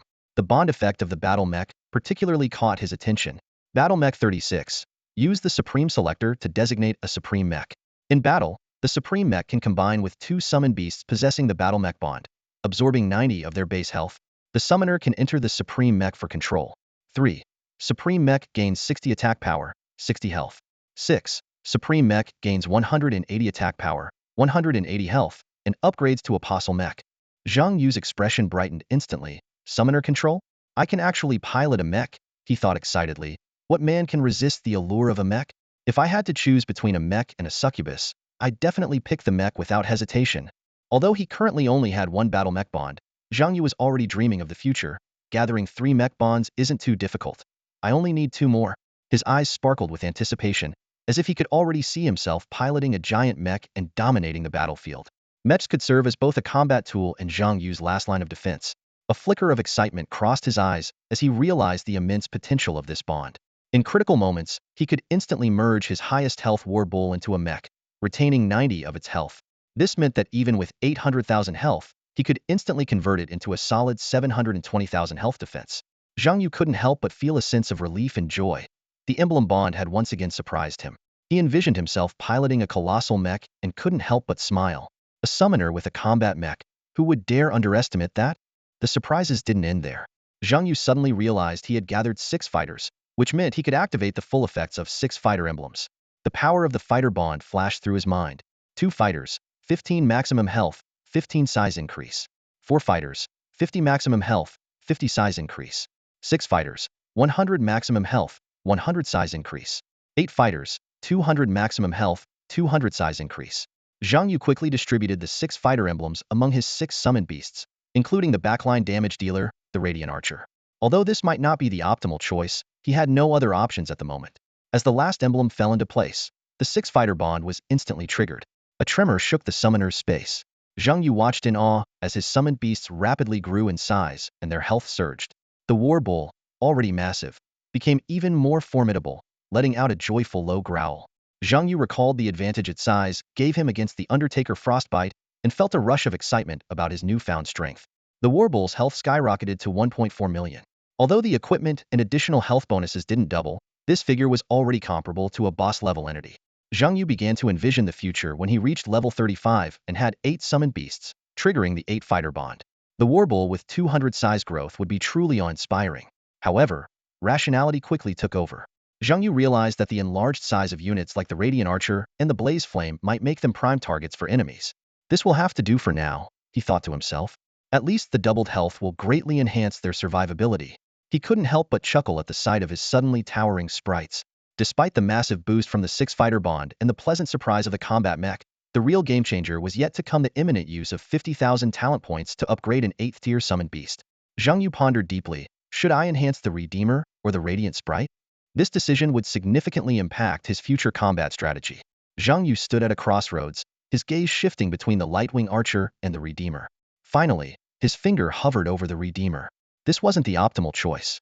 Theoretically, using a demon contract to sacrifice health and boost a 6th-tier summon beast to the 8th tier, thereby having 2 7th-tier and 1 8th-tier summon beasts, was the best strategy. However, reality often diverges from ideal plans. Zhang Yu silently calculated his health. From level 27 to 29, with the enhancement from the Bloodstone, his total health had increased by just under 30,000, barely breaking the 140,000 mark. After accounting for health provided by equipment, the base health available for sacrifice was exactly 80,000. But at this stage, Zhang Yu knew he couldn't afford such a massive health loss. Even with a total health of 140,000, he was still at risk of being instantly killed. Reducing his health further would only worsen that risk. What made things even more concerning were the high-level skills that could reduce his health directly, bypassing shields and defenses. Then there was the terrifying true damage and the Warden's lethal venom. Despite having the Redeemer's resurrection ability, the Spirit Butterfly Queen's damage sharing, and the Shadow Boot's physical damage immunity, Zhang Yu couldn't take this gamble. In fact, the demon contract was only effective in the early stages. Once past that phase, its benefits diminished significantly.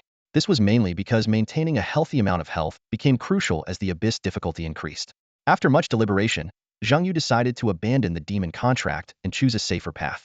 He invested 50,000 talent points into the Redeemer, elevating it to the 8th tier.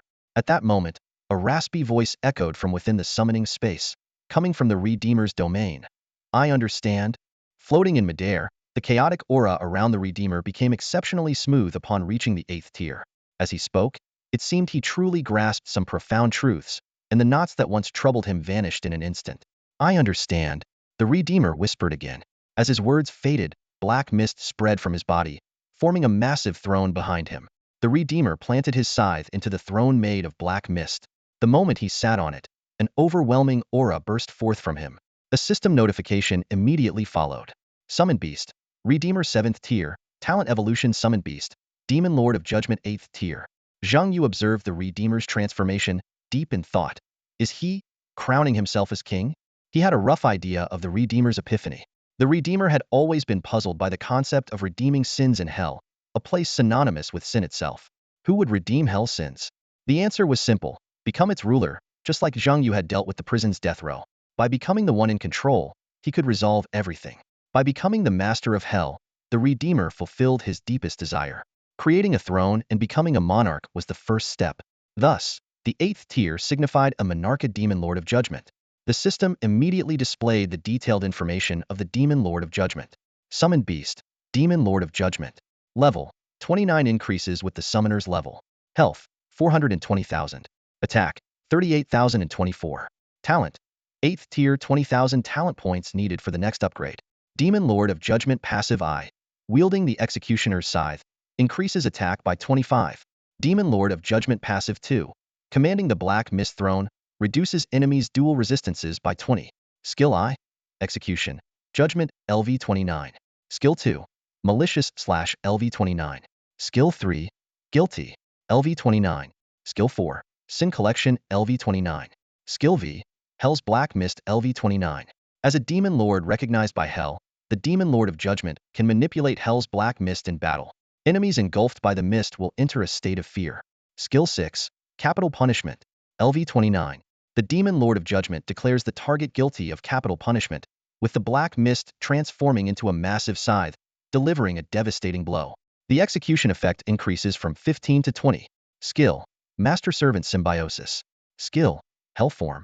As Zhang Yu had anticipated, The upgrade from the 7th to the 8th tier wasn't as dramatic as he had imagined.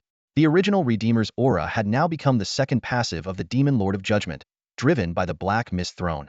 The high damage skills Execution, Malicious Slash, Guilty, and Sin Collection remained unchanged.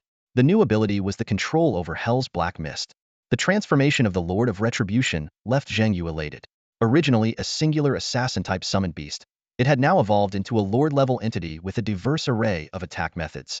The Hell Mist not only instilled fear in enemies, but could also morph into a scythe, instantly eliminating opponents with 20 remaining health. This 5 enhancement significantly increased its kill rate.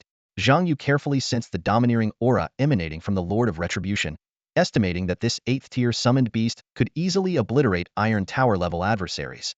However, his excitement waned when he realized that upgrading to the 9th tier required 200,000 talent points. This daunting number nearly extinguished his hopes of creating a 9th-tier summoned beast in the near future. Satisfied with the newly acquired 6-fighter bond, Zhang Yu stood up and headed to the 4th floor to meet the so-called clever outsider. However, upon arrival, the scene stunned him.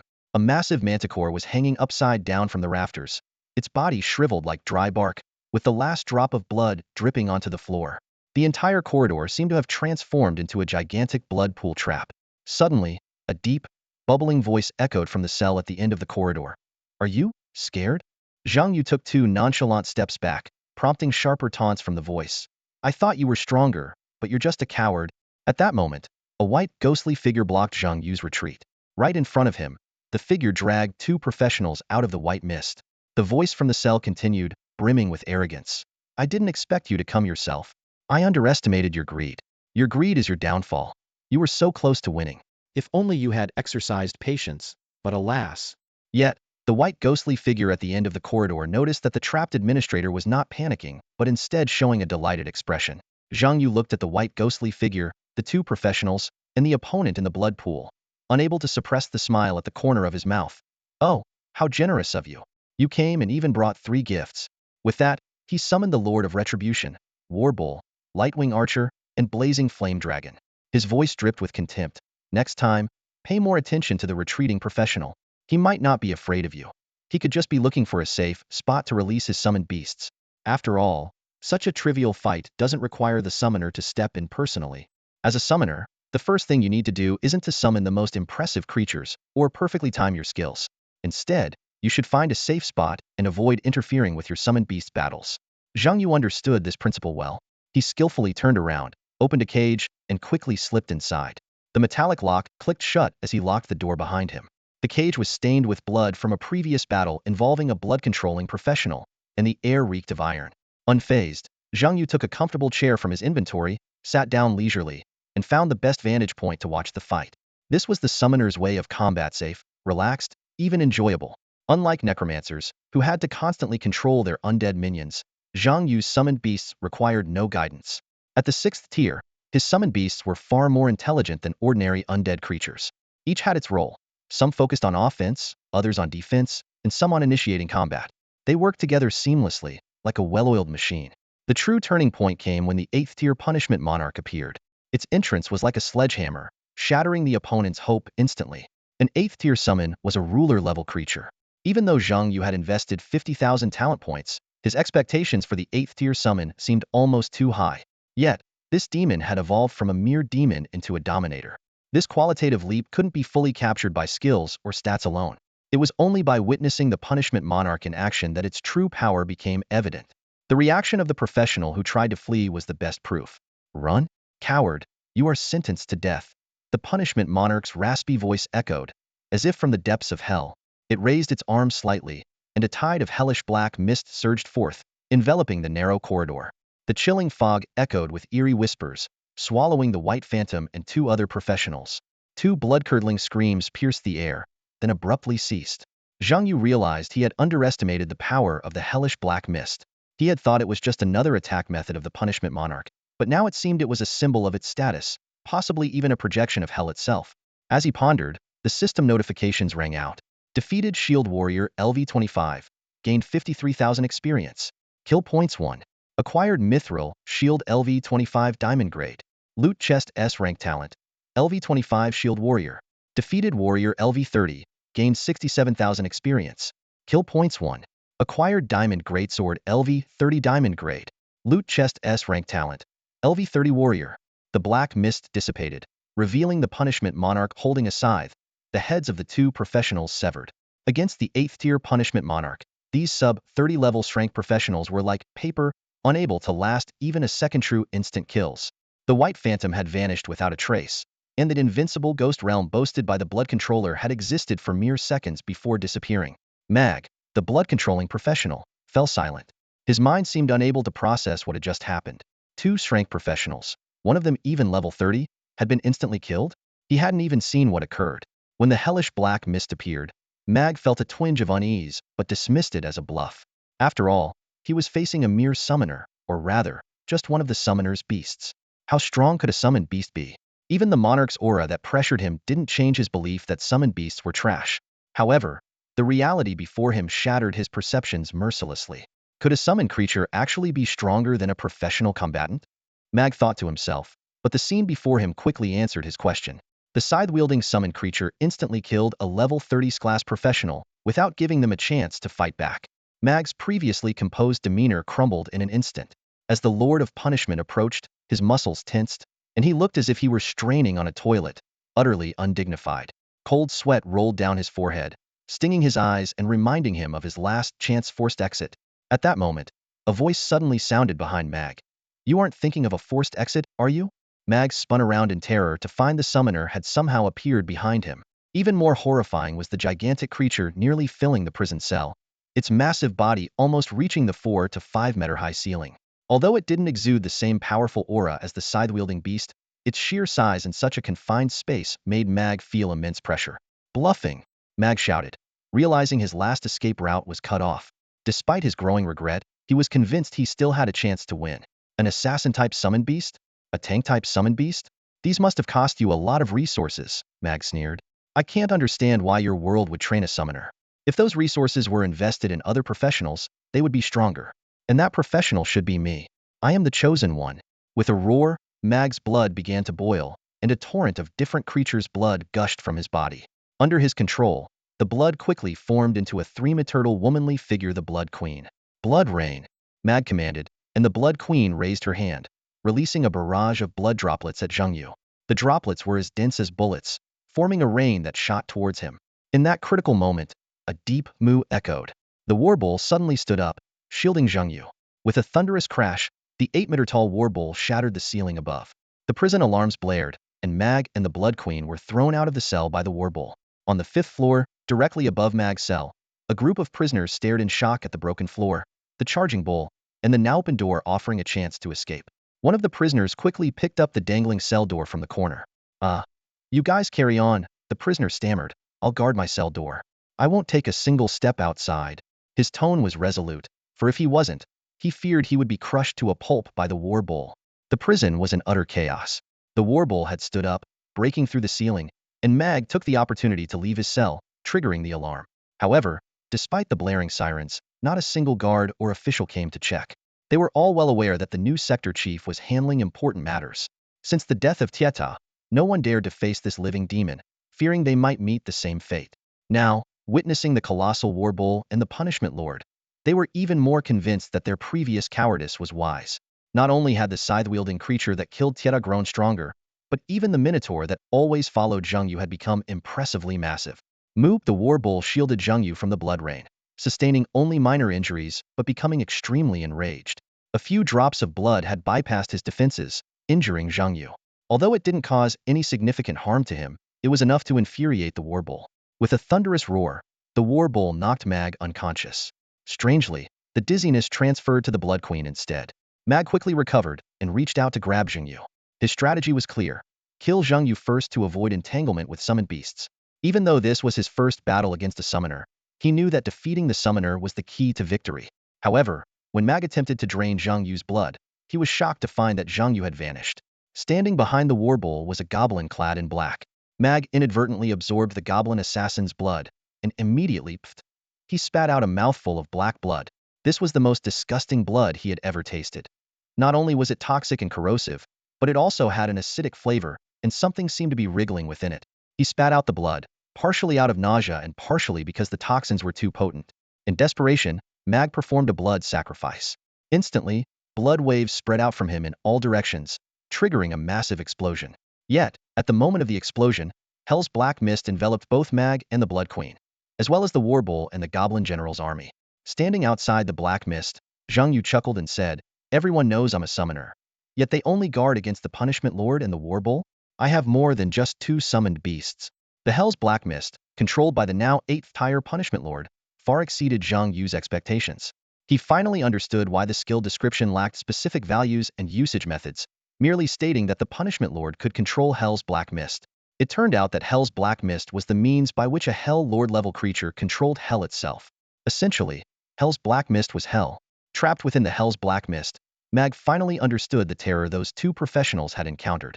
Inside the mist was another dimension. Although he could still feel he was in the abyss, the surroundings had become eerily vast, the black mist swirling like endless dark clouds. The ground beneath was cracked and scorching, with fear continuously gnawing at Mag's heart. Boom, boom. He could hear the War Bull charging at him, but couldn't see it. SHH, the sound of the Punishment Lord sharpening his scythe was clear, yet equally invisible. Mag's vision blurred, and as it gradually returned, he was startled to find a goblin army right before him. Can summoners summon armies now? When he saw the goblin heavy cavalry and the other units following behind, especially the black goblin assassins, he finally realized. His brief blindness was caused by absorbing the black goblin assassin's blood. This momentary loss of sight had cost him the upper hand in the battle. In the space shrouded in hellish black mist, Mag faced an unprecedented challenge. The imposing 8th-tier Lord of Punishment stood tall, and the 8-meter-high War Minotaur loomed like a mountain. The Goblin General raised his battle flag, leading elite goblin archers, warriors, and death soldiers in a fierce charge. Trolls and wizards also eyed Mag menacingly, ready to strike at any moment. The situation was dire, but Mag did not give up. He spread his arms and cast a blood magic spell, extracting blood from every summoned beast around him. The air was thick with the scent of blood as the elite goblin squad fell in droves. The goblin archers' bodies rapidly withered, turning into mummified corpses like sphinxes. The extracted blood gathered above Mag's head, gradually forming a massive blood orb. The Blood Queen stepped forward, blocking the advancing Lord of Punishment. A pool of blood ensnared the War Minotaur, and countless drops of blood transformed into a rain of blood, halting the charge of the goblin heavy cavalry. Suddenly, Mag's body swelled, and the blood orb merged into his form. In an instant, he transformed into a gigantic blood demon warrior composed entirely of blood. Outside the hellish black mist, Zhang Yu, the master of the Lord of Punishment, observed everything clearly. He was pleased with Mag's performance and promptly ordered the battle to end. The Lord of Punishment roared, "Guilty," and with a single slash, he decapitated the Blood Queen. He then gathered the black mist, forming a colossal scythe that hung menacingly in the air. The War Minotaur broke free from the blood pool. The Goblin General beat the war drum on his battle rhinoceros, shook the battle flag, and led his troops through the blood rain, charging straight at Mag. At that moment, 3 powerful summoned beasts appeared in the distance. The Lightwing Archer with a green bow, the stunningly beautiful Spirit Butterfly Queen, and the eager Fire Drake and Blaze. Facing such a formidable lineup, Mag lost his will to fight. The scythe formed from black mist descended, killing him in one swift strike. In his final moments, Mag remembered the advice of his leader. There is always someone stronger, and there are always greater heights. Never underestimate any practitioner in the abyss. He cursed in frustration. Damn it, leader. You never mentioned there were gods out here. With Mag's death, the system notification sounded. Killed level 30 Blood Mage. Gained 150,000 experience points. Earned 1 kill point. Acquired level 30 Radiant Bloodstaff equipment. Obtained S-tier talent treasure chest for level 30 hidden class Blood Mage. Finally, a mischievous voice chimed in. Gift. Please give me something. Pretty please. Tick, tick. Blood seeped into the cracks of the walls, winding its way through the crevices until it reached other cells. A female prisoner, dressed in gray prison clothes and so ordinary-looking that she was almost invisible, stared wide-eyed at the unsettling sight. She was the ghost expert, the one known as the White Phantom, who Mag had recruited at a high price from another alliance to conquer the death row of the prison. Her unique ability allowed her to communicate with and organize ghosts, a powerful trump card in the prison environment. Initially, she was strongly opposed to entering the infamous death row. After all, this 3-stage abyss was notorious for its difficulty, and even in the relatively easier prisoner faction, many professionals perished each year. However, when she learned that Mag was leading the team, she agreed without hesitation. Mag's reputation was legendary. He had never failed in any abyss, always completing tasks at the highest difficulty and breaking records. More importantly, Mag had successfully cleared the death row before. This time, his goal was to break his own record. To her, the probability of success was almost 99, especially since they had the advantage of being in the prisoner faction. But fate had other plans. A nearly invincible summoner appeared in the Warden faction, completely disrupting their strategy. Even after witnessing Mag's head being severed by the summoner's scythe-wielding beast, she found it hard to accept the brutal reality. A summoner? How can they be this strong? She murmured, feeling that this summoner had something extra, but unable to pinpoint what it was. Suddenly, the sound of chains clashing against metal echoed from the hallway. Clang, the noise grew louder. Like a frightened rabbit, she quickly turned to look outside. Cold sweat instantly soaked her back. Almost instinctively, she chose to force quit. The moment she vanished from the cell, a masked butcher dragged the corpse of a deceased prisoner past the cell door. The grating sound was caused by the dead man's shackles scraping against the ground. The masked butcher glanced quizzically at the empty cell, scratching the black hood on his head. Strange, I could have sworn there was someone in here. But he didn't dwell on it. Ever since the new warden, known as the Living King of Hell, took office, the entire prison had been shrouded in a bizarre atmosphere, and prisoner disappearances were no longer unusual.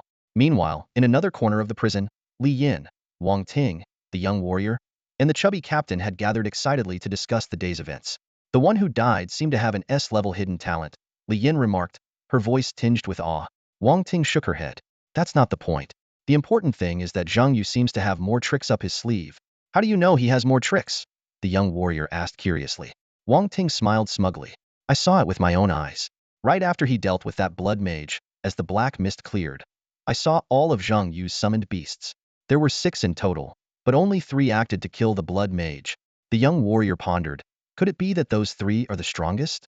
Wang Ting didn't dismiss the idea immediately but thought for a moment before saying, I remember the most powerful summoner beast is supposed to be the Lightwing sprite, right? But the strongest Lightwing sprite didn't even make a move. Li Yin interjected, your reasoning makes sense, but we can't take it as fact. The summoners in our world can't compare to Zhang Yu. I suspect that in Zhang Yu's world, the study of summoners has reached heights we can't comprehend. The strongest Lightwing sprite? To Zhang Yu, it might just be for show. The chubby captain nodded in agreement. That's right. Whether it's Zhang Yu's strength or his understanding of the summoner profession, it's far beyond our grasp. He paused, a look of anticipation on his face. But now, we're just one step away from clearing this level. Lian scanned the list of combatants in the camp, her brow furrowing slightly. Just 5 minutes ago, another prisoner class player exited the abyss, she said, her voice tinged with tension. So far, 8 players have died, 3 have forcibly exited, and 1 is being held in the second basement level by Zhang Yu. She glanced at the remaining teammates and continued her analysis. There are 3 prisoner class players left. We've pretty much pinpointed the locations of 2 of them. As Zhang Yu mentioned, under immense pressure, they are bound to slip up. With Darkblood's Eye and the Spider Queen keeping watch, we've already noticed their suspicious behavior. Lian paused, a flicker of anticipation in her eyes. Only 1 player remains. I don't think he can hold out much longer. Tomorrow is trade day. If he doesn't want to be traded like merchandise, he'll have to pretend to be a defective good and enter the underground. Her voice became resolute. In previous abysses, even if they all entered the underground prison, we couldn't find them. With Crocodile and Iron Tower guarding, the warden's rules and identity restrictions, we were blocked from searching the underground. But now, things are different. A slight smile tugged at Lian's lips. Entering the underground prison means walking into a trap. For them, the underground prison is hell. Lian's analysis filled her teammates with a glimmer of hope. Although they were all highly privileged in their own worlds, clearing the abyssal prison as managers was still a tremendous honor. More importantly, none of them had died so far, which was nothing short of a miracle. Just then, the system notification chimed, announcing that the last prisoner class player had forcibly exited the abyss before the event started. Lian and her teammates exchanged looks filled with joy. The system announcement followed. Manager class player Zhang Yu has killed the last prisoner class player.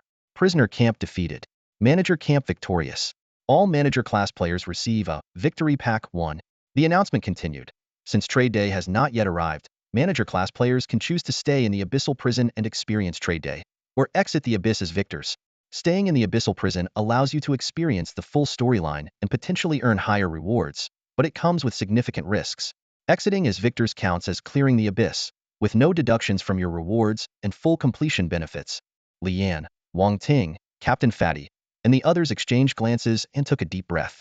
They realized that the player hiding in the second basement level had likely been dealt with by Zhang Yu. Now, The moment of decision had truly arrived. Would they choose the safety of claiming their completion rewards, or take the risky gamble for a perfect clear? Each of their eyes shone with a mix of hesitation and anticipation, awaiting the final decision. As Zhang Yu stepped into the hall, his eyes scanned the scene, and he couldn't help but raise an eyebrow. Originally 2 teams of 10, now there were only 8 people left. Familiar faces Li Yin, the chubby captain, Wang Ting, and the young warrior were among them. This number surprised him. Only one person from each team had dropped out. A slight smile crept onto Zhang Yu's lips as he asked, "Looks like everyone has made their decision?" Li Yan's response was unexpected. "Actually, no one wants to leave," she explained. "Your performance, your strength, plans, and understanding of the abyss is top-notch. To put it simply, there are almost no professionals who can lead us like you do. Any professional with a sound mind would take the gamble if they encounter someone like you." Curious, Zhang Yu pressed on. "Then why did one person from each team leave?" The chubby captain took over the conversation. "That was my idea. The system clearly states that trading day is dangerous. Your plan for a perfect run is likely scheduled for that day, right?" Seeing Zhang Yu nod, he continued, "If there really is danger, we can't afford to be wiped out. At least someone has to take your strategy out. The strategy of the manager's camp is priceless." Zhang Yu nodded in agreement but bluntly asked, "Are you sure someone can follow my strategy to complete everything?" It wasn't arrogance. He knew his strategy was tailored for summoners. Without hextech runes, synergies, hextech equipment, and loot chests, he found it hard to imagine other summoners reaching his level. "No," the chubby captain answered straightforwardly. "Not now, but that doesn't mean never. Maybe one day, the advanced understanding of summoners in your world can be learned by us. By then, the prison dungeon could become a regular part of our abyss." Zhang Yu was reminded of the unfair treatment he had endured in this world due to his summoner identity. A thought arose. Perhaps he could do something for the summoner profession, but it was just an impulse. He hadn't even awakened yet, so how could he talk about change? The chubby captain continued, "If we can achieve a perfect run, the difficulty of the prison dungeon will decrease. With lower difficulty, the chances of clearing it will increase, and maybe new strategies will emerge in the future." Listening to the captain's analysis, Zhang Yu couldn't help but admire him. Every professional capable of becoming a captain had exceptional qualities. Whether it was the masked warrior on the Apostles' Island, the escaped dark-skinned warrior, the formidable undertaker Kuhan, or Li Yin, the chubby captain, and even the somewhat arrogant blood mage in the abyss, they all had clear minds. "Then let's take the gamble," Zhang Yu decided. "I can't guarantee a perfect run, but since the prison dungeon has a trading day, it means there are rewards inside. We have to try. If we succeed, it will be a big prize." He recalled the reward for his last perfect run, unforgettable to this day. That evening's meeting was more formal than usual. Tomorrow was trading day, and 2 major events had occurred during the day. The first was the commotion caused by Zhang Yu killing the blood mage. All the intruders were dealt with. Destroying the prison didn't result in punishment, but rather became a merit. However, Zhang Yu didn't care much about this merit, as the prison dungeon would disappear after tomorrow. The second event involved the warden. He successfully found the mastermind hidden within the prisoner's camp, the legendary top-ranked prisoner. Unfortunately, Zhang Yu and his team did not witness the person's strength or the battle, missing crucial information. These 2 events indicated that the 2 major threats for trading day had been resolved. The warden was in high spirits, confident that the trade would go smoothly and that he would finally leave the prison. With this in mind, a rare smile appeared on his face as he gratefully looked at Zhang Yu. He believed that his ability to escape this prison was largely thanks to the newcomer, Zhang Yu. The warden recalled the scene from that day when Zhang Yu discovered that the seal on the mastermind behind the crimes had been more than 90 undone by an outsider. If the seal had been completely broken, the mastermind's power could have easily disrupted the deal. The warden unconsciously touched his hair, noticing more strands falling out than usual. With a wry smile, he turned to Zhang Yu, his tone light. "After the deal day, I'll be leaving. You might as well tell me now why I've been aging so quickly lately." In truth, the warden didn't care much about the issue. As long as he could get out, what did it matter if he aged? But today, he was in an unusually good mood, so his curiosity was piqued, and he wanted to hear Zhang Yu's explanation. Zhang Yu pondered for a moment before slowly speaking. "Time isn't always real, especially for those trapped by it. For some, every second feels like an eternity. For others, days pass in the blink of an eye." The warden chuckled softly. "I see. These days leading up to the deal have indeed felt like years, fearing even the slightest mistake. It seems stress really does make one age faster." He dismissed Zhang Yu's explanation and stood up, mounted a giant serpent, and left the hall. As the warden's figure receded into the distance, an inscrutable look flashed in Zhang Yu's eyes. He murmured softly, "And you have lived a lifetime in just 8 days." The deal day arrived as scheduled, and everything proceeded unusually smoothly. Darkblood-I and Spider-Woman were responsible for counting the prisoners, while Kobold, crocodile, masked butcher, sphinx, and succubus handled transport and guarding. Approaching noon, the warden finally opened the only door to the death row cell. Zhang Yu then realized that the exit from this prison was at the ceiling of the 5th floor. As the door opened, a beam of light poured down, instantly illuminating the dark and damp death row cell. Then, a black staircase descended from above. With a crisp click, all the cell doors automatically opened.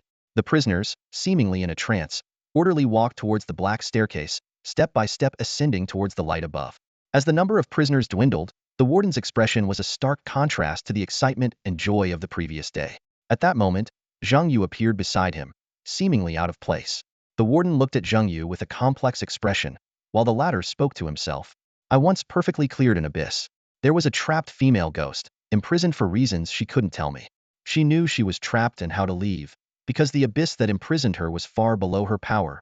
The warden frowned at Zhang Yu, his voice low. What are you talking about? Weren't you supposed to have remembered by now? Zhang Yu looked directly into the warden's eyes, calmly explaining, I should say, as the deal day approaches, your memories sealed by the god of the prison realm slowly return. This was his punishment for Yuto, leave you confused, in pain, filled with hope, only to plunge you into despair at the last moment. This was all just a game, a punishment set by the god of the prison realm. And the protagonist of this game is you. You haven't aged in these 8 days. Rather, you've been living these 8 days over and over again. The god of the prison realm's cruelest act is that only your body ages, your power slowly wanes, leaving you frail yet still hopeful, only to end in despair. Zhang Yu extended his hand towards the warden, saying, the only way to end this abyss is your death. You are the reason this prison exists. Warden, let me take you away from here. Forever. Just you? The warden sneered, a flicker of disdain crossing his eyes. His attitude wasn't meant to provoke Zhang Yu, but stemmed from his absolute confidence in his own strength. This confidence wasn't based on any scheming or trickery, but purely on a disparity in power. I'll admit, you're smarter than I expected, the warden said calmly. You've been here for a short time, yet you've figured out more than I, the person in charge. But his voice suddenly turned icy. In the face of absolute power, all schemes are futile. The warden gazed at Zhang Yu indifferently, his face showing no trace of panic. His eyes seemed to say, so what if you know everything? You're still destined to die. Suddenly, a hiss shattered the standoff. A giant python lunged at Zhang Yu, its massive body hurtling forward. Zhang Yu had already sensed that this python wasn't a separate entity but a part of the warden himself. Its eyes, identical to the warden's, gave it away. Zhang Yu realized that even without the time prison, the warden's position could never be his. The python was likely a contingency plan left by the warden, perhaps due to fears of facing greater dangers upon leaving the prison.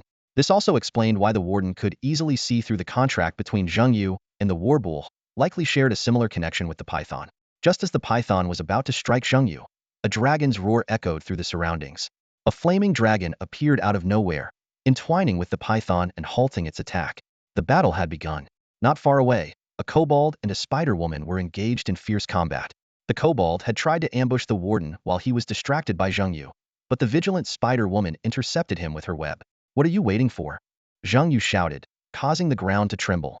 A prehistoric crocodile burst from the earth, its massive jaws snapping at the warden. Beast, you're looking for trouble again? The warden showed no fear, pressing his right hand downward. Instantly, a gigantic fist made of purple poison mist formed in midair, slamming down on the crocodile with a resounding bam, pinning it to the ground. Meanwhile, a masked butcher clashed with a recently healed lion beast. But the butcher was clearly outmatched, prompting Li Yin and others to rush to his aid. The warden's face twisted with rage as he roared at Zhang Yu. You think manipulating these weaklings gives you a chance? I take back what I said. You're not smart, you're incredibly foolish. If I can't escape this prison, what makes you think you can? If it's a fight you want, then a fight you'll get. Behold the might of the warden. With the warden's roar, an overwhelming authority emanated from him. Boom! The kobold was forced to his knees. The crocodile, struggling to rise, was once again suppressed by an invisible force. This was the constraint the succubus had warned Zhang Yu about, the warden's authority. If you don't act now, they'll die, the succubus whispered, appearing behind Zhang Yu. Zhang Yu nodded, his voice steady, Lord of Sin. Let's take this fight somewhere more spacious. At Zhang Yu's call, the Lord of Sin appeared, wielding a scythe. Without a word, he struck his throne of black mist. Whooshed as the throne shattered. The black mist surged like a flood, engulfing the entire prison. Everyone, including the warden and Zhang Yu, was enveloped. This was no ordinary black mist. It was a true hellish space. Welcome to my hell. Zheng Yu said, gesturing to the warden. Here, you're not the warden. The moment they entered the hellish mist, the pressure and constraints on the kobold, crocodile, succubus, and masked butcher vanished. The warden looked around. This space was far more expansive than the prison, perfect for a grand battle. This is the first course I've prepared for you. How do you like it? Zheng Yu asked. The warden remained expressionless, saying softly, a boring trick. With that, he extended his right hand, and a purple trident materialized out of thin air. As the trident appeared, the previously lifted pressure returned, but this time it was a tangible force, not mere constraint. A weapon beyond the radiant level, Zheng Yu thought, feeling a surge of excitement. This was truly something valuable. Beyond the radiant tier lies the realm of legends. Greed flickered in Zheng Yu's eyes as he calculated his chances. If he could kill the warden, the legendary weapon would be his. However, the warden keenly sensed his avarice. I see your greed. It will be your downfall, the warden said coldly, swinging his steel trident. A glob of eerie, glowing purple liquid shot from the trident's tip, speeding towards Zheng Yu. Shield warrior! Zheng Yu shouted. A shield warrior immediately stepped forward, brandishing a crimson shield, and stood in front of Zheng Yu. Shield block, he bellowed, meeting the incoming poison Hedon. Sizzle. The toxic liquid struck the shield heavily. Despite its potent corrosiveness, the shield warrior's profession was designed to withstand damage. This level of attack barely dented his defenses. At that moment, a thunderous bellow echoed through the air. The warbull seized the opportunity and charged. Its massive body, like a giant cement-laden truck, barreled towards the warden. Facing the colossal warbull, the warden remained unfazed. Out of my way, he roared, raising his trident to meet the charging beast Hedon. Boom! A tremendous clash of forces ensued. Despite the vast difference in size, the warbull couldn't match the warden in level, quality, and stats. However, the warbull was not alone. As the warden and the warbull clashed, the executioner lord teleported behind the warden, his scythe gleaming as he slashed down with deadly precision. Simultaneously, the warden realized he had underestimated the warbull's skill. The bull rush was unstoppable. Though his trident pierced the warbull, the sheer force sent him flying backward right into the executioner lord's scythe. Slash! With a crisp sound, the executioner's strike landed perfectly. Critical hit, guilty effect, assassin's boost, scythe passive, resistance reduction. All effects combined to produce a staggering damage number above the warden's head. 100,000. The damage number was astounding, especially given the warden's high defense. Just as the executioner lord prepared for a second strike, the warden reacted quicker. His purple trident blocked the scythe with lightning speed, and then thrust into the executioner lord's chest. Splat! Blood spurted, and the executioner lord's health plummeted by half. Worse, a dozen poison stacks appeared above his head, causing his health to drop rapidly. Additionally, a toxic mist enveloped him, causing all nearby allies kobolds and crocodilesto lose health rapidly. Priest! Zheng Yu shouted urgently. Fortunately, Li Yin and Fatty's team had left 2 priests behind. They quickly cast healing spells, restoring the health of the executioner lord, warbull, kobolds, and crocodiles. Then, they used dispel magic to temporarily remove the poison status from everyone. With the poison lifted, the kobolds regained their combat readiness, poised for action. I told you, they all have extraordinary skills, Zheng Yu said confidently, his eyes fixed firmly on the warden, ready to launch the next wave of attacks. Kill them all, the warden roared, his voice betraying a hint of instability. Despite his constant claims of absolute power, his inner turmoil was beginning to show.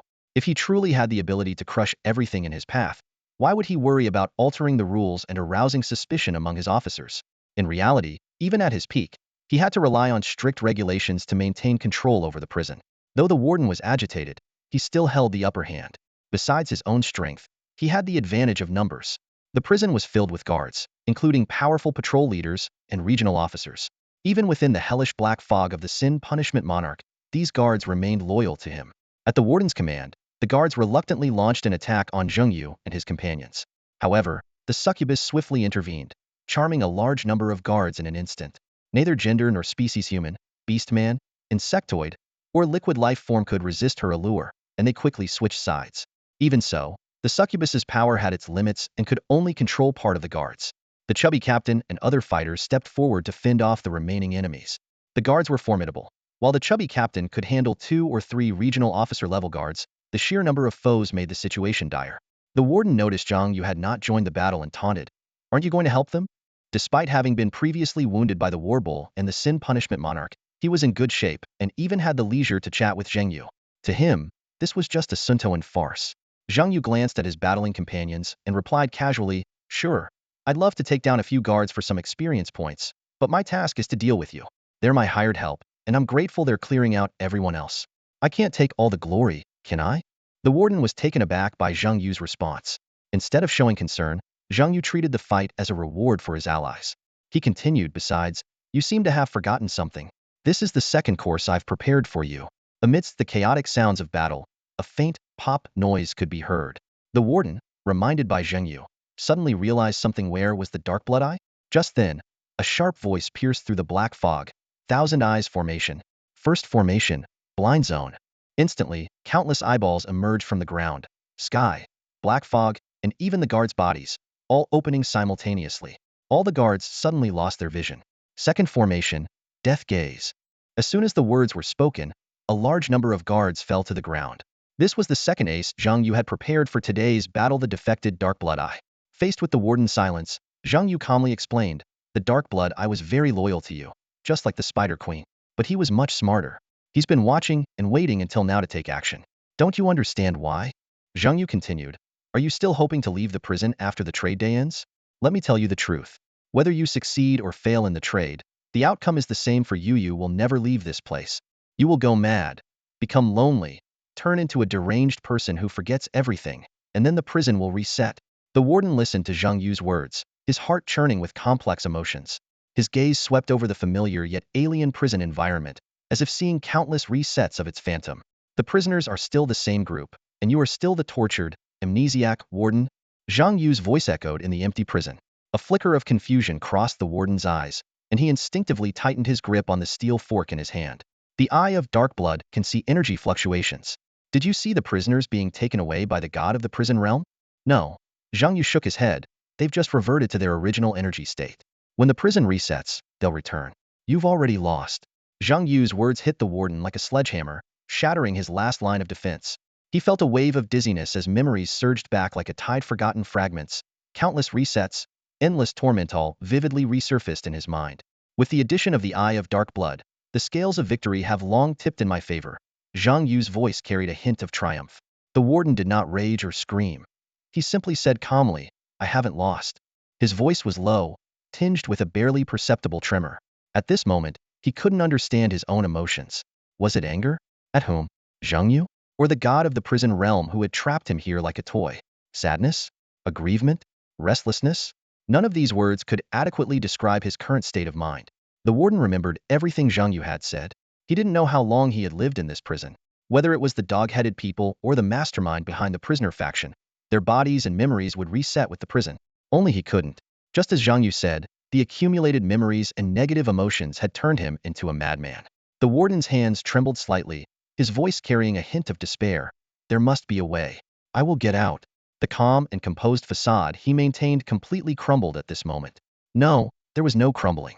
The high and mighty image of absolute authority in the prison was just a disguise. In reality, he had been tormented beyond repair. "The god of the prison realm will forgive me. He won't abandon me. He won't keep me locked up forever. Just a little more effort. Just a little more." The warden suddenly screamed hysterically at Zhang Yu, his voice echoing in the empty prison. His eyes gradually lost their sanity, his body began to swell, and the steel fork in his hand dripped with venom. SSSSSS, just a drop of venom pierced the ground, turning a large area a deep purple. Zhang Yu sighed. Behind him, the spirit butterfly queen began to sing. The light wing elf frantically attacked, and the war bull and punishment lord barely held off the warden's assault under Zhang Yu's summoning beast's berserk state. But the warden, now completely deranged, was growing stronger at an alarming rate. This was probably the warden's peak state. However, his falling hair and wrinkling skin indicated that this peak came at the cost of his life force, similar to the berserk state of bosses and elite monsters. Zhang Yu looked at the warden, a determined expression on his face, and pulled an item from his inventory. This was Zhang Yu's trump card, his real ace in the hole, the reason he dared to face the warden and attempt a perfect run. The moment Zhang Yu took out this item, everything around fell silent. It wasn't that the fighting stopped, but another sound suppressed everything. This sound was familiar to Zhang Yu. A Suona. The Suona played. A ghost marriage was coming. A red sedan chair. A ghost bride in red. White paper fluttered through the air, and mournful music drifted into the distance. Amidst the gray, foggy hellscape, a striking splash of red appeared. This red was not a symbol of bloodshed or anger. Instead, it was a festive red sedan chair, radiating an overwhelming aura of sorrow. As the mournful sound of the Swona filled the air, a yellow weasel staggered forward, eyes fixed on the red sedan chair, slowly emerging from the white fog. The creaking of the sedan filled the cold, dark space with an eerie chill. In the distance, Li Yin shuddered, staring in shock at the red sedan chair. She suddenly understood. No wonder Zhang Yu was so confident about killing the warden. He had an ace up his sleeve. Nearby, a burly man wielding an axe, having just decapitated a prison guard, couldn't help but remark, "This red sedan seems even more formidable than the warden." Li Yin pondered. He has already cleared this level perfectly once before, so it's not surprising. With his abilities, he could very well become a top-tier pioneer in our world. If he didn't have control over a few abysses, it would be a waste of his talent. She silently committed Zhang Yu's name and the world number 1331 to memory. This was crucial for her future. Knowing a world-class pioneer, even if it meant waiting a long time, was worth it. At that moment, the battlefield's carnage nearly ceased. Except for the crocodile, Knoll, and Spider-Woman still entangled in their grudges, everyone else, whether prison guards or adventurers, took a breather due to the red sedan chair's appearance. In truth, no one wanted to fight to the death. Although the guards had the numbers, Zhang Yu's defection of the Dark Blood-I had brought the battle to a delicate balance. The prison guards were reluctant to continue fighting, and the adventurers needed a break. After all, no matter how valuable experience was, it wasn't worth dying for. In a short span, 3 adventurers had already ended up on the resurrection cross. They waited quietly, not in a hurry to revive, wanting to see how the situation would unfold. The battle's outcome didn't depend on them, but on Zhang Yu and the warden. Whoever won would be the ultimate victor. The yellow weasel carried the red sedan chair to Zhang Yu's side, and a pair of slender, pale hands lifted the curtain. The red-clad ghost did not wear the bridal veil this time, as it had been given to Zhang Xiao. Her beauty rivaled that of a light-winged elf, so exquisite that one could almost forget her ghostly nature. Her gaze shifted between Zhang Yu and the warden. Zhang Yu smiled and said, "We meet again so soon?" The red-clad ghost glanced at him, her expression seemingly reproachful for summoning her so quickly. The warden, now in a semi-mad state, also scrutinized the red-clad ghost. He sensed her power. If Zhang Yu's strength had surprised him, the red-clad ghost's power made him wary. "Who are you?" the warden asked. He could tell that Zhang Yu and the red-clad ghost were not bound by a contract. Despite his madness, as a powerful figure, he hadn't entirely lost his sanity. His instinctive fear of danger made him reluctant to fight the red-clad ghost. The red-clad ghost stepped out of the sedan and looked around. Wrinkling her nose in displeasure, she said, "I don't like prisons. These dark, damp places remind me of unpleasant memories." Zhang Yu was surprised to discover that the red-clad ghost could see through the black fog and perceive the prison outside. "What do you want to do?" the red-clad ghost asked. When she had given the bridal veil to Zhang Yu, she had told him that if he encountered an unsolvable problem, he could shake the veil to summon her, and she would help. Zhang Yu had cautiously asked how many times she could assist, and her answer was intriguing. She hadn't specified a number, merely saying, "Just don't call on me too often. I won't always come to help you. I'm merely repaying a favor." A favor? Zhang Yu understood that his perfect completion not only earned him a reward, but also freed the red-clad ghost from the ancestral hall abyss. So, is this favor considered big or small? Zhang Yu pondered the assistance provided by the red-dressed ghost. He concluded that killing the warden was not an unreasonable request for her. It wasn't a trivial task, but it also wasn't something that would make her feel the favor was entirely repaid. Because of this, Zhang Yu felt he could shamelessly summon her again in the future. However, he was also acutely aware that the red-dressed ghost was not a tool to be summoned at will. When faced with opponents too powerful, she might choose to stand aside or not appear at all. This made Zhang Yu realize that he must use this power cautiously, balancing its use while being considerate of her emotions and the extent of her help. Pointing at the warden, whose body was still emitting toxic fumes, Zhang Yu explained to the red-dressed ghost, "I suspect that once he's dead, this prison, controlled by the god of the prison realm, will be left without a master. To perfectly conquer this abyss, the prison needs a new master and must sever its ties with the god of the prison realm, making it independent like you. So, I want to ask for your help to become the new master of this prison." The red-dressed ghost was silent for a moment before saying, "Your insight into the abyss remains sharp." Her response confirmed Zhang Yu's hypothesis. But she then warned, however, "I must remind you of one thing. The more abysses you control, the greater the risk of being noticed by the gods." Zhang Yu tentatively asked, "Will you protect me then?" The red-dressed ghost chuckled softly. "Do you think I have that ability? If you are unfortunate enough to encounter a god, rest assured, I will not appear." Her demeanor suddenly became menacing, and the surrounding aura grew intensely cold. Staring at Zhang Yu, she spoke in a low, dangerous tone. "Also, Don't try to test me like this again. Otherwise, I will make you my groom. Trust me, you won't enjoy being a ghost groom." A chill ran down Zhang Yu's spine, and a drop of cold sweat formed on his forehead. Meanwhile, the ominous aura released by the red-dressed ghost had coalesced into a terrifying force, sweeping towards the warden. Zhang Yu was indeed testing the red-clothed ghost. Countless questions swirled in his mind. Why was she trapped in the temple abyss? Why did she appear in the prison abyss after a perfect clearance? Could there be similar entities in other abysses, like Shaoqi in Cold Street, or the Queen Bee in the Dark Valley? The only certainty was that the red-clothed ghost opposed the gods. Perhaps she was an enemy of the gods? To stand against the gods, her power must be considerable. This led Zhang Yu to ask if she would protect him, subtly probing her true intentions. Gratitude, manipulation, or a mutual fight against the gods. Zhang Yu leaned towards a relationship of mutual benefit. He believed that only interest could solidify relationships between strangers. Although he didn't receive a clear response, he wasn't in a hurry.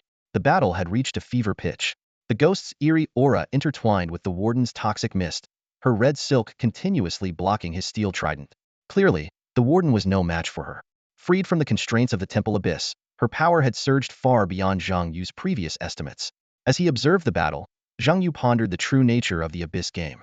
The warden's formidable strength suggested that perfect clearance required not only uncovering hidden information but also employing special means. Perhaps other perfect clearers had also harnessed the power of the abyss. Perfect clearance seemed synonymous with mastering the abyss. The red-clothed ghost had once said that the more abysses one controlled, the greater the chance of being targeted by the gods. Did this imply that the gods feared those who mastered the abysses? Or did it mean that the more abysses one controlled, the greater the threat to the gods? Despite grasping some clues, the truth remained elusive. What was the purpose of the temple? Why were the red-clothed ghost and the warden trapped in the abyss? What was the connection between the abyss and the gods? Zhang Yu longed to discuss these questions with Nan Muyun to untangle these mysteries. The battle was nearing its end.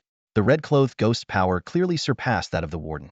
She had long broken free from the abyss's shackles, her strength mostly restored, almost entirely overwhelming the warden.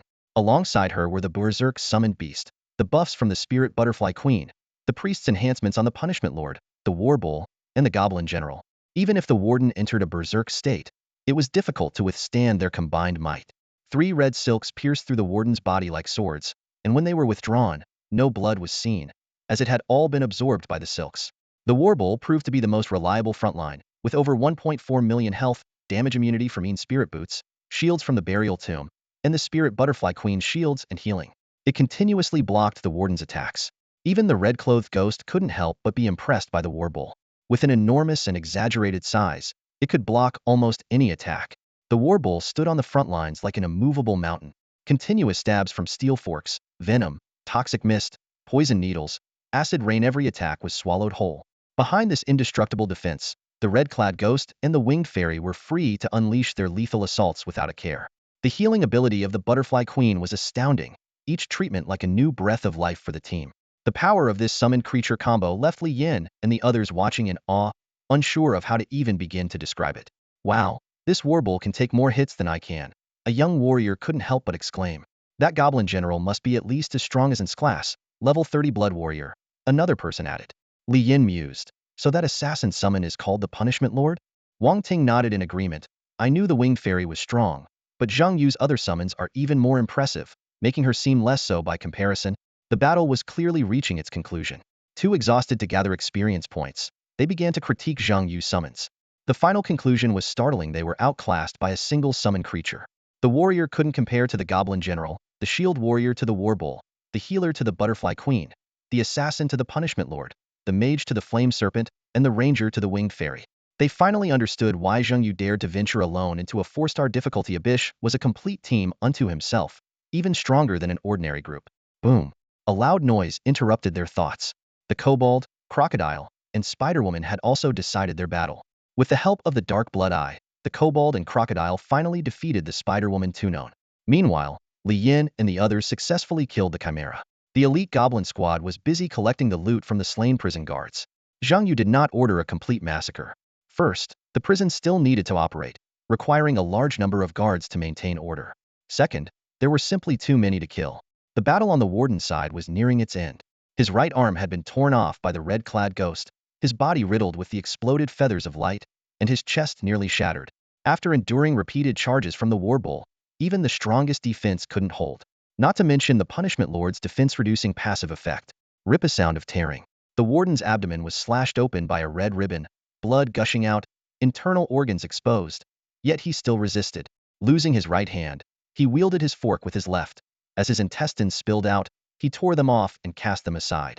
In his frenzied state, he seemed to feel no pain, nor fear death. He only knew that if he tried just a bit harder, he might escape. Not enough, just a bit more, the warden muttered, throwing his steel fork at the Punishment Lord.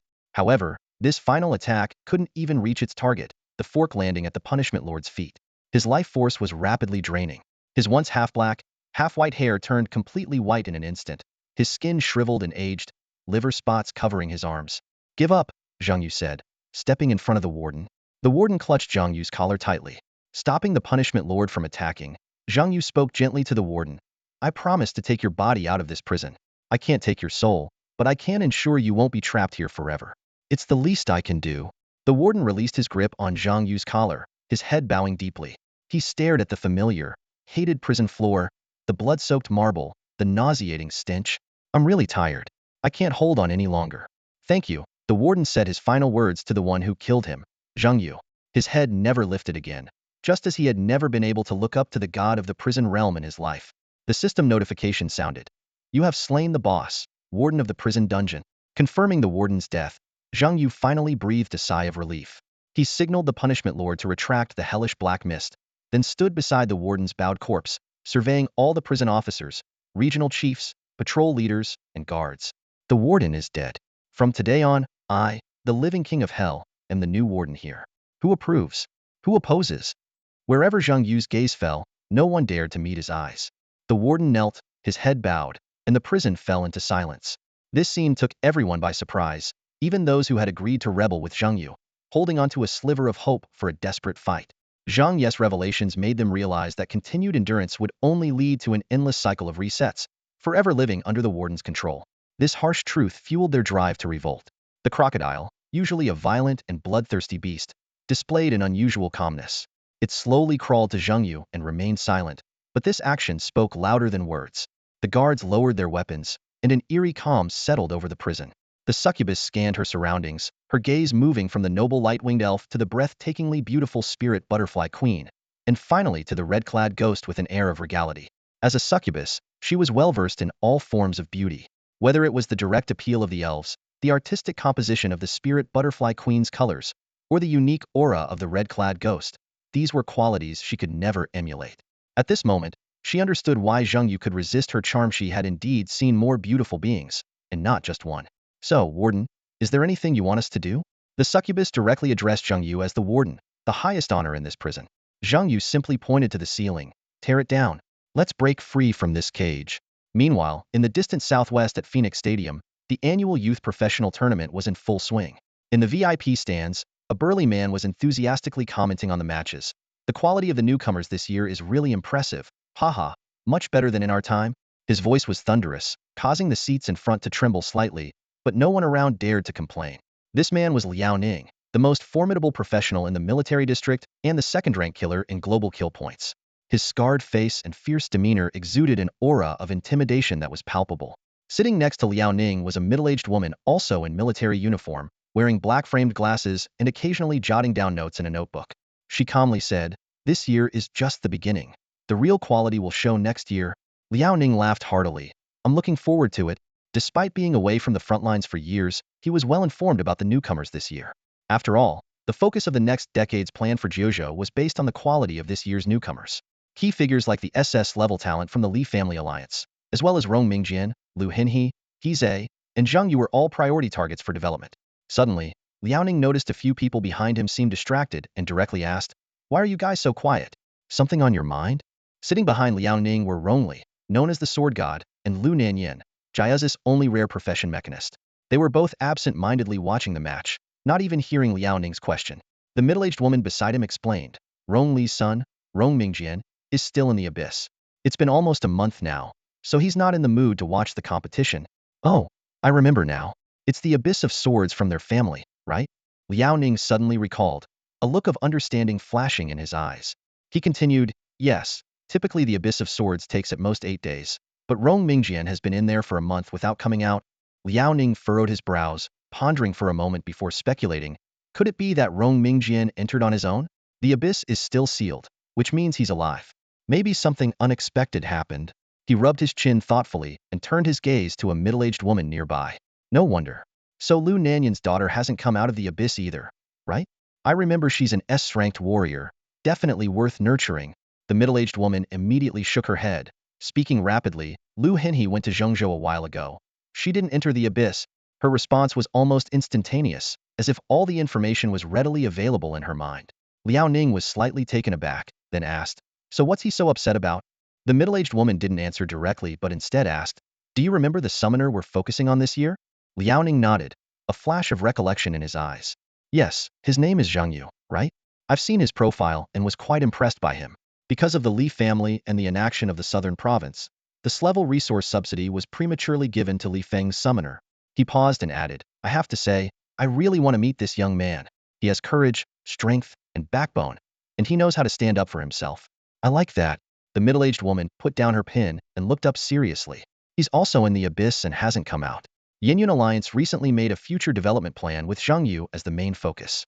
If Zhang Yu doesn't make it out of the abyss, the plan will fall apart. Liao Ning glanced thoughtfully at Lu Nanyan, speaking softly. "It seems they value this summoner quite a bit." The middle-aged woman nodded, her tone carrying a hint of admiration. How could they not? His achievements so far are comparable to the war god of the 9 provinces. For nightmare-level abysses, 1 4-star abyss, his level surpasses many geniuses with higher innate talent, firmly holding the top spot. The abyss he's in now is the prison death cell, which has already updated to level 29. When he clears the prison death cell, he'll probably reach level 30. With such a record, he would be a key focus for development in our military as well. It would be a great loss if something happened to him in the abyss. Liao Ning listened to this torrent of information without surprise.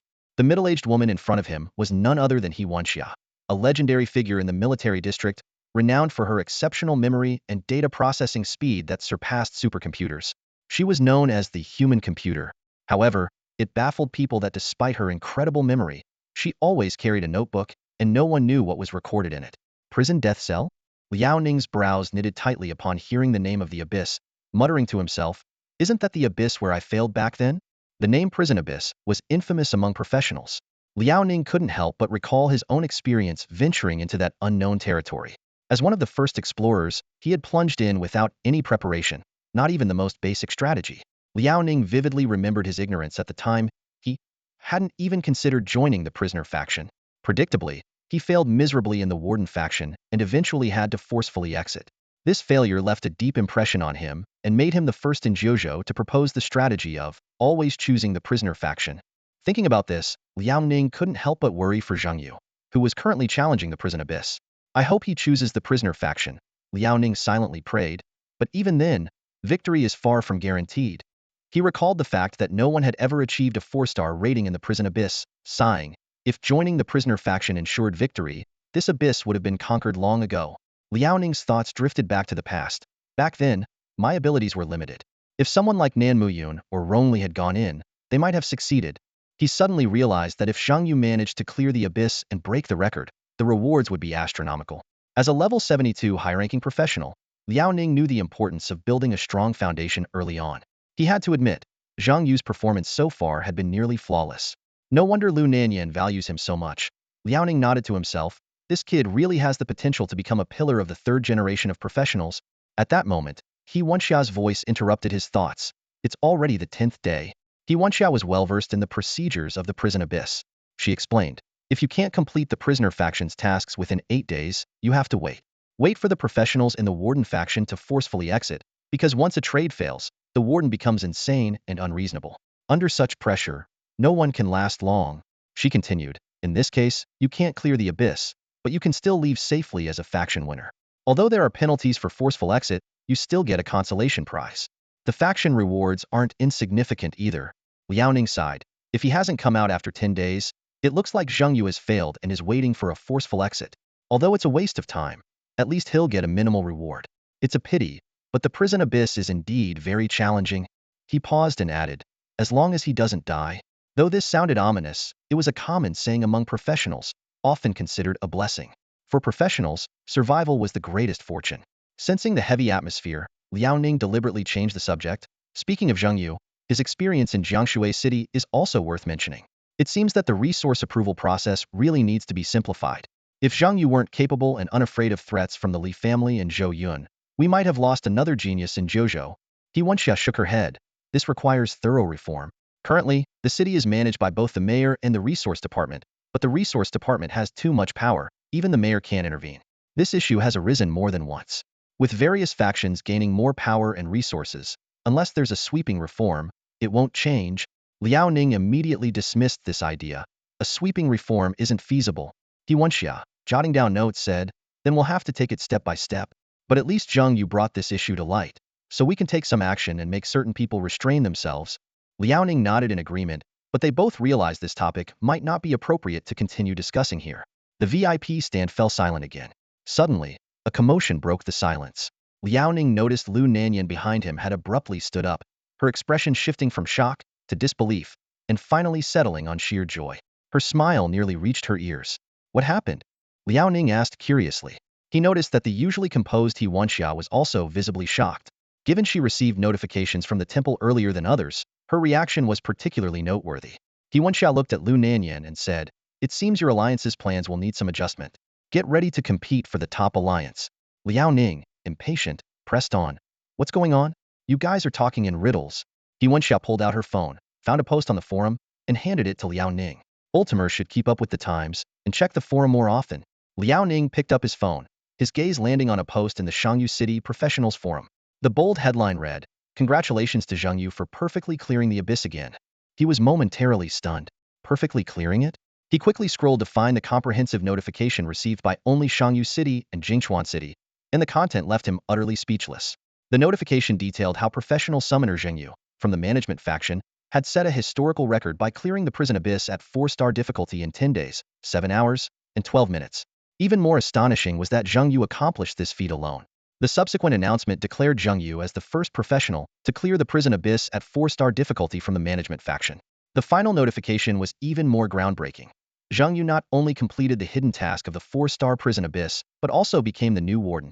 This perfect clearance had far-reaching effects. The difficulty levels of the prison abyss would permanently decrease by 20, and the rewards would increase by 20. As recognition, Zheng Yu was awarded the Perfect Prison Abyss Achievement Badge. Since Zheng Yu was affiliated with the Shangyu City Temple, and the prison abyss was located in Jingchuan City, both cities would share this benefit. The temples in Shangyu City and Jingchuan City would sell limited-time, exclusive shrine gold cards for Zheng Yu summoner members. Purchasers would receive phantom assistance when entering the prison abyss. This offer was limited to 48 hours, with prices set by Zheng Yu himself. Liao Ning and He Wenxia exchanged glances, their faces showing utter shock. They knew that perfectly clearing a 4-star abyss was rare, let alone doing so in the notoriously difficult prison abyss as part of the management faction. At this moment, Liao Ning finally understood the deeper meaning behind He Wenxia's earlier words to Lu Nanyan. The benefits of the perfect clearance extended far beyond the profits from the gold cards. More crucially, Zheng Yu now controlled 2 abysses, signifying unlimited potential for his future. At that moment, Liao Ning brought up an interesting topic. It seems the Li family isn't here today. I'd love to hear Li Chenggong's thoughts on this. I wonder if he supported or opposed his son's decision back then. Liao Ning turned to Lu Nanyan, half-jokingly saying, you should thank Li Nan and Zhou Yun. If it weren't for them, Zheng Yu would be part of the Li family faction now. Lu Nanyan couldn't help but smile broadly. Absolutely, I must personally visit and thank them with Zheng Yu someday. Jingchuan City. Before the crowd could gather, Zheng Yu had already left under the guidance of the mayor of Jingchuan City. He got into a pre-arranged van and headed towards the southwest district. The vehicle was spacious and comfortable, and as soon as Zheng Yu sat down, he couldn't help but ask, can I still make it to the competition? The driver, skillfully maneuvering the steering wheel, replied, originally, you wouldn't have made it. The top 100 competition is about to end, and even if we drive as fast as possible, it would still take us 6 hours to get there. However, the leader said that General Liao, the god of death, has given you a special pass, allowing you to enter directly with the top 32 contestants. God of death? Zheng Yu was a bit confused. He had just been released from the death row in prison and hadn't even had a chance to claim his rewards before the mayor hurried him into the car. The driver, who was the same person who had taken him to Apostle Island before, was now Zheng Yu's personal driver. He continued to explain, you might not know this, but after the news of your perfect clearance of the abyss spread, both General Liao Ning and human computer He Wenxia were stunned. Hearing that you might miss the top 100 youth competition due to the abyss in prison, they secured a spot for you. Is that even allowed? Zhang Yu asked with a peculiar expression. The driver then detailed the competition rules. The top 100 contestants compete to enter the top 50, who then face off in pairs to enter the top 25. Additionally, 7 direct entry spots are awarded, making up the top 32. These direct spots usually go to the top performers from last year's competition. If there aren't enough, the military arranges for some of their professionals to fill the spots. So, I'm taking one of the military spots? Zhang Yu pressed further. That, I don't know. The driver shook his head. Noticing the weariness on Zhang Yu's face, he considerately asked, would you like to rest for a bit? Sure, Zhang Yu replied. He wasn't exactly tired, but after being in the death row for so long, he felt somewhat out of place. The driver thoughtfully played some soothing music and closed the windows, saying, rest for a while. We still have 6 hours to the southwest district. I'll wake you when we arrive. All right, Zhang Yu agreed, lying back on the luxurious seat. This high-end van provided by the Yin Yun Alliance was extremely comfortable, even though it wasn't a brand he was familiar with. It was undoubtedly worth millions. Zhang Yu wasn't looking to rest, but to do something important to inventory his spoils. He had killed the warden 3 days ago, but simply killing the warden wasn't enough for a perfect clearance. Over the past 3 days, he had modified the prison rules, disrupted its structure, severed its connection with the god of the prison realm, and found the key a mass of energy that couldn't be killed repeatedly. By controlling this key, Zhang Yu became the true master of the death row prison. He sent the transported prisoners back to the prison in energy form, restoring the prison to a state with only prisoners and guards, without trade days or gods, thus fulfilling all conditions for a perfect clearance. The rewards were similar to those for perfect clearance of the Shrine Abyss, a perfect clearance achievement badge that added 2 to attributes and a legendary treasure chest. Now, Zhang Yu had 2 perfect clearance achievement badges. The attributes of the perfect prison death row achievement badge were Intelligence 2, Strength 2, and all control type skills control time increased by 10. Compared to the brilliant level treasure chest given by the second stage of the Shrine Abyss, the third stage of the prison death row perfect clearance directly rewarded legendary equipment, making Zhang Yu look forward to the rewards of the fourth stage Abyss. Zhang Yu didn't rush to open the legendary treasure chest. Because Zhang Yu was stuck at level 29, he decided to level up to 30 before opening the legendary chest. According to the highest equipment level rule, opening the chest now would only yield level 25 legendary gear, but reaching level 30 would allow him to obtain level 30 gear. Taking a deep breath, Zhang Yu began to accept the completion rewards. The system notifications sounded in quick succession. You have completed the 4-star difficulty of the Abyssal Prison Stage 3, receiving an Abyssal Prison 4-star difficulty chest and 350,000 experience points. Congratulations on breaking the historical completion time for the 4-star difficulty of the Abyssal Prison. Your completion time was 10 days, 7 hours, and 12 minutes. You have received a historical completion package for the 4-star difficulty of the Abyssal Prison, 350,000 experience points, and the 4-star difficulty Abyssal Prison completion achievement. Congratulations on your first completion of the 4-star difficulty of the Abyssal Prison. You have received a first completion package for the 4-star difficulty of the Abyssal Prison and 350,000 experience points. The 1,050,000 experience points from the 3 packages poured in like a refreshing rain, instantly boosting Zhang Yu's level to 30. His attribute panel updated accordingly.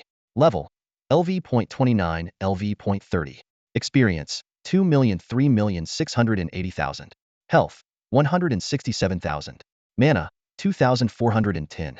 Intelligence: 4,250. Strength: 320. Agility: 110. The system prompted again. You have acquired the 7th Summoner Space. You have unlocked a new Summoner skill Portable Summon Beast. Zhang Yu's eyes lit up. This long-awaited skill was finally unlocked. Although it didn't increase any attributes or provide a combat form, its practicality was promising. In short, Zhang Yu would no longer have to worry about his summoned war bull breaking the ceiling. Eagerly, he checked the skill description. Portable Summon Beast allows the summoner to shrink the summoned beast's size. Once shrunk, it can hide its presence and original appearance, making it easier for the summoner to carry and conceal the beast. It can only shrink, not enlarge. The degree of shrinking depends on the type of summoned beast. Zhang Yu immediately entered the summoner space and faced the 8-meter-tall war bull, attempting to use the new skill. Moo! A puzzled lowing sounded, and the war bull instantly shrank to the size of a small dog, transforming into an adorable little bull on the ground. Even small, it's quite cute. Zhang Yu couldn't help but praise. The war bull tilted its head, eyes full of confusion. After leveling up to 30, Zhang Yu couldn't wait to start opening his loot boxes. His fingers trembled slightly with anticipation of the treasures about to be revealed.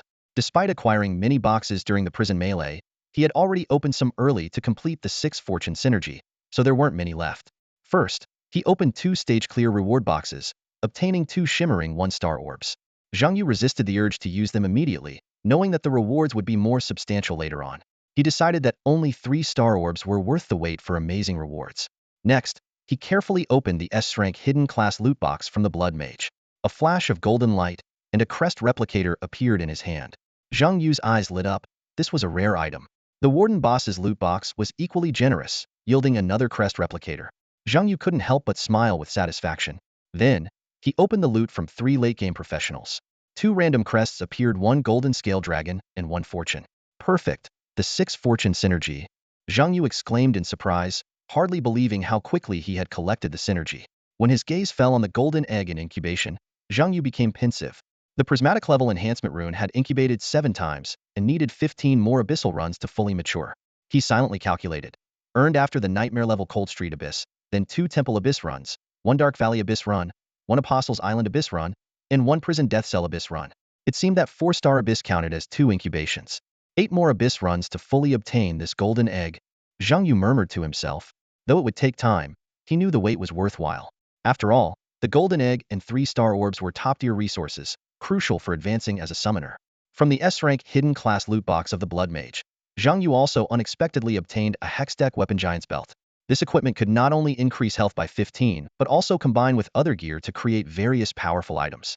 As Zhang Yu examined the attributes of the Giant's Belt, an unfamiliar name caught his attention: Heart of Steel Crest. This was a synergy he was completely unfamiliar with, making him both curious and excited. However, without a golden spatula, he had to temporarily suppress his urge to explore.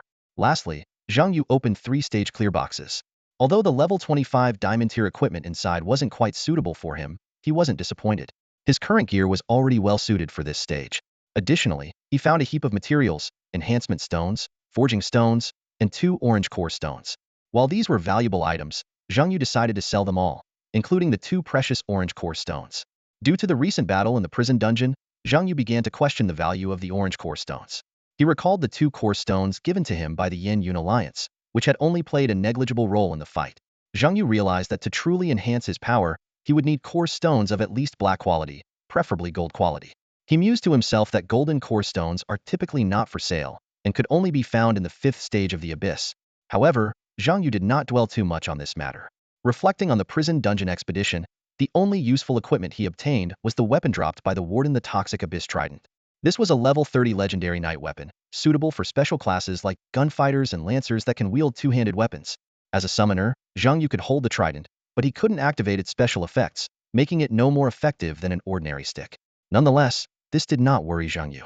He had 3 equipment forgers in his possession, and the resource selection chest could provide even more. Such items were abundant for him. Zhang Yu decided not to rush into converting the legendary trident, and instead turned his attention to the remaining legendary chest. This would be his 2nd legendary piece of equipment. Next, Zhang Yu opened the Sanctuary interface to check the kill points leaderboard. To his delight, with 22 kill points, he had risen to rank 878 in World 1331. This ranking unlocked a new reward tier for him. The 20-point reward was quite generous, 13 million experience points, enough to level up again. A piece of random radiant equipment, the type and level of which would be based on Zhang Yu's current status, and most excitingly, a random gold core stone. Zhang Yu couldn't help but smile. He had just been thinking about gold core stones, and now he had one. These 22 points were hard-earned, with 9 points coming from killing professionals in the prison dungeon and the remaining 13 from Apostle Island. With anticipation, Zhang Yu opened the radiant equipment chest and the legendary equipment chest one by one. System notifications popped up. You have opened the kill points reward random radiant equipment chest and received the headgear Black Poison's Intent, level 30, radiant quality. You have opened the perfect clearance random legendary equipment chest and received the armor warden shadow robe, level 30, legendary quality. Zhang Yu stood at a crossroads, torn between 2 pieces of equipment. His eyes darted back and forth between the 2 defensive items. One was the dazzling venomous intent, and the other was the legendary warden's shadow robe. First, he picked up the venomous intent, examining the level 30 dazzling gear closely. It emitted a dark glow, seemingly brimming with endless toxicity. Zhang Yu calculated its attributes in his mind. Intelligence 350, health 8500, and the much-coveted effect poison resistance 150, immunity to poison once per hour, and a 17 damage increase when attacking poison enemies. He imagined how this item would be a game-changer for an assassin specialized in poison. Even for other classes, the 30 chance to inflict poison was a significant advantage. Next, Zhang Yu turned his attention to the Warden's Shadow Robe. This level 30 legendary piece exuded an even more mysterious aura. Its attributes were far superior: intelligence 780, health 25500, and an additional 7 reduction in both magic and physical damage. Most impressively, it had a special effect that could conceal the wearer's presence and scent, and it provided 99 damage immunity once per hour. Zhang Yu realized this was an artifact seemingly tailor-made for a summoner. After careful consideration, Zhang Yu made his decision. He removed his ceremonial hat and donned the venomous intent. Then, he took off his hornet robe and put on the warden's shadow robe. The new gear immediately boosted his attributes significantly. However, Zhang Yu was not yet satisfied. His gaze fell upon a legendary trident, and anticipation welled up within him. Though his current level 20 dazzling staff, the Phantom Spirit Staff, was quite good, it paled in comparison to a level 30 legendary item. Zhang Yu retrieved his equipment forge, a magical tool capable of transforming unsuitable gear into usable items. Carefully, he placed the venomous trident onto the forge, his heartbeat quickening. Do you wish to forge the venomous trident LV30 legendary quality into another item of the same tier? The system prompt sounded. Zhang Yu took a deep breath and unhesitatingly chose use. In an instant, the venomous trident underwent a stunning transformation in a burst of dazzling light. When the light faded, a brand new weapon appeared before Zhang Yu's Pharaoh's scepter. This level 30 legendary staff boasted incredible attributes: intelligence 1450, summon creature damage 10, and a 25 increase in summon creature recovery rate. Most thrilling was its special effect. Whether casting summon spells, summoner skills, recalling summoned creatures, or unleashing summon berserk skills, it would activate the Pharaoh's blessing. Gripping this hard-earned artifact, Zhang Yu felt the immense power coursing through his hands, filling him with anticipation for future adventures. Pharaoh's Blessing Assault. The legendary weapon's attributes made Zhang Yu's eyes widen in astonishment. He meticulously read through each description, marveling at its immense power. When the summoner casts a summoning skill, the summoned creature gains a layer of assault power, increasing its attack by 10. Casting summoner skills triggers amplification effects. Group dispel duration is extended to 10 seconds. Group healing effectiveness is increased by 10. Group attack duration is extended by 10 seconds, and damage is boosted by 5. These effects further enhance with higher reinforcement levels. What surprised Zhang Yu the most was the Pharaoh's Blessing Protection effect. When a summoned creature is recalled, a random remaining summoned creature not only recovers 30 of the recalled creature's health, but also gains a shield equivalent to that amount. Zhang Yu immediately envisioned a scenario. If he recalled a war minotaur with 1.4 million health, another summoned creature would receive a shield worth up to 420,000. This is completely overpowered. Zhang Yu muttered to himself. A 420,000 shield for a level 30 player is higher than a tank's health. An assassin's ambush? A swordsman's burst? They probably wouldn't even scratch this shield. The weapon's other attributes were equally impressive. Activating the Summoner's Rage skill would additionally summon level 30 mummies to assist, with their number increasing with reinforcement levels. The resurrection time for dead summoned creatures was also reduced by 20. Zhang Yu's gaze fell on the weapon's base attributes: 0 reinforcement, 0 refinement, 0 runes, and no embedded runes. He couldn't help but imagine the potential power if this weapon were reinforced and embedded with runes. No wonder it's a legendary weapon. Zhang Yu sighed softly, his heart filled with longing and anticipation for this magical piece of equipment. After receiving the 3 million experience points from his kill rewards, Zhang Yu's level jumped from 30 to 31, leaving him 1.18 million experience points short of the next level. His gear had a complete makeover, now boasting 6 top-ranked items, all placed within the top 10. The Pharaoh's Scepter, a level 30 legendary weapon, dominated the equipment leaderboard with an overwhelming advantage. Following closely is the unmarked sword of Rong Mingjian, also a legendary item but uncrafted, hinting at Rong Mingjian's extraordinary gains in the abyss. The third spot is held by Zhang Yu's Warden's Shadow Robe, another level 30 legendary piece. Zhang Yu's other gear is equally impressive. The Cheng Tian Zaiwu ring is in 4th place, while the Coffin Necklace and the Ancient Phantom Staff occupy the 7th and 10th positions respectively. Such a setup is unprecedented in the rookie rankings of previous years, where even Radiant-grade equipment struggled to break into the top 3. On the rookie-level leaderboard, Zhang Yu sits firmly at the top with level 31. Rongli follows at level 26, with Zhang Zhan and Hizhe taking the 3rd and 4th spots at levels 25 and 24. Surprisingly, the formidable Lu Henhe is only at the 11th position, highlighting the overall strength of this year's newcomers. Zhang Yu's rapid leveling is attributed to his solo expeditions into the abyss and substantial kills of professionals from other dimensions. However, compared to Nan Muyun's over 2,000 kill points, Zhang Yu still feels lacking. He is eager to converse with Nan Muyun to learn how to amass such a high number of points in a short time. Setting aside these thoughts, Zhang Yu focuses on the most immediate resource for enhancing his strength, the level 30 Hextech enhancement runes. He has already acquired the 13th and 14th runes. The prismatic Pandora battle seat and the golden my sword listens to you. The Pandora battle seat grants Zhang Yu 9 battle seats, allowing him to summon beasts from skill books without forming contracts. Although these summoned beasts cannot directly engage in combat, they offer significant strategic potential for future plans.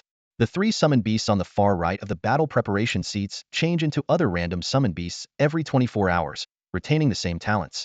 Zhang Yu carefully read through the instructions for the battle preparation seats, his brow furrowing. His gaze swept over the 9 brand new storage slots, mentally calculating the potential uses of this new feature. The rules of the battle preparation seats were clear in his mind. If there were 3 identical summoned beasts, they would combine to form a summoned beast with higher talents. However, the highest talent level of the combined summoned beast could not exceed the lowest talent level of the summoned beasts owned by the summoner. Zhang Yu pondered silently. If his lowest talent summoned beast was a 6th tier warbull, then the battle preparation seats could not combine a 7th tier summoned beast. Suddenly, a golden light flashed, and Zhang Yu realized he had received a golden tier enhancement rune. The system notification sounded, informing him that he had obtained 2 storm greatswords, which would grant a 15 attack boost to the summoned beasts equipped with them. Zhang Yu's eyes lit up, but he quickly refocused on the battle preparation seats. He rapidly organized the advantages of this new feature in his mind. The battle preparation seats not only provided extra storage, but also offered a new way to obtain high-tier talent summoned beasts. A slight smile appeared on Zhang Yu's lips as he thought about how this Pandora battle preparation seat was extremely useful both in the game and in real life, like a hex deck rune. However, this new feature also brought new dilemmas for Zhang Yu. He fell into brief contemplation. Should he first upgrade all summoned beasts to the 7th tier, or concentrate resources to create a 9th tier summoned beast?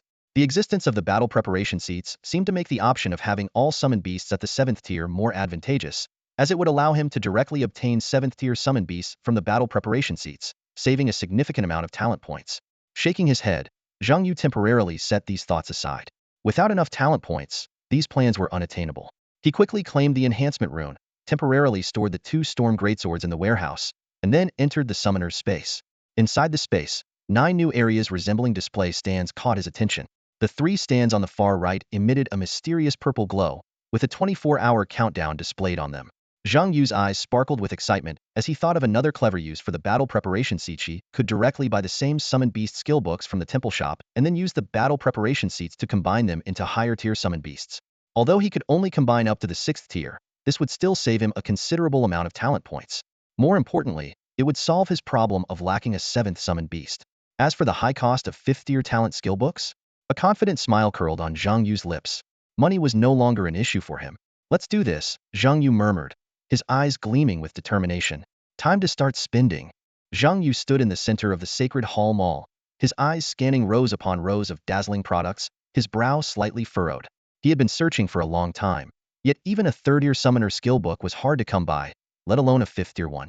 The reason was simple. His level restricted him to purchasing only level 30 skill books.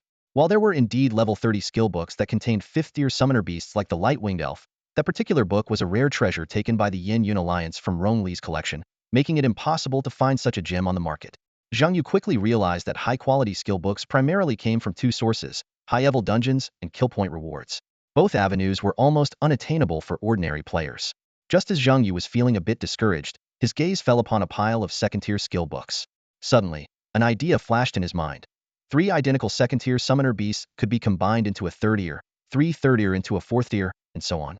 This meant that with 81 2nd-tier summoner beasts, he could obtain a powerful 6th-tier summoner beast. Zhang Yu's eyes lit up, and he began to carefully sift through the books. Soon, he identified 4 types of 2nd-tier summoner beasts that could be upgraded to 6th tier. The support-type water elf, the tank-type fluffy bear, the warrior-type abyssal bloodworm, and the protector-type rock armor turtle. Without any hesitation, Zhang Yu placed his order. Each water elf skill book cost 60,000 yuan, fluffy bear 140,000 yuan, abyssal bloodworm 210,000 yuan, and rock armor turtle 37,000 yuan. He nearly cleared out the store's stock of these 4 summoner beast skill books, spending a total of 36.21 million yuan. With the skill books in hand, Zhang Yu eagerly began his experiment. He tossed a water elf skill book onto the preparation platform, and immediately, a water ball appeared on the ground, bubbling with watery noises. This 2nd-tier water elf was quite similar to the fire elf he had encountered before. Next, Zhang Yu threw in 2 more identical water elf skill books. 3 2nd-tier water elves appeared on the platform simultaneously, merging instantly into a larger, more water elementrich 3rd-tier grand water elf. Zhang Yu didn't bother to check the attributes and skills of this third-tier water elf. In his current summoner lineup, third-tier summoner beasts were no longer qualified to make the cut. His sights were set on something far grander, the Suntobo-born 6th-tier summoner beast.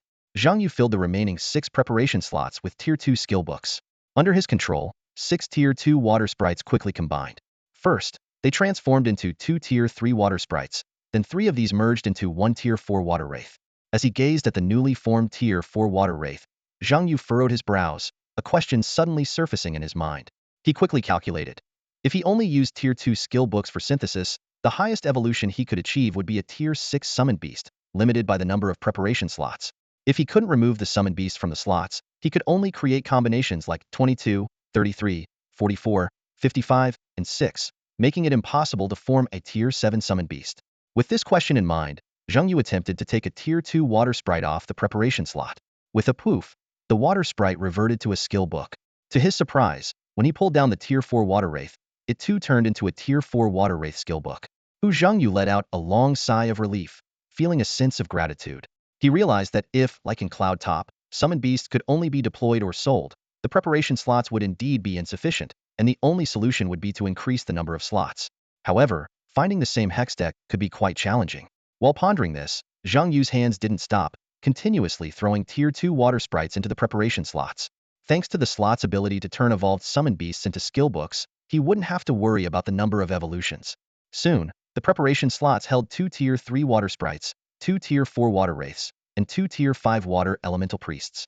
Zhang Yu then threw in 3 more Tier 2 water sprites, which quickly evolved into 3 Tier 3 water sprites, then into 3 Tier 4 water wraiths, and finally into 3 Tier 5 water elemental priests. These 3 water elemental priests then merged into a majestic Tier 6 water guardian. Without hesitation, Zhang Yu pulled down the Tier 6 water guardian, which immediately turned into a Tier 6 water guardian skill book. Encouraged by this success, Zhang Yu continued the process, combining Tier 2 summoned beast fluffy bears into a Tier 6 summoned beast bear king, Tier 2 summoned beast rock armor turtles into a Tier 6 summoned beast black gold rock armor turtle, and Tier 2 summoned beast abyssal bloodbugs into a Tier 6 summoned beast abyssal hunter. Looking at the 4 powerful Tier 6 summoned beasts exuding a formidable aura before him, a smile crept onto Zhang Yu's face.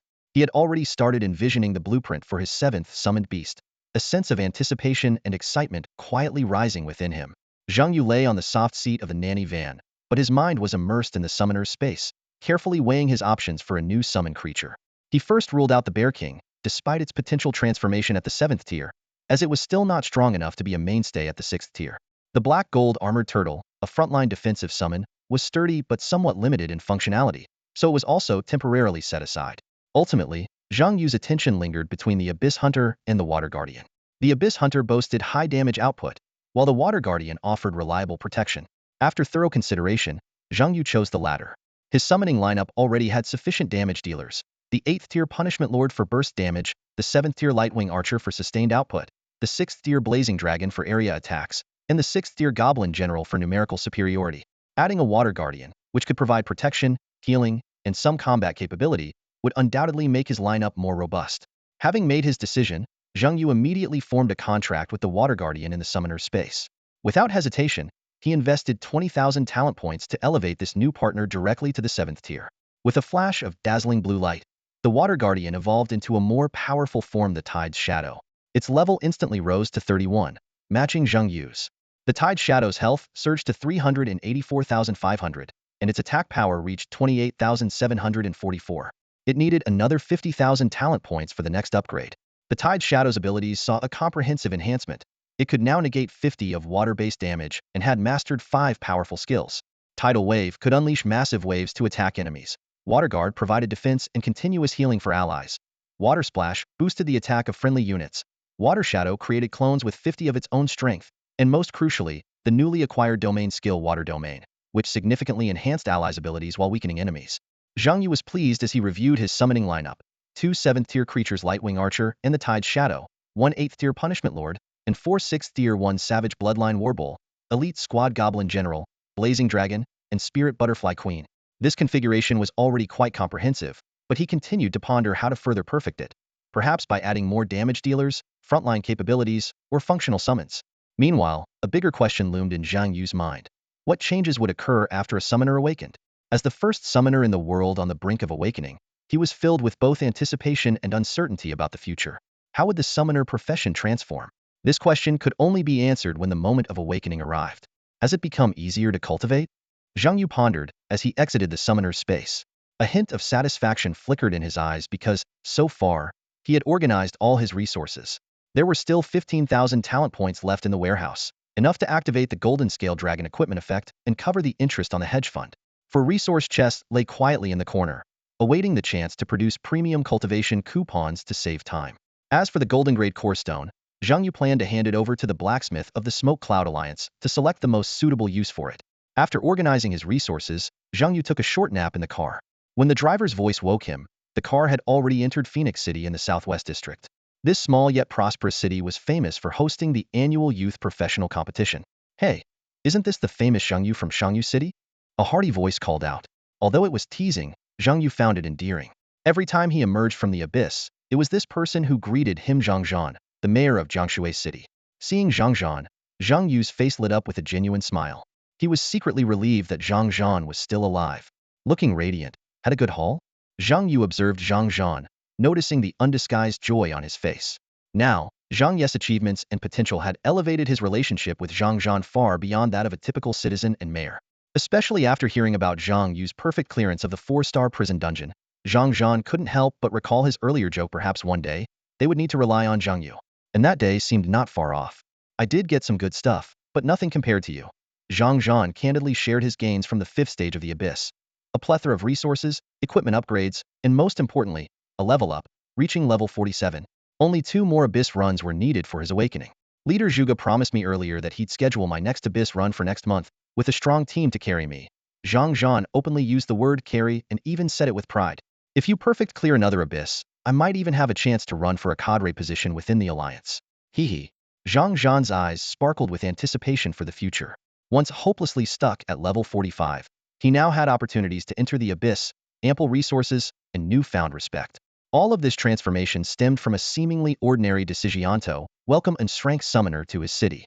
That simple decision had completely altered the trajectory of Zhang Zhan's life. Where's Chai? Zhang Yu asked, looking around for a familiar face. Zhang Zhan chuckled and replied, he went back to Zhang Yu City.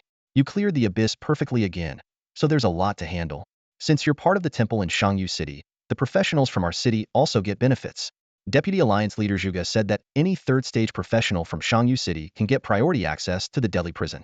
Plus, with your gold card privilege, the difficulty is reduced by 20. The future of Zhang Yu City looks bright. Zhang Yu raised an eyebrow, curious. Which abyss dungeon gives me a 20 difficulty reduction? Is this benefit exclusive to Zhang Yu City's professionals? Zhang Zhan nodded, his eyes sparkling with excitement. That's right. Now, 2nd and 3rd stage professionals in Zhang Yu City call you father on the forums. The benefits are just too good. Not only are the 2nd stage professionals grateful, but the 3rd stage ones are also deeply thankful. Even 4th and 5th stage professionals have high expectations of you. Zhang Yu smiled without saying a word, but his eyes showed understanding. Zhang Zhan got the hint and grinned. As one of the only 2 5th stage professionals in Zhang Yu City, both he and Chaifeng naturally had high hopes for Zhang Yu. Take a day off first, Zhang Zhan suggested. The top 50 will finish tonight. Tomorrow, with the direct entry slots, the competition for the top 32 will be the main event of the youth tournament. This is the most watched stage. So seize the opportunity and make a name for yourself. Zhang Yu asked in confusion, wasn't it just the top 100? I fell asleep on the ride. And now the top 50 are almost done? The secretary, who was Lu Nanyan's assistant, explained, they're speeding up the process. After War God Nin Muyun and Killing God General Liao Ning cleared the Equator Abyss, 3 8th-stage abysses and a new 9th-stage abyss appeared simultaneously in the world. The temple also issued special abyss missions. So many professionals need to enter as soon as possible, compressing the tournament schedule. Special abyss missions? Zhang Yu was intrigued. The secretary led them to the hotel while explaining. Alliance leader Lu will explain this to you personally later. Zhang Zhan added with a smile. Among those who need to enter the abyss quickly is you. Zhang Yu was taken aback for a moment, then grew enthusiastic. Clearing an abyss not only granted him kill points and experience, but also provided returns from hedge funds, fortune balls, and golden egg cultivation. It was like a feast for him. At the secretary's insistence, Zhang Yu didn't go to Phoenix Stadium but rested in the presidential suite at the hotel. He watched the top 50 matches through a live broadcast. The competitors were all very strong, as the entry requirement was professionals within 3 years of their career change. Those with top talents had grown into formidable experts after 3 years of training. Zhang Yu noticed that the highest level among the participants was 45. Reaching level 45 in 3 years was top tier in their cohort. In comparison, Zhang Zhan took nearly 8 years to reach level 47, which was excellent but not top-notch. Reflecting on his own growth, Zhang Yu couldn't help but feel nostalgic. Before reaching level 40, he and Chai Fong had struggled together in the abyss, step by step reaching their current positions. Though the abyss journey was arduous, every step made them stronger. Luck eventually smiled upon Zhang Zhan, and he successfully joined the Yin Yun Alliance. However, even within such a large organization, the opportunity to participate in the annual abyss exploration was rare. Top-tier experts capable of clearing the five-stage abyss were extremely scarce. The true elites had long formed their fixed teams and would never consider someone like Zhang Zhan, an ordinary professional. If Zhang Zhan hadn't introduced Zhang Yu, an extraordinarily talented individual, to the Yin Yun Alliance, he might still be stuck at level 45 like Zhou Yun. In this harsh world, some people spend their entire lives unable to break through that barrier. Because of this, when Zhang Yu saw a level 45 contestant on the participant list, he immediately realized that this must be a true expert. After some investigation, he discovered that this contestant had a significant background, was from the military district, and was a key training focus. The only reason he didn't have a direct entry slot was that he missed last year's competition due to the abyss exploration. After watching a few matches, Zhang Yu was deeply fascinated by the allure of the competition. The unique nature of Phoenix Stadium allowed contestants to give their all without worrying about their opponent's safety. After the match, everyone could instantly recover to their best state, and even those who died would be resurrected immediately. This stadium was actually an abyss conquered by Nan Muyu. There was a time when Zhang Yu would have been astonished by this, but since acquiring the prison Death Abyss, such surprises had gradually faded. The intense competition scenes were exhilarating, fists meeting flesh, blades drawing blood, numbers flying. No wonder the youth tournament had the highest ratings every year. Zhang Yu even felt a surge of desire to participate. But glancing at the little butterfly sleeping on his shoulder, he quickly dismissed the thought. As a summoner, he would only attract some attention during the initial summoning. The real battles were far less exciting than the warriors' duels. Moreover, the summoner profession wasn't exactly thrilling. The highest skills involved avoiding damage and finding cover. Around 7 p.m., before the matches ended, Lu Nanyan left the stadium early and came to Zhang Yu's room. She stared at him for a long time, making him almost uncomfortable, before finally speaking. "It's not that my judgment is off, but you don't seem particularly special. Why did Zhuge Wuhan pick you out so easily back then?" The longer Lu Nanyan looked, the more intrigued she became. Seeing Zhang Yu's puzzled expression, she explained, "It was Zhuge Wuhan who insisted you be the primary candidate for Yin Yun Alliance's future development plan. He also asserted that you couldn't possibly have level talent." Zhang Yu was taken aback and instinctively asked, "Then what level of talent do I have?" Lu Nanyan shrugged and said, "Who knows? Only you can answer that. But honestly, it doesn't matter. At this level talent tier, it's no longer about talent but practical combat skills.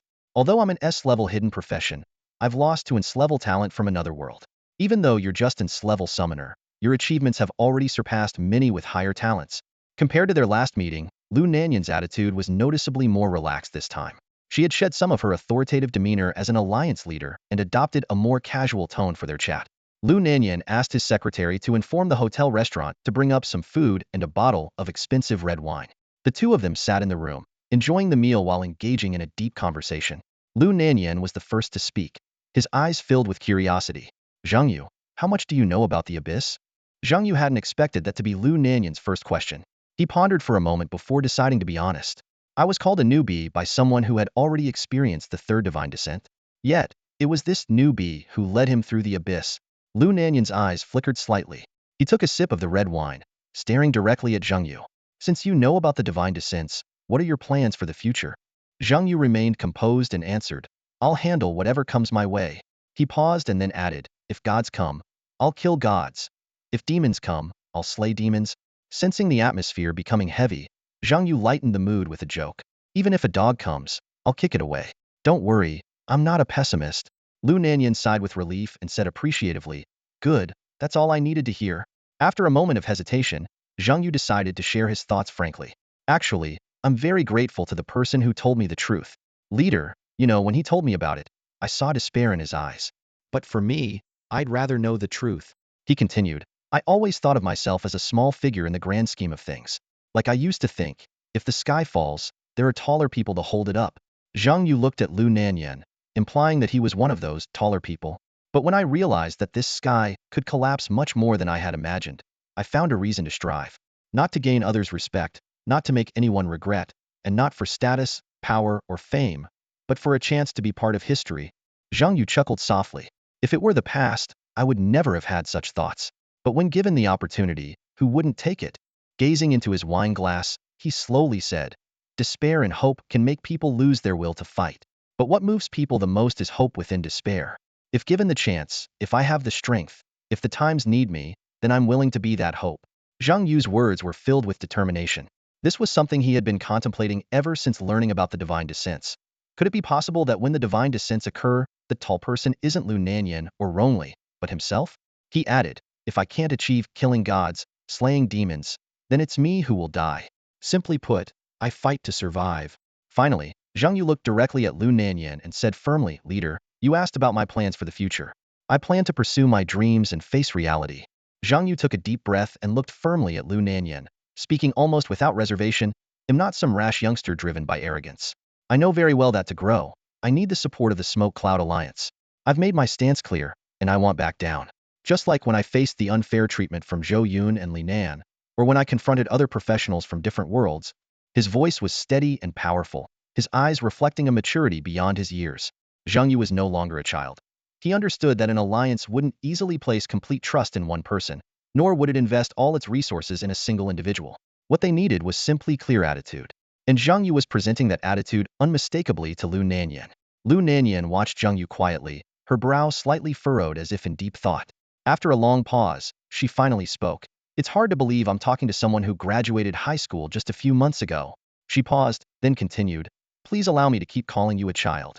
Despite your maturity, which clearly shows your intentions and the potential agreement between us, you are still around the same age as my daughter. I can't help but see you both as children. Her tone became more formal. Since you've made your intentions so clear, I can proceed with the plan without hesitation. From now on, the Smoke Cloud Alliance will focus on nurturing you. We will be your stronghold for the future. After discussing the serious matters, Lu Nanyan's expression lightened, even showing a hint of anticipation. I really hope you level up quickly. Maybe one day, we can enter the abyss together. I'd love to see your ingenious way of clearing stages and the summoned beast capable of defeating an S-rank hidden professional. Facing this invitation from a level 67 powerhouse, Zhang Yu smiled confidently and replied, there will be a chance. Lu Nanyan laughed heartily, appreciating this blend of confidence and maturity in a professional. Even such words from Zhang Yu didn't come off as arrogant at all. After the laughter, Lu Nanyan shifted the conversation. Now, let's talk about tomorrow's match. Zhang Yu spoke candidly, I can't guarantee a win. This wasn't modesty but a straightforward truth. In a random matchup, if he encountered that level 45 professional, the level gap of over 10 would be hard to bridge, even with a powerful punishment monarch. Moreover, among the top 32, there were many stronger competitors, some even S-rank hidden professionals with 3 more years of growth. Lu Nanyan smiled reassuringly. Don't worry, you don't have to win. Just showcase a few strong summoned beasts in the live broadcast. Make an appearance. She paused, seemingly recalling something, and added, you already have 2 perfect clears. Your record speaks for itself. And you might not necessarily lose. Seeing Zhang Ye's concern, Lu Nanyan revealed an inside scoop. The privileged direct entry competitors are separated. You might not face very strong opponents. After all, you are a summoner. Zhang Yu pondered. For the ratings? Lu Nanyan nodded in agreement. Exactly. The organizer's random draw system is too easy to manipulate. The further you go in the tournament, the higher the ratings. Trust me, you'll meet a suitable opponent tomorrow. Zhang Yu and Lu Nanyan's late-night conversation went on until dawn, with only the faint glow of a desk lamp illuminating the room. Lu Nanyan's voice was low and serious as she revealed more hidden information about the abyss to Zhang Yu. The first divine descent is likely to occur within a few years after the appearance of the 10th stage of the abyss. Lu Nanyan's words made Zhang Yu clench his fists. Lu Nanyan then explained that the abyss, once perfectly conquered, could be trusted. Her eyes gleamed with determination. The main force resisting the second, and even the third divine descent in other worlds consists of those who have mastered the abyss. Zhang Yu nodded thoughtfully, recalling what Nan Muyun had once said. Everything in the abyss is related to the gods. Conquering the abyss means understanding those so-called gods. Mastering the abyss could mean holding the power and methods to resist the gods. Because Zhang Yu had already mastered 2 abysses, Lu Nanyan decided to disclose these secrets to him. Seizing the opportunity, Zhang Yu asked about the temple. Lu Nanyan's response was filled with uncertainty. To this day, no one can guarantee whether the temple is helping us or is our enemy. Even Nan Muyun, and those who have experienced the third divine descent are unsure. She paused for a moment before continuing. The temple acts more like a mediator, drawing the world into the battle between gods and practitioners. On one hand, the temple helps practitioners. On the other hand, it turns the world into a battlefield of chaos and destruction. Next, Zhang Yu asked the question he was most curious about: how did Nan Muyun achieve over 2,000 kill points in just a few dozen abysses? Lu Nanyan's answer unveiled the complexity of high-level abysses. Do you know why practitioners from worlds that fail to resist divine descents are forced into the abyss by the gods? Lu Nanyan asked. Seeing Zhang Yu shake his head, she continued. A world that fails to resist a divine descent automatically joins the gods' faction. Gods also need to control the abyss and require practitioners to enter it to stabilize it. Lu Nanyan's words hinted that gods are not omnipotent. Gods are just a term. They are powerful, but far from invincible. Otherwise, they wouldn't be trapped in the abyss. She then introduced a new type of abyssal conquest. Your opponents will be numerous practitioners from the gods' captured faction. When the abyss becomes a battlefield, kill points aren't hard to come by. Nan Muyun and Liao Ning's high scores came from this.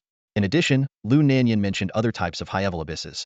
There are also battle royale type abysses requiring hundreds of practitioners to enter simultaneously, and world-ending abysses that need dozens of worlds to conquer together. These are ways to quickly accumulate kill points. She added, killing an apostle can earn you at least 100 kill points. Mentioning apostles, Zhang Yu thought of the Apostle Island abyss. Lu Nanyan nodded in confirmation. That abyss does indeed showcase the history of the apostles' creation. The highest difficulty abysses often reflect real history. Suddenly, Lu Nanyan remembered something important. Did my secretary tell you about the temple's special abyss? Seeing Zhang Yu nod, she continued to explain. The temple's special abyss is another way to rapidly gather kill points. The temple periodically releases a special abyss called Path of Exile, which can accommodate more people simultaneously, up to 100 at most. This type of abyss has no difficulty level, but is generally very challenging. However, it has one major advantage. The special abyss announced by the sanctuary piqued Zhang Yu's curiosity. He learned that within this abyss, the sanctuary would provide special protection if you die. You would only be teleported out of the abyss without losing any experience. This news made Zhang Yu raise an eyebrow, and he immediately asked, if you can't truly die, how will the kill points be calculated? Lu Nanyan smiled and explained, you don't need to worry, Zhang Yu. Killing enemies in the abyss and the sanctuary reviving you are two separate matters. You will get every kill point you deserve. She paused and continued. As for the detailed strategy, content, and rules of the Path of Exile abyss, someone will explain them to you once you reach Zhengzhou. Zhang Yu's eyes lit up as he asked, is this abyss located in Zhengzhou? As the central region of the 9 provinces, Zhengzhou had always been a place he longed to visit, especially since arriving in this world, where he had yet to set foot. However, Lu Nanyan shook her head and clarified, strictly speaking, the Path of Exile isn't tied to any specific city. You can enter from any main sanctuary. But this time, the team leader has chosen to assemble in Zhengzhou. She added, Lu Henhe went to Zhengzhou a few days ago to study the strategy with the team. When you get there, you can ask her any questions you have. Zhang Yu nodded thoughtfully. Seeing this, Lu Nanyan reminded him, the team leader for this mission is extremely powerful, nearly meeting the maximum requirements for entering the Path of Exile abyss. Her tone became serious. The difficulty of this special abyss is very high. If we can't clear it quickly, the abyss will appear more frequently, and the divine descent will occur sooner.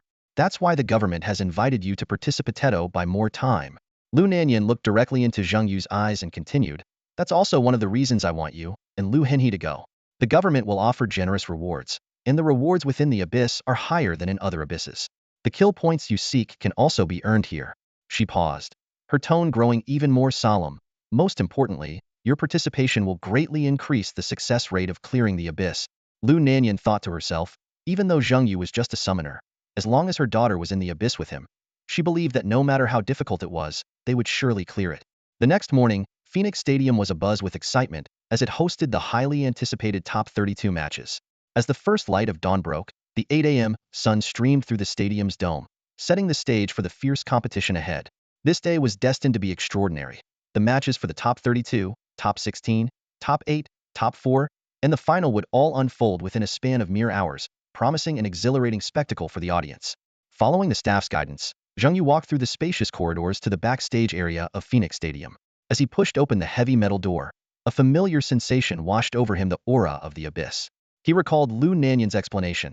Essentially, this stadium was an abyss controlled by Nan Muyu, known as the arena, yet it miraculously possessed a physical form. Spectators could attend in person, television stations could broadcast live, and the contestants seemed to be in another dimension. Zhang Yu was led into a luxurious private preparation room, and his anxiety slightly eased. The room was fully equipped, Professional masseurs were on standby. An array of gourmet food was available, and training equipment was abundant. The most striking feature was the enormous viewing window, offering a panoramic view of the entire arena. The matches kicked off swiftly, with no elaborate opening ceremony, just a succinct and powerful introduction from the host. Then, the special guest renowned as the Killing God, Liao Jun, conducted the draw. Zhang Yu held his breath, awaiting his fate. When he was drawn as the seventh contestant, his opponent was also revealed, a level 35 monk named Zhang Hao. This outcome seemed to confirm Lu Nanyan's prediction. Zhang Yu had encountered a suitable opponent. Although Zhang Hao possessed an grade talent and formidable combat skills, having defeated grade professionals before, he was ranked fourth from the bottom in the online voters' top 32 power rankings. Meanwhile, Zhang Yu, the rare summoner, was firmly at the bottom. Thinking of monks, Zhang Yu couldn't help but recall Tao Qian. Since parting ways in the Dark Valley, Tao Qian, along with Ku Ying, Wen Renqinjiu, and Chai Yun, had been relentlessly leveling up in the abyss, with no news from them. As the first batch of professionals he had mentored, Zhang Yu couldn't help but feel a sense of attachment. The pace of the matches was brisk, with the initial rounds ending as quickly as lightning, including some one-sided crushes. This arrangement ensured the advancement of the strong, while adding suspense to the top 16 matches. The biggest highlight of the top 32 matches, undoubtedly, was the unique summoner, Zhang Yu. When news of Zhang Yu's appearance broke, the live stream's comment section exploded. Voices of doubt, amazement, and support filled the air. Is he really a summoner? Did he get in directly? Could it be through connections? If you just check the forums, you wouldn't say that. 2 perfect clearances by top-tier pros. Who dares to say he used connections? But he's a summoner. So what if he's a summoner? If he's got the skills, that's all that matters. Let me tell you, every professional in Shangyu City wishes they could call Zhang Yu their father. That's pretty desperate, huh? Desperate, my foot. I wish I could call him that. Do you know what it means to reduce the difficulty of the abyss by 20? Do you know how valuable a gold card costing under 500,000 is? As a professional from Shangyu City, I testify. However, amid the praise, some remained cautiously skeptical. Although, to be fair, he's still just a summoner. If you'd asked me before we saw Zhang Yu's strategy, I'd have agreed with you. But now, seriously, in this day and age, are we still discriminating against professions? The comments section exploded, with bullet comments flying across the screen like a torrential rain. Surprisingly, in the typically low viewership morning slot, Zhang Yu's appearance sparked a rating surge. The organizers couldn't hide their smiles as they watched the numbers climb. I hope Zhang Yu wins, one staff member murmured. If he actually pulls it off, the buzz and ratings will definitely skyrocket. Indeed, leading up to the quarterfinals, the entire competition's hype was almost single-handedly driven by Zhang Yu. However, against a monk who excels in both defense and offense, the summoner's chances were slim. Nonetheless, this was the best matchup he could hope for. What a pity, another staff member sighed. If only Zhang Yu had another year to grow, he might be a top contender for the championship. The organizers shared a silent regret. The fact that a summoner made it straight to the top 32 was already a significant talking point. Whether it was criticism or curiosity, it all brought considerable traffic to the show. Meanwhile, in the VIP stands, Lu Nanyan's face radiated pride, a stark contrast to her silence the previous day. She turned excitedly to Ronli beside her and said, "Look, that's our Yin Yun Alliance's rookie who passed 2 perfect runs." Ronli remained expressionless and didn't respond. This was the third time Lu Nanyan had repeated the same statement. Though the 2 perfect runs were indeed impressive, her constant repetition was starting to wear thin. Liao Ning was also intently watching the arena. When Zhang Yu stepped onto the stage, he curiously asked He Wenxia beside him, "Who do you think will win?" He Wenxia shook her head cautiously. Without specific data on Zhang Yu, it's hard to make an accurate prediction. Normally, a level 31 summoner wouldn't stand a chance against a level 35 monk. But Zhang Yu has inscrayed talent and has soloed the Prison of Death, which complicates things. Liao Ning, however, laughed and said, "Do you really need data? You know how tough the abyss and the Prison of Death is. To clear it from the manager's side, Zhang Hao doesn't stand a chance. Want a bet?" Liao Ning had high hopes for Zhang Yu. Otherwise, he wouldn't have given him a direct slot. "No bet," He Wenxia declined decisively. She never liked betting on uncertain outcomes, especially when someone like Zhang Yu was involved. On the stage, Zhang Yu sized up the monk across from him. Though not tall, his opponent's muscles were taut, and he seemed ready to strike at any moment. This was a passive skill unique to the monk class, enhancing combat instincts and enabling instant reactions to sudden attacks. Monk Zhang Hao couldn't hide the grin on his face as he looked at Zhang Yu.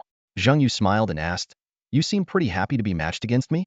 Zhang Hao didn't hold back, replying, "It seems my good deeds have finally paid off since I switched to the monk class. Making it to the top 32 was lucky enough, but facing an opponent like you is even better." Holding his monk staff, Zhang Hao's body glowed with a golden light. He had already started planning a swift victory and was even thinking about how to allocate the rewards for making it to the top 16. However, in the next second, his smile froze. A massive, towering minotaur was charging straight at his face. Luck? Zhang Yu's lips curled into an odd smile. Are you sure? The match's storyline will be brief, as it's not part of the main plot, and will conclude quickly. Boom. The thunderous crash of the war minotaur hitting the ground stunned everyone. Zhang Hao on the platform was left dizzy, while the audience was utterly speechless. The commentators and guests exchanged bewildered glances, momentarily at a loss for words. Zhang Yu had summoned this 8-meter-tall war minotaur and hurled it like a projectile at his opponent, shattering everyone's preconceived notions of what a summoner could do. Even the seasoned professionals among the guests were at a loss for how to describe the astonishing scene they had just witnessed. The host was the first to break the silence, shouting, "This is a summoner." Though the statement was simple, it instantly ignited the crowd's enthusiasm. Fans who were used to warriors clashing, monks sparring, mages casting grand spells, and rangers displaying their agility found this new tactic of throwing summoned beasts incredibly novel and exciting. As cheers erupted from the audience, the war minotaur roared, moo, its massive frame, bulging muscles, and the steam snorting from its nostrils, coupled with its primal battle aura, all showcased its immense power. A 55th level awakened guest couldn't help but comment, "No wonder Zhang Yu has achieved perfect clearances twice." You can argue he has a perfect understanding of the abyss, or that he earned his spot thanks to General Liao Ning's endorsement, but you can't deny his skill. The guest continued, "Here's a fun fact. A 31st level summoner can control 7 summoned beasts. While we can't guarantee each one is as powerful as this war minotaur, we can certainly look forward to more surprises from Zhang Yu in the upcoming matches." This statement elevated the audience's anticipation and dispelled the earlier awkwardness. Seizing the moment, the host asked, "So, do you think Zhang Yu will win this match?" "How could he lose?" the guest retorted. "Even though I haven't ventured into the abyss for years, my experience tells me that from the aura alone, Zhang Hao at level 35 is no match. This creature's presence makes me want to jump into the fray from hundreds of meters away, indicating its extraordinary talent. Moreover, monks are known for their combat prowess, but this minotaur seems equally adept in battle." Another guest added, "Just by size alone, this summoned beast can bridge any gap in combat skills." While the audience and commentary box buzzed with excitement, Zhang Hao on the field was breaking out in a cold sweat. He had barely dodged the war minotaur's initial charge, and was now fully aware of how absurdly large his opponent was. Zhang Hao fell silent. To be honest, he had initially felt relieved to be matched against a summoner like Zhang Yu. Despite knowing about Zhang Yu's perfect clearances and having a high regard for his abilities, he had still succumbed to stereotypes. Those who truly understood the significance of a perfect clearance were veterans like Liao Ning and Lu Nanyan. Zhang Hao hadn't even bothered to investigate Zhang Yu thoroughly, assuming a summoner couldn't be that formidable. He didn't see Zhang Yu as an opponent worth studying in depth. What Zhang Hao failed to realize was that Zhang Yu had achieved perfect clearances on his Ono teammates, no assistance, purely his own strength. Moo, the war minotaur's roar snapped Zhang Hao out of his thoughts. The unstoppable beast charged again, tearing up the tiles on the ground as it barreled straight towards him. "Damn it!" Zhang Hao cursed under his breath.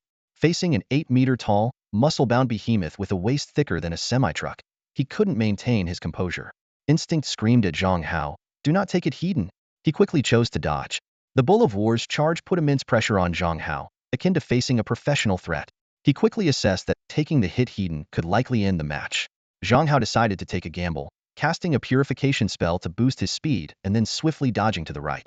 He keenly observed that despite the Bull of War's massive size, its charge followed a straight line. As long as he reacted quickly enough, there was a chance to evade it. Zhang Hao gripped a golden monk's staff, its tip glowing with a red aura, and unhesitatingly charged towards Zhang Yu. Although he was unsure of Zhang Yu's specific summon, Zhang Hao understood a fundamental rule when battling summoners. The key is to target the summoner directly. Defeat the summoner, and the rest would fall into place. Thus, he launched into a monk's dash, an unstoppable burst skill with incredible speed. If he collided with Zhang Yu, he could follow up with a series of monk combos. Zhang Hao calculated that while he might not be able to defeat the Bull of War, he was confident he could crush the frail summoner with a well-executed combo.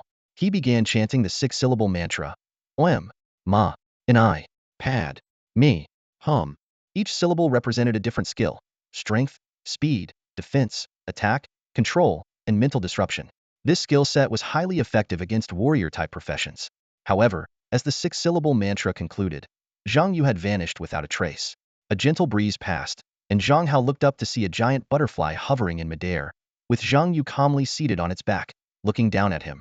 This sight left Zhang Hao feeling lost and perplexed. Although he had encountered flying professionals before, such as mages with levitation spells, druids with hawk transformations, and even some hidden professions capable of flight, the power of this spirit butterfly queen was truly astonishing. Unlike the Bull of War's wild and murderous aura, the spirit butterfly queen exuded a gentle energy, which paradoxically made Zhang Hao feel a profound sense of helplessness. He realized that this was a support-type summon. To cultivate a support summon to such a level, Zhang Hao knew that his chances of winning this match were slim to none. It was akin to facing a warrior with a powerful support ally, and in this case, the support was aiding the formidable Bull of War. Gritting his teeth, Zhang Hao decided to reveal his trump card. Losing was one thing, but admitting defeat was not an option. After all, in Phoenix Stadium, no one actually dies. At that moment, Zhang Yu's voice suddenly rang out. Watch your back. A chill ran down Zhang Hao's spine as he realized the imminent danger. Somehow, the Bull of War, which had been charging earlier, had silently appeared right behind him, terrifyingly closeless than a few inches away. This time, there was nowhere to escape. Boom. Zhang Hao shot into the sky like a cannonball, the world spinning around him.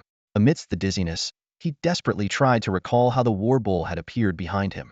The inertia, the speed. How was a 180-degree turn even possible? What puzzled him even more was how the war bull had approached so silently. The audience, however, saw everything clearly. The war bull hadn't turned or hidden. It had teleported directly behind Zhang Hao. This was the effect of the assassin's bond. Wearing the assassin's emblem, the war bull had essentially become a tank-like assassin with 1.5 million health points. Zhang Yu had long considered an issue. The war bull's best initiation skill, barbaric charge, was too easy to dodge. To address this, he created the tank assassin hybrid with a blink barbaric charge. Zhang Hao was the first to experience its devastating power. You might dodge a normal barbaric charge, but you can't evade a sudden attack from behind. Zhang Yu even had the war bull charge a distance before blinking, because the longer the charge, the faster the speed, and the higher the damage. In the instant of the barbaric charge, the war bull's horn shot upward, launching Zhang Hao into the air. At that moment, Zhang Hao was utterly disoriented, a mere plaything for the war bull. The combination of the savage bloodline and the assassin's bond resulted in incredible damage. Each critical hit flooded the comment section with questions. Is this really a summoned beast? How can the damage be this outrageous? It's not just the damage. Did you notice the monk's golden bell shield's reflect effect? It only took off a sliver of health. Conservatively, this summoned beast has at least 800,000 health points. 800,000? You're being too conservative. I'd say at least 1,000,000. Tanky, high damage, stable control, excellent combat ability, and the assassin's blink backstab. Isn't this just a super monk? Who would have thought a summoner could be this strong? I've been saying all along, the monk had no chance. Our Shangyu city's Zhang Yu is unbeatable. At this level, indeed, no one can match him. While the comment section buzzed with discussions of Zhang Yu's prowess, the audience and guest seats were all praying for Zhang Hao. The warbull's assault was too fierce. Even though it was a standard battle, its massive size and explosive savage bloodline made the fight look like a one-sided crush. Under the warbull's relentless control, Zhang Hao had no chance to react. The host even joked, "Why is Zhang Yu's opponent called Dizzy?" Stuns, knockups, stomps, followed by Warcry, and the Butterfly Queen's speed boost from her butterfly song, allowed the warbull to land an extra basic attack. Thud. In the end, Zhang Hao was hammered down to a sliver of health and finished off with a single axe blow from the warbull. Victory. The word flashed before Zhang Yu's eyes. The victory came easily, but it left the audience fired up. It was their first glimpse of a summoner's true power, and the first time they understood what it meant to be a top-tier summoner. Zhang Yu had won with just 2 summoned beasts. Rongli, who had been expressionless, finally spoke. He knew Zhang Yu had another summoned beast, the Lightwing Sprite, because the skill book for it had come from him. The Lightwing Sprite was no mere decoration. This meant Zhang Yu had at least 3 top-tier summoned beasts, maybe even more. Your alliance has found a gem, Rongli remarked, a rare compliment. Well, it's nothing special. Lu Nanyan grinned from ear to ear. His words modest but his tone full of pride. We just have a good eye for talent.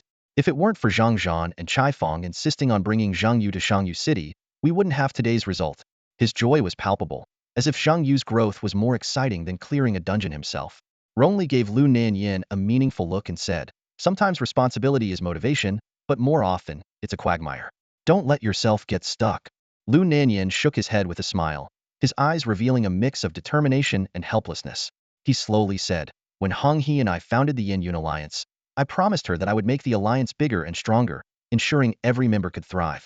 This is both my responsibility and a quagmire I can't escape. But I am willing to be trapped in it." Rongli remained silent. He knew Lu Nanyan's life all too well. The Hong He mentioned here was not Lu Hong He, but Lu Nanyan's wife, Yi Hong-hee. After the match ended, Zhang Yu walked off the stage with a displeased look. In the player tunnel, Zhang Zhan, who had been waiting for a long time, asked in confusion, "What's going on? You clearly won, but you don't seem happy at all. I don't know whether to congratulate you or comfort you." Zhang Yu shook his head and sighed, explaining, "It's not that I'm unhappy. It's just, why didn't I get any kill points?" He had thought that even if he couldn't beat those level 40 professionals, the top 8 rewards, while modest, would at least be supplemented by kill points. But after killing Zhang Hao, he waited for a long time without receiving any rewards. No loot chest, no kill points. This meant that in the abyss controlled by other professionals, he couldn't farm points. This left Zhang Yu quite annoyed because it also meant that the abyss of the prison of death he controlled couldn't be used to farm points either. Upon hearing this, Zhang Zhan, an old professional with only 1 point, was speechless. "You have 22 points and are ranked within the top 1,000 globally, and you're still not satisfied?" But on second thought, if he had Zhang Yu's skills, he probably wouldn't be satisfied either. He couldn't help but sigh. The gap between people is truly vast. In the top 32 matches, besides Zhang Yu's standout performance, the other matches were rather unremarkable. With fair drawing, out of the 16 matches, only 2 or 3 were evenly matched, while the rest were one-sided. Although Zhang Yu's match was also a crushing victory, its novelty sparked a strong reaction from the audience. Photos of the War Bull and the Spirit Butterfly Queen flooded the forums of various districts. The boys admired the War Bull's imposing presence, while the girls were captivated by the Spirit Butterfly Queen's stunning beauty. As Zhang Yu browsed the forums, he scoffed, "Humph, a bunch of inexperienced folks. If I showed off my battle mech, their eyes would pop out in envy." While Zhang Yu was scrolling through the forums, the last match of the top 32 concluded. The opponents for the top 16 were automatically matched based on the drawing order of the top 32. Seeing his opponent's level 47 and name on the list, Zhang Yu realized he might be stopping here. This competitor was last year's runner-up and, since the previous champion had transitioned out of the profession over 3 years ago, was the favorite to win this year. Zhang Yu didn't feel regretful. His original plan was just to win one match and make an appearance in front of the audience. As for winning the championship, with a level gap of over 10 levels, exposing his trump card for a reward he didn't care much about seemed unwise. With the full support of the Yin-Yun Alliance, such government rewards weren't top-notch. What mattered most to him now were the resources in the abyss. It was better to leave it for someone else. This wasn't Zhang Yu being generous. Even if he won, the improvement would be limited. The key point was, he might not even win. So, let's have a spectacular show match. Zhang Yu decided to give a good performance to change people's stereotypical views of summoners. He made up his mind. Summoners can be pretty cool too. Who arranged this? How did Zhang Yu end up facing him? The organizers were in a state of unprecedented anxiety. Zhang Yu's astonishing performance had already secured him a spot in the top 16. While he might not have the strength to win the championship, he could certainly be the dark horse.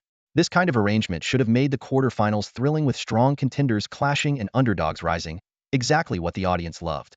However, Zhang Yu's opponent in the round of 16 turned out to be the championship favorite, Tang Xun. Silence filled the meeting room. No one had expected Zhang Yu to advance to the top 16, let alone generate such a buzz. His rare profession, absolute novice status, and unique fighting style were all guarantees of high viewership. The round of 16 didn't require a draw, and even if the organizers wanted to manipulate the matches, they couldn't. They had originally assumed Zhang Hao would make it to the top 16, and his elimination in this round was within expectations. Zhang Yu is up against Tang Xun? Someone exclaimed, the warrior with an S-level talent who's been the runner-up for 2 consecutive years? As Zhang Yu and Tang Xun took the stage, the audience buzzed with discussions. What a pity. I wanted to see more of Zhang Yu's matches as a summoner.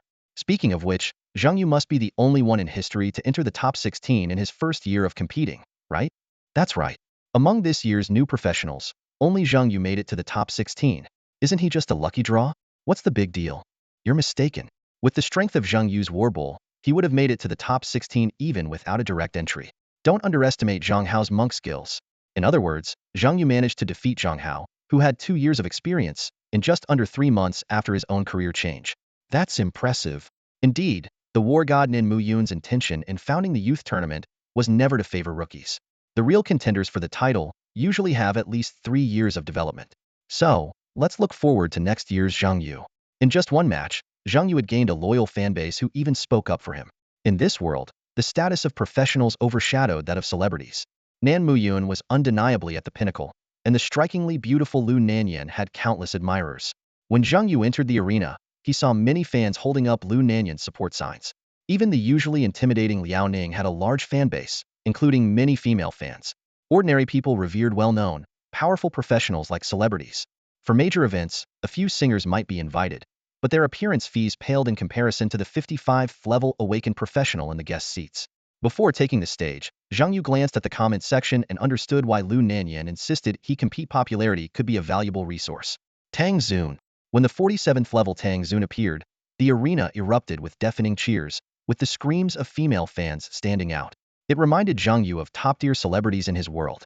Zhang Yu didn't underestimate celebrities, but compared to the calm, burly, and determined youth in front of him, he couldn't help but think this is what a true star should look like. To reach level 47 in 3 years, Tang Xun must have gone through countless abyssal trials, numerous battles, lost teammates, defeated formidable foes, and overcome life-and-death situations. Such a star deserved their adoration. Hello. Noticing Zhang Yu's gaze, Tang Xun gave a friendly smile. Despite the level difference and his status in the league, Tang Xun understood the significance of a perfect run and held Zhang Yu in high regard. Zhang Yu responded politely. After all, this match was just a friendly competition, and the outcome was almost certain, leaving no room for pre-match taunts or pressure. Tang Xun seriously said to Zhang Yu, "Because I'm very curious about your other summoned beasts, I won't hold back. Firstly, it's out of respect for your 2 perfect runs, and secondly, I've heard that this year's newcomers are of exceptionally high quality. You're one of the best among them, and I want to test your mettle." Because this was part of the government's final plan, Tang Xun wasn't the main character. Despite being the strongest newcomer of his cohort, he couldn't help but feel a bit disappointed. However, he didn't show any discontent. Instead, he decided to personally test the strength of this year's newcomers to see if they were truly worthy of his support. Zhang Yu didn't say much, as the appearance of the war bull was response enough. With a deep moo, the battle commenced. Tang Xun swiftly drew his giant sword from his back and plunged it into the ground. As he had said, he held nothing back. Even though he was 16 levels higher than Zhang Yu, completely outmatching him in stats, Tang Xun went all out, unleashing his S-rank talent blood demon array. A guest in the audience who was familiar with Tang Xun immediately explained. The host, puzzled, asked, "I've heard that Tang Xun's S-rank talent is a rare active offensive talent, but against a mere level 31 summoner, is it really necessary to use this move right from the start? Isn't that a bit overkill?" The professional guest countered, "Even a lion uses its full strength to catch a rabbit. Besides, Zhang Yu is no rabbit. This isn't bullying, it's a form of recognition. For professionals, giving it their all is the greatest sign of respect. And remember, they won't actually die. Let's see if Zhang Yu can surprise us under this immense pressure." Before the words had even settled, a surprise had already emerged. Facing Tang Xun's blood demon array, Zhang Yu summoned his new creature Raging Wave Shadow. Accompanied by the sound of crashing waves, Raging Wave Shadow appeared, its water domain intersecting with Tang Xun's blood demon array. One was an attack formation filled with a murderous aura, the other a water domain with absolute protective power, the two forces clashing. But Raging Wave Shadow alone wasn't enough to counter Tang Xun's overwhelming stat advantage. Zhang Yu made a quick decision and summoned another creature, the Spirit Butterfly Queen. This was his third summoned beast. The audience held their breath, as the appearance of Raging Wave Shadow had already reshaped their understanding of summoners and made them re-evaluate Zhang Yu's strength. The third summoned beast was still above standard. Blood Fury Slash. Tang Xun shouted, his red greatsword slicing through the air with a piercing sound. The black slash attack shot towards the tidal shadow summoned by Zhang Yu like a bolt of lightning. In an instant, the war bull reacted, its massive body blocking the attack in front of the tidal shadow. SSSHHH, the slash landed on the bull, blood splattering everywhere, instantly chopping off a fifth of its health. Even more terrifying was the ghostly aura burning away at the bull's life force. To put it in perspective, the war bull had a health pool of 1.5 million, and this single strike dealt 300,000 damage. Not only that, the ferocious attack shattered both the Spirit Butterfly Queen's shield and the tidal shadow's water shield. The gap brought by level suppression was not just in attributes, but also in equipment. Tang Xun's red greatsword was clearly of extraordinary quality, combined with his S-grade talent that increased his attack power, making him a formidable offensive warrior with explosive strength. Seeing this, Zhang Yu didn't hesitate and immediately summoned his fourth beast, the Lightwing Elf. This name was known even to those unfamiliar with summoners, as the Lightwing Elf of history's strongest summoner, Verda, was legendary, recognized as the only summon with true potential. The Lightwing Elf elegantly spread its wings, rising into the air with its elven bow in hand. The holy light it emitted even dispelled part of the blood demon array's negative effects.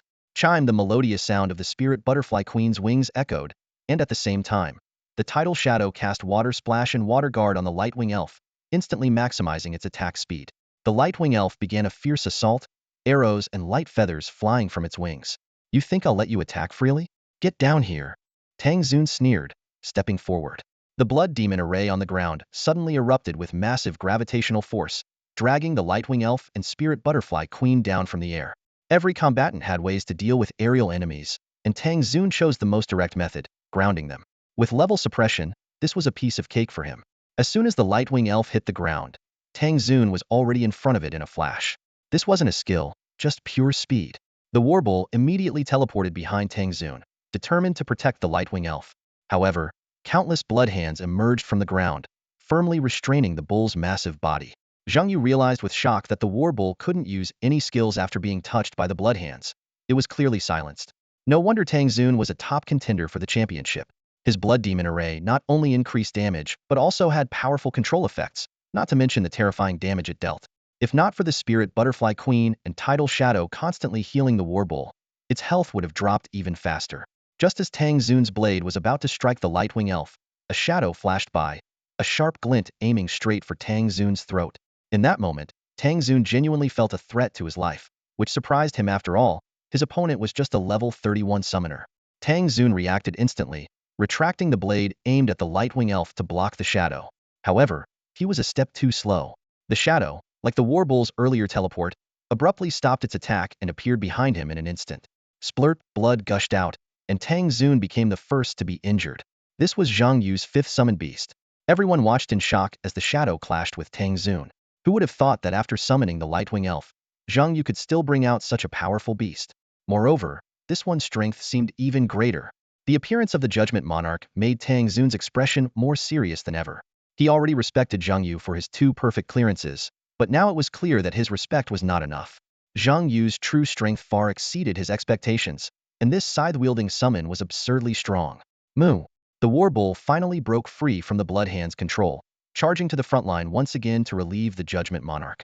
Although the Judgment Monarch was formidable, facing Tang Zun alone would likely result in a quick defeat. But Zhang Yu was a summoner, and the strength of a summoner lay in overwhelming numbers. The Warbull stood tall in the center of the arena, its massive frame serving as the last line of defense against Tang Zun's attacks. Zhang Yu's strategy began to unfold. The Lord of Retribution and the Lightwing Sprite provided continuous damage from the flanks, while the Furious Shadow and the Spirit Butterfly Queen offered support. The presence of these 2 support summons gave Zhang Yu a glimmer of hope. As long as Tang Zun didn't unleash a burst attack, the Warbull could hold its ground. However, burst attacks were exactly Tang Zun's specialty. As a level 47 damage dealer, he certainly had a few trump cards up his sleeve. Tang Zun's eyes glowed with a blood-red light as he shouted, "Blood Fury." Suddenly, his figure became blurred. Ghostly Assassination. Blood Fury was the signature move of a blood warrior. Its power exponentially increased after level 45. Ghostly Assassination, on the other hand, was Tang Zun's ace in the hole. Combining these moves, enhanced by the Blood Demon formation, Tang Zun's long sword transformed into a blood-red lightning bolt, slashing directly at the Warbull. Despite realizing the power of this strike, the Warbull's massive size made it impossible to dodge. The blade cut through, leaving a deep, bone-revealing wound on the Warbull's chest. Even with numerous protective enhancements, the Warbull's health plummeted instantly. Zhang Yu had no choice but to recall the Warbull. Since the Pharaoh's Scepter was being reforged, this recall didn't trigger any additional effects. Tang Zun watched the Warbull disappear, feeling little joy. He realized that even with a significant level advantage, he couldn't completely overpower his opponent. Although Zhang Yu lost a powerful summon, he breathed a sigh of relief. If that strike had landed on him, he might not have survived. At that moment, Zhang Yu suddenly shouted, "Goblin General!" The appearance of a 6th summon stunned everyone. Though the previous 5 summons had already impressed the audience, no one expected Zhang Yu to have another trick up his sleeve. When an ordinary goblin appeared in the arena, neither Tang Zun, the experts in the guest seats, nor the regular spectators underestimated it. Behind this goblin, a vast army of goblins was gathering. Tang Zun looked at the scene before him and couldn't help but laugh. He had thought this was an unknown duel, but his opponent had summoned an entire army. It felt like facing a horde of minions in a dungeon. Where's the unknown? Tang Zun couldn't help but quip, "You summoned an entire army against me. Form up." The goblin general stood tall and proud, carrying the battle flag at the forefront.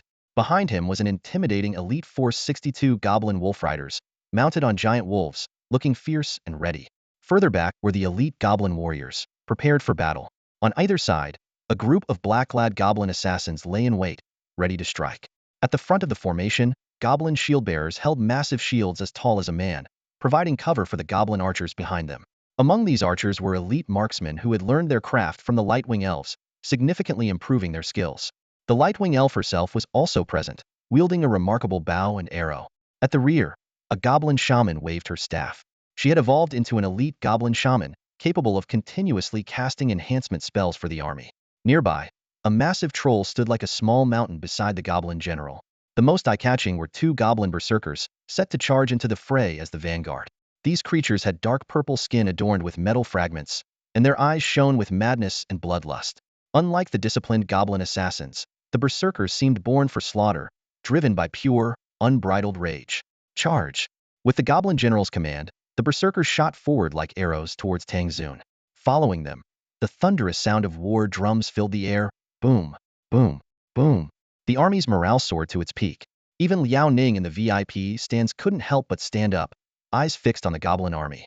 He thought to himself, someone once said a master summoner is an army unto themselves.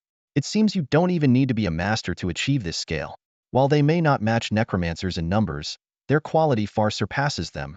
He Xia, standing beside him, added, unfortunately, history has only seen one high talent summoner like Zheng Yu. Summoners were abandoned by professionals mainly due to resource issues.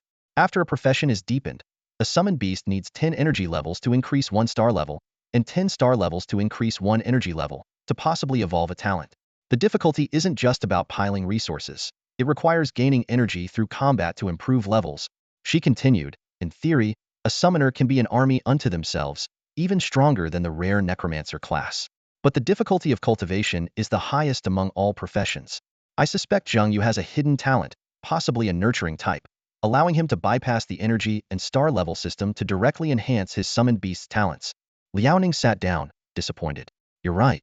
It seems my idea of rapidly promoting summoners is unrealistic. If it were just a matter of resources, history wouldn't have 0 awakened summoners. As a general of Zhuzhou, Liaoning hoped every profession could contribute to combat power, rather than having the battlefield dominated by warriors. Although warriors are versatile, the difficulty of advancing other professions would cause Zhuzhou to lose many potential professionals. While cultivating high-end combat power, grassroots strength also needs to be accumulated. When Liaoning saw Zheng Yu summon the goblin army, he thought that even if other summoners didn't have powerful single summons like the War Bull, the Punishment Lord, or the Lightwing Elf, a goblin army could still sweep through ordinary dungeons. However, after He Wanxia's reminder, he realized that it wasn't the goblin army that was special, but the goblin general carrying the battle flag. Boom! The goblin army charged, the ground shaking under their feet with a thunderous roar. Tang Zun watched the approaching heavy cavalry with a complex expression. This was a battle scene he had never anticipated, but he remained calm, ready for the unexpected clash. Although the goblin army appeared formidable, each unit's strength was relatively weak and remained under Tang Zun's control. Leveraging his level advantage, Tang Zun did not find himself in a passive position. However, being forced to reveal his trump card by a mere level 31 summoner meant that, in a way, he had already lost this battle. Shichaoyan Luo. Purgatory formation. Tang Zun muttered under his breath, and a blood-red figure identical to him appeared behind him. This blood figure mirrored Tang Zun's actions, making a sword-drawing gesture. In an instant, a 360-degree crimson slash swept across the surroundings. At the same time, the purgatory formation activated. Countless blood ghouls emerged from the ground, the same blood hands that had previously controlled the war minotaur, now revealing half their bodies. These blood ghouls stretched out like tentacles, firmly restraining all the summoned beasts within the formation.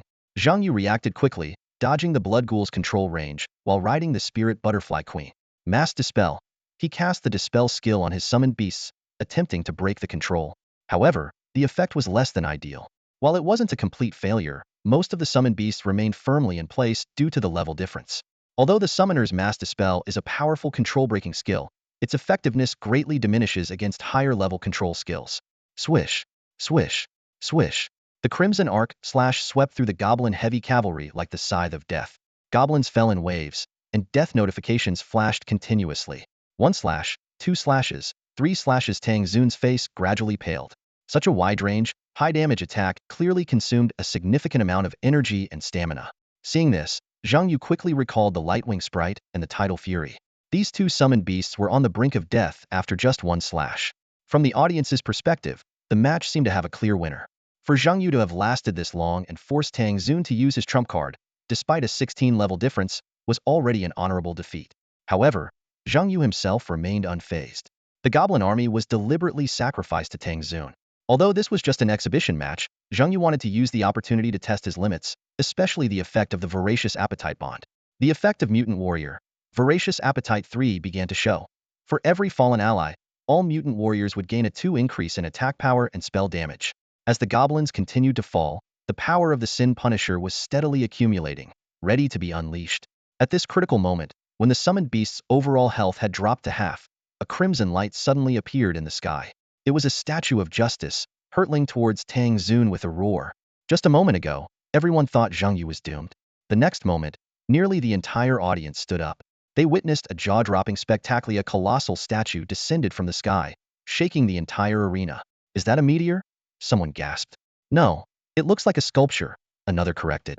Is the summoner using sculptures as weapons? Puzzled voices echoed. Wait, isn't that Zhang Yu's 7th summoned beast? Someone suddenly realized. But he's only level 31. How can he have 7 summoned beasts? The audience buzzed with discussions, some even cursing in disbelief. They found it hard to accept that in such an intense battle, Zhang Yu could still pull out such an astonishing trump card. It made people wonder, is the summoner class underestimated, or is Zhang Yu just that exceptional? As the golem, known as Galio, crashed to the ground, the question seemed to be answered. Even the top-tier professions couldn't reach this level at just level 31. This was the miraculous effect of the Blood Moon synergy. Boom! The ground shattered under Galio's impact, and the tremendous shockwave sent Tang Xun flying into the air. At that moment, another terrifying figure appeared, the Dreadlord. It had absorbed the energy of hundreds of fallen goblin soldiers, making it even more formidable. The Dreadlord raised its scythe, releasing billowing black fog that enveloped Galio, Tang Xun, and itself. Standing outside the fog, Zhang Yu's lips curled into a smile as he softly said, "This is the final act." From within the black fog came the sounds of fierce combat, the clash of weapons, the frenzied roars of blood demons, Galio's earth-shaking movements, and the Dreadlord's constant cries of guilty. The fog twisted and deformed violently. Although the audience couldn't see what was happening inside, they could imagine an epic battle unfolding. Zhang Yu, however, wasn't concerned about the outcome. He knew it would likely end in a draw unless he used his secret weapons, the Red Veil and the Prison of the Dead. But even if he lost, he felt this battle had been immensely beneficial. He was now certain he wouldn't fear any profession below level 40 and could even put them at a severe disadvantage. What was even more surprising was that Zhang Yu had already removed 2 pieces of level 30 equipment before the battle and hadn't even brought out the legendary Pharaoh Scepter. Even his Flame Dragon was still lying dormant in the summoning space. The power he had shown was far from his full potential. Boom! After a loud crash, the sounds of battle within the black fog began to fade. It seemed the fight was over, but the audience couldn't see the result, making them anxious. Initially, they didn't think Zhang Yu stood a chance, but ever since witnessing Galio's descent, they started to worry that Tang Xun might lose. After all, no one knew what was happening inside the fog. As the black fog slowly dissipated, the scene inside became clear. The ground was in ruins. Tang Xun was badly injured with a giant scythe stuck in his back, sitting in the center looking defeated. Galio's statue was shattered in half, devoid of magical power. A blood demon was entangled with the Dreadlord, while Tang Xun's giant sword was embedded in the black throne in front of the Dreadlord. This outcome shocked everyone. Zhang Yu raised his hand to recall the Dreadlord. Ignoring the shattered Galio, knew that the next time the synergy activated, Galio would be whole again. With the Dreadlord's disappearance, the scythe in Tang Xun's back and the black throne trapping his weapon also vanished. With a clatter, the giant sword fell to the ground. Tang Xun gave Zhang Yu a deep look, stood up, picked up his weapon, and asked, "Do you have any more summoned beasts?" Zhang Yu shook his head. Although he still had the Flame Dragon, he felt there was no need to summon it. The battle had gone far enough. So, does that mean I win? Tang Xun, rather than being embarrassed by his defeat, asked with a hint of self-mockery. Zhang Yu didn't deny it, simply saying, "If you had attacked me from the start, I wouldn't have had the chance to showcase so many summoned beasts." Tang Xun chuckled, "Don't make excuses for me. Even if I lost, I wouldn't have done that. I have my pride." He looked around at the astonished faces of the audience and smiled wryly. "Actually, I won, but I also lost. If I attack you again, I'd lose more than just the battle." Finally, as he rubbed his sore back, Tang Xun said to Zhang Yu, "Anyway, kid, you've got real skill." The moment Tang Xun was struck by the stone statue Galio, he felt as if his spine had fractured. He gritted his teeth to endure the pain, grateful that it was just a competition match and he could recover afterward. Otherwise, who knows how long it would take to heal from such an injury. Zhang Yu looked at his opponent, battered and bruised, and sighed inwardly. Those wounds were hard to heal even with recovery potions. The deadly sin attack of the punishment monarch was indeed terrifying, significantly weakening the opponent's ability to recover. Without saying a word, he quietly retracted all his scattered summoned beasts and walked off the stage. The audience looked at each other, momentarily unsure of the match's outcome. Someone whispered, "Who won?" Zhang Yu left the stage first, so of course, Tang Xun won. An informed spectator explained. Incredible, another spectator marveled. If I hadn't seen the whole process, just looking at the scene now, I'd think Zhang Yu won. Tang Xun is covered in injuries, while Zhang Yu is unscathed. That's the unique aspect of being a summoner, someone said enviously. You don't have to fight personally. You just command from the sidelines. Admiring Zhang Yu is fine, but don't blindly envy the summoner profession. An experienced hand cautioned. If you actually switch to being a summoner, you'll find you're not on the same level as Zhang Yu. Despite this, everyone had to admit that the summoner profession, previously considered niche, had produced another leading figure besides Werda and Zhang Anquan. The title of the number one in the profession sounded truly enviable. I can't wait for next year's competition, someone said eagerly. I wonder if Zhang Yu will be a top contender for the championship. Hard to say. Another person analyzed. Tang Xun didn't directly attack Zhang Yu this time. Next year, when higher-level professionals face Zhang Yu, they probably won't fight the same way Tang Xun did. Higher level? Someone questioned. Are you sure? Zhang Yu reached level 31 in just 3 months. By next year, it's hard to say who will be the higher-level professional. True. The surrounding people nodded thoughtfully. Stepping out of the arena, Zhang Yu was surprised to find himself fully recovered. Not only that, but his war bull and punishment lord had also been revitalized, as if the fierce battle earlier had never taken place. Zhang Yu had little interest in the upcoming matches. After a brief farewell to Lu Nanyan and the others, he left the bustling Phoenix Stadium. However, before departing, he encountered two notable figures. Liao Ning, known as the God of War, and He Wenxia, dubbed the think tank of the 9 provinces. Liao Ning, dressed in a crisp military uniform, exuded a commanding presence, quite different from the fierce image Zhang Yu had imagined. Despite his slightly intimidating appearance, his aura of righteousness was unmistakable. Liao Ning didn't talk about work. Instead, like a concerned elder, he asked Zhang Yu about his daily life, even inquiring twice if he had a girlfriend. He Wenxia remained silent, but her sharp gaze made Zhang Yu uneasy, as if she could see through his deepest secrets. This legendary non-combat professional instilled an indescribable fear in Zhang Yu. After a brief conversation, Zhang Yu hurriedly took his leave. Watching his hasty departure, Liao Ning laughed. You scared the kid. He Wenxia adjusted her glasses and calmly said, people with secrets always get flustered around me. Liao Ning wasn't bothered by this and instead mused, I hope his secret is bigger. Which one of us professionals at our level doesn't have something to hide? I do. Nan Muyun has even more. And you, well, no one even knows what your profession is. You've managed to keep it hidden all this time. But aren't these secrets the future of the 9 provinces? He Wenxia, however, cautioned, you're right, but some organizations don't see it that way. A cold glint flashed in Liao Ning's eyes. Humph. The emergence of Zhang Yu and the overall growth of this year's rookies have made them restless. But that's fine. I haven't drawn my blade outside the abyss for a long time. It's getting rusty. I'll use those who are ready to abandon their humanity to sharpen it. Leaving the stadium, Zhang Yu saw his dedicated driver, Master Ma, waiting. Beside him stood a young woman in an office suit, presumably the personal secretary Lu Nanyan had mentioned. The secretary handed Zhang Yu a confidential document, saying, this is information from Zhengzhou. Zhang Yu immediately realized that the document was likely related to the exile path. Although he wanted to return to Shangyu City for a few days of rest, thinking of Tao Qian and the others still fighting in the abyss, Zhang Yu decided to head straight to Zhengzhou. Seeing their efforts, Zhang Yu abandoned the idea of resting and resolutely embarked on his journey to Zhengzhou. Arriving in Zhengzhou early, Zhang Yu thought, would allow him to quickly get familiar with the abyss of exile alongside Lu Henhe and the others. Lu Nanyan had mentioned that special abysses were extremely challenging, which meant they needed to be thoroughly prepared. Despite Zhang Yu always setting the difficulty to the highest level when entering an abyss, sometimes even taking great risks, he never underestimated any challenge. Whether it was the Shrine Abyss, the Dark Valley, or later the Apostles' Isolated Island and the Prison Dungeon, he would spend a significant amount of time preparing.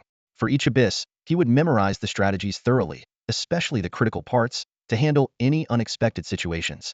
However, when facing an abyss without any strategies, Zhang Yu knew he could only rely on luck.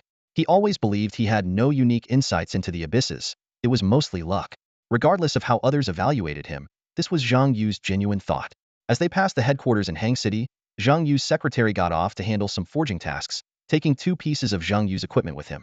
Before the Abyss of Exile began, the Pharaoh's scepter, the Warden's shadow robe, and the intent of black poison should all be forged. These pieces of equipment would be Zhang Yu's greatest assets when entering the Abyss of Exile. The drive from Hang City to Zhongzhou District took about 5 hours. Zhang Yu used this time to carefully read through the materials sent from Zhongzhou. The title of the document was striking: Temple's Special Abyss, The Path of Exile. According to estimates, this was a large-scale team abyss, expected to take at least 20 days to complete. However, there was very little specific information about the Path of Exile. The so-called strategies were merely scattered pieces of information revealed by the temple. This special abyss was unprecedented. Not only did the 9 provinces lack any strategies, but even other worlds knew nothing about it. To reduce the difficulty, or rather to give professionals a chance to prepare, the temple would release some information, allowing participants to understand the abyss in advance, make preparations, and form suitable teams. Lu Henhe had gone to Zhongzhou early to study this information. Zhang Yu opened the documents, and the first piece of information made him frown. This was a pilgrimage to trace the footsteps of the gods. He couldn't help but wonder, if it was a pilgrimage, why was the abyss called the Path of Exile? With this question in mind, Zhang Yu continued to read. During this journey, Zhang Yu's thoughts constantly wandered between the challenges of the abyss and the impending unknown adventures. He knew that every step could be a matter of life and death, and he had to stay vigilant at all times. Just then, a message of gratitude interrupted Zhang Yu's thoughts. It was a thank you note to a figure named Renlei Yoshi, expressing gratitude for the king of gifts he had given. This sudden interruption slightly distracted Zhang Yu, but he quickly refocused on the documents in front of him.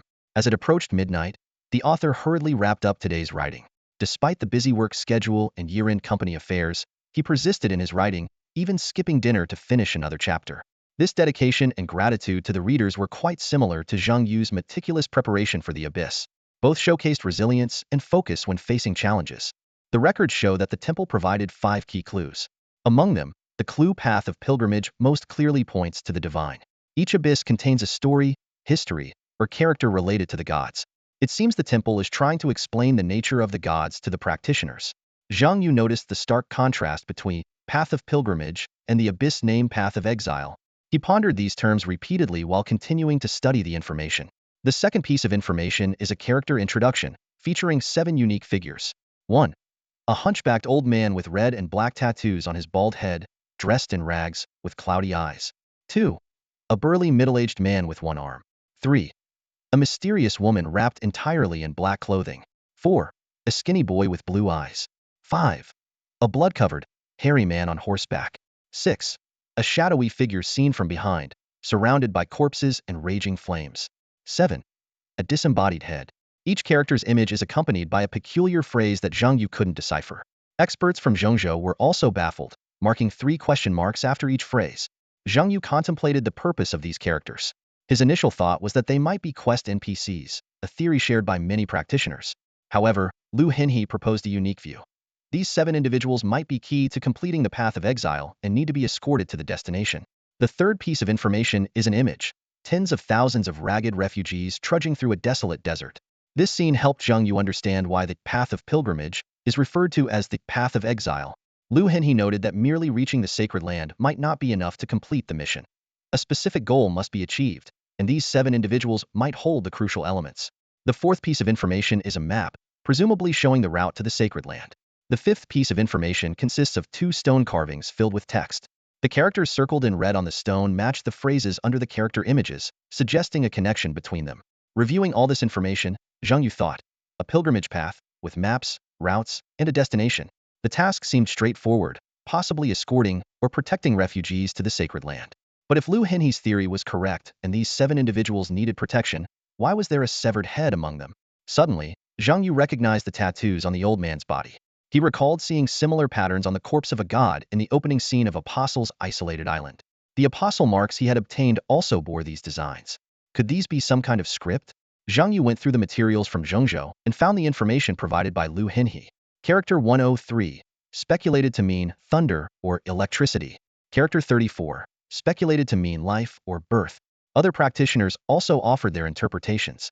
These special symbols had appeared in other abysses, but only 7 or 8 characters had been deciphered so far, far from enough to understand the entire content of the stone carvings. Rubbing his temples, Zhang Yu set the materials aside. Despite his efforts, he couldn't reach a definitive conclusion. It seemed this puzzle required more clues to unravel. Zhang Yu stood in the archive room, his brows tightly furrowed. He stared at the unsettling Imagia figure surrounded by corpses and flames. The silhouette seemed vaguely familiar, yet he couldn't be certain. At first, he thought it was himself, but upon closer inspection, the figure's physique was noticeably more robust. Broad shoulders, a muscular back, well-developed calves, and strong arms. This was not the body of a summoner. Suddenly, a possibility flashed through Zhang Yu's mind. Could it be his father in this world? His pupils slightly contracted. Although he had never met the parents of this world, from a genetic standpoint, this figure could very well be his father. But why would his father appear in such a scene? What did it imply? His thoughts were interrupted as Zhang Yu realized he had already arrived in Zhengzhou. After a thorough security check, he and the driver finally entered the core area of the 9 provinces, the main sanctuary. The scale of the main sanctuary was awe-inspiring. The vast hall seemed endless, bustling with staff, and lined with numerous guild rooms. Zhang Yu couldn't help but marvel at the grandeur of the place. Zhang Yu, a familiar voice called out. It was Lu Henhe, the short-haired, spirited girl with an S-level talent, and the daughter of Lu Nanyan. As she approached, she teased, "Not bad. Almost defeated Tangzun? I'm counting on you for this abyss mission. If you have any strategies, don't leave me behind." Zhang Yu chuckled. "What strategy? After looking at the materials you gave me, I'm still clueless." "Exactly," Lu Henhe said as she led the way. "If you could figure it out with just a glance, our efforts over the past few days would have been in vain." They reached the 3rd floor, and Lu Henhe explained, "The 4 large conference rooms in the West Wing are our temporary base. Information from the sanctuary will be sent directly here." She suddenly asked, "Do you know who our team leader is?" Zhang Yu nodded. The materials mentioned that the leader was a level 35 battle mage, a profession he had once aspired to.